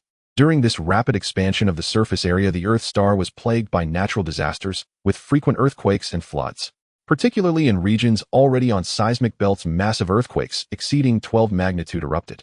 Some coastal areas also experienced tsunamis. However, these towering tsunamis, originally reaching hundreds of meters, became mere 4 to 5 meter waves as they approached the shore, as if influenced by something. Fortunately, all living beings, including humans, had become significantly stronger than before. Otherwise, with this surge of the Earth star, 80% of life would likely have been wiped out. Chinese scientists immediately began to measure the size of the Earth star, and they were astonished to discover that its surface area had expanded by about double, and it continued to grow over time. However, what was astonishing was that despite the significant increase in the total area of the Earth star, the oceans remained unaffected. Not only did they not become shallower, but they also grew deeper, as if many more waters had appeared out of thin air. This issue left many puzzled, but the focus of the Chinese scientists was not on this. Rather, they were concerned about what kind of changes the world would undergo after this wave of colorful rain. If anyone felt the changes in this world most profoundly, Chun Kuifeng surely had a place among them. He could feel that after the third wave of colorful rain merged with the earth, the concentration of the material, named spiritual energy by the Chinese, began to rise sharply around him. The sudden increase in energy density felt quite pleasing, as if a person who had been starving suddenly arrived at a feast. He could now directly sense the existence of spiritual energy, and when he had this thought, he found that he could grasp the spiritual energy as firmly as he could grasp other objects, much like holding onto a thin silk ribbon. He immediately became interested, kneading the gathered spiritual energy in his palm, continuously squeezing and compressing while continuing to draw in external spiritual energy. As the density of the spiritual energy orb increased, Chun Kuifeng felt that the orb in his hand was becoming increasingly difficult to control. The rebounding force was incredibly strong, requiring his full concentration to manipulate it lest it escape through his fingers. Finally, it seemed that the density of the spiritual energy orb in Chun Kuifeng's hand had reached a certain limit. He felt a jolt in the palm of his hand, and the previously full sensation suddenly turned empty as he grasped at nothing. Could it be that all the spiritual energy had vanished? Not quite in the palm of his hand lay a stone about the size of an egg radiating a rainbow of colors from which Chun Kuifeng could sense a significant amount of energy. He looked at the stone with a somewhat peculiar expression. Could he have accidentally produced a spirit stone? This was not entirely incorrect, as it was indeed a stone formed from condensed spiritual energy, hence it could be called a spirit stone. This spirit stone felt similar to the energy he had previously consumed. It seemed it could also provide energy for his growth. After some contemplation, Chun Kuifeng directly swallowed it and began to absorb its essence. Sure enough, energy continuously leaked from the spirit stone, then was absorbed by his body. However, relying solely on one spirit stone felt rather meager for his physical growth. It could hardly bring about any significant change in his height. Yet if there were enough of them, they would indeed be a valuable resource. Although creating spirit stones was a risk-free endeavor for Chun Kuifeng, the time it consumed was substantial. While the current density of spiritual energy had reached a certain level, it was still far from dense. The time required for Chun Kuifeng to create a single spirit stone was at least half an hour. Although this would decrease, as he became more skilled, the returns for such effort still felt rather small. Moreover, Chun Kuifeng could not continuously create spirit stones for 24 hours. Unless he found a place rich in spiritual energy, he would not consider it. Aside from spiritual energy, Chun Kuifeng also discovered other forms of energy. However, their quantity compared to spiritual energy was quite sparse, and it was not worth his effort to mold them into structures akin to spirit stones. Furthermore, it was uncertain whether they possessed similar functions. When the third wave of rainbow light rain arrived, Chun Kuifeng did not obtain another heritage as he had in the previous two instances. Instead, he quietly observed the changes brought about by this third wave of rainbow light. Although the land was expanding, most of the new areas were in desolate outskirts or regions with extremely few living beings. The land seemed to possess a consciousness, intentionally avoiding human and animal settlements, which prevented significant damage to human cities. However, the roads and fields in the outside world were different. They were obstructed by abruptly emerging new terrains, disrupting the connections between most cities. Some cities with inadequate infrastructure even experienced power and communication outages, which had a tremendous impact on humanity. Although the celestial changes did not heavily affect the areas where humans resided, the mere collateral effects were enough to instill a profoundly negative mindset in many.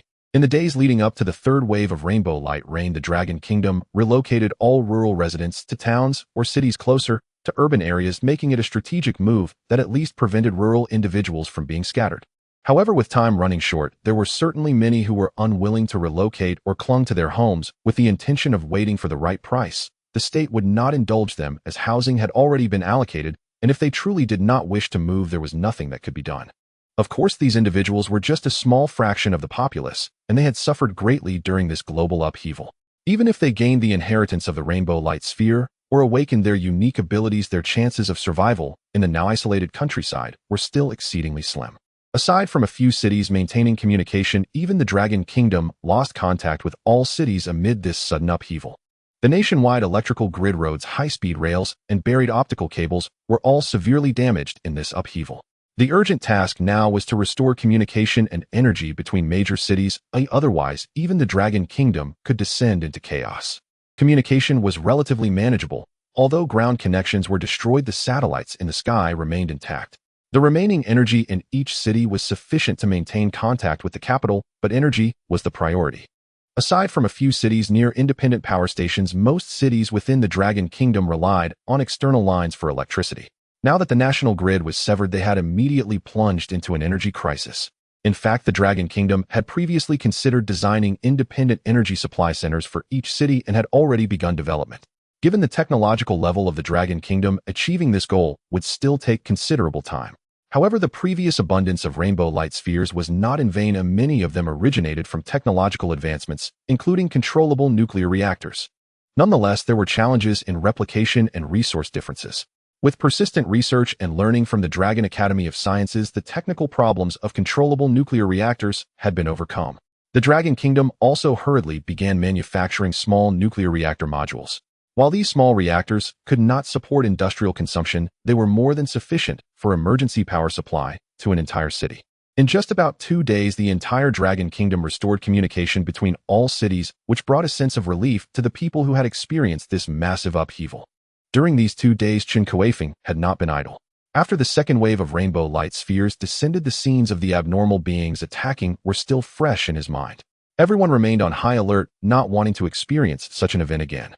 Surprisingly unlike before this time, although the number of individuals merging with the rainbow light spheres and awakening unique abilities increased compared to the last wave, not a single person turned into an abnormal being.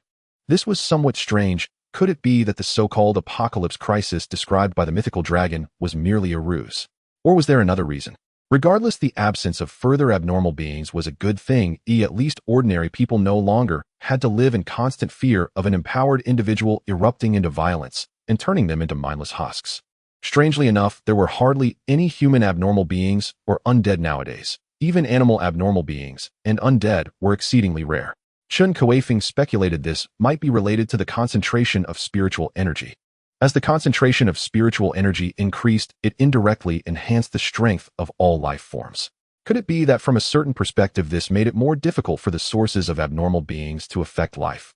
However, what Chen Kuifeng did not know was that the threat of abnormal beings had not vanished, but had merely transformed into another form. When they returned, the entire world would tremble. That would be the true catastrophe. What had preceded was merely a minor disturbance. In fact, the ones benefiting the most from the third wave of rainbow light spheres were the ubiquitous animals and plants. Under the influence of spiritual energy, they became increasingly powerful, and guided by the rainbow light spheres, they each obtained various forms of evolution. Some evolved into monsters, beginning to take on human forms, while others maintained their original appearances following the monstrous path. Some condensed magic cores within their bodies, adopting the path of magical beasts, while others took the mythological route, reverting to mythological monsters. Yet others followed the path of the classic of mountains and seas, evolving solely by consumption.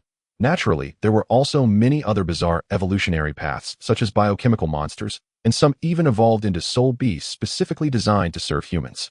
Every animal and plant that obtained a rainbow light sphere and merged with its inheritance would passively influence all surrounding creatures, granting them the same evolutionary path. Among the global flora and fauna, regardless of the evolutionary path, most were evolving towards enhanced intelligence, with only a tiny minority stubbornly retaining their primal beast instincts. Such unintelligent species, regardless of their evolutionary methods, were typically labeled as savage beasts. Globally, aside from the vast oceans, only the animal factions within the Dragon Kingdom were the strongest. However, with the assistance of this wave of rainbow light spheres, it was likely that wild beasts in other parts of the world would soon catch up, and when that time came, it would be retribution. Humans were not without gains aside from acquiring more inheritances and treasures. The most gratifying aspect was that with the upgrade in spiritual energy concentration, the scope of disseminable inheritances had increased. Previously, the highest level of cultivation methods that could be transmitted was limited to levels such as the indestructible Vajra art and the I Jing Jing. However, the conditions have now become much looser, allowing many inheritances from novels and animations to be shared for others to cultivate rather than being limited only to the inheritors. Martial energy, magic, witchcraft, Taoism, Confucianism, mysterious, sequential evolution, chakra-domineering devil fruits, soul-cutting swords, as well as chi cultivation methods from the cultivation world and martial arts from high martial worlds could all be transmitted as long as they did not exceed a certain limit. However, compared to those in novels and animations, these methods in the real world lacked many characteristics, and all absolute traits were no longer absolute. Similarly, in the land, star abilities related to time, space, soul, death, fate, and rebirth have also been significantly weakened. Perhaps in the original world these abilities were sufficient to disturb the world, but in the land star they were far from being that perverse. Nonetheless, even so, the plethora of various inheritances was sufficient to propel human civilization to a peak. This was no longer a mere blossoming of 100 flowers, it was thousands, tens of thousands, and millions of flowers blooming. Time would test everything, and in the end, only the cultivation methods that could withstand scrutiny would truly be passed down. Perhaps due to differing ideological perspectives, the various cultivation methods that enabled ordinary people to practice were mostly created by individuals from the Dragon Kingdom or those heavily influenced by it within the East Asian Circle. In contrast, the inheritances from Western countries were predominantly associated with specific bloodlines, divine weapons, or magical artifacts lacking the potential for widespread dissemination. However, discussing these matters now is futile. Currently, only the Dragon Kingdom was consciously disseminating cultivation methods, and even then it was limited to the Anomaly Adjustment Bureau. As for other countries with rampant individualistic heroism, they had no such awareness. As the number of individuals gaining abilities increased, even though the personnel in the Anomaly Adjustment Bureau had grown, they still felt somewhat strained. However, an increase in the number of empowered individuals also meant that the Bureau had more choices, and with the support of the state, these empowered individuals often grew faster than the wild ones. Thanks to the previous exposure of the Anomaly Adjustment Bureau by the state, and selecting outstanding individuals among the abnormal investigators, as idols, many empowered individuals yearned to join the Bureau and serve the nation, with young people being the main force.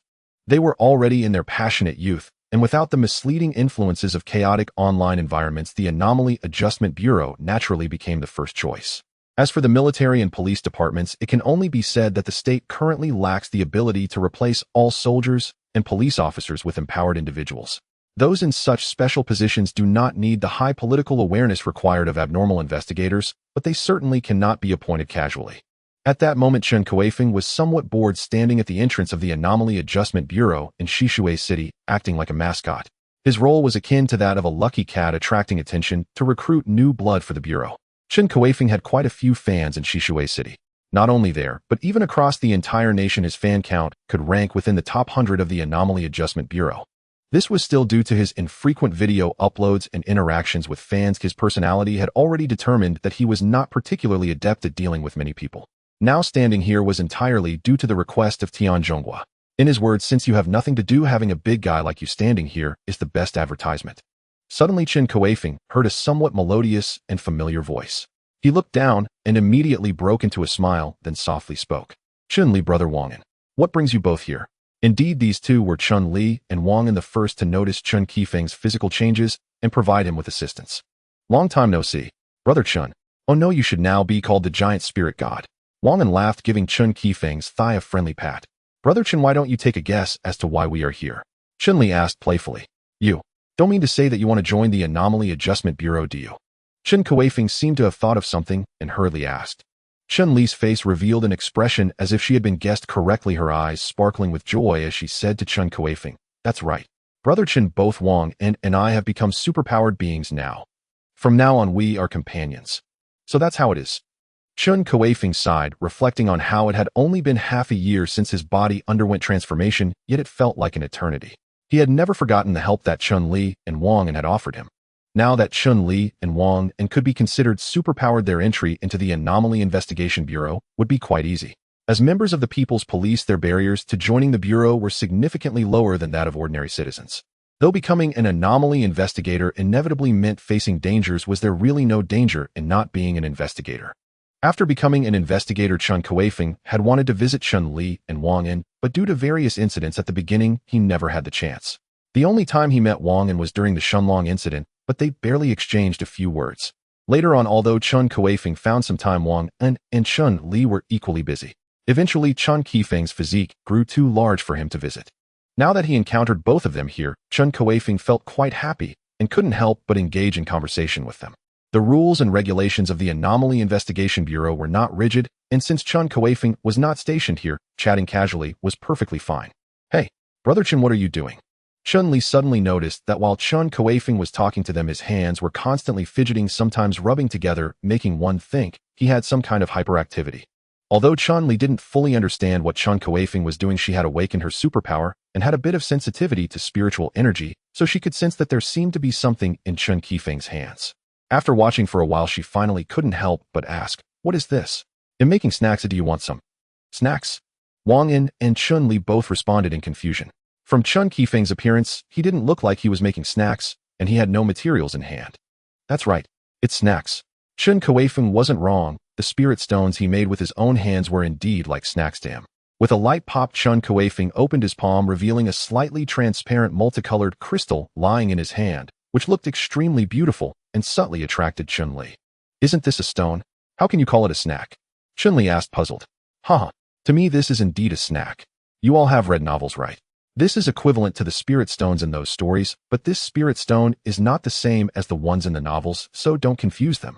Ever since Chen Kuifeng discovered his ability to create spirit stones, he made several and submitted them to the headquarters of the Anomaly Investigation Bureau, hoping they could figure out the principles behind spirit stone creation. Unexpectedly, the people at the headquarters surprised him. He initially thought the spirit stones he made were similar to those in cultivation novels or magical crystals, but in fact they were completely different. At the headquarters of the Anomaly Investigation Bureau, there were many rare treasures from the world of cultivation, including several spirit stones. However, these spirit stones had very limited functions, only suitable for martial artists or cultivators to absorb, and were difficult for those with other abilities to utilize. Similarly, magical cores and crystals had the same issue. Practitioners of different abilities found it challenging to utilize energy crystals from other worlds. Within the entire Anomaly Investigation Bureau, no one could digest energy crystals or cores from different worlds as efficiently as Chun Kuifeng did. However, the spirit stones that Chun Kuifeng sent were different. After a series of experiments, the staff at the headquarters astonishingly discovered that these so-called spirit stones were a special kind of versatile energy that could adapt to any cultivation system from any world, and could even utilize scientific methods to extract energy and convert it into electrical energy.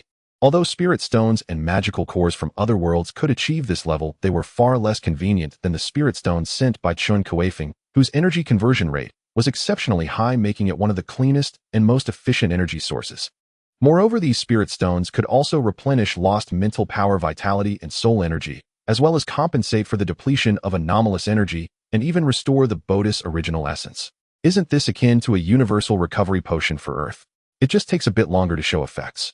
The characteristics of this energy immediately brought to mind the culprit behind the great transformation of Earth, the rain of colorful energy spheres that brought spiritual energy to the planet. After testing, everyone discovered that the spirit stones sent by Chun Kuifeng shared the same properties as the spiritual energy now prevalent across the world, meaning that all living beings on Earth were essentially soaked in this energy. With this in mind, it's no wonder that the creatures on Earth were becoming stronger and stronger, with even ordinary people nearly capable of extraordinary feats.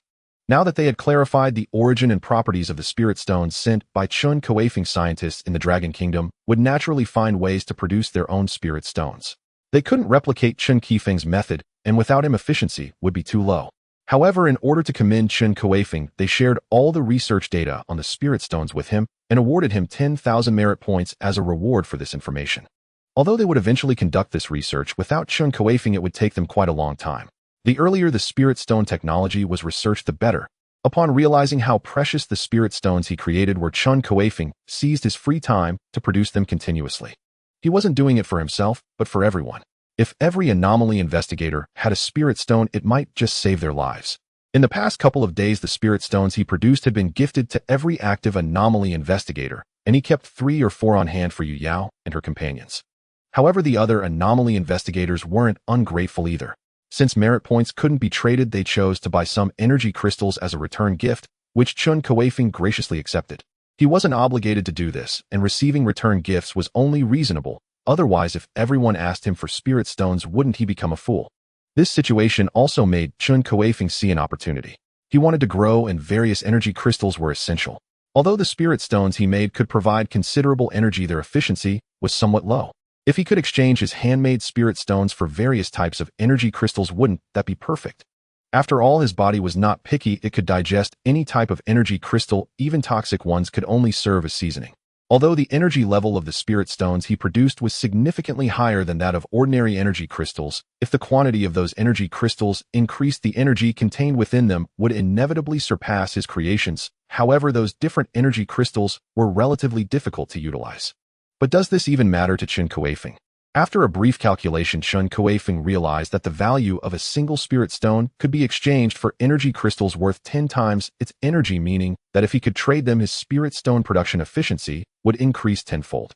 Under such circumstances, producing spirit stones was absolutely not a losing deal. In fact, even if he didn't exchange them for other energy crystals, Chun Kuifeng would not incur a loss. It was merely that the returns were too meager. Now that the returns had increased tenfold, how could he possibly ignore it? Although he was currently being made to stand guard by Tianzhong, with this in no way affected his ability to produce spirit stones. Chen Kuifeng explained the efficacy and effects of the spirit stones to Wang An and Chen Li, and as expected, he garnered Wang An's astonishment and Chen Li's admiration. Brother Wang and Chen Li, these 2 spirit stones are a gift for you. Please take them. They will greatly benefit your abilities. I can't accept this, that's too precious. After learning about the various effects of the spirit stones, Wang An, despite wanting them repeatedly, waved his hands in refusal. He and Chen Li were already confirmed to join the Anomalous Investigation Bureau, but they still needed to undergo half a month's special training. Currently, they had not even earned a merit point, so they dared not accept such a valuable gift. Hey, Brother Wang, you're being too polite. You helped me a lot when I was down and out, otherwise I'd probably still be holed up in my little room, and I wouldn't be where I am now. Chun Kuifeng took a deep breath, and even the hair of the nearby Chun Li was lifted as he inhaled. She clearly saw a few strands of hair enter Chun Kuifeng's mouth, feeling extremely embarrassed and lowering her head. Cough, cough. Chun Kuifeng pretended nothing had happened, using his tongue to secretly gather the fragrant strands of hair into a ball in his mouth, intending to discreetly spit them out while speaking. A drop of water shall be repaid with a fountain of water. Moreover, this isn't even a fountain to me. While these spirit stones are extremely precious to you, to me, they are merely half an hour's work. So there's no need for such formality. If you accept the spirit stones, it will ease my mind, won't it? This. Wang wanted to decline again, but Chun-Li had already taken the spirit stones from Chun Kuifeng's hand. Her palm seemed almost the same size as Chun Kuifeng's hand. Thank you, Brother Chun. Chun-Li squinted her eyes in comfort. The sensation from the spirit stones was wonderful, making her feel extremely relaxed. Her body had just awakened not long ago, and she was in desperate need of such concentrated spiritual energy. Since Chun-Li had already taken them, Wang and felt it was inappropriate to continue refusing. Besides, he genuinely wanted the spirit stone, and dragging it out any further would be somewhat excessive. It's fine. You don't need to be overly cautious. Just treat them as consumables for your training. Once you use them up, come back to me for more. Chun Kuifeng waved his hand grandly. Since Chun-Li and Wang had just awakened, even if they absorbed the spirit stones day and night, it would take at least a week to fully absorb them. Chun Kuifeng could fully support them. Not everyone could just swallow the spirit stones like he did. While there were others in the Anomalous Investigation Bureau who tried to do the same, they often ended up with stomach issues or had the stones come out the same way they went in. Some even nearly lost their lives. Even those with extraordinary talents could only absorb a single type of energy crystal, and their absorption speed was not as quick and efficient as Chen Kuifeng's. This won't do. If I need spirit stones in the future, I will definitely trade something for them. I can't keep taking advantage of you. No matter how much Chun Kuifeng insisted, Wang had already made up his mind that even if he needed spirit stones in the future, he would never take them from Chun Kuifeng for free. He wouldn't treat Chen Kuifeng as a big fool. Chun Kuifeng did not press the matter further. Based on the friendship between him and Wang, and he could provide them with spirit stones for their cultivation, but if the other party only knew how to take, that friendship would not last long. Brother Chen, we need to go register. Let's meet again in half a month. Chun-Li and Wang had already delayed their time with Chun Kuifeng for a while. Now was not a good time for chatting. After reminiscing for a bit, they needed to enter the Anomalous Investigation Bureau and go through the secret underground passage to Training Base C-103 for their training. After watching the two turn and leave, Chun Kuifeng directly spat out the ball of hair he had been hiding in his mouth. Although his digestive ability was such that he could digest even bones and metals, it was unnecessary. Chun-Li's hair was not some precious treasure. Phew! A small black ball flew out of Chun Kuifeng's mouth and quickly shot towards Chun-Li's direction, its speed comparable to a bullet hitting her back and sticking there. Chun-Li felt something hit her back, as if a plastic bead from an air gun had struck her. She frowned, wondering if there were mischievous kids in the Anomalous Investigation Bureau. However, when she turned around, she found nothing. Only Chun Kuifeng stood upright at the door, facing away from her like a war god. Brother Chun. Huh. See you in half a month. After saying this, Chun-Li entered the Anomalous Investigation Bureau. She had no idea that when she called out to Chen Kuifeng, he was extremely nervous. It was not until she entered the training base to change clothes that she discovered the ball of hair stuck to her back. She sniffed it carefully and found that besides her shampoo scent, there was another smell. Instantly, Chun-Li thought of Chun Kuifeng's appearance, and her face turned slightly red. She then vigorously shook her head. No, I can't think about this. It could be deadly. Phew. After the two walked away, Chun Kuifeng touched the non-existent beads of sweat on his forehead. He did not expect that just taking a deep breath would lead to such a scene. It seemed he would have to be careful even while breathing in the future. Fortunately, he did not snore. Otherwise, once his physique became sufficiently large, it would be a nightmare, undoubtedly becoming a major source of noise pollution. After guarding the entrance of the Anomalous Investigation Bureau for 2 days, Chun Kuifeng was finally freed. In these 2 days, new recruits were arriving continuously. Although not everyone could be retained for now, even if 2/3 of those retained were eliminated in subsequent evaluations and training, it would still be enough.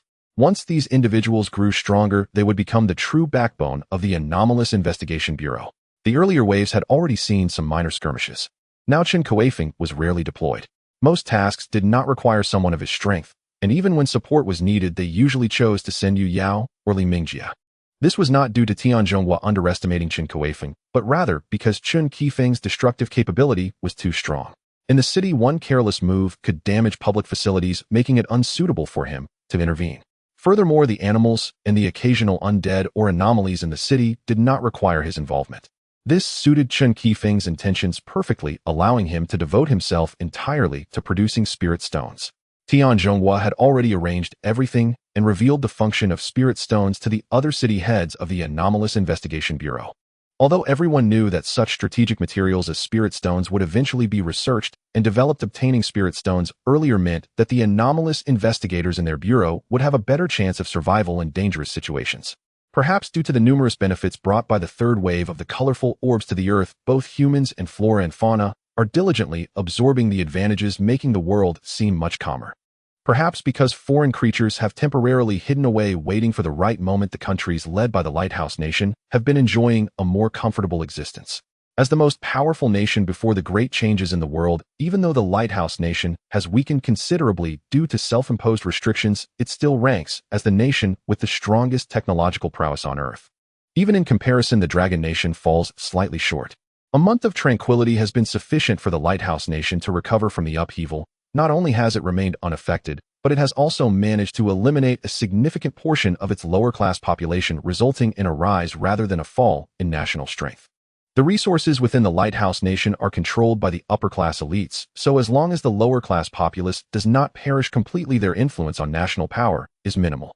The Lighthouse Nation, which once held the most resources in the world, has also developed a substitute for the power grid early on, even ahead of the Dragon Nation, though it prioritized supply to a few affluent cities. The Lighthouse Nation cannot endure boredom. After the global situation stabilized slightly, it began to eagerly instigate things. It wishes to reassert its dominance globally as it once did, and this ambition cannot be achieved without their support. Previously, due to the presence of anomalies and various evolved animals, communication between countries had ceased. Even those that remained connected were only concerned with their own issues, making it impossible to unite. Although the world has expanded greatly, the advancement of technology has not made communication and interaction particularly difficult. While major flights and maritime transport have halted, the upper echelons of various nations can still travel with ease. For the Lighthouse Nation to take action, it must reconnect with all its allies, and during this time, when anomalies are not visible and evolved creatures are dormant, they have seized a valuable opportunity. Using various high-tech resources as bait, the Lighthouse Nation has re-established contact with countries around the world. However, after such prolonged chaos, over 200 nations have diminished significantly, with only a few major powers managing to maintain their original political systems and function. Particularly in the vast expanse of Black State, it has now completely become a paradise for animals, where the indigenous human population is barely surviving. Aside from the two countries, the Pyramid Nation and Southern Black Nation, the others have vanished, with their people scattered across the land like numerous tribes living precarious lives. In contrast to Black State, the situation in the interconnected Eurasian countries is much better. Although Europe has also suffered from various disasters, no nation has fallen, not even the nation within a nation, the Holy Nation. The evolved creatures in the oceans are far stronger and more numerous than those on land. Most small island nations in the oceans have been obliterated, with only a few hanging on. However, it is astonishing that the vast land mass of the nation that prides itself as a follower of the Lighthouse Nation, the Kangaroo Nation, has actually perished. Now the only beings active on that isolated continent are various poisonous insects and beasts, as well as kangaroos, rabbits, and sheep. This land was already rife with toxins, and now with the revival of spiritual energy, the toxins have become even more ferocious, making the extinction of a nation unsurprising. Upon learning of this, the Lighthouse Nation felt a twinge of regret and then simply left. The Dragon Nation is similar to the Lighthouse Nation. It is also pursuing the same goals. Unlike the Lighthouse Nation's approach to dominance, the Dragon Nation prefers cooperation and mutual benefit, which has unconsciously swayed many countries toward its side. The Lighthouse Nation, which has long fantasized about reclaiming its position as the world's top power, cannot tolerate the Dragon Nation's actions. Its scientific and technological assistance comes with hefty demands aimed at plundering global resources to sustain itself. With the Dragon Nation's interference, how can it become the sole hegemonic state? It began to pressure the Dragon Nation and its allies, seeking to unite with its allies against the Dragon Nation. However, to its surprise, only countries from the northern and southern continents closely aligned with the Lighthouse Nation, and a few Asian nations like the Three Kingdoms, Neon Nation, Southern Rodent Nation, Maid Nation, and Demon Nation, offered their full support. The European nations, which had had high hopes for, surprisingly remained silent, seemingly observing. The Northern Bear Nation, however, appeared restless. Their national strength has diminished significantly, while the Dragon Nations has not. They are worried about the vast eastern territories of their nation, which have largely slipped from their control, fearing that the Dragon Nation may take action, especially since their acquisition of land was not particularly honorable. For this reason, they even considered cooperating with their former adversary, If it weren't for the scant reputation they had left, they might have actually done so. Truly, there are no eternal friends, only eternal interests. Realizing this situation, the Lighthouse Nation felt the need to teach the Dragon Nation a lesson, but in the unclear state of global affairs, it is utterly impossible to engage in war with the Dragon Nation, especially since they cannot even mobilize effectively. With so many evolved creatures in the oceans, they cannot even deploy their warships. Their prideful Pacific fleet can only remain on standby in their home port. The times have changed. The abilities of the individuals in the Dragon Nation are referred to as chosen ones or evolved ones, and what better way to showcase a nation's strength than through battles between such individuals? After coming to this realization, the Lighthouse Nation was extremely excited. They immediately contacted all countries, hoping to hold a conference among human nations and conveniently test the strength of the abilities of various nations. The earlier claim was merely a pretext. Those who could become heads of state are not fools. They understood the Lighthouse Nation's true intentions, which were simply to display their strength. However, they did not refuse. Rather, they agreed, as those Western nations not only wanted to observe which of the Dragon Nation or the Lighthouse Nation was stronger through this battle, but also sought for their own abilities to shine in this world stage battle. In this era, when conventional armed forces cannot be mobilized, the strength of abilities has essentially become the yardstick for measuring a nation's power. One of the primary reasons the Lighthouse Nation dares to initiate such an event is the Dragon Nation's neglect of the evolved creatures within its territory. In their view, this is a sign of weakness. The Lighthouse Nation not only boasts superheroes like Thor and Superman, but also possesses numerous extraterrestrial technologies and weaponry. How could the Dragon Nation possibly compare to them? What do you think of this matter? Lin Zhongfei was discussing with a few people in a private chamber, sitting together in a circle talking about the current actions of the Lighthouse Nation. Their purpose in doing this is nothing more than to showcase their hegemony once again, but they should not have thought of stepping on our Dragon Nation to rise to power. Someone said this. The world has changed so much now, it is no longer the same as before. Our Dragon Nation is also ready to truly stand at the pinnacle of the world. Lin Zhongfei spoke passionately, declaring that since the Lighthouse Nation chose this path, let the world witness the strength of the Dragon Nation. His expression was extremely serious, and he spoke to everyone with great earnestness. Most of the strong in our country are in your Special Investigation Bureau. Are you confident you can win? Someone asked. I am confident. Our national heroes will not fear any challenges or difficulties. Lin Zhongfei demonstrated great confidence. Good. Then he'll leave everything to you. At this moment, Chun Kuifeng was still tirelessly creating spirit stones. During this time, he had accumulated many energy crystals by exchanging spirit stones for them. Moreover, he was not idle. While creating spirit stones, he was also continuously training various hard skills. He had already perfected the ones he exchanged for earlier, and now he was exchanging for other types of hard skills to fill his gaps. He had a premonition that after he finished practicing these hard skills, his body would surely gain some enhancement. The lion roar technique was also being practiced and was about to reach perfection. His chest felt like an enormous speaker, making the training of the lion roar technique extremely efficient. After completing this last batch of hard skills, Chun Kuifeng had no intention of continuing with these techniques.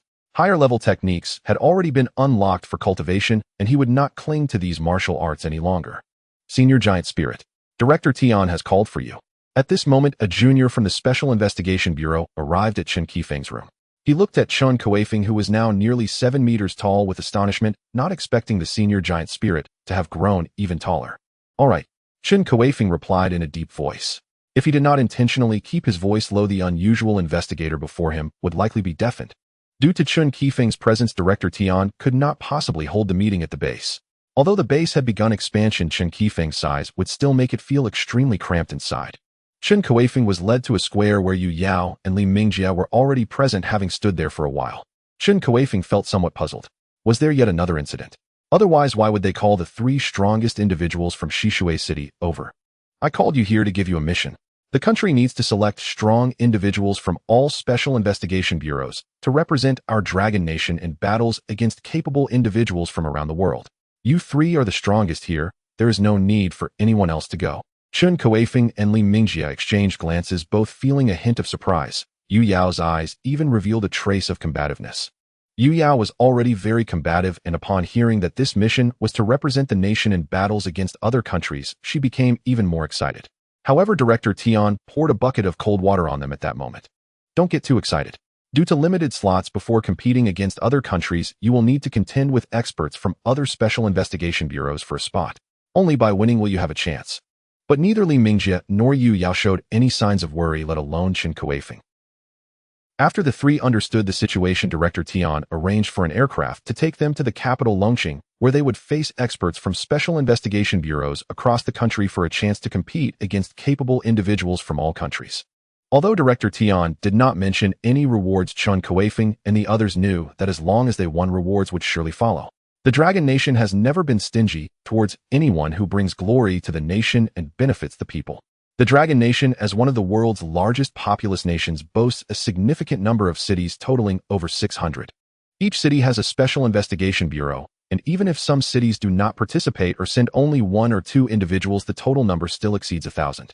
The difficulty of standing out among the 1,000 exceptional investigators selected from a population of over 1 billion is unimaginable.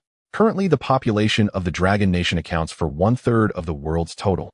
Many of these contributions come from the neighboring Asan country. Countless deities and religions are mixed together, and it is fortunate that their minds did not collapse into chaos, as it would be a miracle if they did not split into dozens of nations. Coupled with vast wealth disparities and inaction from the upper class, the disasters triggered by the anomalies have escalated, engulfing the entire Asan country, causing countless civilians to perish, which has only increased the ranks of the undead. If it were not for the timely intervention of the evolved beings within Asan country, who spontaneously began to eradicate these undead armies along with the artillery fire from Asan country, it is feared that Asan would have completely turned into a hell for humanity, a paradise for the undead and the anomalies by now. The evolved beings who had been backstabbed by Asan have also hidden away, nursing their wounds with hatred. Logically speaking, as the second largest populous nation after the Dragon Nation, Asan country should have a number of capable individuals no less than that of the Dragon Nation, and most of these individuals' abilities are correlated with the deities they worship, so it should not be in such a dire state. But who would have guessed that the people of Asan would be so peculiar? They became enamored with the ability of the undead to continuously restore their bodies, and starting with a few individuals, they openly began to raise the undead transformed from women and various female creatures, eventually leading to a majority of the population. Many people took pride in having an undead sex slave marrying anew every day, and this even became a trend for a time. Since undead beings lack pain perception, and their muscles can exert tremendous force, it can be said that everyone from the wealthy to the commoners in Asan shares this hobby. Although they implemented various measures to restrain the undead, and even developed special iron cages to confine them, they forgot one crucial thing: they did not ensure safety. The wealthy would do anything for excitement, while the poor certainly would not hesitate. Through physical contact, the undead can also retaliate through the cells in their bodies. After a long period of time, the number of undead cells in their bodies accumulated to a breaking point, finally exploding and turning them into new undead. As a result, Asan country has plunged into the greatest turmoil, experiencing a drastic drop in its population. If not for the timely intervention to curb the situation, it might have become the first major nation to be annihilated.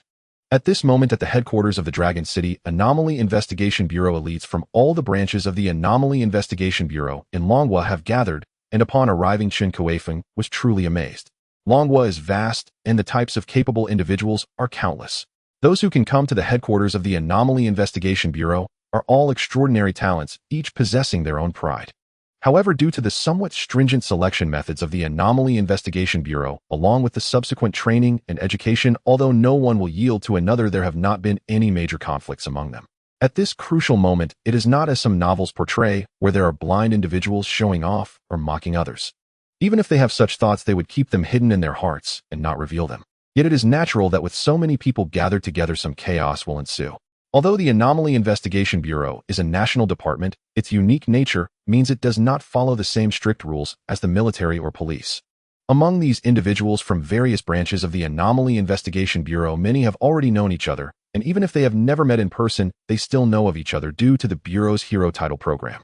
Moreover, many of them frequently interact online.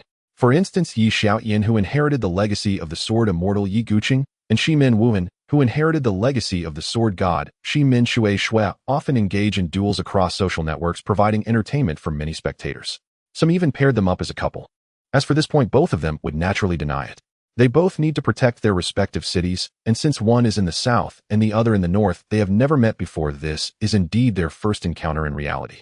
You're here. I'm here. You shouldn't have come, but I'm already here. Their conversation left those around them speechless. Why imitate the dialogue style of Gulong?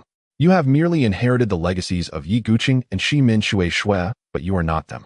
This kind of situation is quite common among these 1,000 people. After arriving here, Chun Kuifeng with his towering height attracted a considerable amount of attention.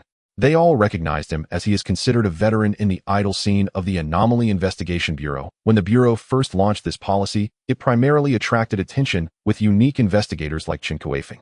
Although Chen Kuifeng's exposure has decreased over time, many still remember him. Wow! Another giant has arrived. The pressure of competing with these freaks is immense, someone said with a laugh. What use is being tall? If you can't hit anyone, you're just a living target, someone muttered quietly, and several around nodded in agreement, indicating that many shared this sentiment. Everyone is a top talent in their own right. How could they easily admit to being inferior to others? Although giants like Chun Kuifeng are exceptionally strong against anomalies, and the undead, their advantage pales in comparison to those with various strange abilities.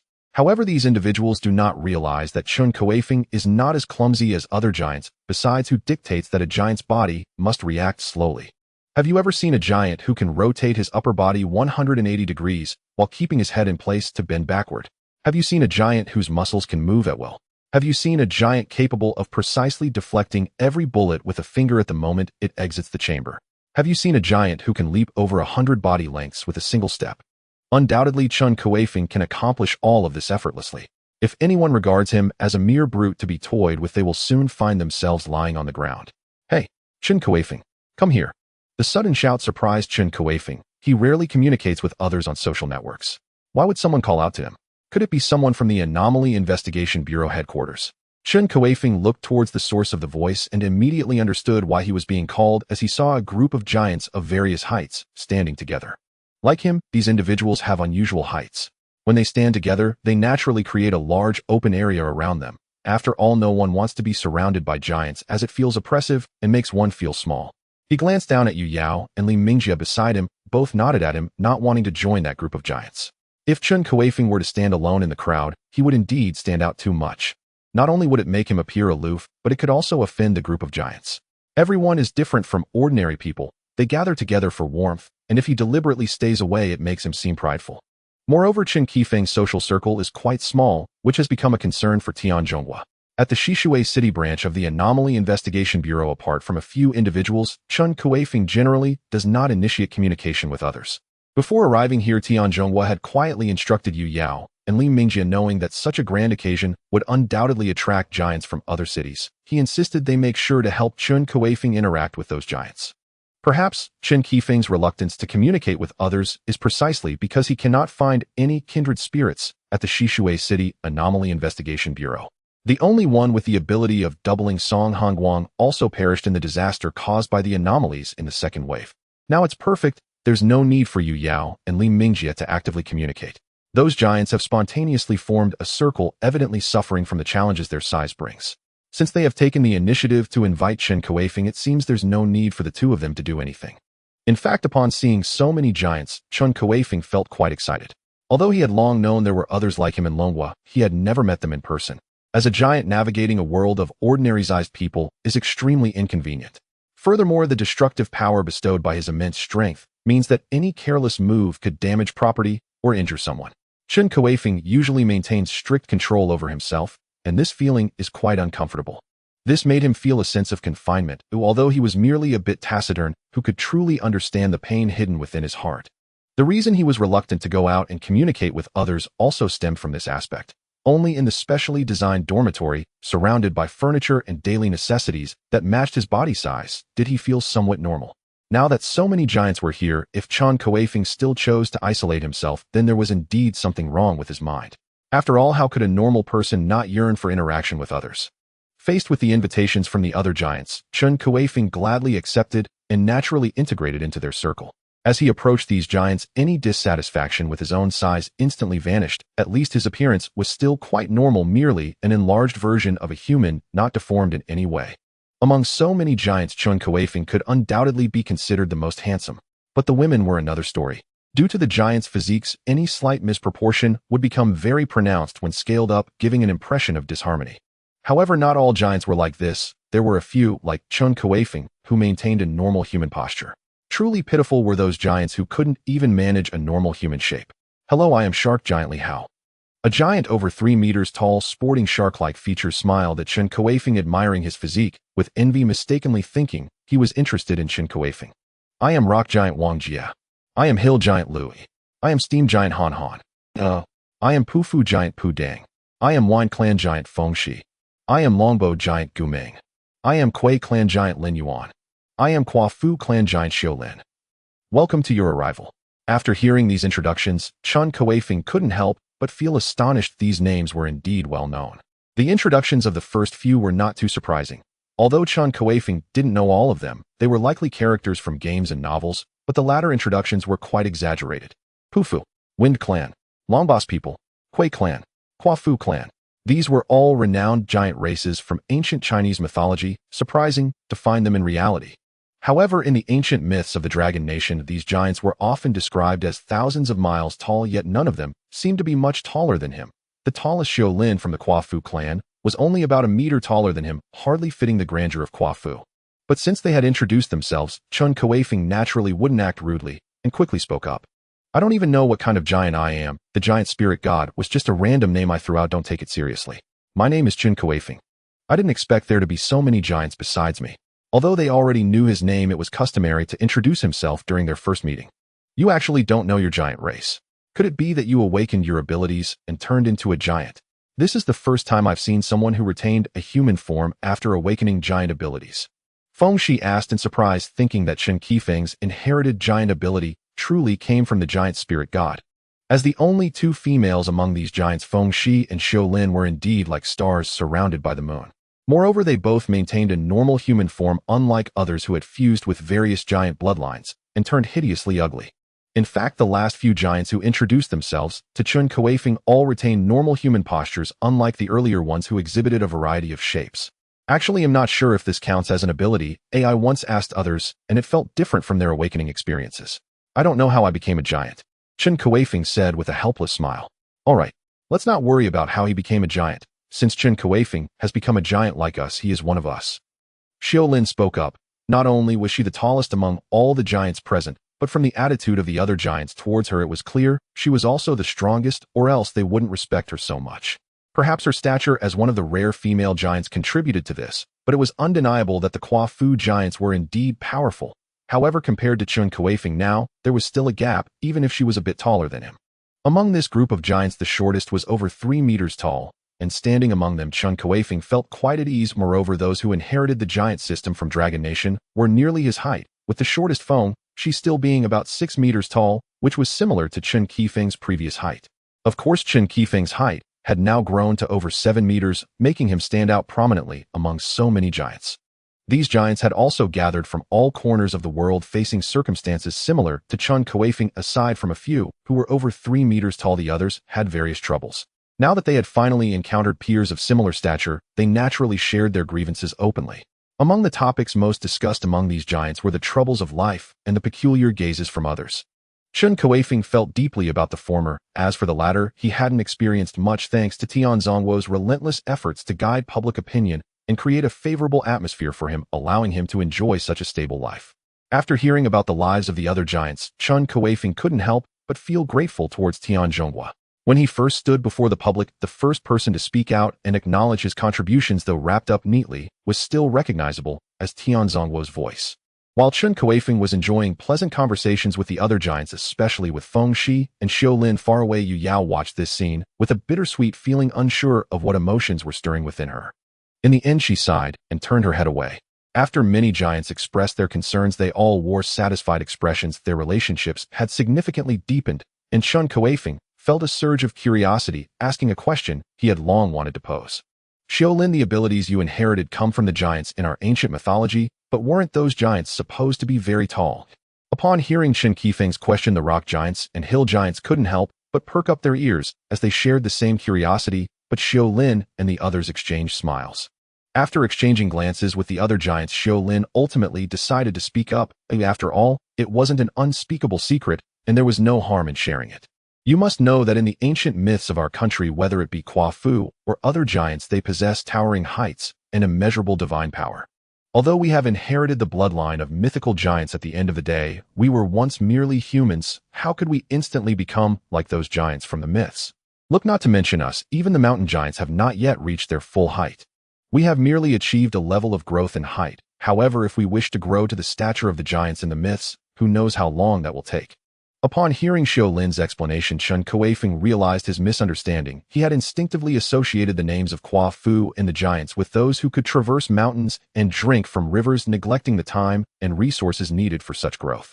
Even if he could absorb various energy crystals to grow, he had only reached a height of over 7 meters. Xiao Lin was a head taller than him, standing at around 8 meters, but in Chun Kuifeng's perception her strength did not seem particularly formidable, at least not compared to his own.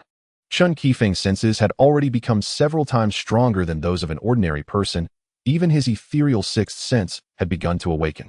With his perception, he could easily discern the true nature of this group of giants.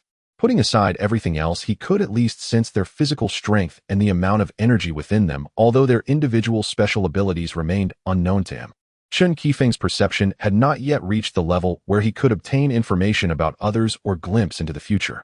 While chatting with these giants, Chun Kuifeng learned that there were actually quite a number of individuals in the entire Dragon Kingdom who surpassed ordinary humans in size. Many had temporarily acquired various giant bloodlines, and there were also those who attained giant-like heights through diverse cultivation methods. However, this type of growth from cultivation was generally controllable. Most of them could revert to their original forms. Yet in terms of strength, it was difficult to compare with those born as giants unless they had other cultivation methods. Within the category of giants, there were not just one type. There were sea giants, shark giants, storm giants, and rock giants, among others, indicating that there were indeed some similar beings throughout the country. Even among humans who inherited the bloodlines of the ancient mythical giants of the Dragon Kingdom, there were more than just the few before Chen Kuifeng. However, those who had come here were undoubtedly among the strongest of their kind. After hearing this news, Chun Kuifeng let out a sigh of relief. Oh, at the very least, he now knew that he was not the only giant in this world. Since that was the case, what was there to worry about? At this moment, all personnel from the Anomaly Bureau had gathered. The director of the Medical Bureau, Lin Zhongfei, had appeared on a central platform, his body crackling with lightning as he raised his right hand and snapped his fingers. With a deafening crack, the sound of thunder echoed throughout the square, causing everyone to stop their conversations and turn their gazes towards Lin Zhongfei. With so many powerful individuals' gazes converging, an ordinary person might struggle to withstand the pressure and reveal their true selves. As the director of the Anomaly Bureau, Lin Zhongfei was recognized as a potential pillar of the nation, so how could he falter under the scrutiny of so many? After successfully capturing everyone's attention, Lin Zhongfei began to explain the rules for this selection. After discussions between the Dragon Kingdom and other countries, they had confirmed a total of 6 competition categories: individual combat, team combat, individual free-for-all, team free-for-all, and additionally separate categories for technological armed individual combat and technological armed team cooperation.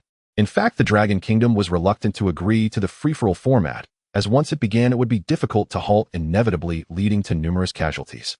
Furthermore, given the nature of the Lighthouse Nation, they would likely cause complications during such a melee, and it was uncertain whether the Dragon Kingdom's participants would face a coordinated assault from other countries. However, other countries agreed to this combat style, as they either had confidence in themselves or were willing to take their chances in the chaotic battlefield. Even smaller nations harbored thoughts of benefiting from the conflicts of others. As for the technological individual combat listed later, it would be a direct competition of hard power between the countries. Since it was a technological contest, the participants could not be ability users or psychics. They had to be entirely ordinary individuals. The Dragon Kingdom had no shortage of such talents. From the vast population base, many exceptional soldiers would emerge. While a large portion of them might have already become ability users, there were still some who remained ordinary. Although the Dragon Kingdom's technological strength had improved significantly since the world's great changes, there wasn't much confidence regarding these two technological battles. The Lighthouse Nation's technology had been leading the world for nearly a century, with only the Scythe Hammer Nation being able to compete before its dissolution. But now the remaining Beixiong Nation was far behind the Lighthouse Nation. While the technology of the Dragon Kingdom was advancing, the Lighthouse Nation was also not falling behind. After all, in recent decades, the Lighthouse Nation had been continually seizing technological talent from around the world, many of whom were geniuses cultivated by the Dragon Kingdom, and their technological development should not be underestimated. Although according to racial theories, the smartest races in the world are the Dragon Kingdom people and those of similar East Asian descent, while Western races only have average intelligence, over a century of technological disparity is not something that can be caught up in a short time, especially considering that many defectors are serving the Lighthouse Nation. These individuals do not care about national principles. They are aware that serving the Lighthouse Nation will make it even harder for their homeland to rise, yet they still proceed, perhaps due to an ingrained servility that has yet to fade. Or perhaps it is because the benefits offered by the Lighthouse Nation are indeed enticing. In any case, the confidence of the Dragon Kingdom in technological competitions is not very strong. Therefore, in these competitions that require the abilities of practitioners, they must not lose. Moreover, they not only must not lose, but must win decisively and beautifully. Only in this way can they completely shatter the fear that other countries have of the Lighthouse Nation, preventing its schemes from succeeding. Although looking ahead, even if the Lighthouse Nation unites all the countries in the world, it will be difficult for them to do anything to the Dragon Kingdom. In this time of great upheaval, they can still completely isolate and blockade the Dragon Kingdom. The Dragon Kingdom's closed-off policy has always been its eternal pain. The importance of communication is self-evident, especially in the face of potential global crises. If humanity cannot unite, but instead becomes estranged, the chances of overcoming the crisis will be greatly diminished. In fact, the Dragon Kingdom plans to inform all countries of the information they have calculated after this competition. In such critical matters, even if the other party is a country the Dragon Kingdom does not favor, they will still disclose the truth. This is the responsibility and determination of a great nation. The rules of the competition have long been established. Each country will send 10 individuals for random duels until a champion is determined. To better inspire the participants' fighting spirit, all participating countries must provide an item derived from the 7-colored orb as a prize distributed in the ratio of 7-to-1 to the champion, runner-up, and third place of the individual competition. As for the individual melee, it is based on countries, with each country sending one representative, and only one victor can emerge from the arena. The prize is a piece of divine crystal provided by the Lighthouse Nation, which they claim is filled with divine power capable of bestowing godly strength and enhancing the user's physical prowess. The team battle involves 6 participants from each country, with 3 teams allowed per nation. The champion, runner-up, and third-place teams will each receive 3 different treasures. Since the Lighthouse Nation has already provided rewards for the individual melee, they naturally will not offer prizes for the team battle. Consequently, the Sunset Nation, North Bear Nation, and White Flag Nation have each presented their own rewards. The North Bear Nation has offered a divine artifact which, although is just a weapon from a lesser-known deity, is still quite generous. This serves as the prize for the champion, but whether the champion can unleash its power remains uncertain. The Sunset Nation is not as generous. Their offered reward is a dragon egg, specifically a red dragon egg from the D&D system. If someone can form a contract with this dragon egg, it would be quite beneficial. As for the White Flag Nation, while it was once included among the great powers before the world changed, its influence cannot be compared to the previous few, and its national strength falls short. The people of the White Flag Nation generally pursue romance, and their offered treasure is a replica of the Cupid's bow and arrow, albeit lacking the enchanting power that compels love, though instead it merely increases the archer's favorability.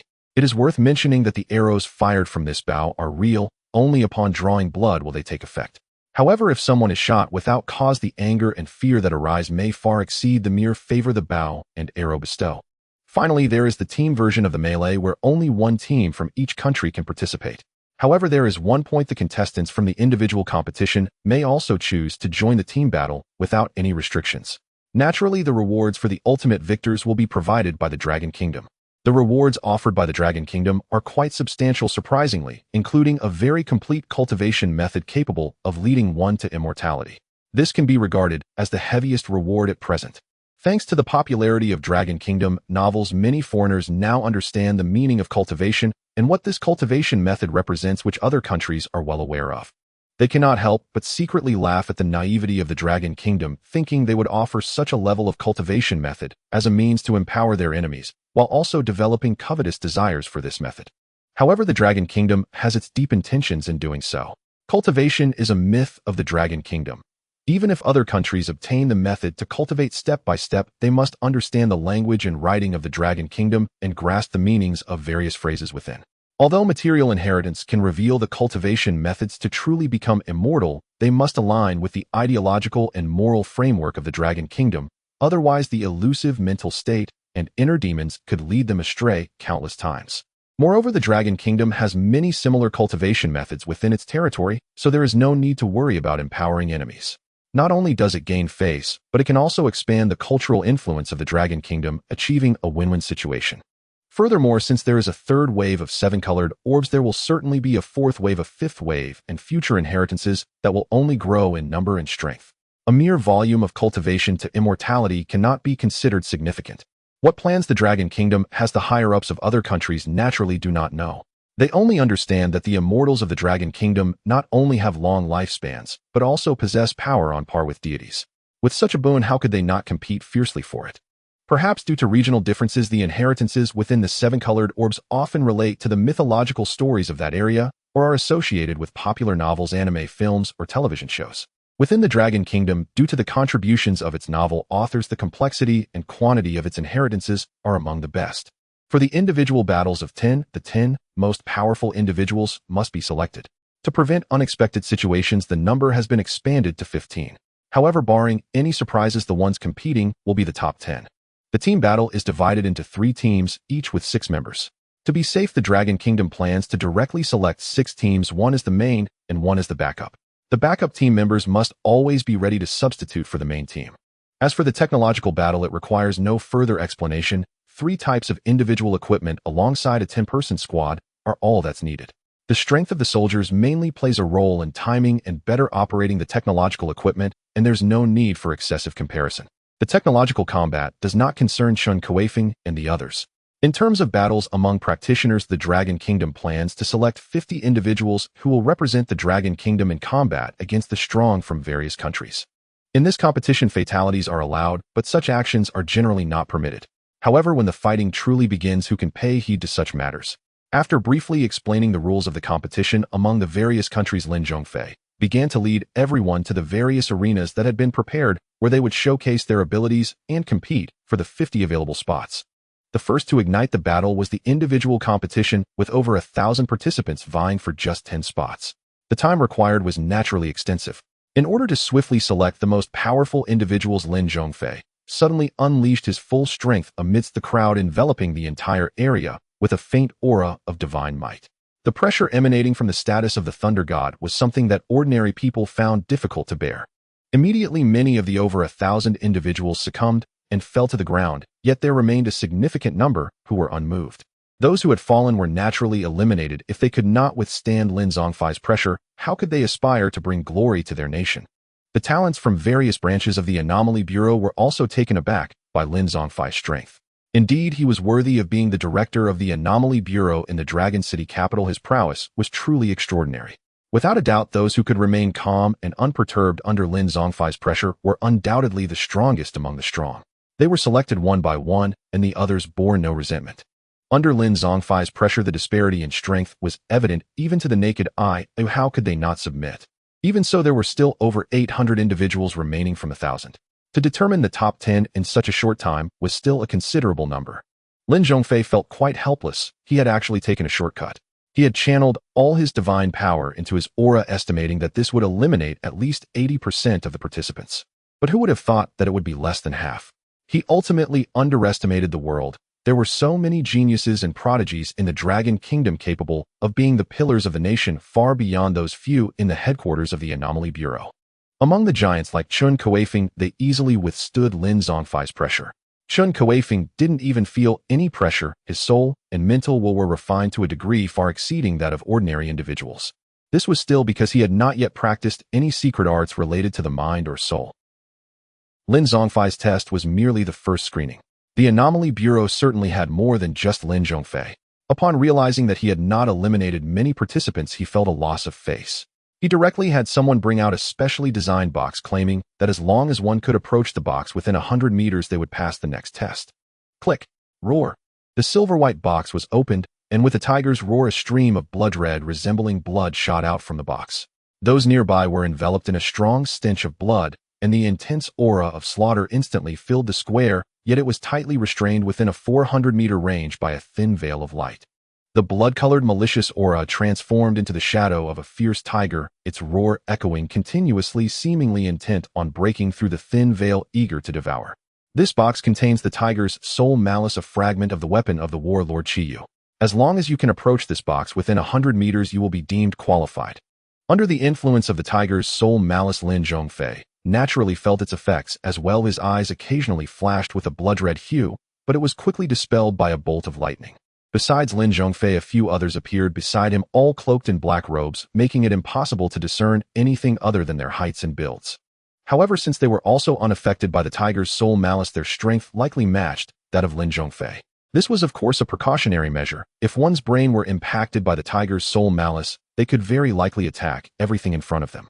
These individuals were there to prevent such incidents.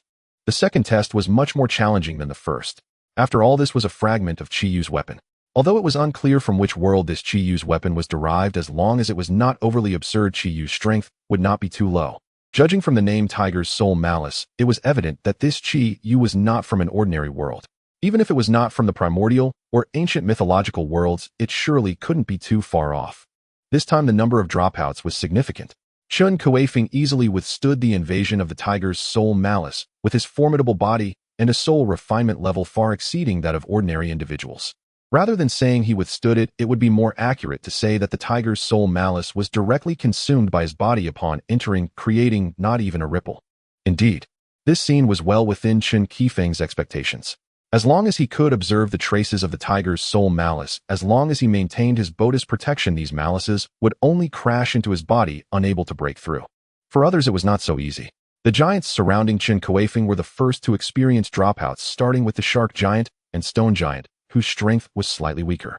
Upon sensing something was off, they hurriedly retreated and did not delve deeper. Following them were the Mountain Giant, Storm Giant, Earth Giant, Frost Giant, and the Dragonborn. They could only approach the box to a distance of slightly over 200 meters before they could no longer bear it. At this time, only the Kwa Fu Giant Xiao Lin and the Kwa Yi Giant Lin Yuan remained beside Chen Kuifeng. Their willpower was relatively strong, allowing them to withstand the impact of the Tiger's Soul Malice with relative ease.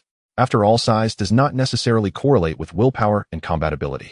Since Chun Kuifeng could cultivate hard skills, perhaps others had their own methods as well. Aside from them, others were not faring well either, but fortunately, as long as they retreated promptly before succumbing, it would not be a significant issue.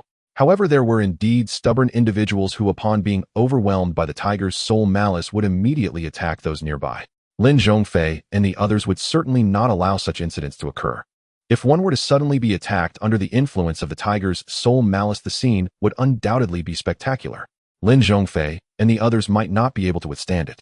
Those overwhelmed were naturally knocked unconscious and taken away by the individuals in black robes, prompting others to weigh their actions. Being knocked out and taken away was indeed quite humiliating. As a result, many more withdrew. Those remaining in the arena were the cream of the crop among the 1,000 participants. Unfortunately, Yu Yao was already on the verge of losing control, just 150 meters away from the source of the Amber Soul Malice, and had no choice but to regretfully exit. At this moment, those still standing in the arena were all acutely aware that they were closing in within 100 meters. Chun Kuifeng intentionally controlled his pace, neither appearing overly advanced nor lagging behind, maintaining a balanced position. However, he forgot that with his size he was bound to attract most people's attention. They also noticed something unusual about Chen Kuifeng. Chen Kuifeng seemed too relaxed. Not to mention the other prodigies of the Anomaly Bureau, even Lin Zhongfei occasionally showed signs of struggle, yet Chen Kuifeng appeared as if he had never been affected at all. Could it be that he was stronger than Lin Zhongfei? Chen Kuifeng's outstanding performance attracted the attention of many, especially Lin Zhongfei, who had always held high hopes for him. However, the vast resources required to cultivate Chen Kuifeng made him somewhat indecisive. Among the 5 cloaked figures, one particularly short individual seemed especially interested in Chen Kuifeng. Even from a distance, Chun Kuifeng could feel a burning gaze fixed upon him. This gaze bore no malice, filled instead with curiosity, scrutiny, and admiration tinged with a hint of joy. Could this person know me? With such doubts in mind, Chun Kuifeng stepped into the 100-meter radius of the Tiger's Soul Divine Slaughter. After a few quiet seconds, Yin Zhongfei finally closed the box containing the Tiger's Soul Divine Slaughter with a snap. The malevolent aura in the arena began to dissipate, with the remaining Tiger's Soul aura growling in protest before fading away. At this point, only a little over 100 people remained in the arena, facing a total of 40 platforms. The rules for selection were simple. Each participant had 3 opportunities to challenge the platform holders, with each defender permitted to accept challenges from only 20 challengers. Ultimately, the 40 who remained on the platforms would qualify for the World Championship. As for why there were not 50 platforms, it was naturally due to the existence of team battles. Support-type abilities were necessary, and after extensive data comparison, the headquarters had already selected the support-type abilities. The remaining 40 would all be proficient in combat. Upon learning the rules, some individuals could no longer contain themselves and rushed onto the nearest platform. Those who dared to do so were either confident in their strength or simply lacking common sense. Those who went up first would inevitably become targets, but for Chun Kuifeng, what difference did it make whether he went up first or later? Since no one had yet stepped onto the nearest platform, he naturally would not delay any longer and quickly made his way up. Most of the other platforms had already been claimed and challengers were gradually beginning to step up, including Chen Kuifeng. Though his physique was imposing, how many dared to fear when they could withstand the impact of the tiger's soul divine slaughter and step within 100 meters. However, selecting opponents also required strategy. Given Chen Kuifeng's formidable strength, those similarly blessed with power would be unlikely to challenge him unless they were absolutely confident. His first opponent was a birdman capable of flight who likely thought it would be easy to bully someone like Chun Kuifeng, a land tank. "Hello, I am Chun Kuifeng." Upon his opponent's arrival on the platform, Chun Kuifeng intended to greet her politely, but she appeared extremely arrogant, refusing to say a word before taking to the skies. However, before making her move, she at least warned him, "I'm about to attack. I suggest you concede quickly." This was a woman whose voice was quite pleasant, tinged with a metallic resonance, yet her attitude did not sit well with Chen Kuifeng. She transformed into a golden-feathered demon eagle with a wingspan of nearly 10 meters. At first glance, she appeared even larger than Chen Kuifeng. Not only that, her speed was incredible, the eagle seemed to transform into a streak of golden light rushing toward Chun Kuifeng in an instant, its sharp claws poised to incapacitate his shoulders. This golden-feathered demon eagle appeared to possess the bloodline of the legendary golden-winged roc, boasting not just remarkable speed, but also formidable iron feathers and razor-sharp talons and beak. It exuded a natural pressure characteristic of top-tier predators, particularly effective against serpentine creatures, which might explain her disdain for Chen Kuifeng. Faced with such a situation, Chun Kuifeng remained calm. Although the golden-feathered demon eagle could certainly inflict harm, defeating him was a fanciful notion. His reaction was far faster than anyone could have imagined. With a single straightforward punch, the eagle came. Bang! The eagle flew. With one blow, he struck the golden-feathered demon eagle in the abdomen, sending its feathers flying as it was propelled backward faster than it had come. The claws of the golden-feathered demon eagle merely grazed Chen Kuifeng's skin, and due to his powerful control over his own body, he did not even bleed. After tumbling through the air several times, the golden-feathered demon eagle barely managed to stabilize herself, feeling as though her stomach was in turmoil, experiencing excruciating pain, and even sensing broken bones. Impossible. Absolutely impossible. How could your reaction speed be so fast? The golden-feathered demon eagle was utterly astonished not just by Chen Kuifeng's speed, but also by his incredible strength, which had nearly rendered her incapable of further resistance.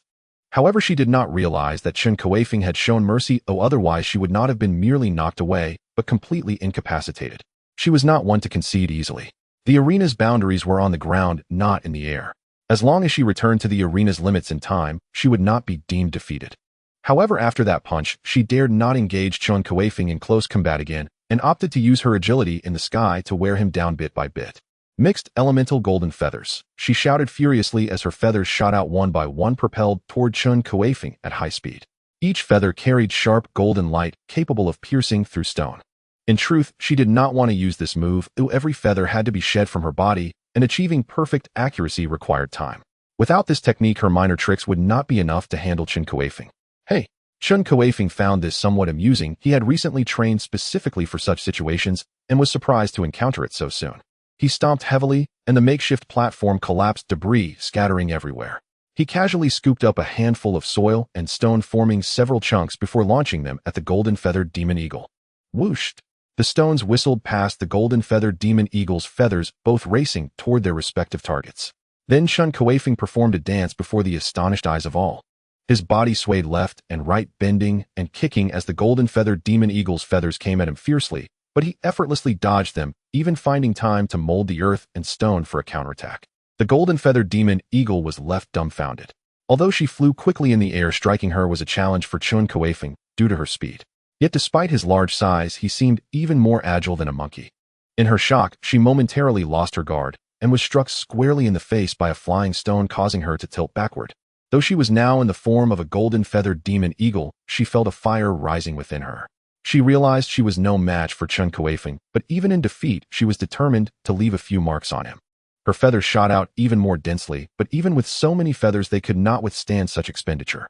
In her rage, she momentarily forgot this fact, focusing solely on teaching Chun Kuifeng a lesson. Look, that eagle is bald. The onlookers' attention was fully captured by Chun Kuifeng's impressive moves, but one person looked up and couldn't help but exclaim in surprise. Others glanced up. Oh, indeed. But why does it look so much like a bald chicken? The golden-feathered demon eagle appeared almost entirely bald, with only the feathers on its wings and tail remaining, while the rest of its body was a fleshy color resembling a chicken that had been half-plucked.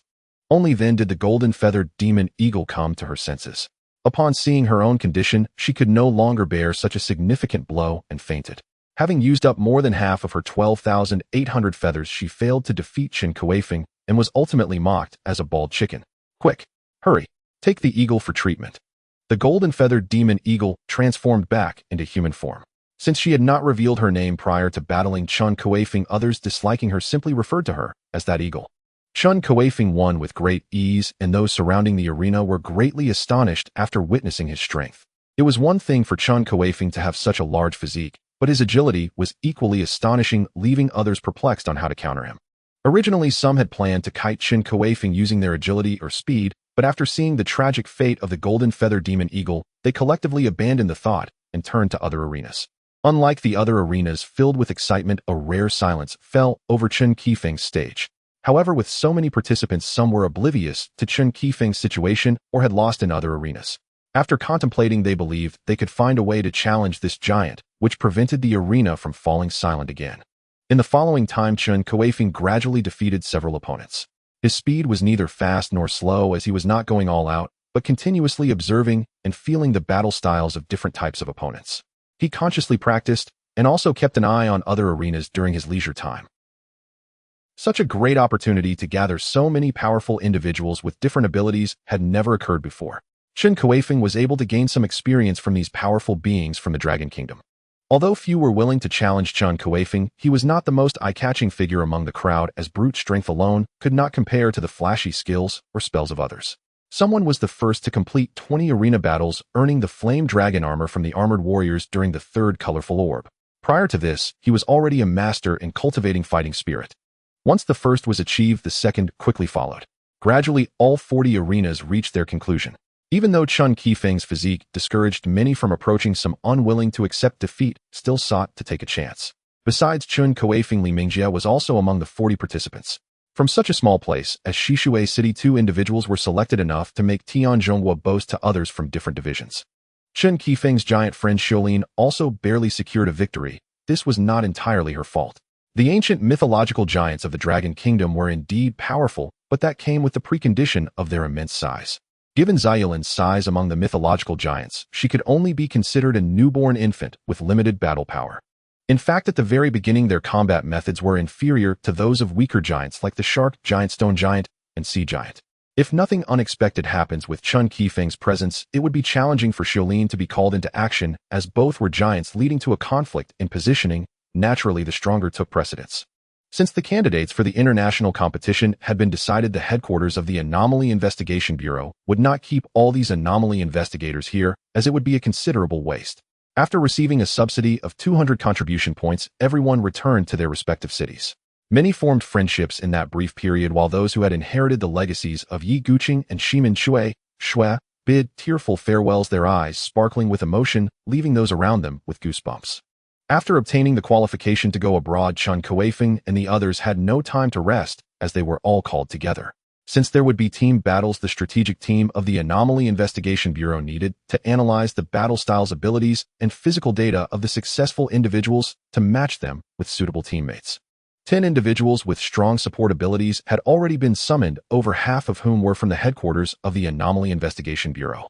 This highlighted the Dragon Kingdom's greater emphasis on support-type talents compared to combat-type talents. Once one joined the Anomaly Investigation Bureau, the physical data and ability assessments of these individuals would be recorded. Through simulations and big data comparisons, various matching methods could be easily tested. Next, these Anomaly investigators were to practice their cooperation through various team formations. However, to Chen Kuifeng's surprise, even Xiaolin participated in multiple combination tests, while he remained still seemingly unmatched with anyone as a teammate. Just as he was puzzled, Lin Zhongfei walked over to him, taking him to a quiet place, and whispered, "What's wrong? Are you feeling unhappy?" "Director, no, I just feel a bit strange." "There's nothing strange about it. What do you think of the strength of the people before you?" "Strength? Naturally, they are quite strong." This was the truth. At the very least, each of these individuals was not weaker than Li Mingjie, and many were significantly stronger. "How do they compare to you?" Lin Zhongfei's question left Chen Kuifeng uncertain on how to respond. He estimated the strength displayed by these individuals in his mind and felt that they were not his opponents. However, would stating this truthfully come off as overly arrogant? "They are all right, but none are stronger than me." He ultimately chose to be honest. If he was to be arrogant, so be it. If word got out, it didn't matter. If they refused to accept it, they could come find him. Ha ha ha. Lin Zhongfei suddenly burst into laughter, then leaped up to shoulder height and patted Chun Kuifeng on the shoulder. Good. Such confidence is what I like. But don't be too arrogant. Oh, while these individuals are strong, they are not the strongest in the entire Dragon Kingdom. Chen Kuifeng felt somewhat surprised. Could it be that even in this moment of national competition, the Dragon Kingdom still wished to keep its strengths hidden? Not to mention those hidden among the common folk. The Dragon Kingdom is vast, and there are certainly many powerful individuals who have not joined our Anomaly Investigation Bureau. Not everyone likes to be bound by the state. But they should also consider that without such constraints, if everyone acted recklessly, it would create a terrifying hell. Lin Zhongfei felt helpless. The number of registered civilian abilities has already reached millions, not to mention those in the wild. If all of them were to cause chaos, even the most anomaly investigators would be unable to control them. Fortunately, the Dragon Kingdom has begun to guide thoughts along with strict monitoring and crackdown on illegal ability groups, maintaining social tranquility. However, this tranquility must endure a significant test, as the recent competitions among abilities from various nations led by the Lighthouse Nation have exposed this matter, even organizing a national live broadcast showcasing their competitors daily, which also serves as a means to enhance national cohesion. Such a significant event in other countries could not possibly be concealed within the borders of Long Country. Since it is a competition of global significance, it would be better to openly showcase it to the people rather than allowing them to speculate wildly, which would lead to much worse consequences. Sooner or later, Long Country will announce this news to the entire nation, which is bound to cause a sensation. If they win, it will undoubtedly boost national cohesion and self-confidence. However, if they lose, aside from the disappointment of the people, the ambitious individuals within Long Country will not miss such a rare opportunity. Therefore, they must win. Lin Zhongfei explained the stakes to Chun Kuifeng, who immediately felt a surge of blood coursing through him. As a young man himself after joining the Anomaly Regulation Bureau, he had mostly interacted with individuals who cherished their country and society. How could he not be influenced by this? He had made up his mind to unleash all his strength in this world-class competition, demonstrating to everyone that Long Country was not to be trifled with. I understand, Director. I will do my utmost to win the championship. No. Lin Zhongfei interrupted Chun Kuifeng. Unless absolutely necessary, it is best not to reveal your full strength. Why? Chun Kuifeng was somewhat confused. Having already decided to win, why not do so decisively? Because there are too many countries in this world that do not wish to see Long Country rise. We must keep our trump cards hidden, always ensuring that others cannot see through us. Remember, during battle, as long as others can win, you need not exert yourself fully. If other anomaly agents cannot win, then it will be your time to reveal your might. Got it. You want me to be the insurance, right? Chun Kuifeng then understood Lin Zhongfei's intention for seeking him out. Not just you, but them as well. Three figures clad in black robes and hoods, their faces concealed beneath dark masks, entered from outside. You are in the light, while they are in the dark. Each of them possesses strength that can be deemed invincible at this stage. Whether other countries truly wish to defeat us through the competition to showcase their prowess, or have some ulterior motives, we can respond accordingly. It seems these three individuals are the other potential pillars of the nation that Lin Zhongfei mentioned before. I wonder if there are any others apart from them. To be classified as national pillars, their potential is one aspect, but their hearts are equally important. Otherwise, training national pillars who turn into the pawns of other countries would be a laughingstock. With this combined with Lin Zhongfei himself, it already counts as 3 layers of insurance. How could Long Country possibly lose? Lin Zhongfei's strategy was quite simple to assess the situation. The ties between the countries had been severed for so long that it was difficult for comrades to send back information on the abilities of foreign power users. He had no idea how strong the foreign power users truly were. If their abilities were average, then Chun Kuifeng need not expose himself, and they could easily achieve victory, which would be the best-case scenario. If some among them were very strong, it would be tough for Long Country to win, or if other countries banded together against the Long participants, then it would require Chun Kuifeng to take action. Since exposure was already chosen, it must be done with thunderous momentum to shatter any ill intentions. Compared to others, Chen Kuifeng was the most likely to be exposed. As long as his physique continued to grow, anyone could tell he was surely very strong. The worst-case scenario would naturally be that the foreign power users were overwhelmingly strong, or that this competition was merely a conspiracy aimed at eliminating the strongest generation of power users from Long Country. In that case, it would require the other 3 or himself to take action. You all should meet each other first. I will go see how they are practicing. Lin Zhongfei briefly instructed, and then left, leaving Chun Kuifeng somewhat at a loss as he looked at the 3 individuals whose faces he could not discern. After pondering, he decided to greet them first. Hello, I am Chen Kuifeng. May I ask how you all prefer to be addressed? Judging by their physique, the three before him consisted of one male, one female, and a little girl. His senses told him that the little girl seemed quite interested in him. Ahem. I am the divine spirit of the heavenly sovereign. Big guy, what virtue or ability do you possess that warrants the Thunder King's attention? This voice was extremely aged, filled with authority and arrogance, carrying a hint of unparalleled dominance akin to a deity standing above the 9 heavens looking down upon Chen Kuifeng. However, the way it was expressed was a bit juvenile. To Chun Kuifeng's surprise, this aged male voice actually came from the little girl he had initially thought of. He almost believed his senses had failed him, but upon careful reassessment, he found it to be accurate. He cast a suspicious glance at the so-called divine spirit of the heavenly sovereign, feeling that something was amiss. All right, Linger, stop messing around. If Director Lin hears you calling him the Thunder King again, he might make you suffer a bit. Who made him always use electricity on people? He even euphemistically called it education. Isn't that the same as the Thunder King? The so-called divine spirit of the heavenly sovereign immediately retorted, her voice crisp and pleasant, clearly sounding like that of a little girl. That's more like it. Chun Kuifeng sighed lightly. He felt as if he had heard this voice somewhere before. After a moment of thought, he exclaimed in surprise, Chu Linger, is it you? Upon hearing Chen Kuifeng's words, Chu Linger abruptly stiffened, then hurriedly began to defend herself. Chu Linger. Who is Chu Linger? I am the divine spirit of the heavenly sovereign. However, her voice grew smaller, clearly indicating that by the end, even she did not believe it. Oh, it's all your fault, Mu Qingning. I almost tricked the big guy. Chu Linger huffed, pulling off her mask and revealing a smile to Chen Kuifeng. Wow, it's been so long since we last met, and I didn't expect you to have grown so much taller. Chun Kuifeng, caught off guard, realized that Chu Linger had somehow perched herself on top of his head, a bemused expression spreading across his face. Back at training camp C-103, Chu Linger loved to cling to him, always using his shoulder as a seat.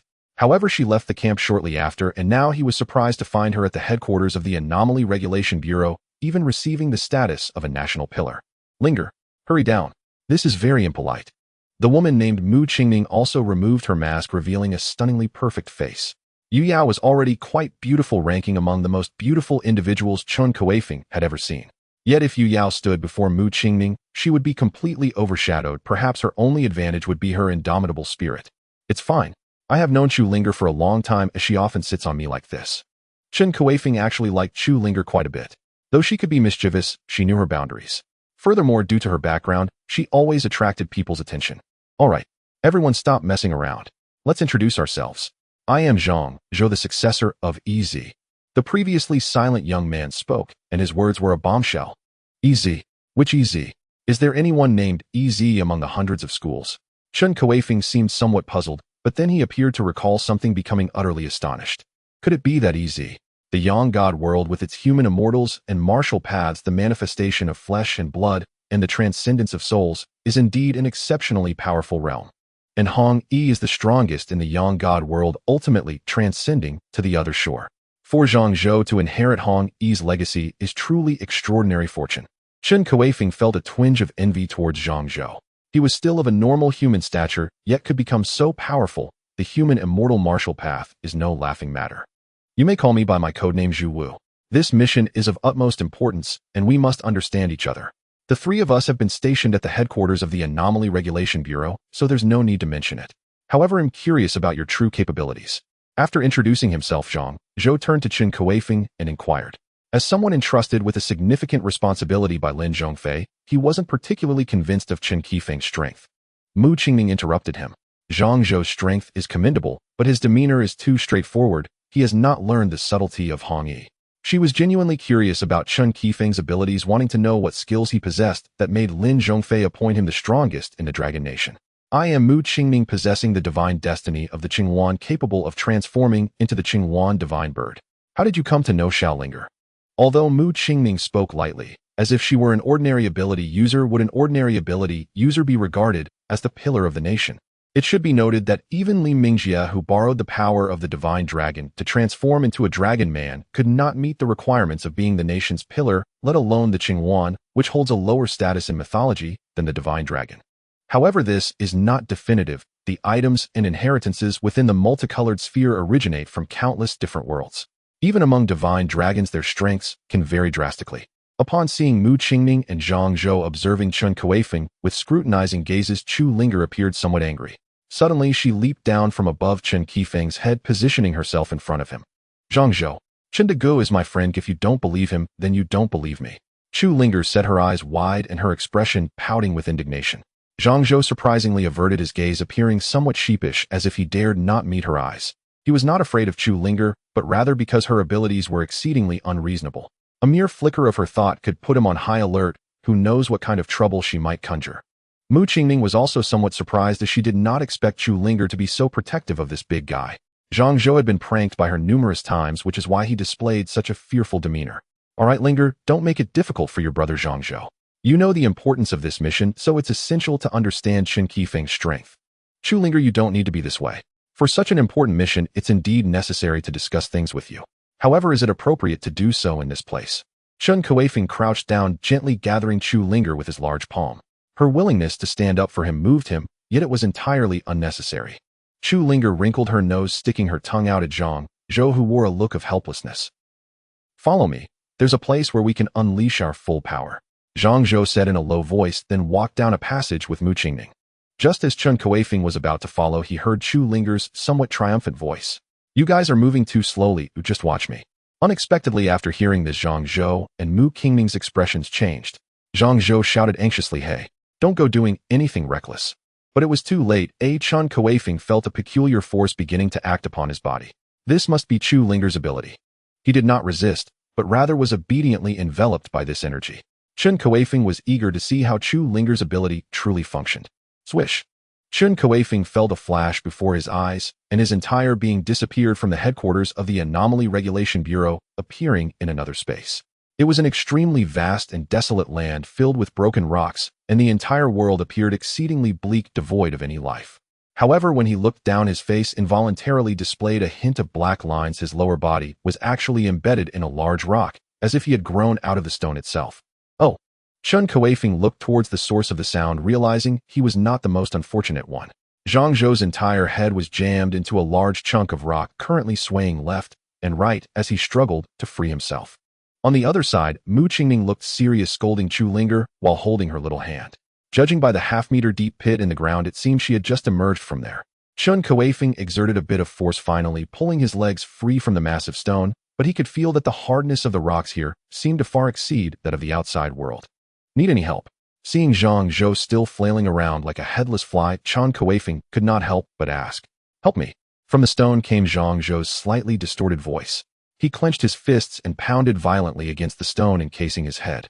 Instantly, the stones flew apart, and a large round rock was continuously shattered by his powerful strikes. Most of the stones had been knocked away, revealing Zhang Zhou's face, though there were still remnants on his head. He transformed from a handsome figure into a muddy mess, his attractiveness dropping at least 3 levels. Chu Linger, look what you've done to Zhang Zhou. Hurry up and apologize. Mu Qingning sternly reprimanded Chu Linger. This time she had truly gone too far. While she and Zhang Zhou were fine, having experienced Chu Linger's abilities numerous times, including this kind of space transfer, they had tried it more than once. But for Chun Kuifeng, this was his first time. If he had instinctively resisted Chu Linger's teleportation and managed to stay behind, that would have been fine.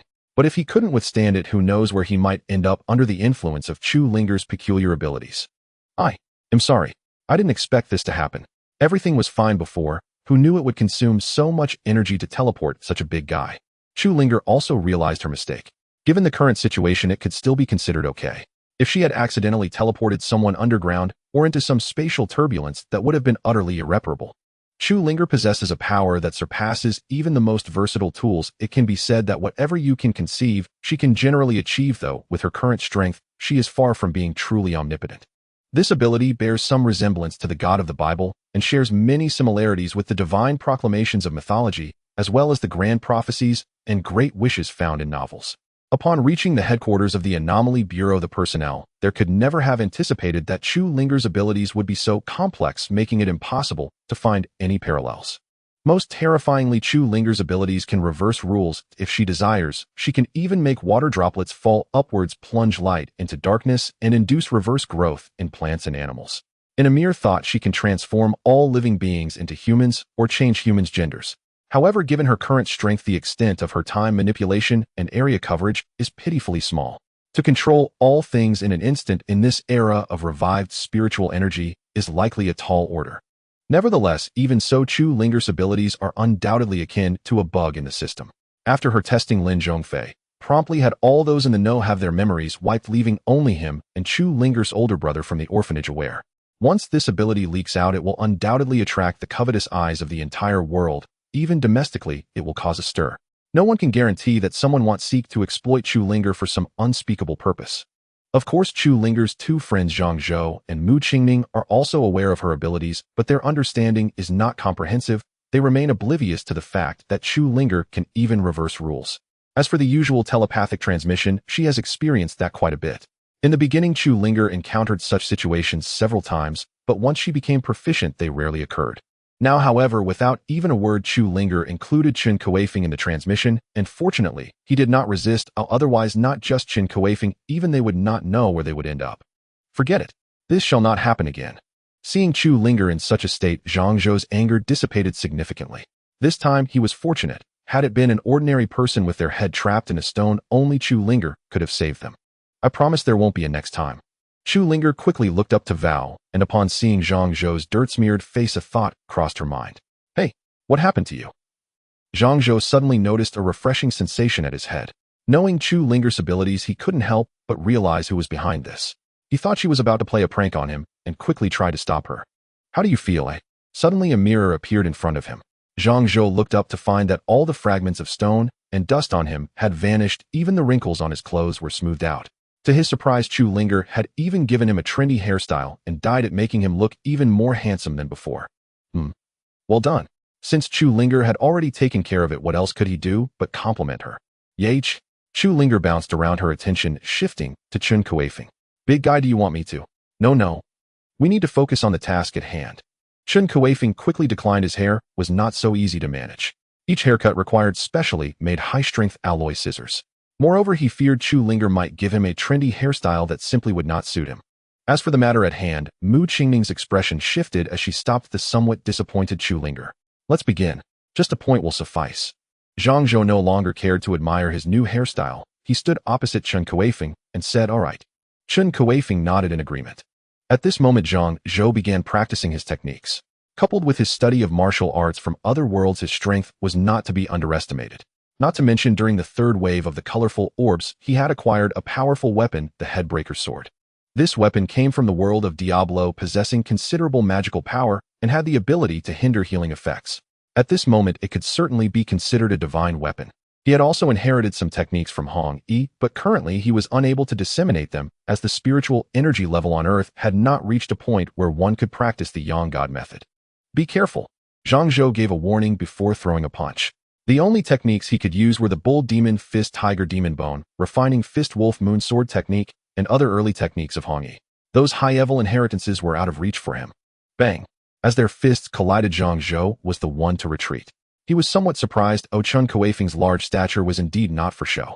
He could tell that Chun Kuifeng had only practiced some martial arts from novels, yet he could stand up against him and even gain the upper hand. Most of the credit was due to his physical attributes rather than his techniques. Zhang Zhou suddenly felt a bit of pressure. Considering Chun Kuifeng's physique, if he were to learn the human immortal martial arts, he would surely catch up to him quickly. Although the human immortal martial arts do not judge power by physique, Chun Kuifeng was not just about size. If he were placed in a fantasy world, he would certainly be considered a giant spirit body. Indeed, Zhang Zhou had submitted the inherited techniques he obtained to the Anomaly Pavilion. However, until the environment allowed for cultivation, the Yang God's human immortal martial arts and the path of divine soul could not be practiced, which is why the Anomaly Pavilion had not opened exchanges. Zhang Zhou felt a slight sense of urgency. However, without an opponent, there was no pressure. Although he inherited Hong Yi's legacy, he had always had smooth sailing in his cultivation. Even Hong Yi would likely not have reached such a level without the constant pressure from Hong Xuanji. Since Chun Kuifeng could provide him with some pressure, he had already acknowledged Chun Kuifeng's strength in his heart. Now he just wanted to engage in a good fight with him. Zhang Zhou continuously clashed with Chun Kuifeng. No matter which direction he attacked from, Chun Kuifeng could react and counterattack. Their fists and feet collided, producing a series of loud thuds. After a while, Zhang Zhou voluntarily stepped back. Despite having undergone skin, muscle, tendon, bone, blood, and marrow refining, he realized that in the battle with Chun Kuifeng, he was at a disadvantage in terms of physical strength, bone density, skin elasticity, and even recovery capability. A sense of defeat welled up in his heart, but he quickly rallied. Victory or defeat is not solely determined by physical strength. Since he was at a disadvantage in the collision of flesh, he would resort to using weapons. He drew the dark energy giant sword headbreaker obtained from the third wave of the colorful orbs and unleashed the wolf moon sword technique against Chen Kuifeng. Chun Kuifeng also drew his weapon, which was still that advertising board, but now it felt light in his hands like a fishing rod. He was not foolish. Although his body was strong, the dark gold weapon headbreaker could certainly breach his defenses. It would not be wise to face blades with flesh. However, if he were to increase his height further, the strength of his bodily structure would multiply, and he would essentially be able to withstand most weapons. Seeing Chun Kuifeng's weapon, Zhang Zhou and Mu Qingming couldn't help but chuckle. They hadn't expected this weapon to end up in Chen Kuifeng's hands, but it was indeed well utilized. With a weapon in hand, Zhang Zhou's fighting style became much more aggressive, successfully inflicting several wounds on Chen Kuifeng. However, he did not fare well himself as he was knocked to the ground by Chun Kuifeng's board, causing his freshly styled hair to become disheveled, prompting a look of regret in Chu Linger's eyes. Zhang Zhou knew he had lost even though he had not used his trump card or gone all out, but neither had Chen Kuifeng. However, he was not disheartened. Instead, it ignited his motivation. With Hong Yi's legacy in hand, his future rate of progress could only be faster than Chen Kuifeng's. Chen Kuifeng and Zhang Zhou's duel was closely observed by Mu Qingming and Chu Linger. When they saw Zhang Zhou lose, Chu Linger cheerfully bounced over to Zhang Zhou's side and started to tease him. Hee, I told you to pick a fight with the big guy, and look what happened. It felt like the big guy was just playing whack-a-mole. Upon hearing this, Zhang Zhou's face flushed red. A loss is a loss, and he had no excuse to defend himself, but the way Chu Linger described him as being like a whack-a-mole made him feel quite humiliated. Moreover, with Chen Kuifeng's height, using a weapon against him, it truly looked like he was being whacked back and forth like a whack-a-mole. Zhang Zhou simply turned his head away. He knew Chu Linger's personality. Arguing with her would be like asking for trouble. All right, don't be upset. You look so dirty, let me help you out for free. As soon as Chu Linger finished speaking, Zhang Zhou felt a sense of relaxation wash over him, and all the dust on him vanished without a trace. Even his lost stamina began to recover slowly. He felt warm all over, as if he had taken a hot bath. Could Chu Linger really be so kind? Zhang Zhou felt something was off, but he couldn't pinpoint what was wrong.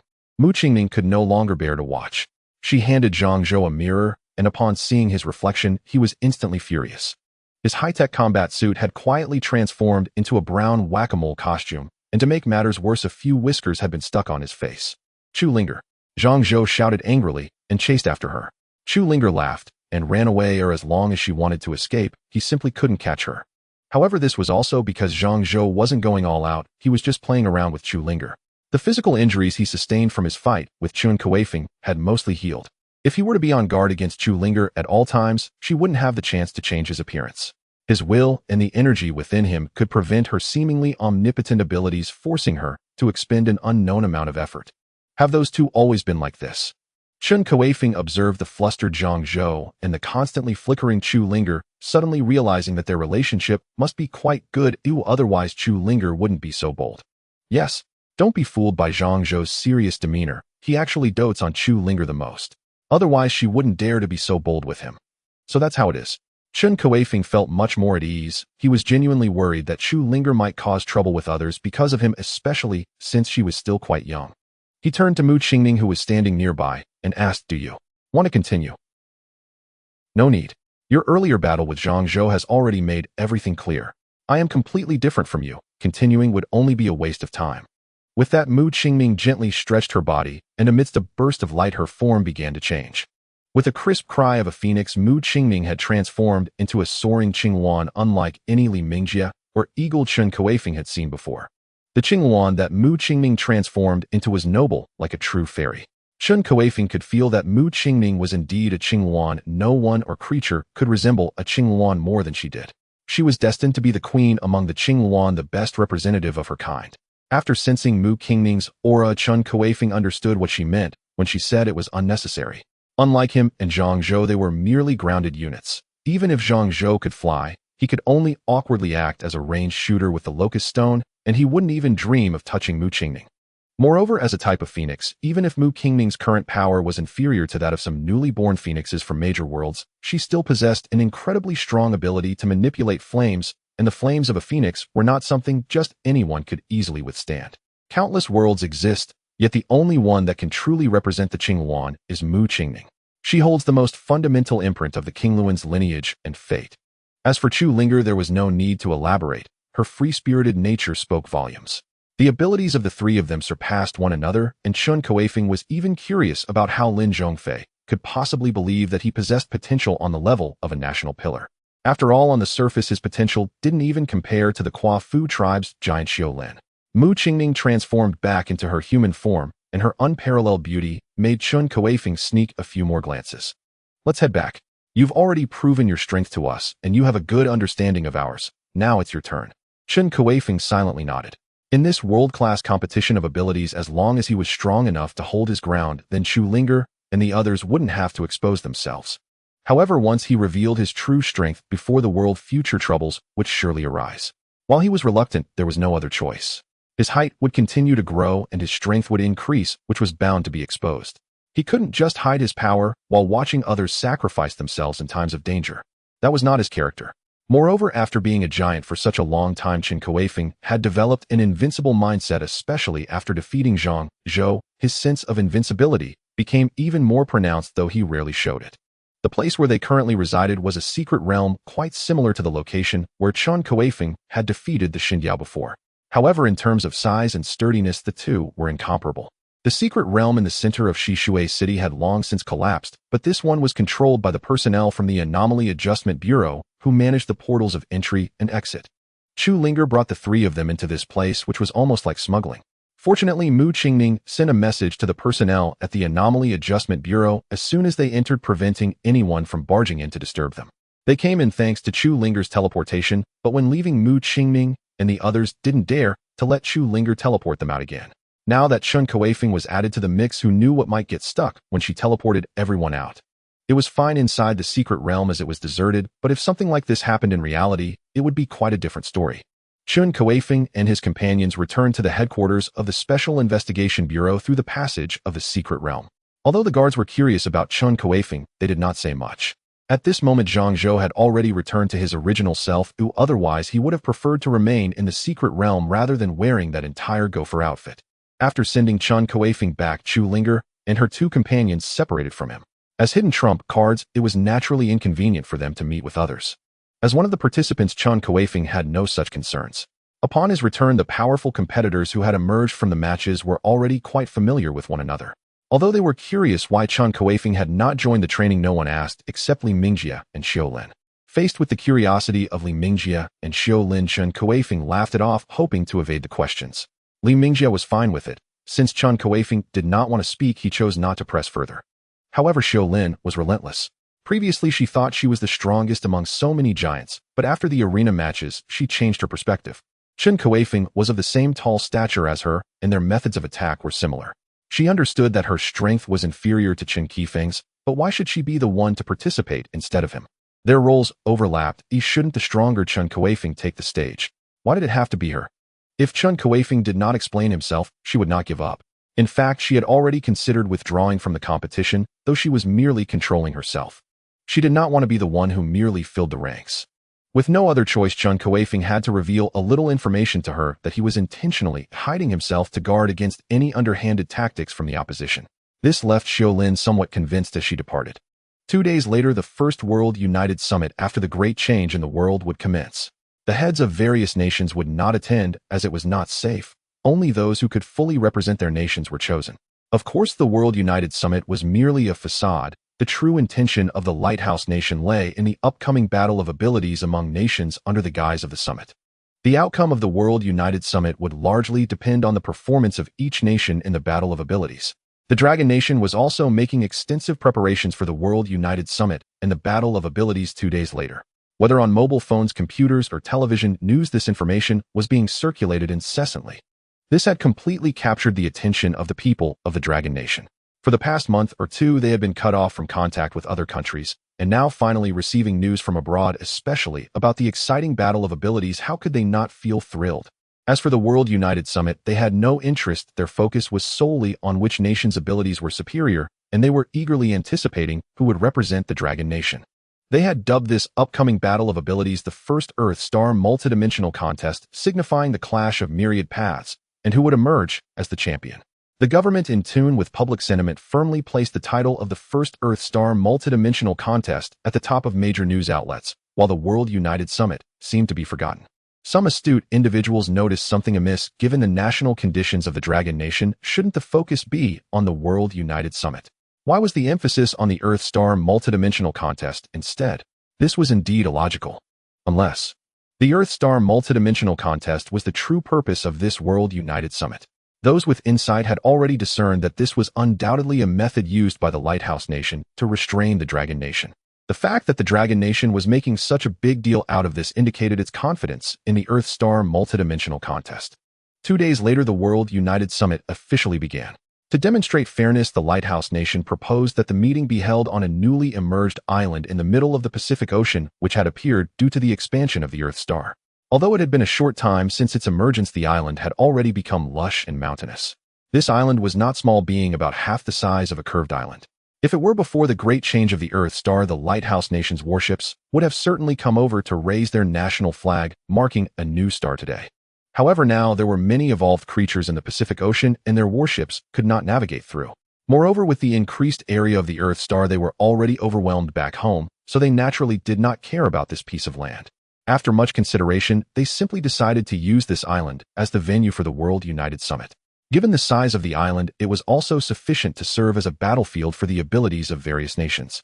The Lighthouse Nation was indifferent to this island, but the Neon Nation was extremely greedy. In fact, it was not just this island. Countless new islands had emerged in the Pacific after the expansion of the Earth-Star. They wished they could occupy all these islands to satisfy their distorted desire for large land masses. However, times had changed. Even if they were greedy, they could only watch helplessly. At most, they could send people to plant flags everywhere, but those sent often did not return, which temporarily quelled their thoughts of plundering islands. But even if they planted their flags, what would it matter? Could they truly station people there? The evolved creatures in the Pacific, which had evolved through various channels, would undoubtedly express their gratitude for such a feast with tears in their eyes. As naval ships couldn't enter the ocean, delegations and ability users from various countries could only arrive on this island through various flying vehicles. The Lighthouse Nation, however, did not care about their ability to reach this place.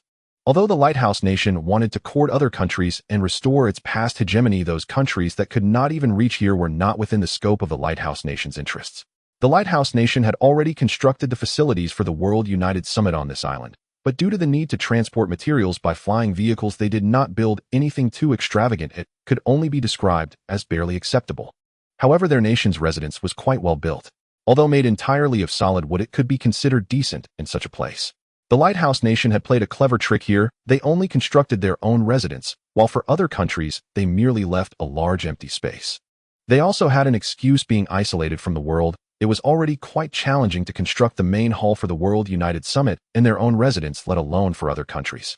Moreover, they only announced this location the day before the World United Summit, showcasing their meticulous planning. It is worth noting that due to the previous covert competition between the Lighthouse Nation and the Dragon Nation, both countries had already provided the latest communication technology to nations worldwide.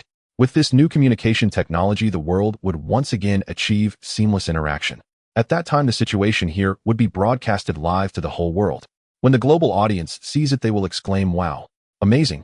Aside from the Lighthouse Nation's residence being a villa made of solid wood, other countries had various tents and small wooden houses. This stark contrast would immediately become apparent. If the Dragon Nation had found the venue, such a situation would not have occurred. The grandeur of a great nation that had existed for 5,000 years could not be replicated by mere bandits of a century or two.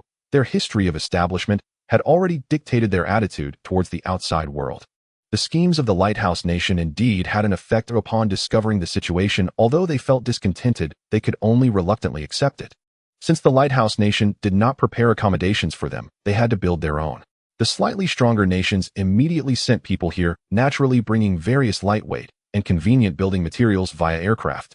However, constructing a fully functional base within a day was simply impossible.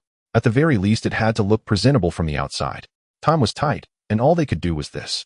The weaker nations were in a dire situation. Their technological capabilities were not strong. Those who made it here either relied on national resources or promised resources while hitching rides from other countries. Now that such a situation arose, they naturally had no means to cope. Even worse, the Lighthouse Nation provided them with no tools or nails, only handing them tents emblazoned with the stars and stripes. If they refused to accept this, they would either have to sleep on the streets or find a way to fend for themselves. As the thorn in the side of the Lighthouse Nation, the treatment of the Dragon Nation was even more outrageous. They not only lacked housing, but even had no plot of land prepared for them. To build their own base, they had to take matters into their own hands and clear a space in the lush forest. The Lighthouse Nation had deemed the Dragon Nation incapable of constructing a base within a single day, but they forgot what speed represented for the Dragon Nation. Upon arriving here, the Dragon Nation's delegation quickly discerned the sinister ambitions of the Lighthouse Nation. However, even transporting extremely convenient modular buildings was too late. Yet to instill confidence in the nation, the Dragon Nation had to accomplish this task, no matter how difficult. Since modern construction methods were not viable, they would use the ancient building techniques of the Dragon Nation to erect a traditional Chinese palace. Here there was no shortage of various woods and stones. With abundant materials available, the Dragon Nation's construction team finalized their plan in the shortest time possible and had 2 senior designers bring indispensable materials to oversee the construction personally. This newly emerged island now had a name.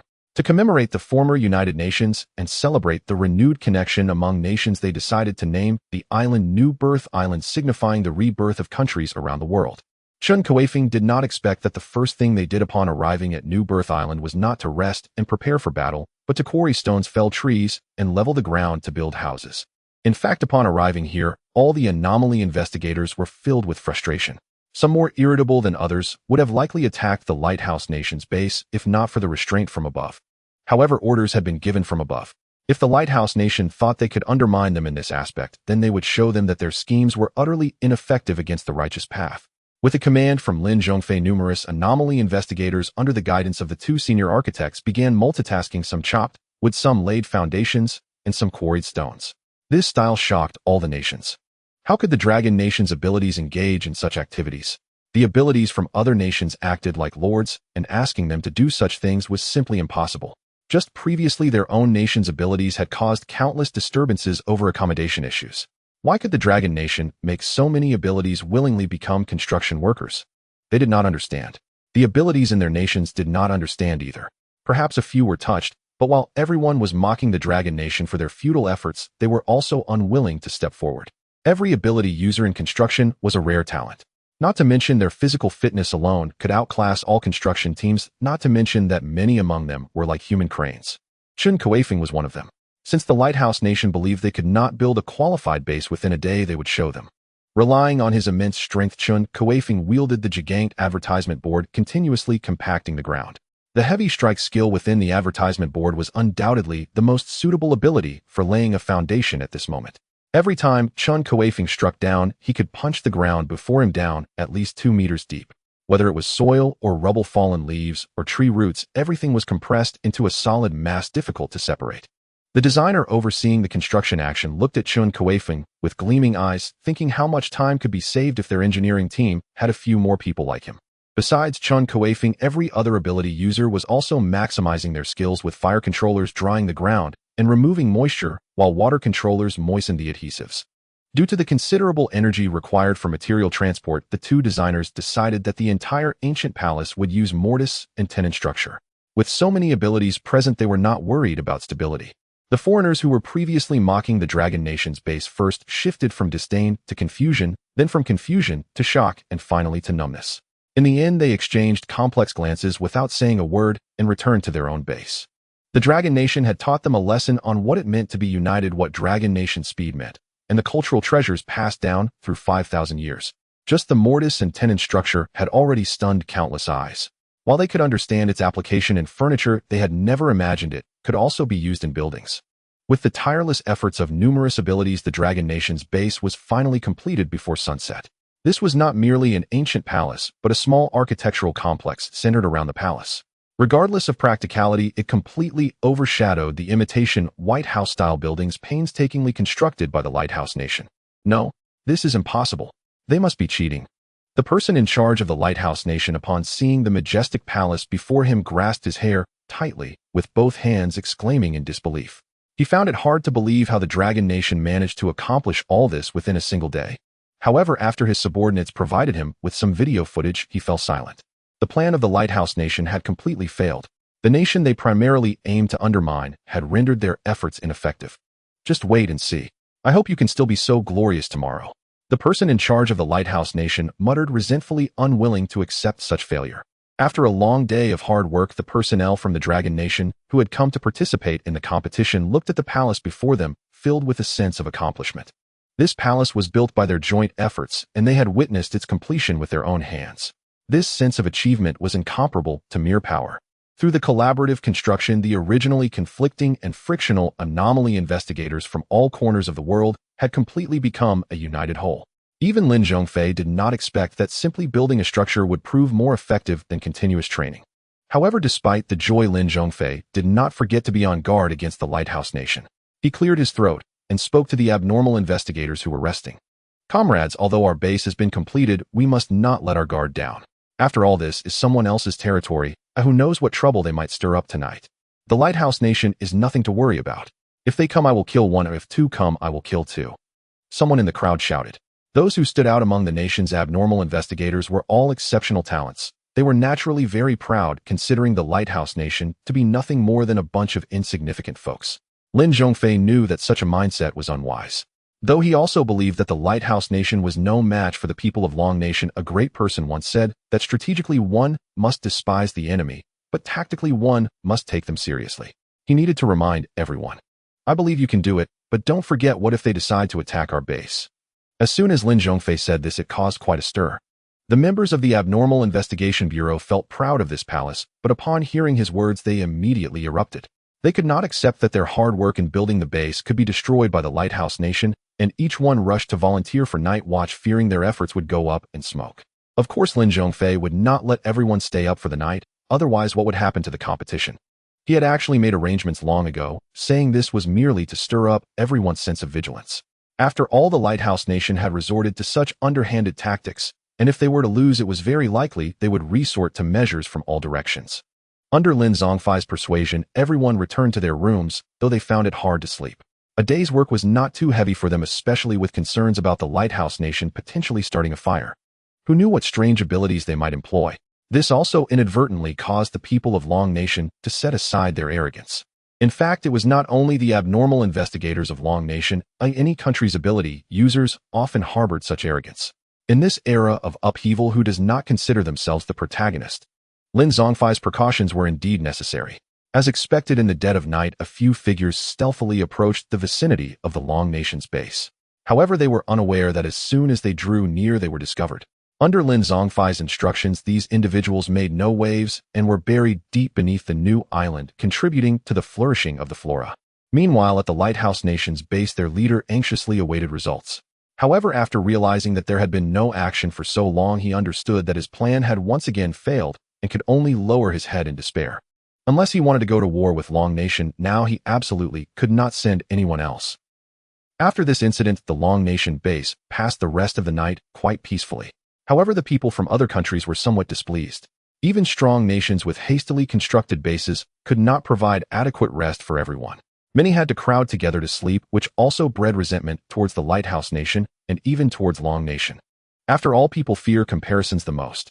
Why could the people of Long Nation reside in such good accommodations while they had to squeeze together, inhaling the body odors of others as they fell asleep? Yet they completely forgot that while the ability users of Long Nation were vigorously engaged in construction, they stood by with mocking expressions. The morning on the new island was quite cool. In the camps of various nations, one could frequently hear the sounds of sneezing. Ability users naturally would not fall ill due to such weather conditions, but let us not forget that not everyone who came was an ability user. With the anticipation of the people from various nations, the First World United Conference on Earth was finally about to convene, while the Earth 10,000 Paths competition would begin the following day. After several upheavals, the number of countries attending this conference shrank from over 200 to less than 50. Perhaps many nations had not fallen, but since they could not come here, their nations would naturally not be recognized. The world is indeed harsh. The countries participating in the conference included the stronger ones, such as Long Nation, Lighthouse Nation, Northern Bear Nation, Asen Nation, and Sunset Nation, among others, totaling 20 nations. Of course, the following countries combined were no match for any of the top three. The strength referred to here is not of abilities or technological prowess, but rather military strength. As for the remaining countries, they were merely fillers. They had significant gaps compared to the front-running nations. These included Camel Nation, Malaysia, Indian Monkey Nation, Pseudo-Neutral Nation, Nautical Nation, Smuggling Nation, Southern Black Nation, West Lala Nation, and others. These nations either lost a significant population during the upheaval or had their government agencies paralyzed. Those who could come here mostly relied on the strong neighboring countries for transportation or had come here at great personal sacrifice. In total, there were 26 of these nations, but compared to the earlier ones, they were truly not of the same caliber. Once the First World United Conference commenced, basically everyone who could still receive signals around the world focused their attention on this meeting. Regardless of the existence of their nations, each person was extremely excited, eager to learn about the situations of other countries, and yearning to return to the world as it once was. After the live broadcast began, people were in an uproar. The Lighthouse Nation had deliberately centered the live broadcast cameras on their base, making other nations' bases appear particularly shabby. However, for some unknown reason, the camera aimed at the area near Long Nation was darkened. Upon witnessing this scene, many people couldn't help but sigh in their hearts. The Lighthouse Nation truly is the Lighthouse Nation. Even now, it remains the beacon of the world. But Long Nation would not indulge the Lighthouse Nation in this way. Long Nation also possessed its own broadcasting equipment, and unlike the Lighthouse Nation, which only highlighted itself, Long Nation's live stream perfectly included all the nation's bases, prompting many to choose to enter Long Nation's live stream to watch.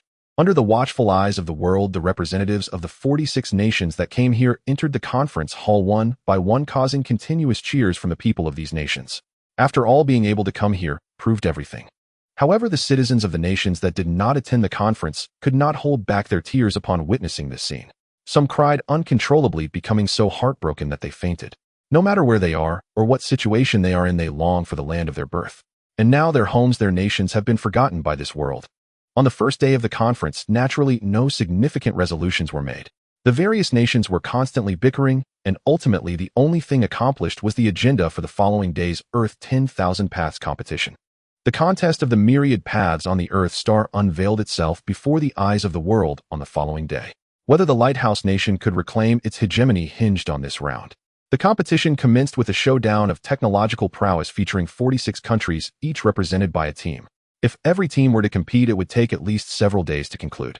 Moreover, there was a significant disparity in technological capabilities among the countries. The nations ranked lower struggled to maintain their status from before the great transformation of Earth star, let alone develop advanced technologies. In the current climate, military equipment such as planes, artillery, and tanks had become obsolete.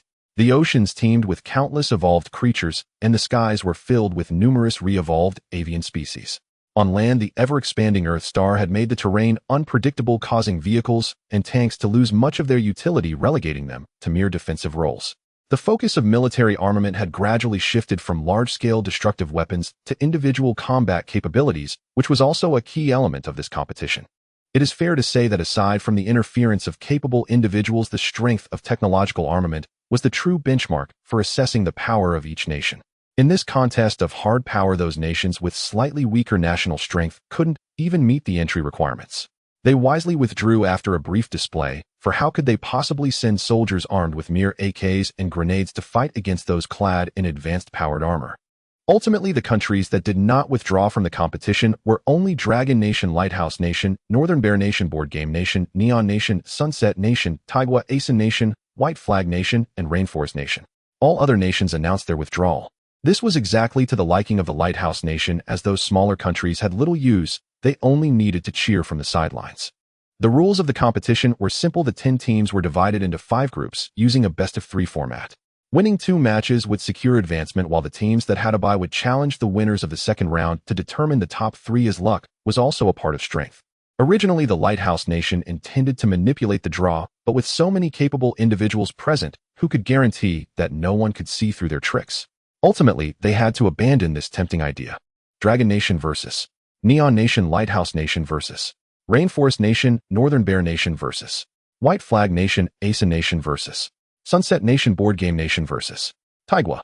It seemed almost fated that aside from the match between Lighthouse Nation and Rainforest Nation, the other matchups bore deep-seated grudges, making the draw exhilarating for the spectators worldwide. Although Dragon Nation's technological prowess could not match that of the Lighthouse Nation, and even before the great transformation of Earthstar it lagged behind Neon Nation, in certain advanced technologies, the transformation itself provided an opportunity. While many countries regressed or stagnated, Dragon Nation's technological strength began to develop rapidly. It was not that the people of Dragon Nation lacked intelligence, it was that other nations had been oppressing them too severely. Now, with the scientific knowledge gleaned from the colorful orbs, the people of Dragon Nation were naturally eager to catch up. The first match was Dragon Nation against Neon Nation. The Neon Nation team appeared surprisingly confident, perhaps believing that while they could not compete with Dragon Nation in terms of national strength, they could surpass them in advanced technology, which had long been stifled by the world's sanctions. However, the outcome disappointed them. Their soldier Suji Ichiro piloting Neon Nation's Yaki-powered armor was easily taken out by a small electromagnetic demolition grenade from Dragon Nation after a chaotic display.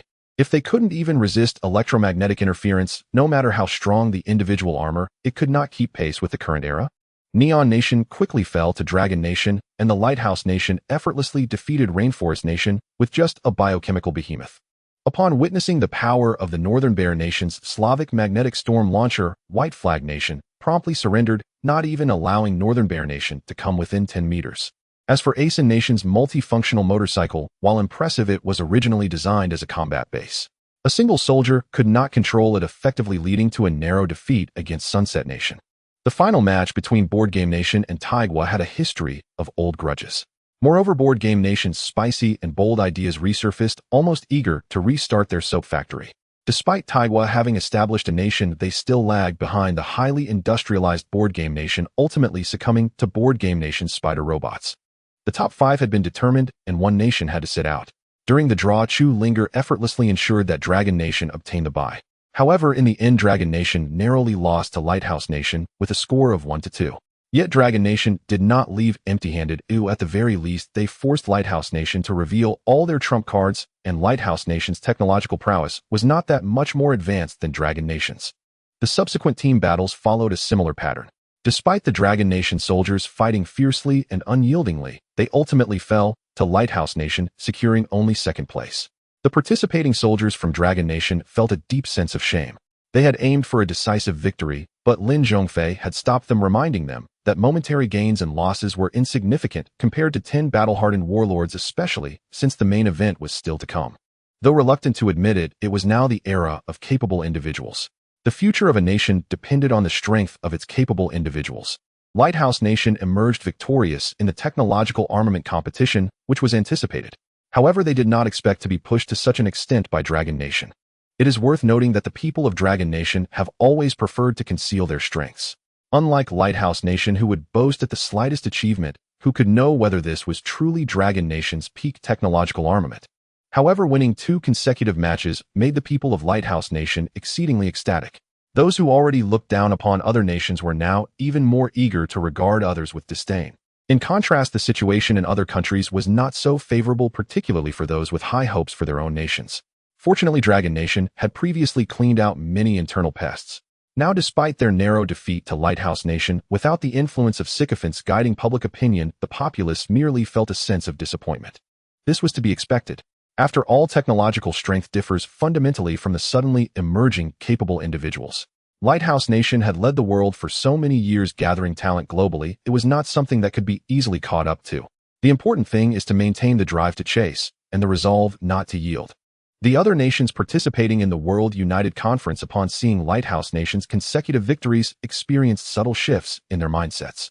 If not for their own capable individuals supporting them, many nations might have sought favor with Lighthouse Nation and groveled beneath them. Apologies, I am quite busy today and can only provide one update. The defeat in the competition of technological prowess ignited a desire among the abilities of the Dragon Kingdom to show the Lighthouse Nation a thing or two in the battle the next day, especially after witnessing the despicable tactics of the Lighthouse Nation upon arriving at Newborn Island. Naturally, the individual battles would commence first, with each nation sending 10 representatives to compete in turn stronger opponents facing weaker ones. Each participant had only one chance. A defeat meant elimination with no alternatives. Uncertain of the strengths of other nations, Lin Zhongfei hesitated, but ultimately included Chun Kuifeng among the 10 representatives. However, he had previously instructed Chun to secure victories without revealing his true capabilities. Once it was confirmed that their abilities were sufficient to win the championship, Chun Kuifeng could then decide what rank he wished to achieve. All 46 nations participated in this round of competition, leaving none behind. If they couldn't match the technological prowess of the larger nations, they certainly did not want to be outdone in the competition of abilities. With 10 representatives from each country, the competition included 460 individuals, making the matches quite extensive and not easily concluded.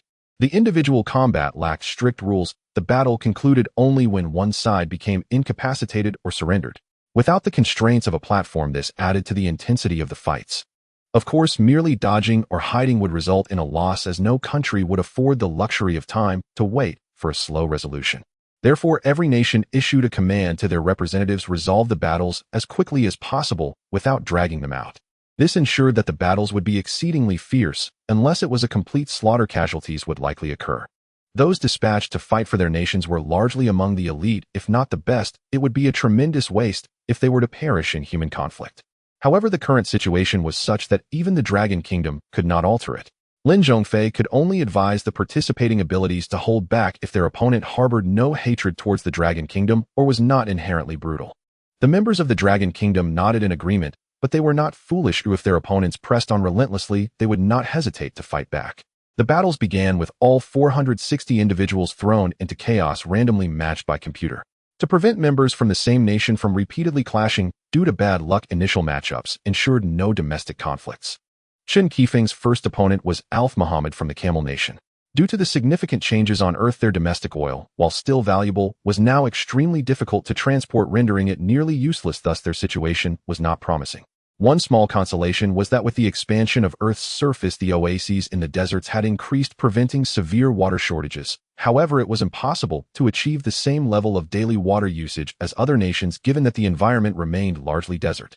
Alf Muhammad possessed the power of sandstone, enabling him to manipulate sand and stone for offense and defense, but in this island above the sea, his combat effectiveness would be significantly reduced.